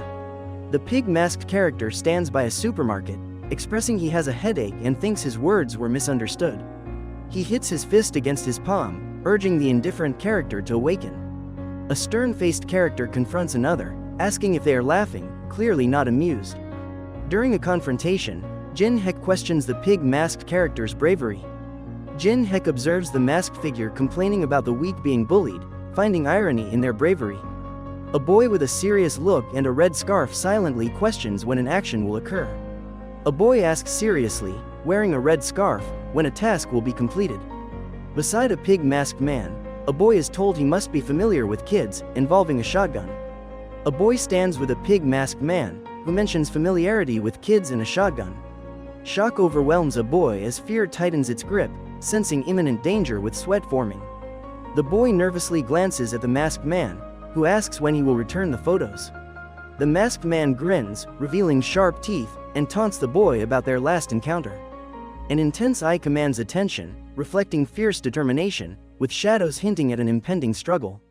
A bold stroke on the canvas suggests a turning point, with shading hinting at an upcoming clash and uncertain outcome.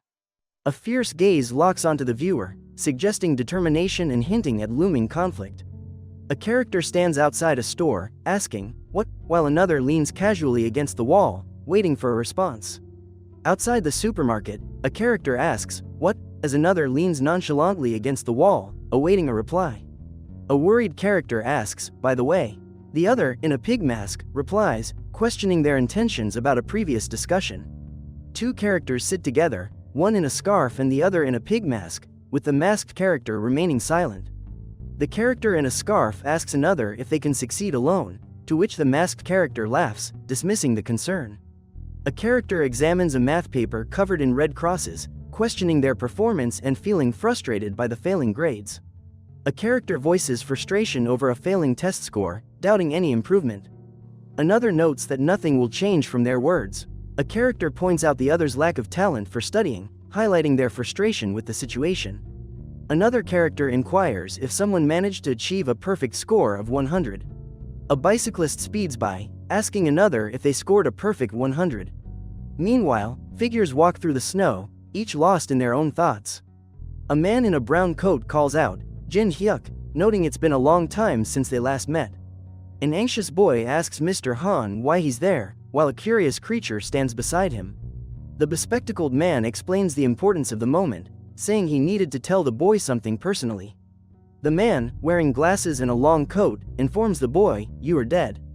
Wide-eyed, the boy listens as the man explains it's due to an unfortunate incident. In a portrait, a man stands confidently, wearing a suit. His smile is smooth, but his eyes are hidden, giving him an enigmatic presence. The character remarks that the man in the portrait is his biological father. He mentions that he can't see the man's face. Observing the portrait closely, he repeats that the man's face is not visible. He continues to state that the man's face remains unclear. A man sits alone with his back against the wall, his knees drawn up, and a backpack and red hat beside him.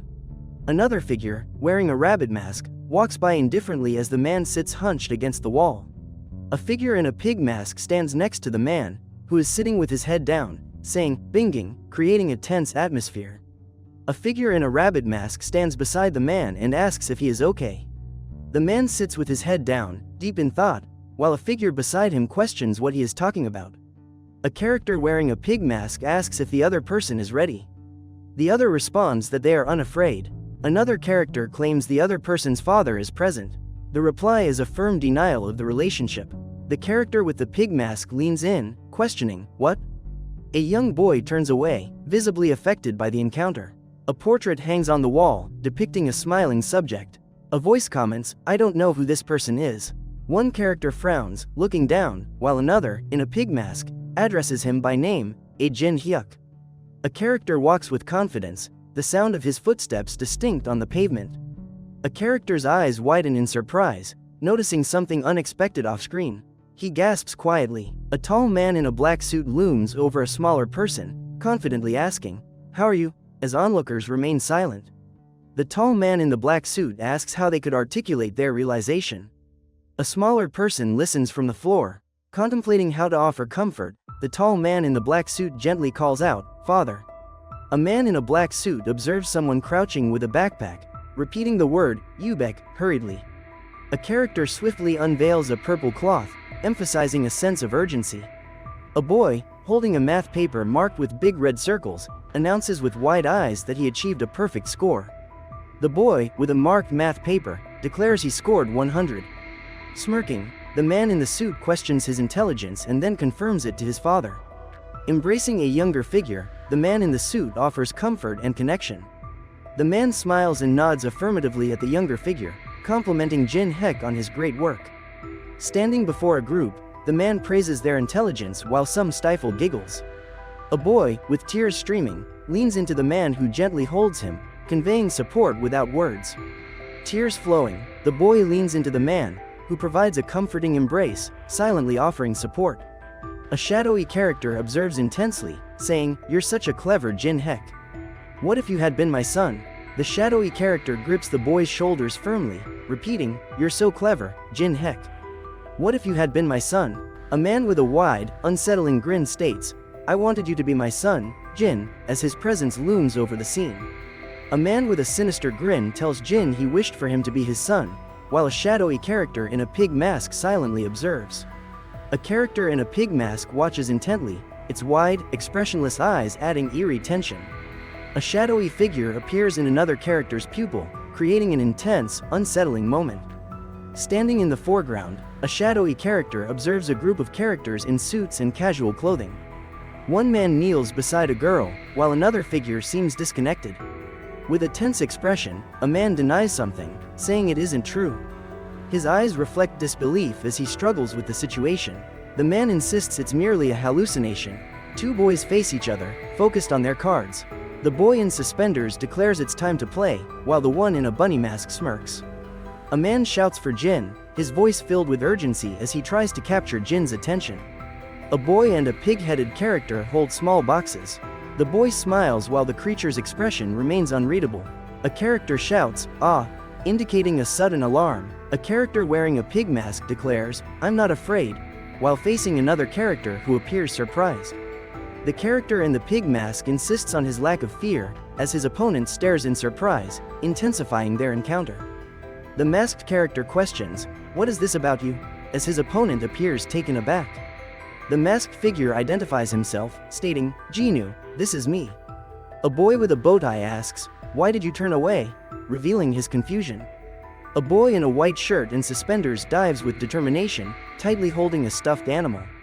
Pipe, pipe, pipe, pipe, pipe, pipe. The boy in a white shirt and suspenders lifted his stuffed animal high, announcing that everyone adored him. He mentioned that his mom was with Dad. With arms wide, another boy exclaimed that they loved him, speaking of his older brother. He declared that they loved him as well. Excitedly, the boy raised his arms, proclaiming that everyone adored him too. Standing in the light, a boy with ears called out, My friend. He eagerly called out to someone, announcing that his friend loved him too. Arms outstretched, a boy urged someone to join him, expressing a desire to play. Facing away, a boy in a striped shirt and rabbit mask appeared ready for the unexpected. In a striped shirt and rabbit mask, a boy stood poised for an unforeseen encounter. A boy wearing a rabbit mask with a striped shirt stares forward. Below him, the words, He X0Y4Y, suggest an upcoming mysterious challenge. A boy in striped attire runs while clutching a toy cat. He appears surprised and questions, A masked character accuses another of lying. The boy in shorts stands firm, ready to confront the accusation. A masked character insists the other person is not Jin, accusing them outright in bold red letters. Another masked character declares the other is indeed Jin, stating, Jin, this is it, in striking red text. A masked character claims the other is just a child left by his own family. The character grins, stating, "The dream is a sin." His wild eyes and exaggerated features enhance the eerie atmosphere. A character stands, declaring, "I am the genie." The bold red text heightens the sinister aura. Pigs gather in a crowded pen, grunting as if trying to communicate something significant. The dialogue states, "You are just a child abandoned by your own family," revealing a dark truth about the character's past. A boy in a shirt and shorts stands before a creature resembling a humanoid with rabbit ears. The word, grok, echoes in the air. A boy, wearing a shirt with suspenders, observes with wide eyes and a furrowed brow. The atmosphere is tense with urgency. A boy in a striped shirt confronts a man with a sinister grin. The man inquires if the boy wants to know why he was abandoned. The man with a devilish grin claims the boy has been deceived. The boy defiantly responds, "Don't joke, you dumb trickster." In a panic, a boy raises his arms to dodge an attack. A masked man lunges forward with a sinister expression, ready to strike. A small, striped rabbit floats downward, eyes wide, descending into darkness. A small, striped creature leaps from a surface, angled downward to land, capturing movement and urgency. An arrow pierces through the wooden bars of a cage, contrasting with the pale wood. Pigs in a crowded pen grunt, their voices echoing in the dim space. The atmosphere is tense with their restless movements. A boy with suspenders stands facing away, his shadow stretching unnaturally on the wall. He appears curious about the strange shape behind him. A boy wearing a bow tie looks startled, raising his hands in surprise and questions, "Eh?" As he stares wide-eyed. On the ground lies a motionless character wearing a mask. Another character murmurs with concern, "Jin?" Another character repeats the call, "Jin?" filled with worry while looking at the masked figure. Standing over the figure, a character expresses shock and guilt, reflecting, "I killed my only friend." Realizing the gravity of the situation, a character stands shocked, eyes wide, feeling the weight of a heavy truth. Frozen in place, a character's wide eyes take in a horrific scene as blood ominously spills, hinting at the unfolding reality. Stunned and wide-eyed, a boy stands in disbelief, absorbing the chaos surrounding him. Pigs with glowing red eyes stand behind metal bars, contributing to a heavy, ominous atmosphere. A close-up shows a man's wide eyes, filled with shock and disbelief, as he silently confronts the unimaginable. A monstrous face with glowing red eyes is revealed in close-up, conveying a fierce intensity and looming threat. A lone character stands before a group, exuding dominance.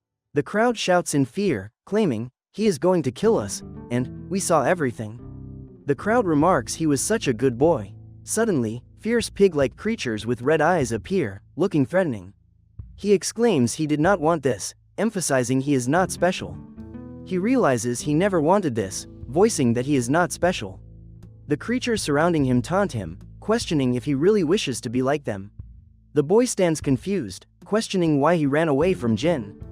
The creatures around him mockingly challenge his choices, making him doubt his worth. The man shouts in anger, questioning, "What the hell? I didn't want to be like this." His face reveals intense frustration and disbelief. The characters in the scene argue heatedly. One angrily questions who would want to love another, while insisting that someone will take the child away. The other responds with a scoff, underscoring their disdain. The man, distressed, cries out in despair, repeatedly stating, "We are doomed." He clutches his head, overwhelmed by his thoughts. The man shouts urgently, "We are doomed." He grips his head tightly, struggling to process his overwhelming fears, repeating, "We are doomed," in desperation. The voice declares loudly, "We are watching." The phrase repeats emphatically, driving home the tension of the moment. The character softly pleads not to be looked at that way, revealing vulnerability through glistening eyes. Two monstrous characters loom with glowing red eyes. One issues a warning of an impending threat as they prepare to pounce. A shadowy character warns others to not look, urging them to avoid something unseen and dangerous. A man shouts in fear, expressing intensity as he yells for the situation to stop. His face is filled with emotion. Dark clouds hang over the scene as heavy rain falls. Shadows shift, hinting at tension. A desperate man in a hooded jacket shouts the name, Jinu, as rain pours down, illustrating urgency.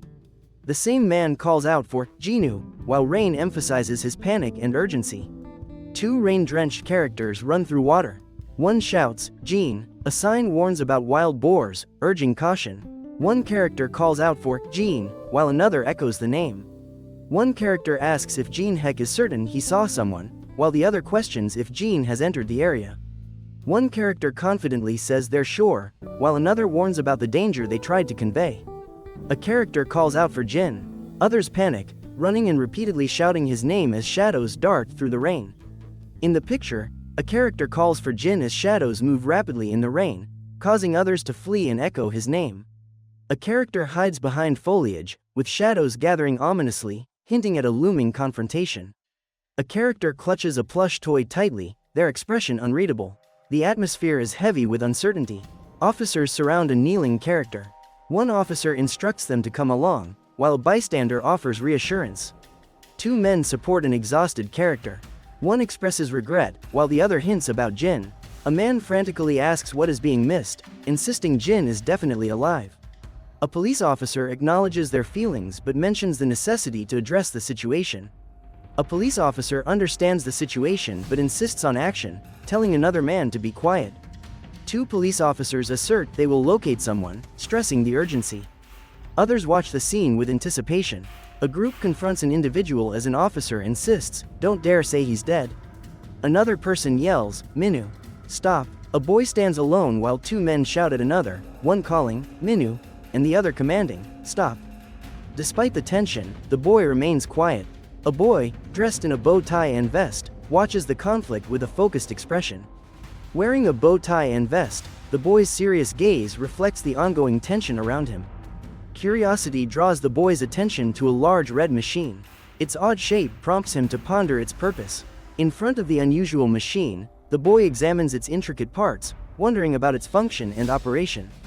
The boy's shoe glides through a puddle, emphasizing the action.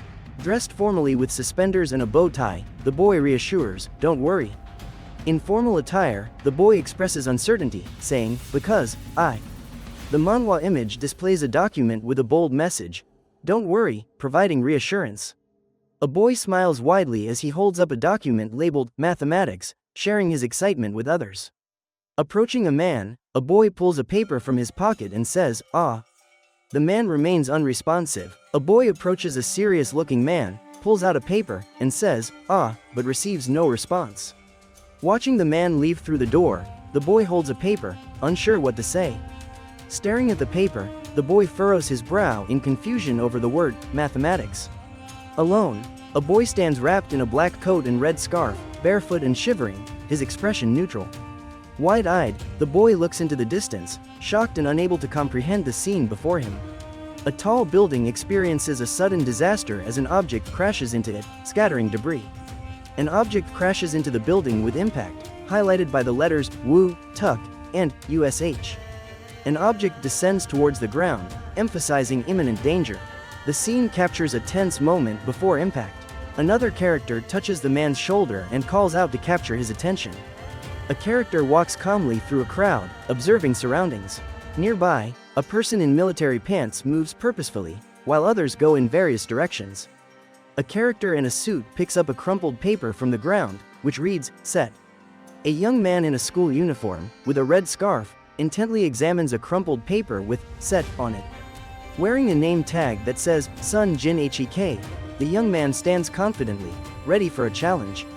The young man stares wide-eyed, shocked by what he has just seen. A flyer asks, "Who is wanted?" depicting a figure in a pig mask wearing a striped shirt, urging anyone with information to call a number. The message reads, "You are a coward. Jin Hyuk."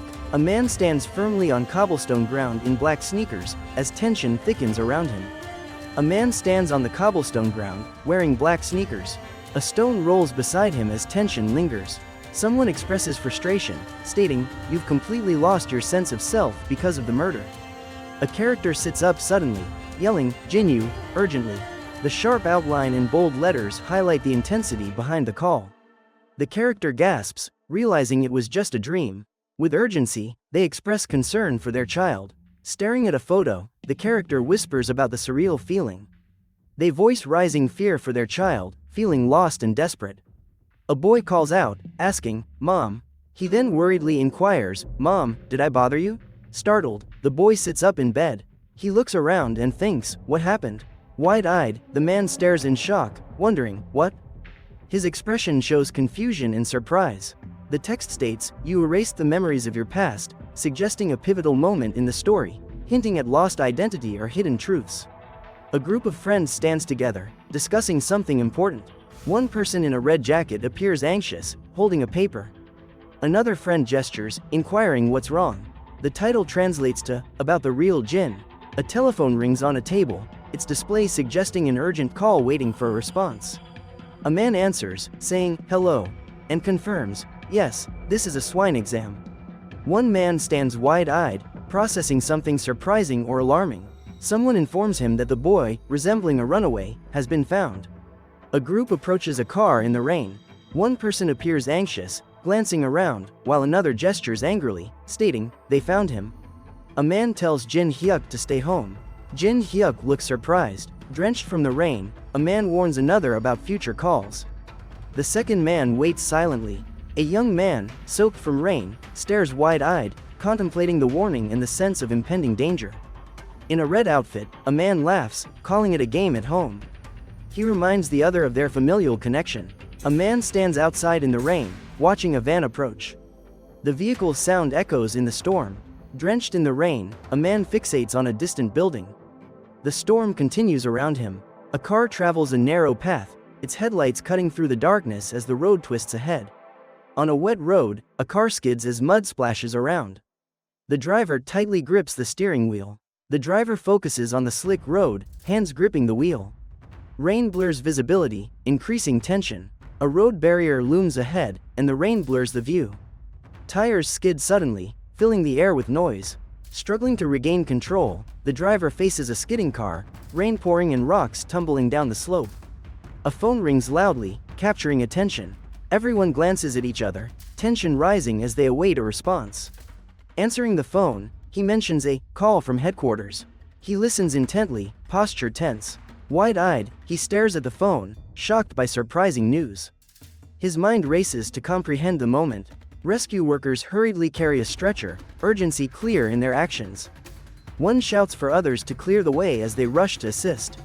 A blood-stained hand emerges from beneath a sheet covering a body on a table, contrasting sharply with the white fabric. Rescue workers grapple with a man as he gestures wildly. Rain drenches everyone, adding to the scene's chaos. A young man stares wide-eyed, his face twisted in shock, tears streaming down. His mouth hangs open, as if about to scream. A young man stands at a doorway, looking out at a dark scene with shadowy trees and a lonely path. He readies himself for what's ahead, gripping the door tightly. A young man at the doorway calls out frantically. He shouts, "Otich," in desperation. A young man in a suit urgently shouts, "Stop," while looking up in shock, his hands trembling as he faces a tall character. A young man stares blankly, his unkempt hair and expression suggesting a troubled mind. The silence he maintains is heavy. The young man asks, "Dad?" His expression shows confusion and a hint of hope. The young man questions his father about the distance between them. The father stands tall, looking down, as tension builds. A young man stands in a room, surprised by a noise from outside the door. He walks forward, his bare feet softly touching the ground, with the words, "Drap drap," indicating his careful steps. He pleads with his father to open the door, repeating, "Dad, please open the door," as he pulls at the handle. Gripping the doorknob tightly, he urgently asks, "Dad, it's you who died in the accident, right?" seeking a response. Frustrated, the young man curses, saying, "Damn it," and adds, "Since you arrived at this house, our misfortunes haven't stopped." A hand reaches toward a doorknob, ready to turn it, as the character seems determined to enter, with anticipation thick in the air. A figure stands before a door, wrestling with uncertainty, acknowledging a struggle but feeling it's all pointless. In a suit, a figure stands confidently before a door, grappling with the futility of not being able to replace the past. Running frantically, a figure in a suit shouts in panic, declaring, "I'm Jin. I'm Jin," expressing urgency to escape. Pipe, pipe, pipe. A man in a suit clutches his head, yelling that he can't endure the situation anymore. His struggle with the overwhelming stress is visible. A speech bubble questions who the person really is, revealing frustration with bold text. A man stares intensely, tears in his eyes, questioning himself while feeling overwhelmed. Under a darkening sky, the man looks up at the threatening clouds, feeling doubt gnawing at him. Turning around, he sees eerie characters with glowing eyes behind bars, feeling a chill as panic sets in. The man glances back, heart pounding, as figures with glowing eyes peer at him. One asks if he remembers, and another inquires about Jin. He shouts that he doesn't remember and questions how the situation occurred, sweat showing his panic. Desperately running through gates, he exclaims his inability to escape, driven by a frantic determination. A girl, surprised, raises her hands and says she didn't mean to, appearing ready to explain. A boy, taken aback, asks what. The girl points at him, teasingly questioning his thoughts. The girl mentions she won't be long in the bathroom. The boy casually acknowledges her comment. A boy eats at a table, glancing up as a girl walks by, her plaid skirt swaying. The boy watches with wide eyes, captivated by the moment. The man lifts a fork with food and notices a tear in his sweater, questioning its origin. Water flows from the faucet into the sink, highlighting the urgency of the situation. He sighs upon reaching the bathroom doors, observing the signs for men and women, feeling both anticipation and nervousness. He observes the women's bathroom sign, feeling nervous as he considers his next action. He pauses, wearing a gray hoodie, one eye visible, filled with uncertainty. Suddenly, a gasp escapes him, startled by what he perceives. He contemplates the restrooms, pondering why they appear so indistinct, reflecting on his past experiences. He gazes intensely, wide-eyed, as the phrase, "Are you crazy?" echoes in his mind, revealing his inner turmoil. A vivid burst of color dominates the scene, declaring the man a murderer, setting a tense tone for the upcoming confrontation. A confident woman strides forward, her heels clicking on the tiled floor, underscoring her determination.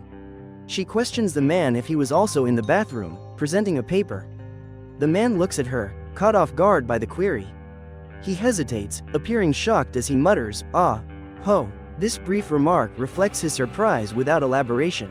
With a shadowy presence and glowing red eyes, he asks her, "What did you just say?" A woman gasps as a hand reaches toward her, thinking, "What is happening?" with wide eyes. A man stands near a woman, obstructing her path. Her shoes are elegant, contrasting his casual footwear, as she gazes up. Blocking her way, he raises a hand and asks, "Did you say something?" She grips her drink, eyes wide. Surprised, she asks him if he's okay, nervously clasping her hands while maintaining eye contact. Standing in shadow, the man, eyes wide, silently contemplates a heavy matter on his mind. The man, wide-eyed, struggled to process his overwhelming thoughts. He scratched his head in confusion, while the girl stood confidently, expecting an explanation. She observed that Jin Hyuk seemed particularly strange today, as he looked back at her, perplexed. Laughing, she told Jin Hyuk he was truly strange, leaving him surprised by her words. Dimly lit buildings created a mysterious scene, with a sense of tension or relief implied. A man stared at a figure on the ground, expressing disbelief and concern as he sighed, indicating a moment of relief amid uncertainty. Disbelief marked his face as he looked at the figure, questioning their reckless behavior. He cursed quietly, noting the consequences of speaking. With a tense expression, he addressed someone in the shadows, reflecting on unresolved childhood events. Standing seriously, he confronted his past, hinting at lingering unresolved issues. The man leaned forward, breathless and wide-eyed, confronting an unseen threat. He asked if this was the end. A group stands together, with a man displaying striking features and intense eyes focused on the viewer. A child in a pig mask poses confidently, while others show camaraderie. A young man with wide eyes and raised hands stands amidst swirling gray shadows, suggesting confusion. A young man wears an unsettling smile with ominously glimmering eyes, creating a creepy vibe as he gazes into the distance. A sprawling school campus surrounded by distant mountains is depicted. Buildings reflect a mix of light and shadow, suggesting a typical day. A hand quickly writes in a notebook filled with notes, the sound of writing echoing in the air. A man in an orange shirt writes in a notebook as someone questions his relaxed demeanor despite just finishing his tools. A young man with intense eyes stares thoughtfully, deep in contemplation, leaving others curious about his next move. The young man expresses boredom, questioning his desire to be the best in class again. Another character comments on his excessive free time. A character with a wide, unsettling smile and glimmering eyes gives off a creepy vibe while gazing into the distance. The young man asks if he forgot about the upcoming alpinism event. Another character, surprised, asks if they should also join. He questions if attendance is mandatory, emphasizing the event's significance. Another character agrees with a light tone. The young man, inserting an earbud, asks if he has to attend, expressing his reluctance. With an earbud in place, he wonders why a conversation is necessary. Seated at a desk, the young man looks back, questioning aloud if a conversation is essential. Two characters face each other. One asks, "What about you?" The other replies, "I'm here not just because he's an orphan." With a menacing look, a character expresses dislike, saying, "His bandit face bothers me." With a serious expression, a character asks, "Boy, why don't you like him?" A character with glasses smirks, declaring, "It's all because of him." Another character watches with concern. Wide-eyed and surprised, a character exclaims in shock, "What just happened?"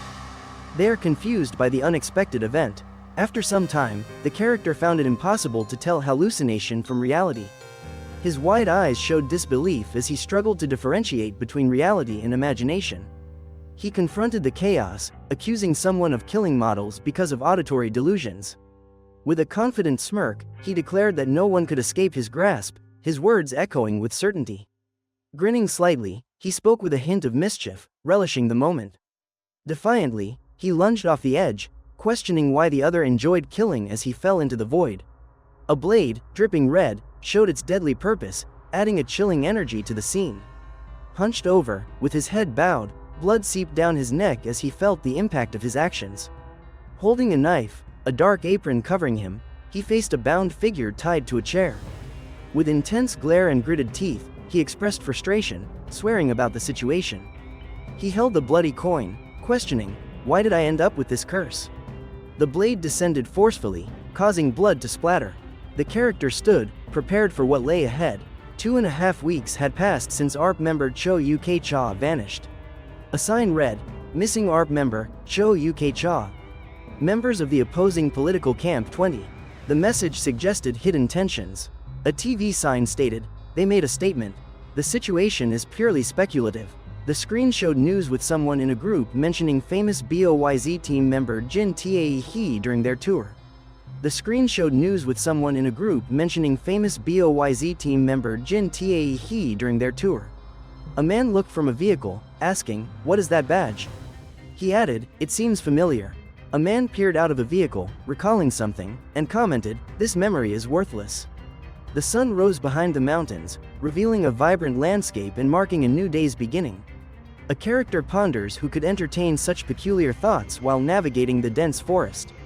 He concludes that despite everything, it might be beneficial in the end. He admires the view and remarks to himself that it's more stunning than expected. The character thinks about the landscape and reflects, before everything turns awry. Carefully stepping on the stones, a young man mirrors the uncertainty of his journey through his movements. Standing before a mailbox, a young man with a backpack and a rolled blanket considers his next step. Curiously examining a mailbox marked "Post," a young man wonders about its potential surprises. With focused attention, a young man looks at a mailbox and ponders its contents, thinking, "Mailbox." Outside a gate, a young man reads the inscription, "To the owners," and comments on its antique nature. A street lamp lights up the path as a figure nearby seems deep in thought, contemplating, "How much?" A character with a sly grin inquires, "How many days do you plan to remain here?" A young man confidently inquired about the duration of his stay, wearing a sly smile. With a wide grin, he declared, "Goodbye, world," and stated, "It will never be a peaceful place again." He smiled and said, "I see," adding, "I think I understand you." His hand gestured as he announced, then, indicating readiness for a decision. The man, smiling confidently, gestured and said, "You can take your places." A house stood alone among dark trees, lit softly, creating a mysterious scene. An axe swung down with force, hitting its target, highlighting the impact's strength. A young man, looking slightly anxious, walked with a backpack while a sharply dressed man confidently passed by. He furrowed his brow, gripping an axe, contemplating his next move with focus and determination. Turning in shock, the young man heard a voice ask, "Is it your son?" His expression showed surprise. The man with glasses asserts that the young man is his son and mentions his assistance with household chores. A backpack lands softly on a bed, suggesting a casual yet meaningful moment. A man observes a room, noting the comfort of the bed while remarking on its emptiness. A man contemplates a wall adorned with a cross, reflecting on its significance. A man gazes at a wall with a cross, silently pondering its meaning. A young man hesitates before a closed door, knocking and asking for entry. A young man pauses at a closed door, his shoe crossing the threshold as he prepares to enter. A young man, with a hesitant look, asks a woman behind him about her plans to stay indefinitely. A young man uncertainly inquires if a woman behind him intends to stay for an indefinite period. The young man asks the woman if she plans to stay, and she replies that the room's air conditioner is broken, making it warm. The character feels uneasy discussing a topic tied to their main income source, doubting others would be as comfortable. Curious, a character asks another, "So who are you?" while the other is pictured from the waist down in a red top. A character identifies herself as the eldest daughter of the family, while another listens attentively. One character is surprised about vacationing in a remote area, and another confirms her status as the eldest daughter. A character hesitates, prompting another to remind him it's the first time a boy has visited alone. Someone asks, "How are you?" eager for interaction. Another character admires, "He's such a handsome guy." One character asks, "What?" while another notes, "Lunch soon, so please come over." A character stands, surprised, as "clap" appears above, marking a sudden action. With a neutral expression, a character contemplates silently, thinking, indicating internal consideration. A house stands silhouetted against a sunset, its walls reflecting warm hues. Darkened tree outlines contribute to the serene scene. The group gathers around a wooden table, their hands joined in prayer. A man leads them with calm assurance, guiding a moment of reflection before the meal. Two girls sit together, hands clasped in prayer. The taller one is focused, while the younger girl eyes the food, waiting to eat. A man and woman are seated at the table, hands joined in prayer. She looks down, while he reflects solemnly, preparing for the meal. The man, seated with hands clasped, gives thanks for the meal they are about to enjoy. He reflects on their devotion, asking for blessings on the food, hoping it provides strength for God's work. A man's eyes widen in surprise, his expression revealing something unexpected has occurred. A shadowy figure hangs overhead, a dark mass seemingly observing below. A man's intense gaze cuts through the shadows, showing determination. He silently confronts the world, ready for challenges. One man reads a newspaper, while another, dressed casually, playfully dusts a mounted deer head. A man observes intently, his eyes wide and focused, absorbing his surroundings. He sits at the end of a long table, watching 6 others engaged in prayer, their attention on the person at the head, who remains serious. At the head of the table, a man observes the 6 deeply engrossed in prayer, their respect evident in bowed heads. Lightning erupts around a young man, who screams in pain, his expression tense with frustration. A group sits tensely around a table. One person reacts with a shocked exclamation, while another expresses concern. A girl with wide eyes and a playful smile asks her aunt what's wrong. Another girl, looking worried, sweats nervously. A girl with long dark hair advises not to speak to guests inappropriately. The other girl smirks, questioning her actions and suggesting she only needed to see the guy. One girl asks what the other heard. The response is sharp, questioning why such things are said in front of their guest. A woman inquires if her son feels bad. The young man assures her everything is fine. A character with a playful demeanor questions their aunt, while another warns against speaking improperly. A man inquires if the other wants anesthesia. A man watches 2 people at a dining table. One holds his head, appearing troubled, while the woman beside him remains silent. A man with glasses smiles broadly, stating they have excellent medicine for headaches. A young man, furrowing his brow and eyes wide, contemplates the upcoming challenge. A young man holds a small origami character, staring intently and silently pondering its significance.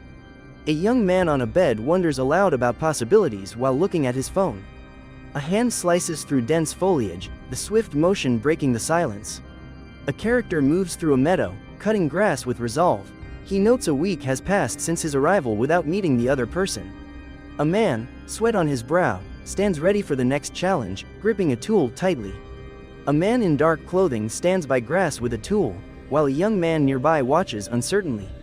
A man in dark clothing looks down, expressing uncertainty. He states he doesn't want to argue. Nearby, another young man asks why. The man in dark clothing turns away, saying he doesn't like talking to people. He mentions he seems to be staying for a while. The other young man replies that if they get closer, things will improve. A young man smiles, suggesting it's like a big family. Two young men stand facing each other in a standoff. One, dressed casually, observes the other, who appears distant in dark clothing. The young man in a dark outfit asks another for help with work. The other man responds, saying he will consider it. The young man smiles, pausing thoughtfully as if considering his next words. A scene shows a clear sky above a mountainous landscape. A voice confidently states they will manage. In a cluttered garage, one character focuses on drawing while another carries a box, observing the chaos. In a dimly lit space, a character reaches into a box filled with bottles and packages, suggesting hidden secrets. A character leans forward, breathing heavily, as he examines a box filled with various items. He seems curious and exhausted, revealing the significance of his discovery. He stares intensely, eyes wide with concern and realization, processing the unsettling discovery before him. A rolled-up piece of paper sits atop a table among unopened books, suggesting plans or secrets yet to be revealed. A hand carefully places the rolled-up paper inside a cylindrical container, indicating a step in a secretive plan. A young man grips the edges of purple fabric, determinedly pulling it back. His focused expression reveals what's hidden beneath. He unveils a poster titled SONS, featuring 4 stylized band members, suggesting confidence and an exciting upcoming concert date. It seems the mother also has an interest in the band BOIZ. A man, in shadows, whispers, "I used to like it," adding gravity to his words. He reflects on fame, noting that those he once admired are no longer famous, and questions who among them is in the group. The man questions whether the person he's addressing likes their mother more than anything else. He reflects on her claim that the true star of the group was someone else. He points decisively, stating, "A Jin Chai." Examining a poster, he comments, "This is incredible. I never knew he was this talented." Displaying curiosity and admiration, he remarks, "It tastes," then adds, "It reminds me of someone."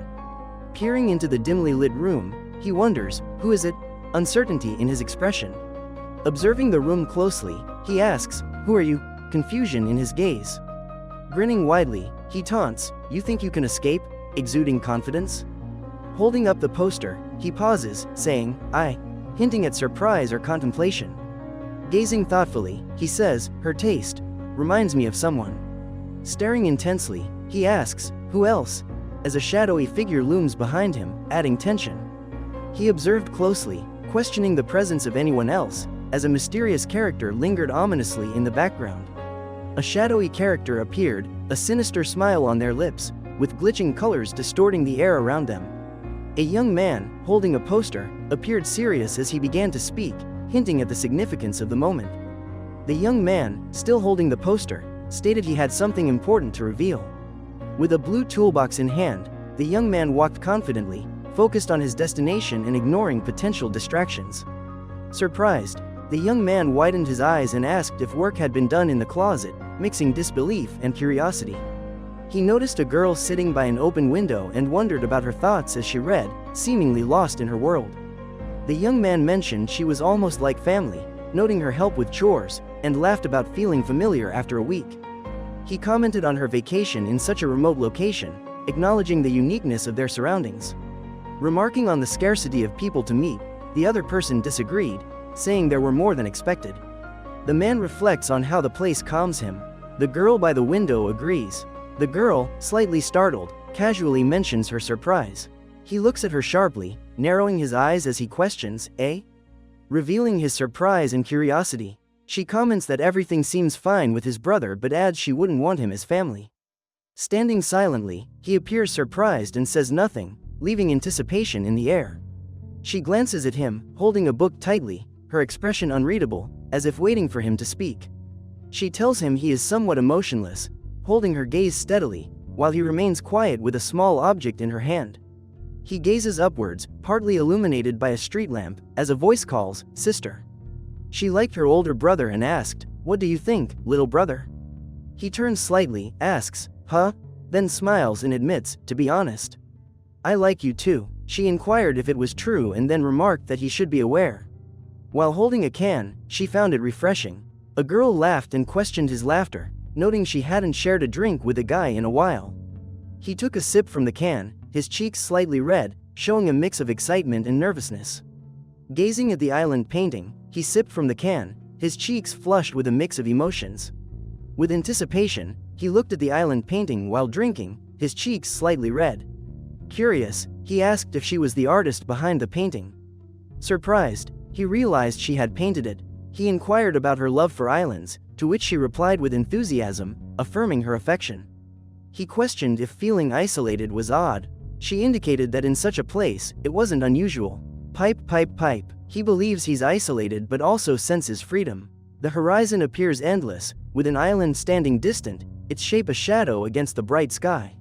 In a dimly lit room, a girl sits on the floor against a wall, while a boy faces her. She mentions that in such a place, she could write peacefully. The boy, surprised, inquires if she writes too. She affirms her goal of becoming a writer but notes there's much to learn.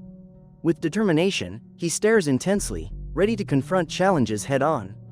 A girl with glasses smiles, her cheerful demeanor contrasting with a distorted backdrop, ready to face upcoming challenges. A girl in a red top asks a boy if he's written anything. He replies he'll be ready shortly. A girl in a red top asks a boy if he's written anything. He replies he'll be ready shortly. Holding a book, a guy feels excited, completely engrossed, eyes wide, ready to dive into the story. A pair of hands holds a book titled Sea Breeze, and the person seems prepared to dive into its story. He asks if she wrote everything herself, holding the note. He opens the empty book, fingers hovering over the blank pages, searching for something hidden. He opens the book with blank pages, fingers hovering, as if searching for something concealed. He opens the book, fingers hovering over the blank pages, as if seeking something hidden. Fingers hover over the blank pages of the open book, searching for something concealed. Morning sunlight illuminates the room, and the scent of salty sea air fills the space. She says she loves the place but feels it doesn't love her back. He reads aloud about the sun's dense salty aroma, and she responds, suggesting it could be cut with a knife. He thinks he likes this part. The girl remarked that she felt embarrassed, as though someone had just walked in front of her, but she admitted she really liked it. She appeared startled, her wide eyes showing shock. She stated her heart was racing, feeling overwhelmed while holding her face in disbelief. The boy observed intently, his calm demeanor displaying confidence as he maintained a steady gaze amidst the growing tension. Sitting with a book, the boy looked surprised. The girl, on her knees, smiled at him, playfully inquiring about his thoughts on the story. A hand extended while a foot twitched beneath it, hinting at an unexpected encounter or struggle between them. A man gently embraced a woman, cradling her head as he leaned down slightly, indicating a moment of closeness and connection. A close-up depicted a man's eye, filled with determination, as he focused intently on something just out of view. In the image, a young man leaned close to a girl, asking if she liked the treehouse. He asked again if she liked the treehouse, leaning closer for her answer, as she turned her head, seemingly lost in thought. The young man wondered aloud, pointing to a treehouse, and asked if she was thinking of those seen in foreign films. He remarked that it sounded great. She responded that it seemed challenging to build. She suddenly asked, "Eh?" He turned, surprised by her question, curious about its meaning. He called out, "Romi's sister." He embraced her tightly, marking a reunion filled with unspoken questions.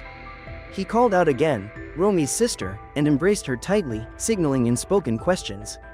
He asked, "Romi?" Her thoughtful look showed a mix of surprise and curiosity. He inquired, "What else about Romi?" She glanced, intrigued, with raised eyebrows. Standing confidently, he asked about the truth behind Romi with a steady voice. He held her tightly, softly reassuring her that everything would be fine. The protagonist's eyes sharpened with determination as they focused on the challenge ahead, resolve clear despite uncertainty. The protagonist's eyes sharpened with determination, focusing on the upcoming challenge. The girl asked the boy about Romi, her curiosity evident. The boy remained silent, staring out the window. The boy stood confidently, contemplating something important with a fixed gaze. With a serious expression, the boy embraced the girl, ensuring her well-being and promising protection. The boy observed his surroundings with determination, ready to face challenges silently. He absorbed every detail around him, preparing to confront what lay ahead. In dim light, a character asked why they were being stared at, creating a tense atmosphere. An axe struck a wooden stump, splintering it into shards. One man swung an axe at a wooden stump while another watched silently nearby. Irritated, a young man gritted his teeth and let out a strained sound, expressing his frustration. A young man ordered another to stop working and pay attention, prompting the surprised second man to question the outburst. A man stands with an axe, while another, confused, questions the situation, caught off guard by the first man's stance. One asks, "Brother Minu?" The other replies, "You dislike my closeness to Romi?" The man raises an eyebrow, questioning, "What?" The man stands wide-eyed, uncertain about the situation, trying to comprehend the events unfolding around him. A confused character asks, "Who?" The other responds, "Your sister, Romi." The first retorts, "I don't have a sister named Romi." One character questions, "And why call me Minu?" The other looks back, challenging the first's confusion. A young man stands surprised, sweat forming on his forehead, overwhelmed by confusion and uncertainty. Eyebrows raised, a young man asks, "Eh?"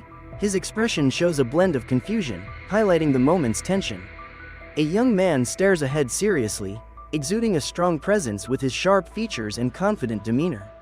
Staring ahead with focus, a young man shows a serious expression, ready for a looming challenge, his gaze full of determination. The young man's eyes widen as he stares intensely, a single drop of sweat forming. He breathes out, "Ha!" He panics, expressing his desire for the other to stay away from his sister. Swinging an axe determinedly, he shouts, "Stay away from my sister." Anger driving his actions, he insists on speaking, declaring himself her brother and stressing the importance of his words. Alarmed, his wide eyes reflect shock as he notices something unusual, indicating he's about to react. Standing still with a tense posture, he grips an axe, ready for whatever comes next as he notices something off-screen. Remaining silent, he focuses intently, contemplating something significant, his thoughts suggested by an ellipsis. He steps forward with determination, moving carefully as the ground crunches beneath his feet. Standing motionless and bewildered, he questions, "What was that?" searching for answers around him. With a shadow covering his face, he asks, "Palm?" His confusion evident as he seeks clarity in the chaotic situation. The young man, with a wide, bloodshot gaze, questions, "What is happening?" A deep sense of dread lingers. The woman in glasses smirks and asks someone off-screen, "Homu?" Her playful expression is intriguing. A man runs and calls out the name, "Minu," puzzled as he questions, "And who is this Minu?" A young man grins widely, his playful demeanor hinting at confidence as if sharing a joke out of reach. Suddenly freezing, a young man looks around in surprise, his body tense. The word, "Kaget," appears, indicating his shock. Focused on twisting two small objects in his hands, a young man is unaware of lurking danger. Turning towards a girl calling out, the young man is surprised by her sudden presence. She playfully asks why he looks serious. The young man, surprised, says, "No," and glances back, adding, "It's nothing like that." A girl with a sly smile asks a boy, "What are you up to here?" He, confused, asks, "Why do you ask me? Can't you see I'm playing with bugs?" Showing a bug, a girl tells the boy, "Look here. I caught this pair." He replies, She explains, "It's a stag beetle and a rhinoceros beetle." The boy inquires if they are in the red book, but the girl doubts it. He questions her uncertainty, while she crouches down, appearing unsure. With confidence, the girl assures that it will be accomplished somehow. Holding two large beetles, she asks who will emerge victorious. The man admits his confusion, suggesting that a fight will reveal the outcome. A smirk on her face, the woman questions the significance of the fight, hinting at a deeper conversation. Wide-eyed, the man silently expresses his shock, questioning the situation. The girl, grinning mischievously, proposes creating trouble together with the man. Ominously, the man tells her that everything in the world is a lie, catching her off guard. The boy exclaims aloud, his face showing shock and fear at something terrifying. The girl exclaimed as she watched the boy run away, startled by his sudden departure. The tension increased with his panicked movements. She wondered aloud what was wrong with him, her expression confused as she tried to understand the situation. The man ran forward with determination, thinking about the challenge before him. He confronted his fate, realizing he had strayed from his path and reflected on the words defining his destiny. The man gasped, sweat on his face, standing on the edge of a discovery, his eyes wide with realization. He held the weapon firmly, resolved not to miss his target. A character stood over the ground, fists clenched, radiating determination, ready to face a significant challenge. 5 characters stood at a gate, staring at the mysterious building. One whispered, questioning their readiness for what lay ahead. A young man in a suit leapt forward, determination on his face, contemplating the challenge as he sprinted into action. Another young man, overwhelmed, clutched his head, struggling to form words, silently pleading for understanding. The young man, tears streaming down his face, appears desperate and seeks assistance. A young man in a dark suit turns away, his demeanor suggesting he is escaping from a threat.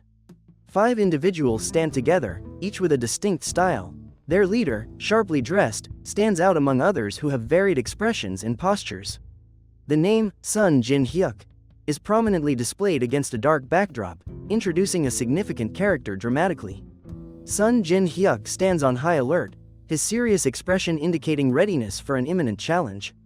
In the manhwa, a character contemplates his past, acknowledging he has fled from it. The character concentrates, his eye wide with understanding, as he recalls escaping his past. A man appears rigid with seriousness. A woman leans in, smiling slyly, whispering something that makes him tense. A man stands seriously while a child peeks from behind, holding a plush pig with large eyes, creating an unsettling contrast. Eventually, the family is accompanied by the pig. A statement in Russian translates to, "And what lives in this house?" suggesting an upcoming revelation or confrontation. A character points and refers to Sun Jin Hyuk, highlighting someone significant. The group stands together, each displaying unique expressions and stances. A character, appearing startled, looks up with wide eyes and an intense expression, as if caught by surprise. A man stands rigid in a sharp suit with a badge, ready for any challenge that may arise. With confidence, the man lifts his hand, making a bold gesture that signals defiance and readiness for his next move. The man points intensely, his eyes swirling with determination, challenging the viewer with boldness and confrontation. Startled, the man stares, his eyes wide in disbelief at something unbelievable and frightening. A tall man, wearing an eye patch, stands focused on the scene ahead. A curious child clings to him while others observe quietly, their expressions concealed. The tall man stands firm as a child points forward with curiosity, while others remain still, their expressions shadowed. A tall man with sharp features, intense behind glasses, asks, "What about our woman?" while those around him are cloaked in uncertainty.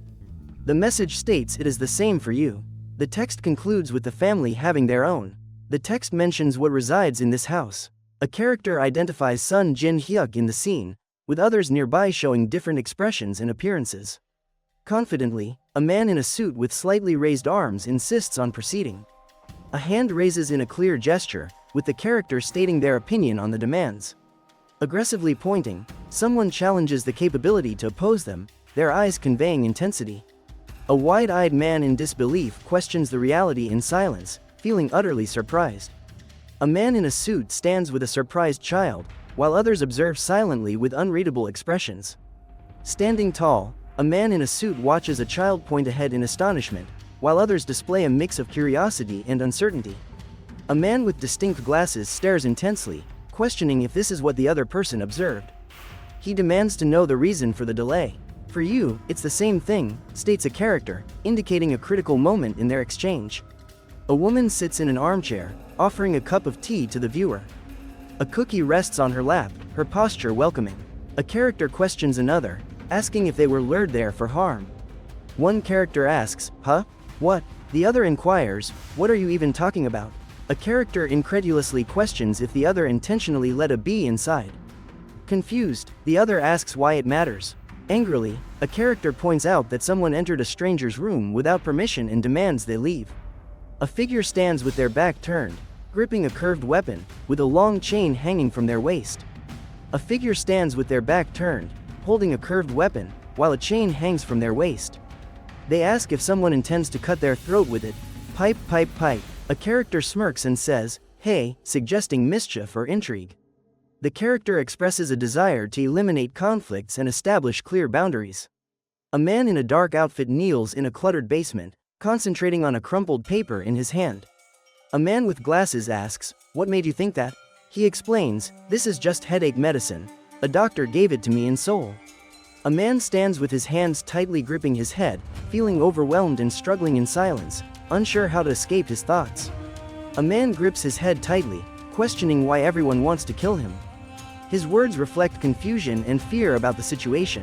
The man screams desperately for someone to hear him, repeating, "Why? Why?" in frustration and confusion. A boy with panic in his eyes shields himself, proclaiming, "Why won't anyone help me?" A girl, slightly taken aback, observes his struggle. The boy, with wild eyes and a sneer, lurks behind her with a screwdriver, declaring menacingly, "You won't see this coming." The girl, unaware, focuses intently on her task. Pipe, pipe, pipe. A shadowy character looms over another person, its face blank except for a glowing red eye.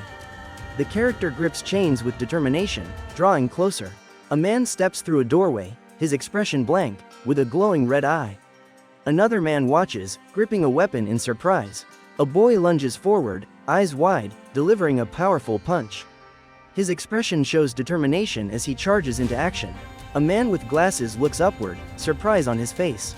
Sweat drips down his temple as he prepares for a confrontation. A man with wide eyes stares intently, startled. He tightly clutches a sword, ready for what comes next. A boy stands ready, gripping a blood-stained pipe. He stares at a girl, depicted in shock in a drawing behind him. A girl looks stunned, her wide eyes showing disbelief as she stares ahead, frozen in the moment. The boy stares intently off-screen, wide eyes reflecting shock. A trace of blood on his face heightens the moment's intensity. A boy stands by the gate, watching as a mysterious character crawls towards him, leaving white traces.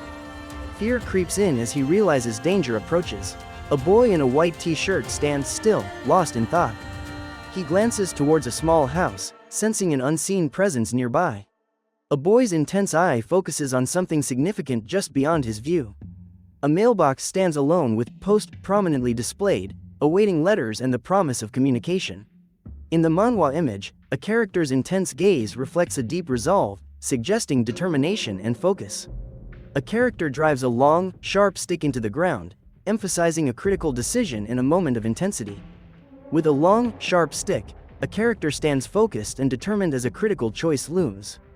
A character looms over a girl in the water, her back turned as she moves away, weighing the choice to approach or retreat. A figure looms over a girl who moves away with her back turned, contemplating whether to approach or let her go. A large stick is driven into the ground, creating a sharp sound and sending small fragments flying. A sharp object digs into the ground, scattering fragments and leaving a mark. A sharp object strikes the ground, scattering fragments and leaving a mark.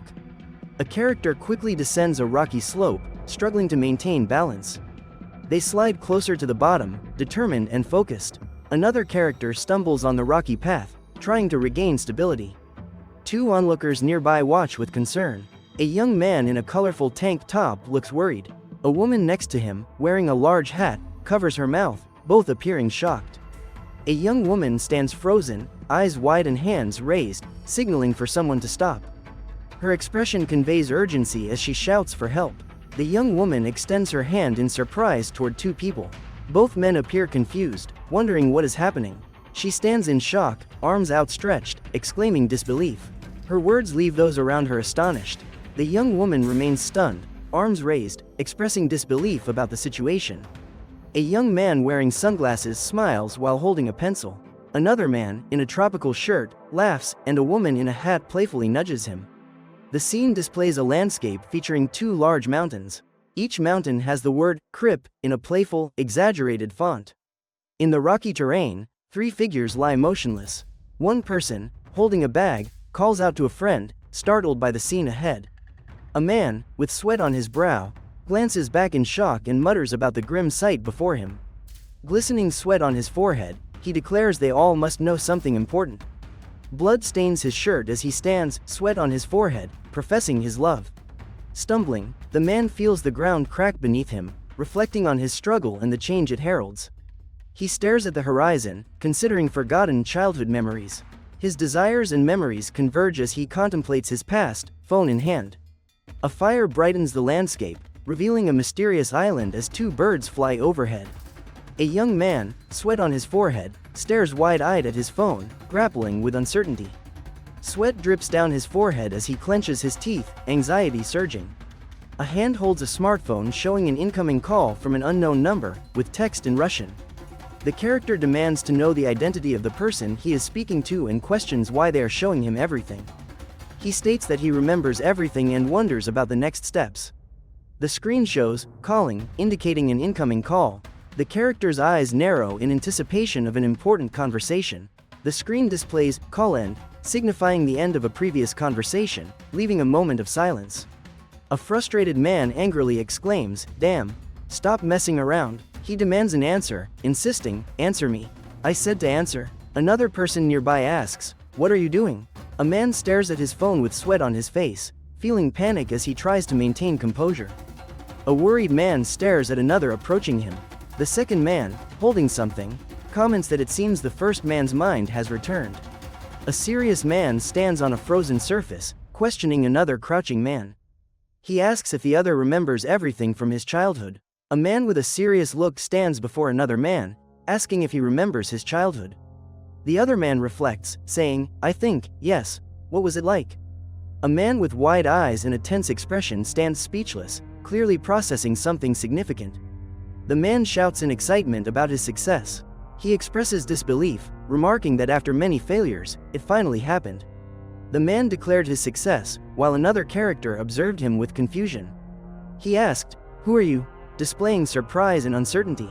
The man laughed loudly, enjoying the moment. A spiky-haired man, with an intense look, grabbed another's collar asking, "What are you trying to prove?" The other man, with wild eyes, replied, "You think you can scare me?" In an image, a spiky-haired man, holding another's collar, said, "In my memories, you are just an image, not a real person." The other responded, "The idol is Jin Taehyung, who pleased the people I knew." A man grinned widely, holding a checkered shirt, teasing someone nearby. Holding a checkered shirt, a man with a playful grin teased someone nearby. A boy in a checkered shirt, with narrowed eyes, prepared for impact against a larger adversary. With determination, the boy swung a sword at his larger opponent, unfazed by fear. The boy fell backward, surprised, exclaiming, "Ugh!" His fall revealed his struggle against an unseen force. The boy crouched, holding his head, as a gun was aimed at him. He stared, questioning what was happening. The man, with fierce eyes, told the other he would proceed since everything was remembered. Looking puzzled, the man placed his hand on his forehead, questioning everything with surprise. Standing confidently with a firearm, the man stated he had wandered long enough just to hear a response. He pondered how communication had changed, questioning what had occurred. Confidently, a man asked if another could answer a single question. The other wondered if he remembered the past. Leaning in with a bat, a man demanded an answer, warning of consequences without a yes or no. Threateningly, the man said he would kill if the other didn't understand, asking if he got it. The man, with a serious expression, stated, "You are really," increasing the tension. Smirking, the man stated he considered it a yes, contrasting sharply with the moment's seriousness.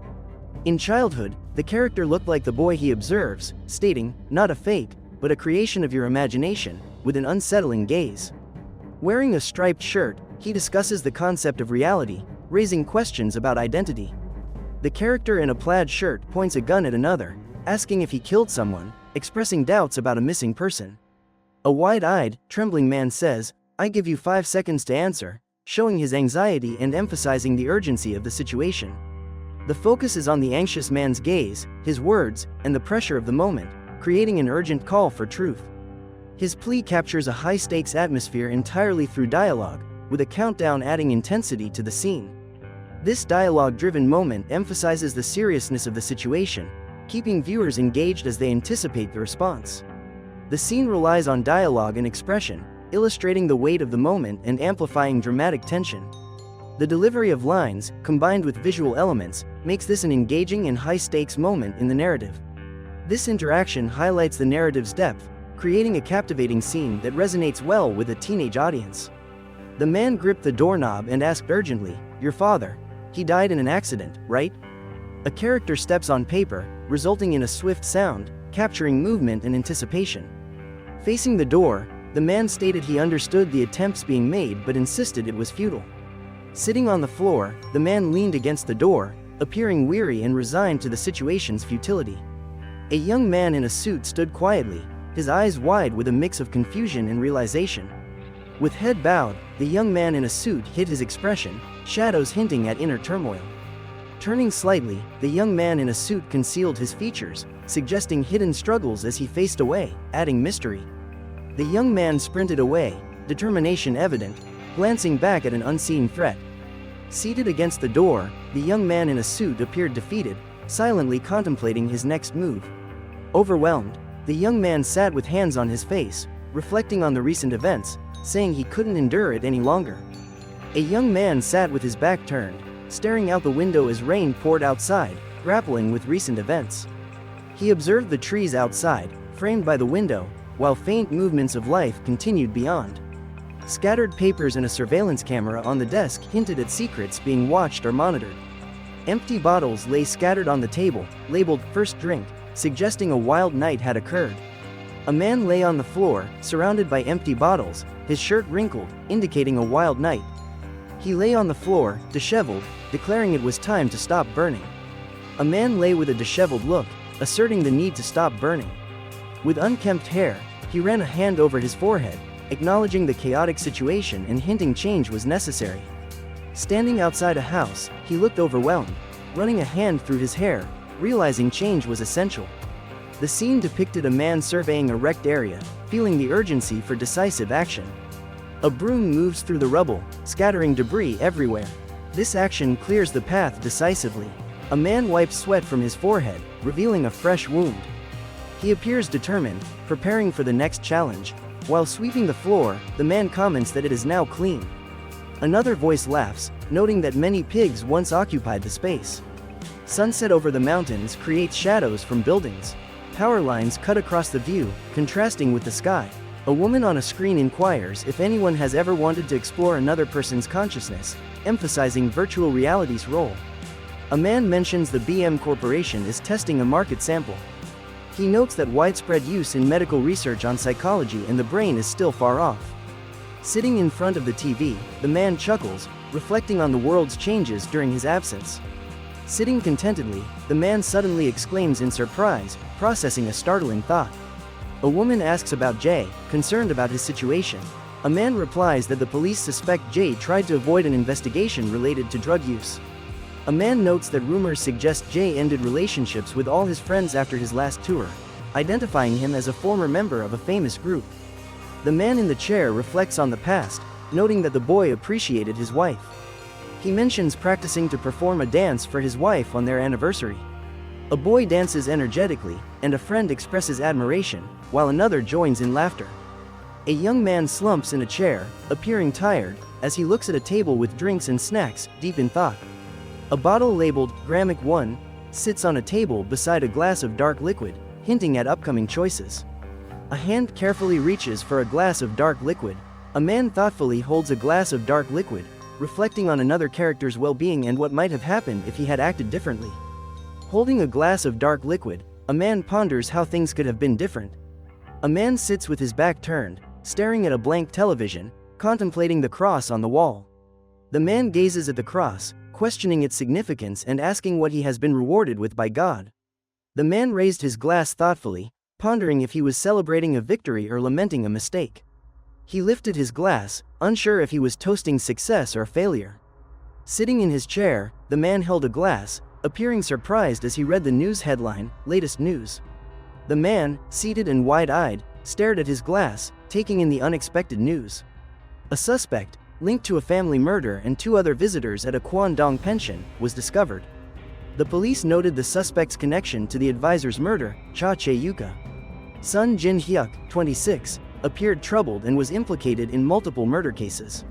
The primary issue was Sun Jin-hyuk being in a coma, akin to a ship navigating a foggy sea. In the image, Sun Jin-hyuk lay unconscious, attached to medical equipment, hindering the police investigation and leading to a stalemate. A man with wide, shocked eyes appeared startled, suggesting he was caught off guard by unforeseen circumstances. Seated in a chair, a man with wide eyes and a drink in hand seemed shocked, muttering, "So, Jin Heck." A large hospital building stands in the distance, its structure prominent against the sky, marked with a plus sign to indicate its medical function. A shadowed man leans forward, partially hiding his expression. He says, "Jin Hyuk," indicating a significant connection in the narrative. Beside a hospital bed, a man in a hat speaks to another man who is connected to machines, noting his growth despite living in solitude. The man on the hospital bed breathes through a mask in a quiet room, with only the sound of his shallow breaths. In the shadows, a character dressed in a suit and hat shows interest in the man on the hospital bed, leaving a sense of suspense with their silence. A hat-wearing character smirks, announcing, "But Jin Hyuk, it's you," suggesting a deeper connection. A man in a hat stands by the hospital bed, declaring Jin Hyuk as the one, hinting at a past they share. Near the hospital bed, a man in a hat observes intently, proclaiming Jin Hyuk as the one, alluding to a mysterious bond. On the hospital bed, a man breathes heavily, connected to a device, indicating a serious situation. A man lies with closed eyes, his face partly shadowed, showing a peaceful expression amidst uncertainty. A man lies on the ground, eyes closed, appearing at peace as a soft sound fills the air. A man angrily grabs another and demands, "Respond." He leans closer, intensifying the tension. A man accuses another of murder, demanding a quick response and insisting on an answer. A man bursts into the room, shouting, "Hey, what are you doing?" His fierce expression demands a response. A man insists that another must answer, accusing him of murdering someone important and blaming him for a family's tragedy. A man shouts, "You can't be here."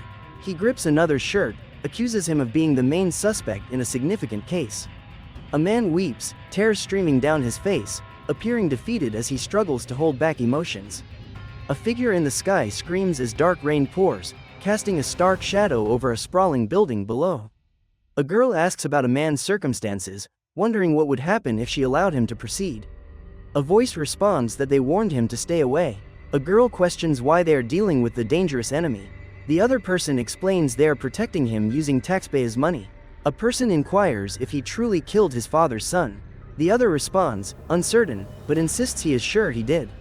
A man struggles to maintain his hold on a ledge, muttering under his breath with a faint scraping sound in the background. A man steps forward with purpose, his shoe hitting the floor, conveying determination.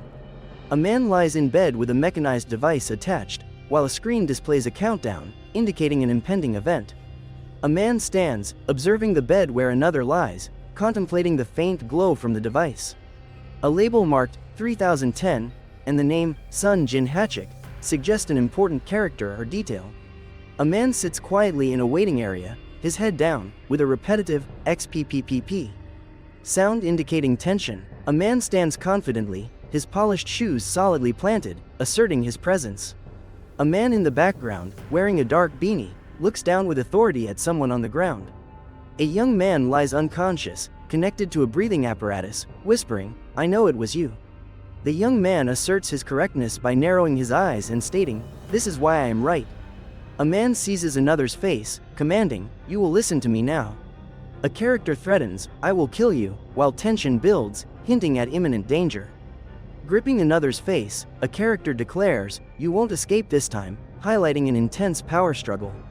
One character clenches his fist, expressing a desire to kill. With red-rimmed eyes, a man expresses his intent to kill through clenched teeth. In a hospital, a man grips another's arm tightly, admitting, "But I'm not sure." The character urgently questions, if not him, then who? Seeking answers. Reflecting on a change, the character ponders, although now he has become a killer, while clutching torn fabric.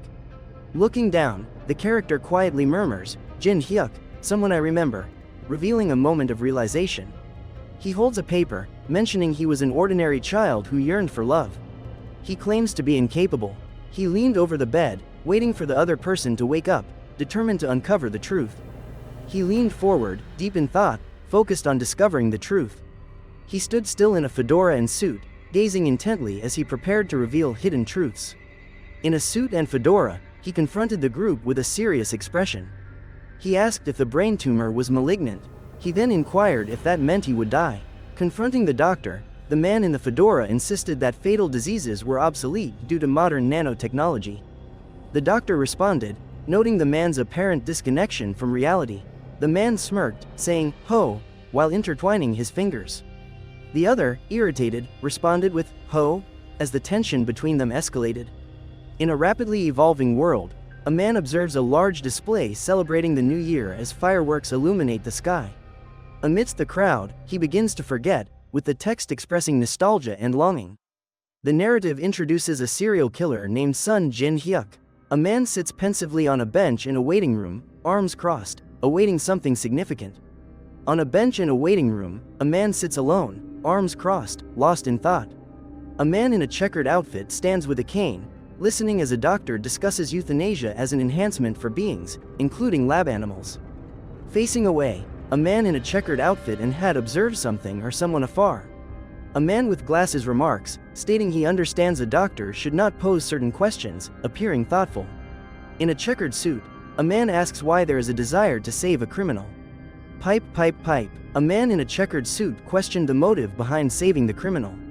He lay in bed, expressing his desire to know the truth. Breathing softly, he was almost asleep. A character sat beside the bed, observing the man quietly. The man seemed to be asleep, unaffected by the presence. A man in a hat asked thoughtfully, "So, what are you really like?" The atmosphere was tense yet curious. The man in bed inquired if it was true he had killed people, speaking seriously. He pressed on, asking if there was any guilt felt. A man in a suit and hat, with a cane, stated he doesn't believe the other person is truly like that. A man in a patterned suit reached into his pocket, retrieving something significant, hinting at undisclosed secrets. A boy holding a stitched pig doll with large eyes claimed it was his lucky charm, believing it brought him good fortune. Leaning over, the man in the hat asked if the other knew something, adding that he could no longer remember Jin's face. The man in the hat mentions he struggles to remember his son's face. He questions whether he erased these memories due to their painful nature or if they are simply buried in his mind. In the manhwa, friends stand together with different expressions, and one shouts, because of the brain hiccup. A character in a suit sits by a hospital bed, holding a hat, and mentions, "Soon, I will forget everyone else." A wide-eyed character appears closely. Something unusual occurs as they grip their face tightly. With a weathered face, a man intensely struggles to speak. A tear falls as he says, "It's not what it seems." A smiling woman, clasping her hands, speaks about her husband, about his wife, who was crazy from the idols. The man wipes sweat from his brow with a satisfied smile, stating, "In my opinion, who has always worked hard because he was afraid we would be too strong." A girl in large glasses smiles, holding a book, and talks about Romi's ambition to become a great writer. With a playful expression, a girl sticks out her tongue and stretches her eyelids, saying, "As always, troublemaker Yumi." A boy with a shadowy hairstyle smiles widely and mentions Gina, who is very kind but slightly shy. A man in a suit, wearing a hat, sits with a tense expression, clutching something tightly. He ominously states, "For all of you." Holding a small pig skull toy tightly, a serious man in a suit urgently shouts, "Look out." A man in a checkered suit points towards a bed while a woman in a striped shirt stands in the doorway with a tablet. The man in the checkered suit coughs and claims something got into his eye, causing them to water. Clearing his throat, the man in the checkered suit begins with, "Yes, but," as a woman leans closer to ask for clarification. A character inquires if someone has been completely ignoring the news. Frustration is expressed by a character, stating that everyone is discussing the situation, with a persistent buzzing adding to their exasperation. The man in a checkered suit asks about the topic, and another character replies that the project was successfully completed. Serious and deep in thought, a man in a checkered hat examines his surroundings while reflecting on a recent event. The girl with a playful grin holds her hands together, ready to share a thought. She mentions that the world has entered a time of better understanding among people. The man on the screen, looking serious, questions the viewers about whether the leather workers have left, suggesting a larger issue. Victor Kim, addressing the audience seriously, introduces himself as the main manager of the BM project, called Connection. He urges his siblings to listen attentively from that day forward. A man wearing a hat and a serious expression looks at the audience and exclaims, "Oh God!" A figure suddenly kneels, their legs bent sharply on the ground, indicating urgency. A man kneels with his hands clasped tightly together, showing desperation as he looks up, seeking something beyond his reach. A man kneels, hands clasped, pleading for something unattainable while others in the room observe silently, with a television playing in the background. A figure kneels, their knees striking the ground sharply, in a moment of urgency, expressing desperation. A figure leans forward, head lowered, hands clasped tightly, pleading with urgency evident in their posture. A group of people watches a television, while one man kneels, expressing gratitude in Russian, saying, "Thank you. Thank you very much." A character examines a newspaper article titled XX Koran, which exposes a scandal at a press conference. Another character notes having an unusual sense of humor. While reading a newspaper with the headline, "New product of the company passes safety tests," One character observes the article content with curiosity. Confidently, a character speaks at a podium, capturing the audience's attention. The newspaper headline, however, reveals the company's new product failed safety tests, worrying investors. A man appears troubled, holding a newspaper with axe prominently displayed. In disbelief, the man mutters, "This can't be," as he processes the news. Determined to uncover the truth, the man tightly grips the paper, tearing through its layers. Shocked, the man exclaims, "It can't be." Grappling with the reality before him. Standing still, the man whispers, "Zax, Zax," while his surroundings lie in disarray. A man in a checkered suit faces a group, confused. One person questions, "What's wrong with this old man?" while another comments on his apparent disorientation. Intensely, a serious man stares, creating tension. The surrounding group questions his mental state, speculating about his sanity. Jin Tae Hyuk, once part of a renowned idol group, has become a hot topic. A photo of him circulating online has sparked discussion. Jin Tae Hyuk previously chose to leave the group and stop his artistic pursuits. The photo reveals he has gained much weight, making him hard to recognize and causing a stir. A phone shows a video of a man stating, "Jin Tae Hyuk has left the group and is now unrecognizable." How did this happen? The man with the phone comments on his fading memories, likening them to dust. In a suit and hat, the man waits by an empty stall, asking, "Set? Where are you?" Wearing a suit and hat, he stands deep in thought, pondering the possibility of forgetting everything soon. The suited man intensely considers the idea of forgetting soon. Before brain mates building, the man in a suit and hat evaluates his future choices. Behind the information desk, a character demands to know the man's destination, highlighting urgency at brainmate. Someone calls out for Victor Kim, insisting on seeing him immediately as others gather around. A character in a cap insists that Victor Kim is currently unavailable for visitors. Another character in a cap comments that the old man might be an investor. Someone else suggests Victor is hiding in his office. One man questions, "What are we waiting for?" Another responds with uncertainty, "Who knows?" A man advances purposefully, his sneakers making a rhythmic sound on the ground. A man with curly hair asks a cameraman about a new arrival. The cameraman reacts with surprise. A man in a long coat, accompanied by two bodyguards, confidently calls out for Victor Kim. A character demands to know the group's intentions, while another speaks of the significant losses investors endured. A character questions if the Connection project will be redeveloped from the beginning. An urgent inquiry is made about the side effects, asking, "What are they?" A man defiantly asserts that he will not begin anew. A man stands among cameras, asserting he will not start over. Reporters surround him as he looks determined. He claims he has solved the issue, eliminating side effects, and confidently says the project will succeed. Raising his hand, he declares he needs 5 years to deliver a perfect product. Angry, he insists 5 years are necessary, while another argues that timeframe could bankrupt the company. Walking confidently with a cane, he strides forward, driven by his mission. With a piercing gaze, he confronts another, expressing frustration about the prolonged wait. Sternly, he insists on the need to eliminate flashy effects, asking for patience over 5 years. Desiring a meeting, he stresses the urgency and emphasizes the importance of his memory. He insists on meeting soon, highlighting the importance of remembering everything. With a serious look, he inquires if they wanted to meet. The man with a pale face and wide eyes pleads for understanding regarding his family. A man with sharp features and an intense gaze questions the sincerity of the conversation, demanding clarity and expressing disbelief. A large building labeled Brainmate stands prominently against the sky, suggesting it is a place of learning or technology. A man with clasped hands states that death is possible. Across from a desk, a man sits quietly observing another man in a white coat who reads something, seemingly unfazed by the silence. A man in a suit, seated on a chair, questions the man in a white coat, asking about dying as the doctor reads silently. A sharp-featured man asserts that if killed in someone else's consciousness, death in reality will follow. Two silhouetted figures stand side by side, one vibrant like an artist's palette and the other a blend of blues and greens. A silhouetted figure with a clock for a head stands, with dialogue explaining that "Bossen" means water pool, indicating the diver faces limitations during an invasion. A man in a hat acknowledges the possibility of death, aware of surrounding threats, while another person insists he does not have to die. The character notes the intense shock from murder increases the likelihood of a fatal outcome. The character asserts that even with a 1% chance, the project's value will approach 0.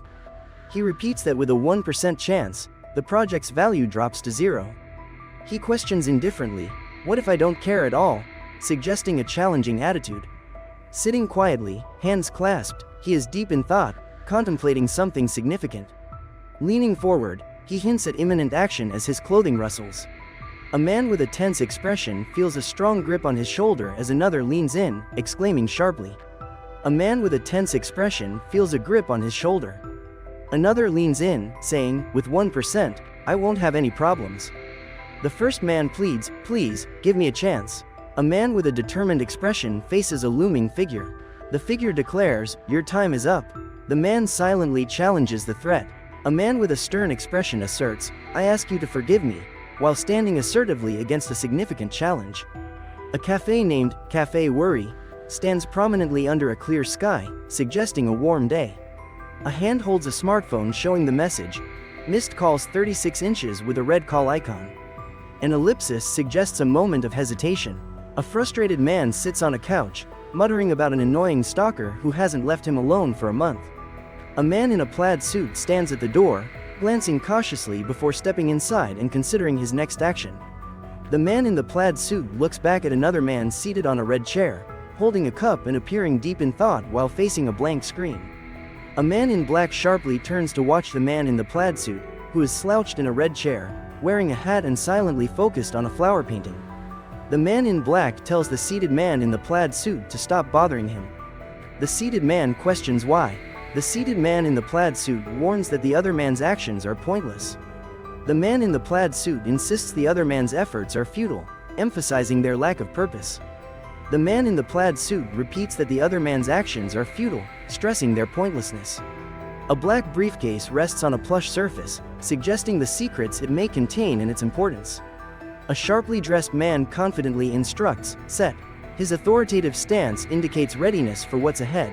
A man, shocked, looks at a paper in his hand, muttering disbelief, "What is this? I can't believe it." In a photo, a man poses with a woman in bed, questioning the image, "What is this? How did it happen?" A man in a hat converses at a table, mentioning he has heard about the peculiar nature of another man's wife and notes that her family owns his company. The man in a hat questions another, inquiring if he has noticed the changes in himself. A man in a hat smiles unnervingly, suggesting he has lost his mind. With intense focus, the man asks, "Is that really true?" Two men sit at a glass table. One, in a hat, reads quietly, while the other checks his phone, the tension evident. In a dim room, two men sit at a glass table. One, wearing a hat, stares forward as the other glances at his phone, a pause lingering. One man said it was all right, while his companion admitted he had lost. Another man inquired if the other was certain he could accomplish the task. The man ominously asked if the individual could embody the killer named Sun Jin Hyuk. He questioned if the person could truly be the infamous killer, Sun Jin Hyuk. An ominous query was made about the person's ability to be the notorious killer, Sun Jin Hyuk. The man questioned ominously about the person's capability to be the infamous Sun Jin Hyuk. A man in a suit declared that this was not forgivable. He insisted on the unforgivable nature of the act, while his uneasy companion shifted in his seat, anticipating what was to follow. The man in a plaid suit, with a hat and sunglasses, stood motionless, hiding his expression, as if contemplating something serious. A man in a suit, wearing glasses, paused beside a box, appearing to be on the verge of making a significant decision. The man in the suit, adjusting his glasses, confronted an unexpected challenge as sweat trickled down his forehead. A briefcase was open, revealing stacks of neatly arranged cash, and the man stared at the money in disbelief. Adjusting his glasses, the man muttered to himself, trying to sort out the situation. Near the train tracks, with visible switches and controls, a charged atmosphere hinted at an unseen conflict. A man in a suit smiled while holding a briefcase, as another character in a checkered coat stood silently behind him. A weathered man in a hat turned partially away, gazing into the distance, deep in thought. An older man in a hat, wearing a mischievous smile, leaned forward and challenged, "You think you can get away that easily?" The older man in a hat said, "Very well. In that case," as a younger man listened attentively, anticipation evident.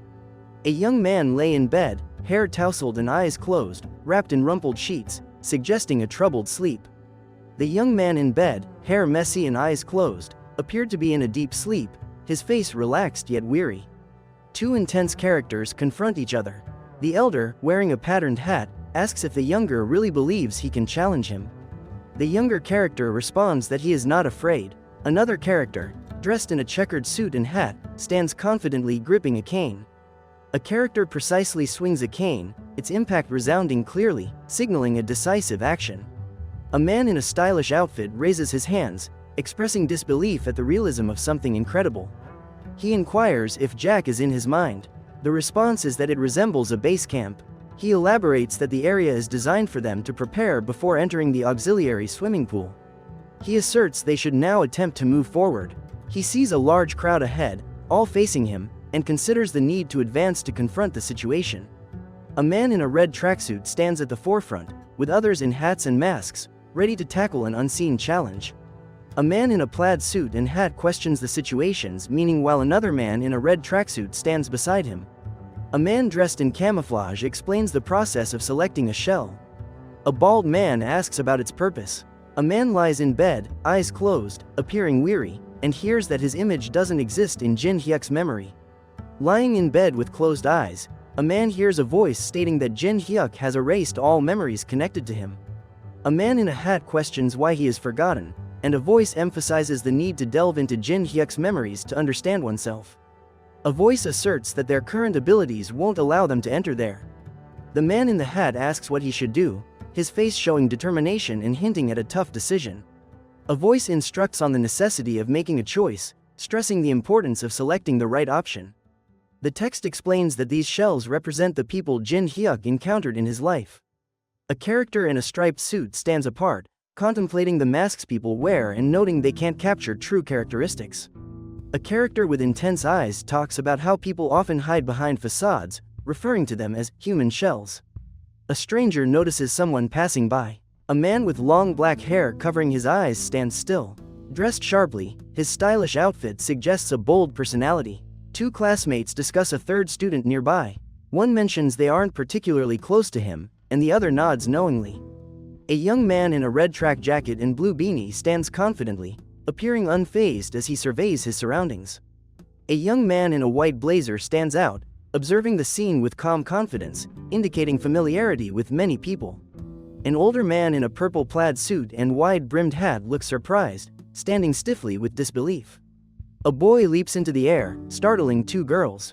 One covers her mouth in surprise, while the other watches closely, wide-eyed. A man looks sharply at someone off-screen, asking, "Jin Chae?" with a stern expression, his hat casting a shadow over his face. The man, with a thin smile, gazes intently and speaks in a direct and commanding manner. A hand points forward with authority, directing attention and urging action. An older man in a suit and hat directs attention forward, instructing a taller character in casual attire to act. A young man, shocked and wide-eyed, hears the word "buka" echoing in his mind, increasing his anxiety. A young man lies on the ground, appearing disoriented, with the word "bangun," meaning "wake up," prominently beside him. Two young men stand back to back, tense. One asks nervously, "What are we going to do now?"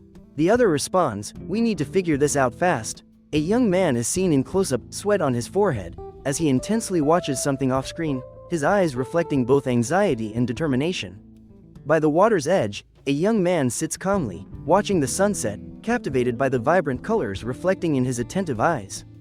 Perched on a ledge, a young man looks contemplative and inquires, "Mope?" showing a curious approach to the situation. Startled, a young man looks sideways, puzzled and alert, caught off guard by a sudden sound. The young man smirks, saying, "Oh, right," as he leans back. He playfully adds, "I should confirm the entrance, right?" A newspaper headline announces, "Han, you couple break up," with an article referencing a recent press conference about the situation. The character reads about the breakup and asks, "How do you feel?" showing interest. Staring with wide eyes and trembling hands, he questions what changed, feeling confused about the situation. Holding his trembling hands, he wonders about the drastic changes around him. He questions aloud about his face, finding the situation strange. Standing alone, the character asks, "Object?" showing curiosity. The young man asks, "Object?" with a stern expression, his hat casting a shadow over his face. A man in a red track jacket and blue beanie stands apart, and mentions that it will be realized from real-world memories. He states that the object will prevent losing consciousness in another's subconscious.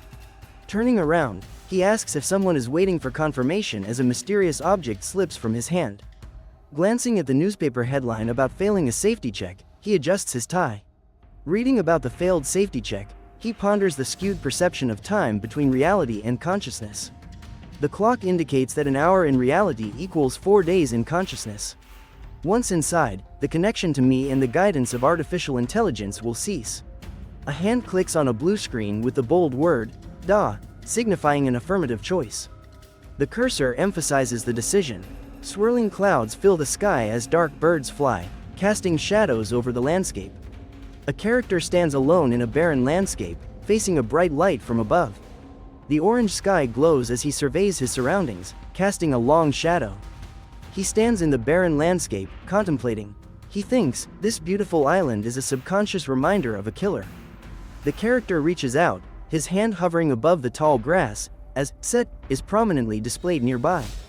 He kneels in the tall grass, observing closely as this beautiful island, and looks like a real one, are written nearby. A man stands in a clearing, looking up with wide eyes as what is happening, and I can't believe this. Swirl around him, he runs through a dark clearing, exclaiming about unexpected rain and the strange weather change. A young man sits against a tree, catching his breath and repeatedly laughing, stating it's unbelievable how things turned out. The crescent moon hangs in the sky, leading him to wonder about its presence. Is the night really this long? He knows the place is fake and feels strange because of it. He feels uneasy in this artificial place, reflecting on what he discovered after 2 hours, puzzled and anxious. Eyes darting around, he stands on the edge, uneasy in this strange place, contemplating his uncertain thoughts under the night sky.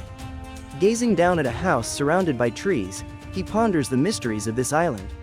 Looking down at a mysterious mansion surrounded by trees, he contemplates the island's secrets. A foot steps on the ground, creating a sound as it presses against the grass, held in place by a thin flip-flop strap. A young man with disheveled hair scans the eerie surroundings, appearing startled and anxious, sweat evident on his forehead. Wide-eyed, he stares blankly ahead, shocked, feeling exposed in the surrounding stillness. A young man with white hair closely observes another boy running through the trees, his posture tense with anxiety. Surprised and a bit breathless, the young man asks, "Is that Jin Hachik?" as he surveys the area. In disbelief, the young man sees a character on a high rock and asks, "What is that?" while sweating and wide-eyed. He exclaims about the youthfulness of the character, noting their involvement in a collapse at such a young age. Surprised by the character's age below him, he realizes the character got involved in a collapse. Wide-eyed, the young man is shocked and confused by an unexpected sight. Looking at the large house, he whispers, "Oh, thank God," and wonders why he thought no one would be there. Standing before a towering character, he feels small and thinks, what's happening? This isn't good. Noticing a boot, confidently standing and smiling, he glances back as a character raises a scythe to strike. Running forward, he shouts, "Bug," and looks back to see a character collapse. The young man touches his face, startled, and whispers softly. He stands in shock, observing the scene before him and exclaims in surprise. The man's face is obscured in darkness as he takes in the chilling scene before him. He gazes upward, his expression frozen in disbelief and concern about the situation around him. Looking towards the mountain, he feels a chill and realizes he must face the challenge ahead, questioning what comes next. The young man, drenched in sweat, stares wide-eyed as fear grips him, feeling trapped in the moment. Lying on the ground, gasping for breath, he shouts for help, panic clear in his voice as another character approaches menacingly. A hand emerges from the ground, struggling upward, as if battling against an unseen force. Grimacing with tense features, a man grips his face with one hand, sweat droplets trickling down as he confronts a daunting challenge. Hanging upside down, the man's wide eyes glow ominously, appearing trapped in an inescapable situation. The man on the ground asks the menacing character hovering above, "Who are you?" With wide eyes, the man on the ground questions the looming character, "Who are you?" The atmosphere is tense. By the riverbank, a character diligently works, swinging a hammer and muttering as he breathes heavily. The character wonders aloud, "If I hadn't used Che Jin's shell, would they have killed me?" His uncertainty is evident. Reflecting on his circumstances, the character notes, "But thanks to this, I can live here," indicating his injury. He remarks with slight relief that the situation isn't bad, wiping sweat from his brow. A girl enthusiastically announces her plan to catch bugs, waving a net. A woman beside her listens attentively, confidently holding an axe. A boy stands as a girl next to him looks uncertain, while another girl appears ready for action. A girl wrapped in a patterned blanket observes her surroundings calmly, noting the quiet atmosphere. Pipe, pipe, pipe. A boy stands, surprised by the unexpected situation. A woman, wrapped in a blanket, makes a heart gesture with her fingers, smiling as if sharing a secret. A young man waves, his hand stained red, and casually greets with a "Hi." The young man holds a tool while a girl hesitates, admitting she knows the people involved. A young man stands by a desk with a tool, as a girl acknowledges she knows them. A bulletin board, filled with documents and photos, displays a prominent poster of a young man, highlighting his skills and collaboration potential. A young man, surrounded by papers, focuses intently on a book at a cluttered desk, sunlight accentuating his concentration. A young man examines a photo of a serious individual, tapping the table with a puzzled look. A colleague, noticing, inquires about his findings. Holding an axe, a young man contemplates a photo, reflecting on a family's death caused by son Jin Hyuk. His companion questions the motive. Mina asks Romi for work assistance. A serious man listens, while a woman remarks, "Hey, Yumi. Are you tired of living?" A man with white hair swings a heavy hammer and asks if assistance is possible. Another voice urgently shouts to stop. The white-haired man turns his head, revealing a serious expression, as if anticipating something significant. Turning his head, the man reveals a serious expression, awaiting something important. Standing by a river, the man focuses on his task while a young man watches curiously. The man declines help, saying, "No, thank you." The young observer remains intrigued by the elder's determination. The young man smiles awkwardly, admitting the elder's refusal makes him feel uneasy. A young man turns to another, observing him with curiosity and hesitation, while the other remains silent. Carrying another on his back through a shadowy forest, the young man navigates the thick trees with intense focus. Sweat glistens on his forehead as he carries his friend on his back. Determined, he glances back while his friend hangs limp, trusting him. Tired and covered in dirt, a young man stands by the water, pondering if the world was created with Jin Hyuk's help. A young man sits on the ground, exhausted and covered in dirt. He contemplates the harshness of self-punishment. Jin Hyuk repeatedly experiences death. Each time he dies, he reappears on the shore. After dying, he reappears on the shore, energy emanating as he struggles to regain balance. Overwhelmed by looming shadows, he hears whispers about the soul's suffering, heightening his distress. Standing firm, the boy wields a bat as a shadow looms behind him, feeling the weight of fear but refusing to retreat. Lying on the ground with blood pooling around him, the dialogue states, and in the end, he dies. The text questions, could it be that he feels guilt? A wide grin stretches across the young man's face, a mix of excitement and something darker, with clenched teeth hinting at hidden tension. He bends over, clutching his stomach as if in pain, gasping for breath and struggling to regain composure. The young man, pinned to the floor, is questioned about the absence of family members on the island. Rage consumes the interrogator as he demands to know why others are using their names, questioning if they think he didn't kill Jin. Answer, Jin Hyuk, the furious man demands, gripping his surroundings tightly. A man with wild white hair stands with his back turned, ready for confrontation. Sweat drips from the young man's face as he watches a shadowy figure raise a hand to strike. The young man, nervous, observes a group in pig masks, one standing out with their expression hidden. Terrified, the young man shouts as the masked figures demand his identity. The young man inquires, "Are we?" The masked figure replies that they are victims of Jin Hyuk. The masked figure claims Jin Hyuk doesn't remember them and is clinging to his family. Jin Hyuk feels guilt because of this family. Jin Hyuk, with wide eyes, asks what was said, feeling a surge of guilt about the family's situation. The characters gather, one questioning the difference between their family and others, while another expresses disbelief about betrayal, highlighting confusion and hurt. They had been watching for a long time as Jin Hyuk was dying. One character asks if they were all victims, and the other responds uncertainly about how to distract them. A character wearing a pig mask grins widely, revealing sharp teeth, and exclaims, "And us." A character with white spiky hair stands, eyes wide in shock, hands stained red, realizing the gravity of the situation. The character with white spiky hair, wide-eyed, hands stained red, asks, "What?" The wide-eyed character says it has become a bit boring, his expression intense with frustration and anticipation. A group of pig-masked figures shouts excitedly for more fun, wanting to make his death more interesting, while a man stands with a tense expression. A dark island looms against the night sky, its silhouette stark and imposing as waves crash around it.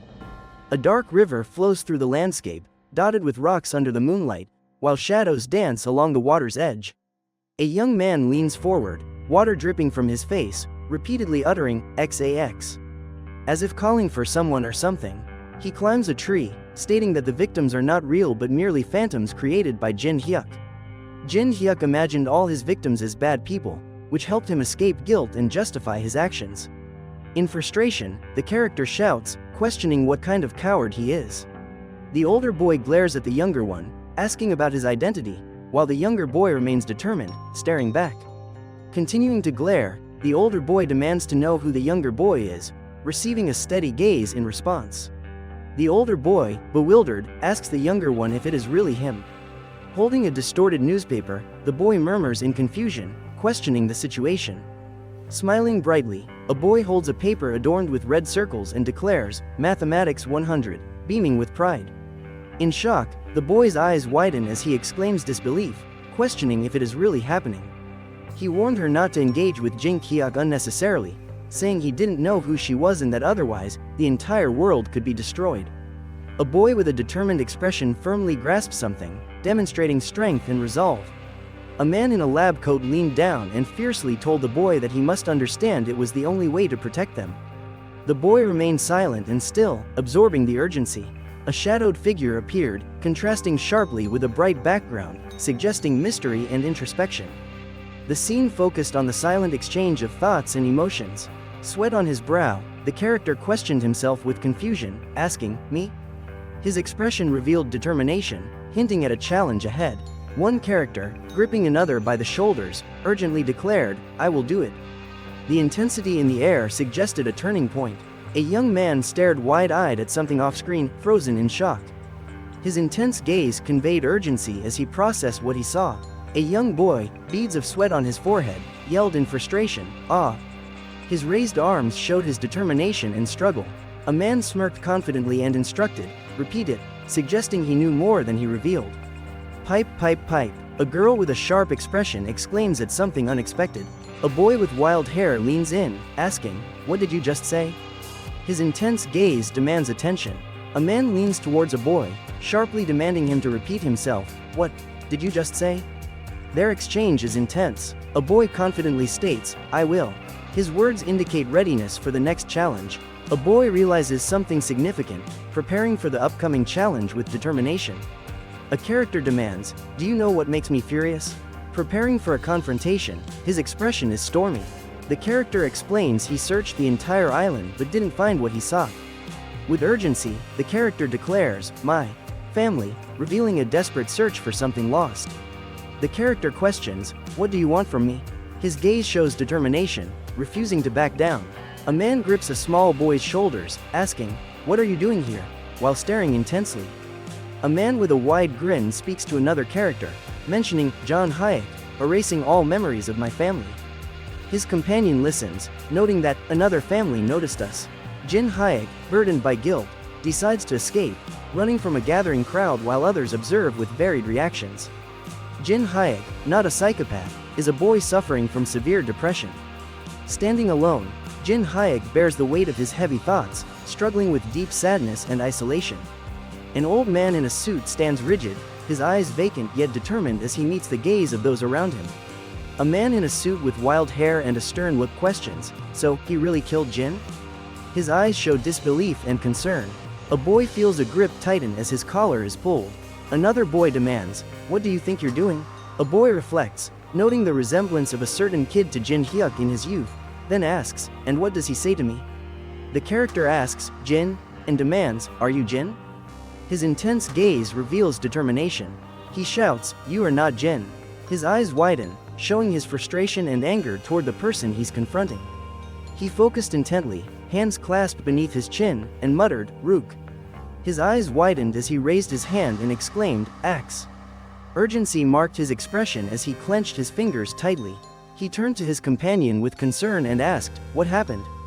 Panic arose as he demanded, "Where did you disappear to?" Frantically searching, he exclaimed, "I will catch you." With fierce intensity, he yelled, "I will kill you," as he glared forward, anger evident. One character confidently asserted, "Everything is fine," while another listened intently, focused on the conversation.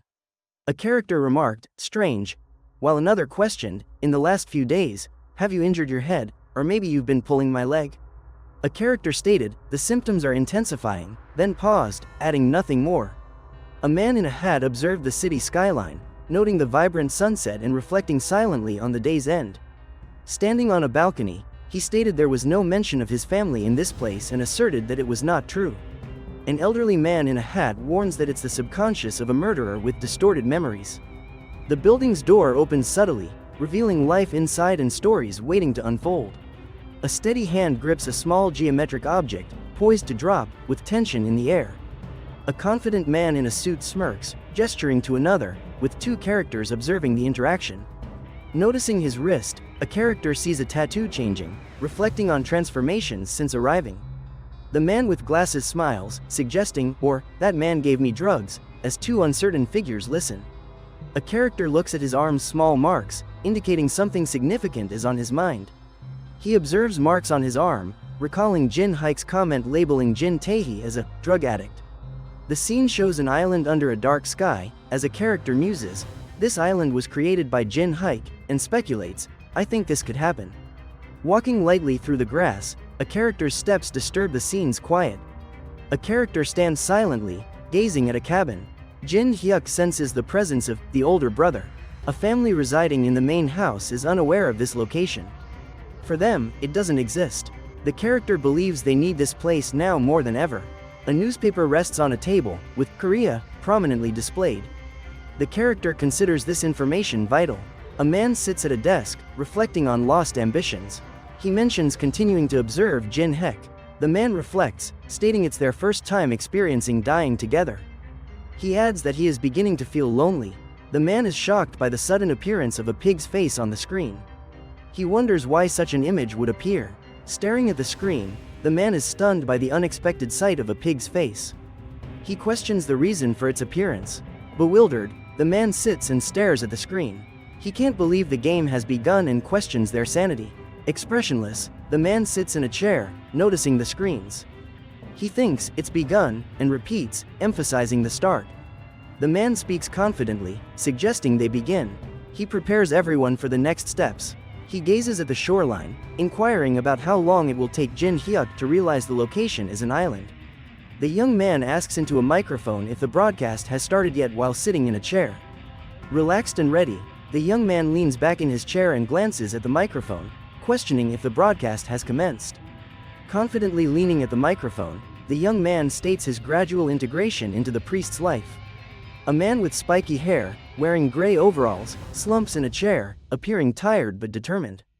A close-up shot captures a man's hand gripping a chair's edge, indicating tension and readiness. A boy stands before a mirror, observing his messy hair and uncertain stance, lost in thought about the future. He contemplates his reflection, muttering that he resembles Jin Taewi, who became a monster in his world. The boy questions how long he has been there, pondering if his efforts were in vain. The boy stands in front of a dark mirror, pondering if his efforts were in vain. Behind him, a chair symbolizes the burden of his choices. A clenched fist strikes with force, causing a massive impact and showcasing the boy's intense determination. With unwavering focus, the boy's powerful fist shatters the glass in front of him. He questions how foolish he might be, considering the pain might not be real.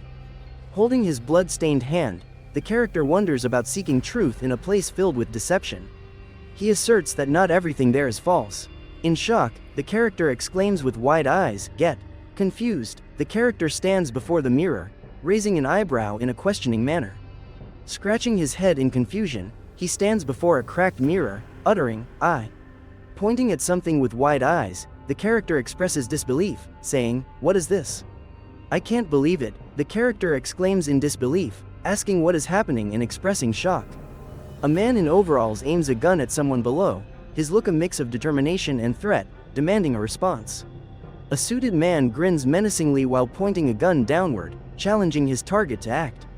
A tearful boy exclaims that he remembers everything, recognizing his father and expressing surprise. A man with intense eyes admits to abandoning someone, revealing the weight of his past actions. A man with intense eyes demands another to confess, asking if he killed Jin, his gaze urgent. A man tears on his cheeks, expresses disbelief, his hands raised in surprise. Tears streaked, he exclaims disbelief, seeking understanding with raised hands. Tears streaming, a man cries out in disbelief, questioning what is happening, raising his hands in desperation. A kneeling man tears on his face, pleads with raised hands, while another stands over him, pointing a gun, demanding a response. A man stood smiling warmly, with 2 children on his shoulders, while the kids cheered with raised arms. Turning away, the man muttered, frustrated, "Since you arrived, our misfortunes haven't ceased." A man grimaced, his face tense, as he mumbled, showing evident struggle, yet remained focused. A man stared wide-eyed, expressing disbelief, as he muttered a question and gripped a small object tightly. The man expressed disbelief, saying it seemed like that, appearing nervous and hoping for a different outcome. Tears streamed down the man's face as he asked what had been done to Jin. The man, with tears flowing, demanded to know what had happened to Jin. Sneering, a man pointed a weapon and asked if this was a place for pigs, while another man crouched silently. A man with spiky hair laughed sinisterly, turning away with a smile. A man with disheveled hair laughed manically, holding a gun and indicating his despair. The man in a suit aimed a weapon at another person, declaring, "Then, die," his spiky hair and intense gaze enhancing his menacing appearance. A hand tightly gripped a weapon, the tense trigger finger revealing urgency. Intense eyes peered from the shadows, filled with determination. Tears streaked down a character's face as light reflected off his eyes. He silently struggled with a profound sense of loss. A character, wide-eyed, stood as electric energy crackled around him. Despite fear, he prepared to confront an unseen threat. A sharply dressed man confidently held a rifle, while another character crouched on the ground, bewildered. Before shooting, he wanted to ask something else. Standing at the shore, eyes wide at the sunset, he said, "Before I shoot you, I have one more question." He had lost track of how many nights he spent in this place, wondering how often he'd witnessed the person's death. He asked if he was slowly losing focus. Amidst chaos, he stated that someone's death had become routine for him. He stood silently, deep in thought, burdened by the familiarity of death. He looked up, surprised, his face serious, confusion evident as he sought answers. He asked when thoughts would return, noting the other's return to the role of a killer. He confronted the other, asking if they cried upon leaving Komi. The other remained silent, ready for a response. He aimed his gun, asking if the other was crying now. The other, kneeling and confused, simply asked, "Why?" He admitted, I really," showing vulnerability. He repeated, it's true," in a moment of honesty. 2 hands clasped tightly, capturing urgency and connection in a pivotal moment. One character knelt, hands clasped in desperation, while the other stood confidently with a weapon, observing. A man, serious and suited, paused to glance off-screen as silence enveloped the moment. The man, with sweat on his face, expressed frustration and despair, acknowledging he couldn't fight it and explained why he was crying. He lay there, sweat glistening on his face, his voice trembling as he admitted he couldn't fight it anymore, revealing the reason for his tears. Facing a group of individuals wearing pig masks, the man felt the weight of their stares. He clenched his fists, preparing himself. The man stared wide-eyed, tears streaming down his face, and questioned in disbelief. Despite not wanting the truth, they said they were just ordinary people and insisted they never wanted to deceive or use him. "I'm sorry," he said, adding that he knew it was his fault. He said fear had fueled the madness within, compelling them to kill. After all this, he stated the other had ignored them and demanded to lock away all memories of them in his subconscious. With a frantic expression, the man pleaded for forgiveness, insisting he was sorry. He admitted he lacked the courage to face them. Filled with desperation, the man exclaimed that the desire to kill overwhelmed him, thinking if he didn't act, fear would consume him. A man in a suit stood before 2 characters wearing pig masks, expressing his regret repeatedly. The figure in the pig mask appeared ready for action, while the sound, kra, heightened the tension. Standing in a row, the figures in pig masks were poised for action as the sound, kra, emphasized the moment. A woman commanded attention, urging the group to look into her eyes with an intense gaze. He declared his non-existence, emphasizing the significance of his statement. He described himself as merely a memory, while another voice remarked about a shell created from his memory. Reflecting, he stated that whatever actions are taken now, it's already too late. A group stood silently as a man in a hat warned Jin Hyuk not to forget. The man in the hat pondered how memories could easily disappear due to his remorse. A man knelt, lost in thought, while another observed him with curiosity. A man kneels on the ground, his head bowed. Nearby, another man observes him, curious and concerned. Nearby, a man stands with a gun, demanding an apology from the kneeling figure. The boat moves through the water, creating ripples as it goes. Two characters lean over the side of a boat, watching intently as it speeds away. A man in a suit stands with a knife, looking serious. Another character reacts with alarm to the sudden threat. A man with a distressed expression stares, tears on his face, struggling to comprehend the situation. The man shouts, waving his arms frantically toward a distant ship on the water. A boy stands on a rock, shouting for attention, while another nearby echoes him. A frantic boy yells for help, while a calm man watches, highlighting their contrasting expressions. Jin Hachik, a man in a suit with a rifle, coldly asserts the other person's grave sin. The man stands with dark eyes and a blood-stained shirt, asserting that the sin is too grave for redemption, even by death. A character urges Jin Hek to join them forever, their words echoing with urgency and longing. A character stands on a cliff's edge, declaring that endless death awaits in this place repeatedly. A man with a guitar challenges the world, claiming that music has the power to change everything. A person in striped clothing, holding a pig mask, states its deeper meaning and readiness to face challenges. A young man glances back with wide eyes, subtly acknowledging the danger around him. A confident boy in a striped shirt, with a pig mask in hand, looks ahead, prepared for what lies ahead.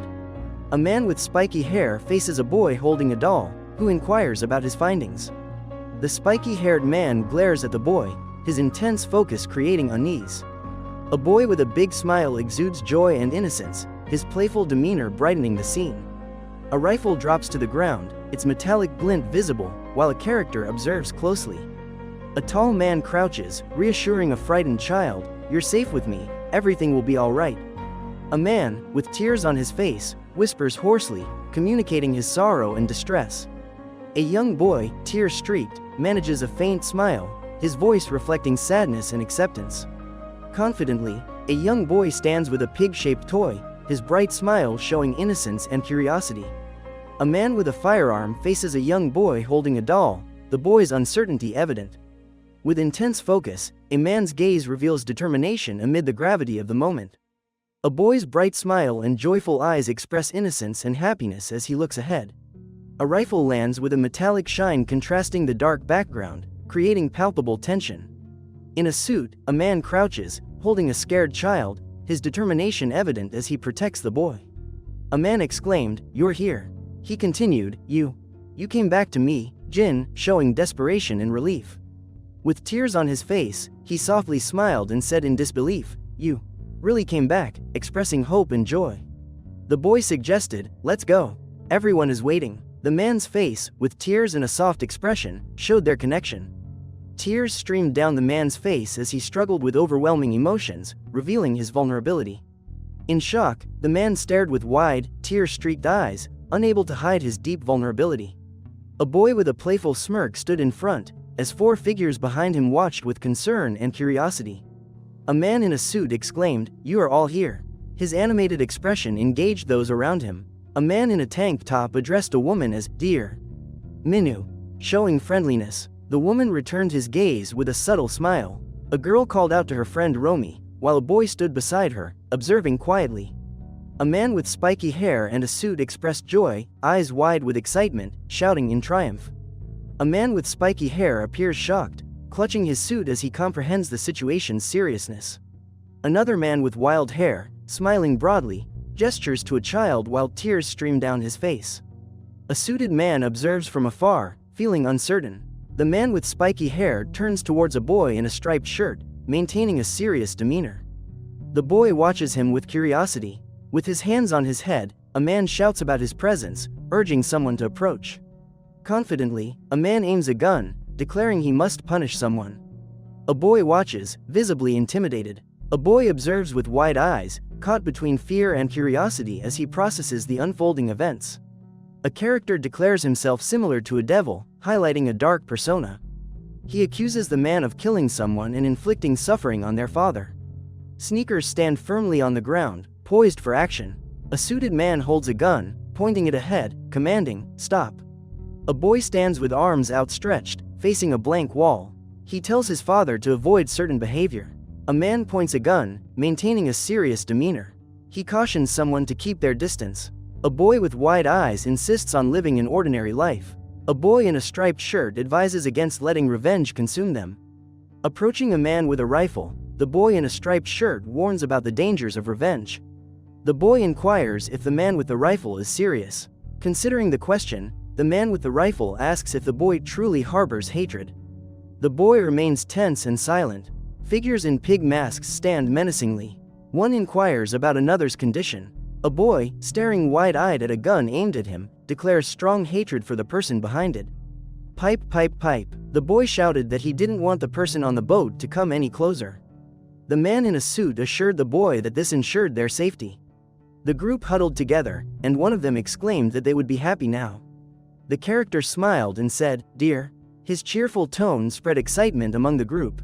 A man in a suit stood casually, ready for whatever came next, his wild hair contrasting with his serious demeanor. A tall man in a suit held a child's hand, while a nearby woman expressed her frustration at having to wait. Children and teenagers surrounded a man, playfully reaching out.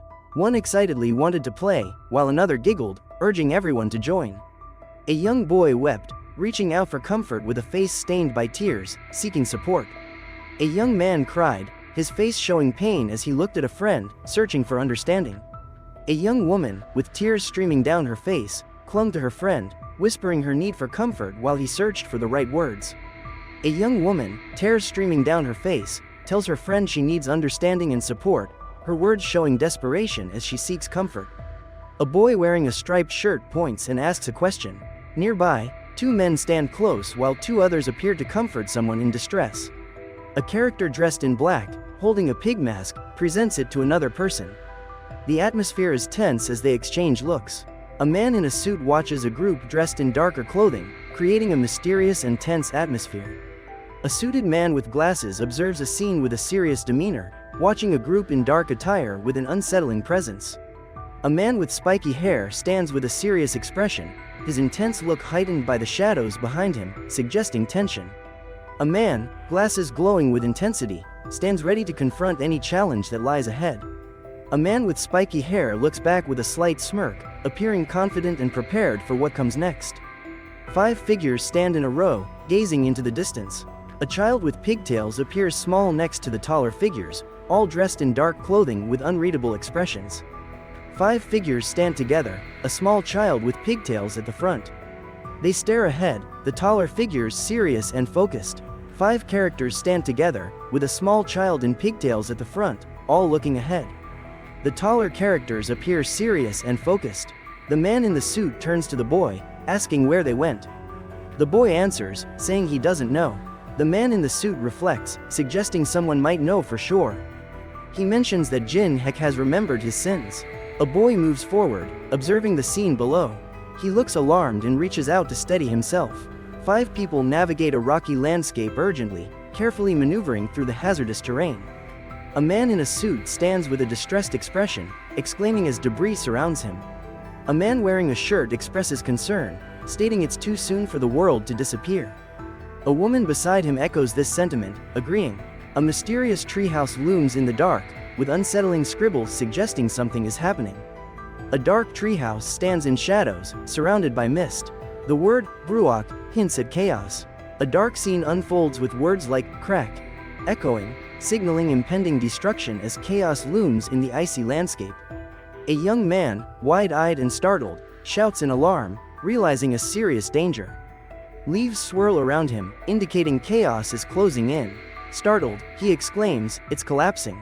As he watches the scene unfold, the man in a suit stands with a serious expression, saying it's time for them to say goodbye. The boy in the striped shirt stands quietly, expressing that he will miss the other person while looking down solemnly.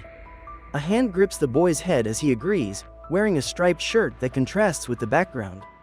A group of 4 stands together, with one person wishing happiness to someone dear, reflecting support and unity.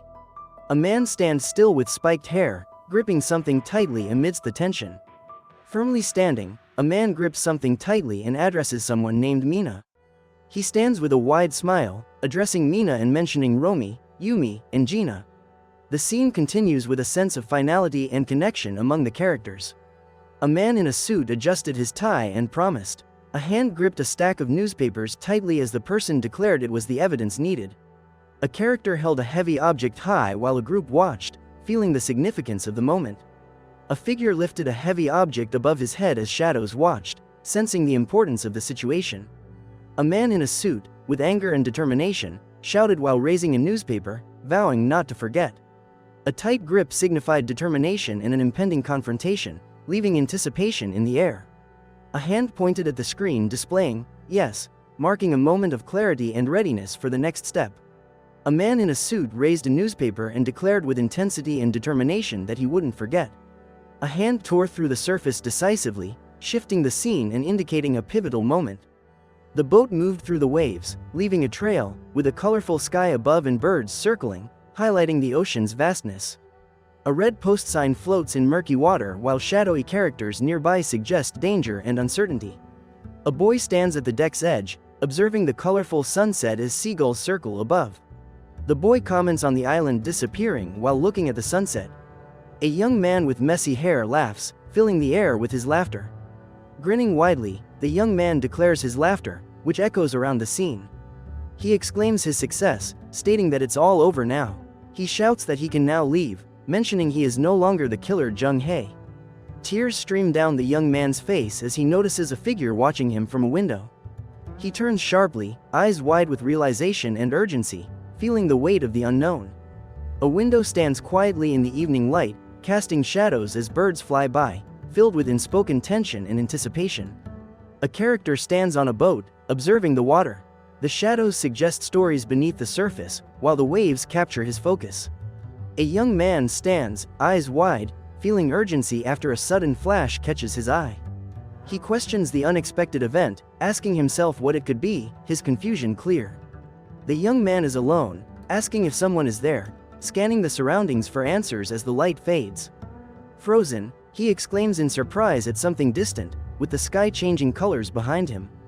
Wide-eyed with panic, he mutters that the situation is crazy, overwhelmed by the unfolding events. In disbelief, he exclaims in shock, realizing the situation is getting out of control. A hand shows a phone with an incoming call from unknown, the vibration increasing the tension around.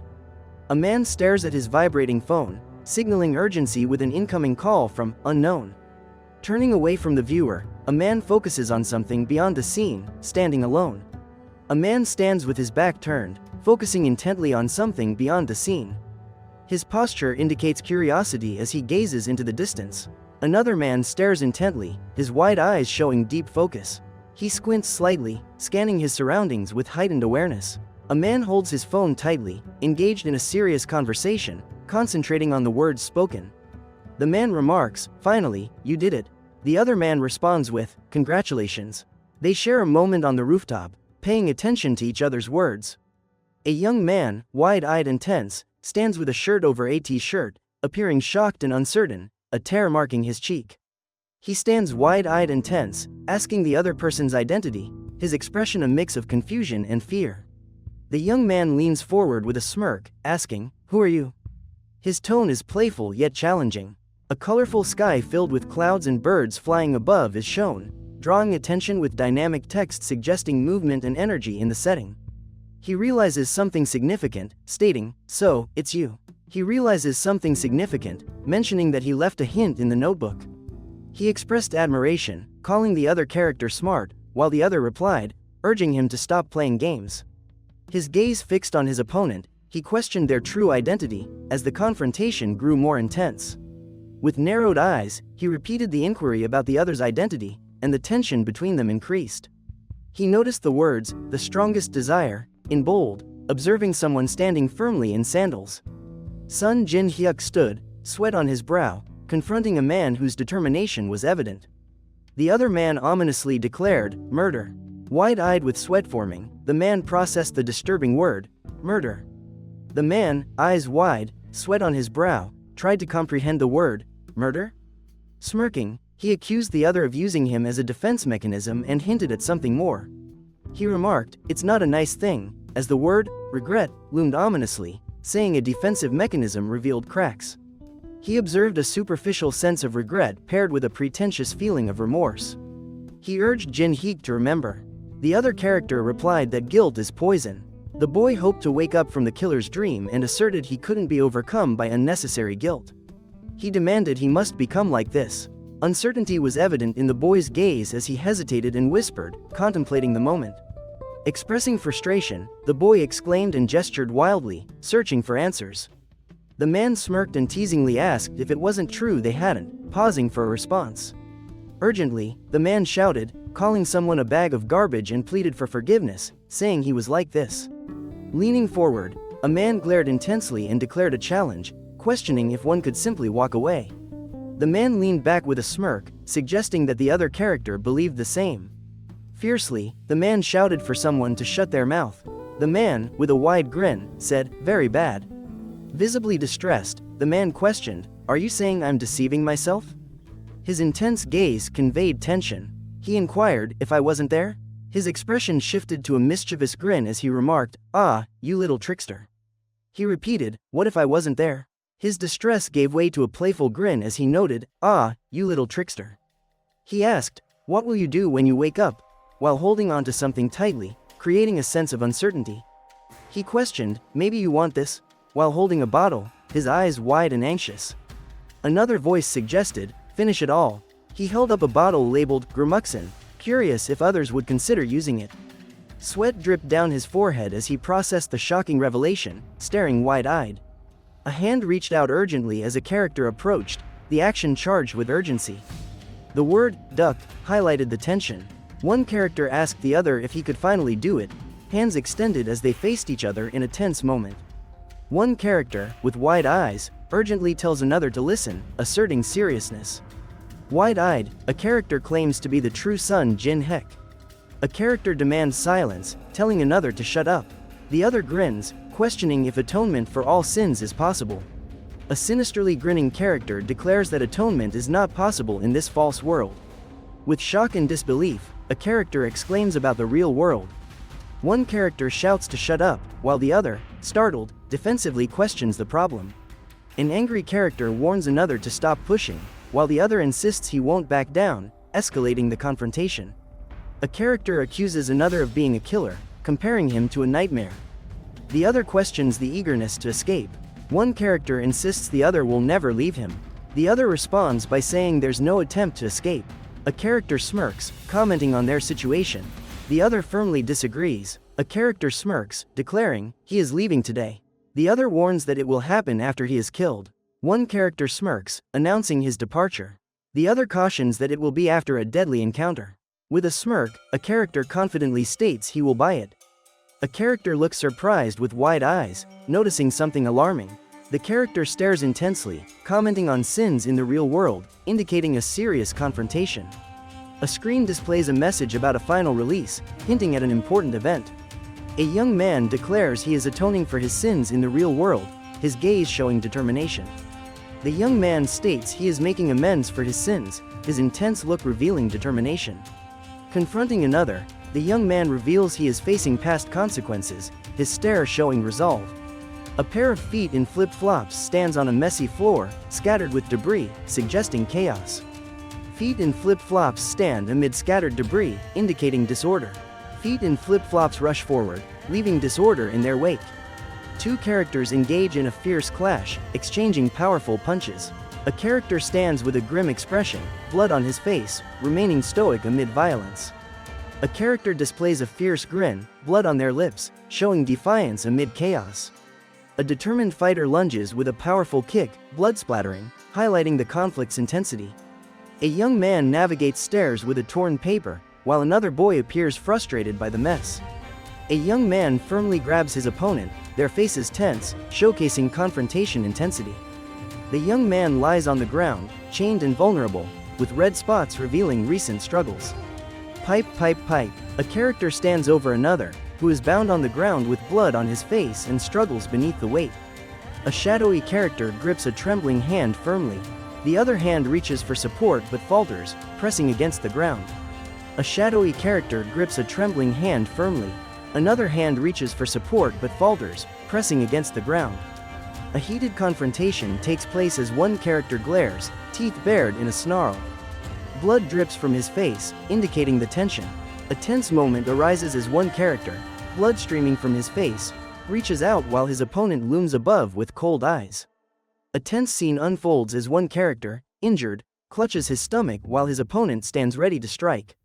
A fierce confrontation erupts as one character charges forward, fists ready for a powerful strike against his opponent. Both remain locked in battle. A character swings a wooden crate forcefully, hitting his opponent. Blood splatters from the impact, highlighting the battle's intensity. A character falls, blood splattering as he shields his head. He senses danger approaching, evident in his desperation. A man is kicked in the chest, sending him backward. He struggles to keep his balance while preparing for a counterattack. A close-up captures the man's wide, fearful eye, showing shock and desperation.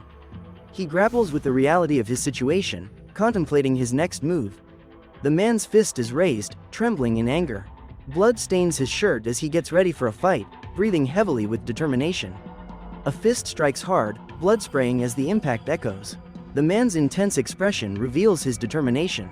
A man with a fierce expression and blood on his face glares. His eyes reflect a powerful resolve that demands attention. A bloodied man glares with determination. His eyes convey a resolve that demands the attention of anyone who dares to meet his gaze. A bloodied scene unfolds as two young men struggle on the floor, panting. One crawls toward the other, whispering they must keep moving because their pursuers won't stop. The other nods, determination in his eyes. In a chaotic battle, one young man grips another's shirt tightly, demanding to know why he won't fight back. The bloodied and defiant man replies that he refuses to be a pawn. In a heated confrontation, a bloodied young man yells fiercely, demanding to know the other person's problem, revealing his determination against overwhelming odds. In a tense moment, a bloodied young man cries out, insisting he needs to know the other person's issue, his eyes filled with determination. The water shimmers as the surface breaks. Ripples indicate something has disrupted the calm, hinting at action. A character lies on a surface, hands raised with blood across their chest, signaling a desperate moment.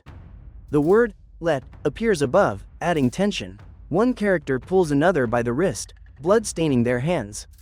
The word, "sarat," underscores the urgency, highlighting the struggle between them. A character yanks another toward the edge, blood on their hands. "Hurry up," they shout, emphasizing the urgency in their struggle. A character plunges into the water, causing a violent splash. The letters, "BYU," appear above, highlighting the suddenness of the fall. A man falls into the water, eyes wide and mouth open. Bubbles surround him, illustrating the impact of his plunge. A man descends into deep water, arms spread wide. The swirling darkness contrasts with bright bubbles. A character swirls in shadowy water, arms spread as particles rise, contrasting with surrounding darkness. A character plunges into dark water, arms outstretched. Particles swirl around, contrasting against the darkness. A character stands at the bow of a boat, silhouetted against the light. Chains clink as he grips a lifebuoy, ready for what's next. A man, drenched in sweat and grime, gasps for breath, holding a steady gaze as he faces the chaos around him. A man leans against the railing, exhausted and covered in grime, trying to catch his breath in the barren surroundings. A girl sprawled on the steps, surrounded by dark stains, appears motionless with a mind clouded by forgotten thoughts. A girl lies motionless on the steps, stained with dark marks, as the setting sun casts a purple glow over the bleak scene. The waves roll ominously, churning surfaces with tension, suggesting something lurking beneath. A blood-stained hand reaches out, fingers curling as if trying to grasp something just beyond reach, tension heavy in the air. A man on the ground, blood smeared across his face and body, struggles to rise with determination in his eyes.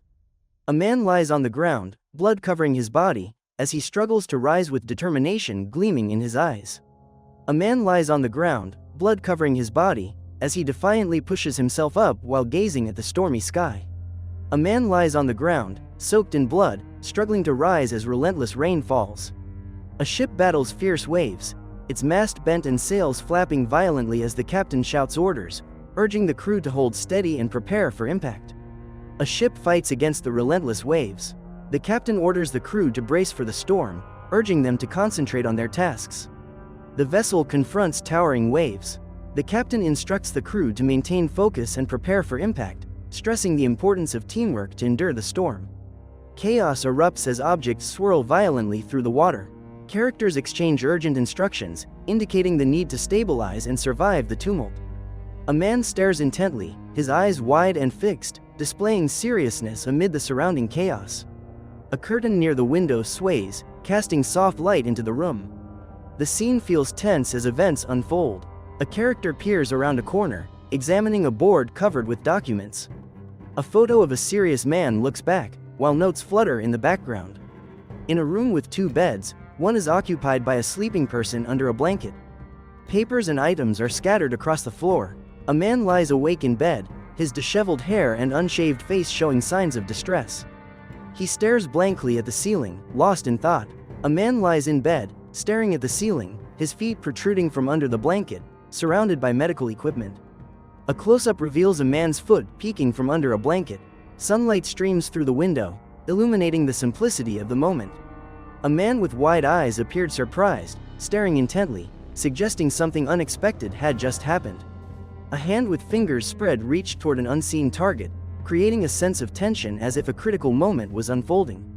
A scene showcased a disheveled room with two beds, cluttered desks, and scattered papers, reflecting chaos.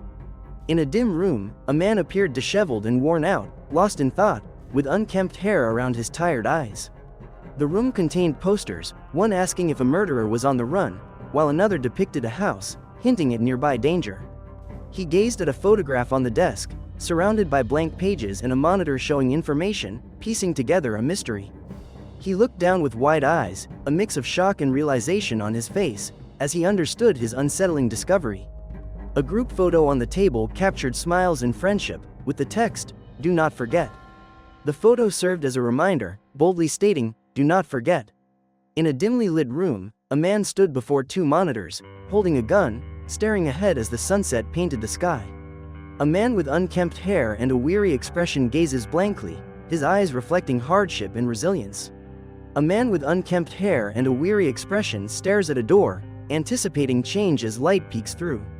A weary man fixates on the door, his gaze reflecting anticipation with light glimmering through the crack. Standing at a half-open door, a weary man with disheveled hair stares blankly at his surroundings. A tired man with messy hair stands at a half-open door, gazing vacantly at the courtyard below. A disheveled man with a stubbled face stands alone, his expression a mix of confusion and weariness. Staring blankly, a disheveled man focuses intensely, revealing confusion and deep thought. The man exhales slowly, his breath escaping as he collects his thoughts. Standing with arms wide open, the man exhales slowly, taking in the moment. Outside a building, police cars surround the area with lights flashing as officers gather. A man stands still, his cane tapping on the ground. He surveys the surroundings, contemplating his next move. Firmly standing, the man scratches the ground with his cane, looking ahead and weighing his options. Resolute, the man holds his cane to the ground, strategizing his next move. The man stands with determination, his cane striking the ground, emphasizing his presence. Determined, the man stands with his cane firmly on the ground, reading his surroundings in preparation. With his cane resting on the ground, the man surveys the area, readying for the next challenge. Gripping his shovel, the man digs into the ground, pausing and glancing around as if awaiting someone. Striding forward with two large stones, the man shows purpose as he prepares for the task. The character shares a story, believing significant changes will follow. He claims to have something interesting to share. In a stark interrogation room, a man sits focused. A guard mentions he has intriguing information to share. The man questions the guard about the promised information. With an intense gaze, the man asks the guard if the information is important. The guard confirms it is. A man with a chilling smile asks if the other is ready, exuding confidence. After waking the person, he comments on breaking many laws and spending a lot to cover it up. He refers to it as clinical nutrition. One character explains, "This is why." The other insists on their right to know. A character inquires about their father. Another expresses uncertainty about the old man's perception of them as his son. A character reflects on a man in a nursing home, questioning his well-being. A man in a wheelchair holds a photo, pondering happier family memories. A man in a wheelchair holds a faded photo of a family gathering, reading, "Don't forget," and recalling better days. Every day, he focuses on a single photo. He is relieved that everything is fine with him. The man with slicked back hair questions what he wanted for a while, revealing his intentions with a sly smile. A man wonders if someone turned him into the police. Another man asserts that the chaos has brought a series of misfortunes affecting him. He said he received much information thanks to the old man and agreed it was true. He added that he discovered the weaknesses of his little victim, which were previously unknown. He stated he could quickly establish stable communication with connections, adding that today's story was especially intriguing. He remarked that today's story was particularly intriguing and hinted at an unbearable curiosity about its conclusion. He asked, "Who among them?" as tension filled the air. He inquired if it was a personal question. He mentioned being a businessperson and a dedicated worker. He stood with a serious expression in uniform, focused and purposeful. He stared intently, declaring he had something significant to say. He stood confidently at the podium, expressing gratitude to his supporters despite past mistakes. He admitted at the podium that he felt undeserving and wanted a fresh start, finding it daunting at nearly 50. He stated at the podium that refusing himself seemed the best choice, acknowledging his lack of rights yet addressing the audience. He promised at the podium not to repeat past mistakes, vowing to reveal a better version of himself. He commented in surprise about the man's financial troubles and his impending public appearance. Another noted it as a mistake with lifelong consequences. He questioned the man's actions, while another remarked on the chaos of a world where everything could be bought. He states that the man has never taken a life. Another character suggests considering the seriousness of wrongdoing and the potential negative outcomes of his return. A character in a wheelchair asks a friend about his thoughts, prompting reflection on their situation. A man in a wheelchair turns to his friend, inquiring, "Eh?" As he seeks to understand his friend's thoughts. Two elderly men lean forward. One with blue glasses questions, "What do you think happened?" The other, looking puzzled, responds, "I don't know, but it doesn't look good." An elderly man with white hair and a beard sits in a wheelchair, appearing thoughtful. His vest's diamond pattern highlights his aged demeanor. An elderly man with white hair looks into the distance, his face marked with thought. His patterned vest adds character to his expression.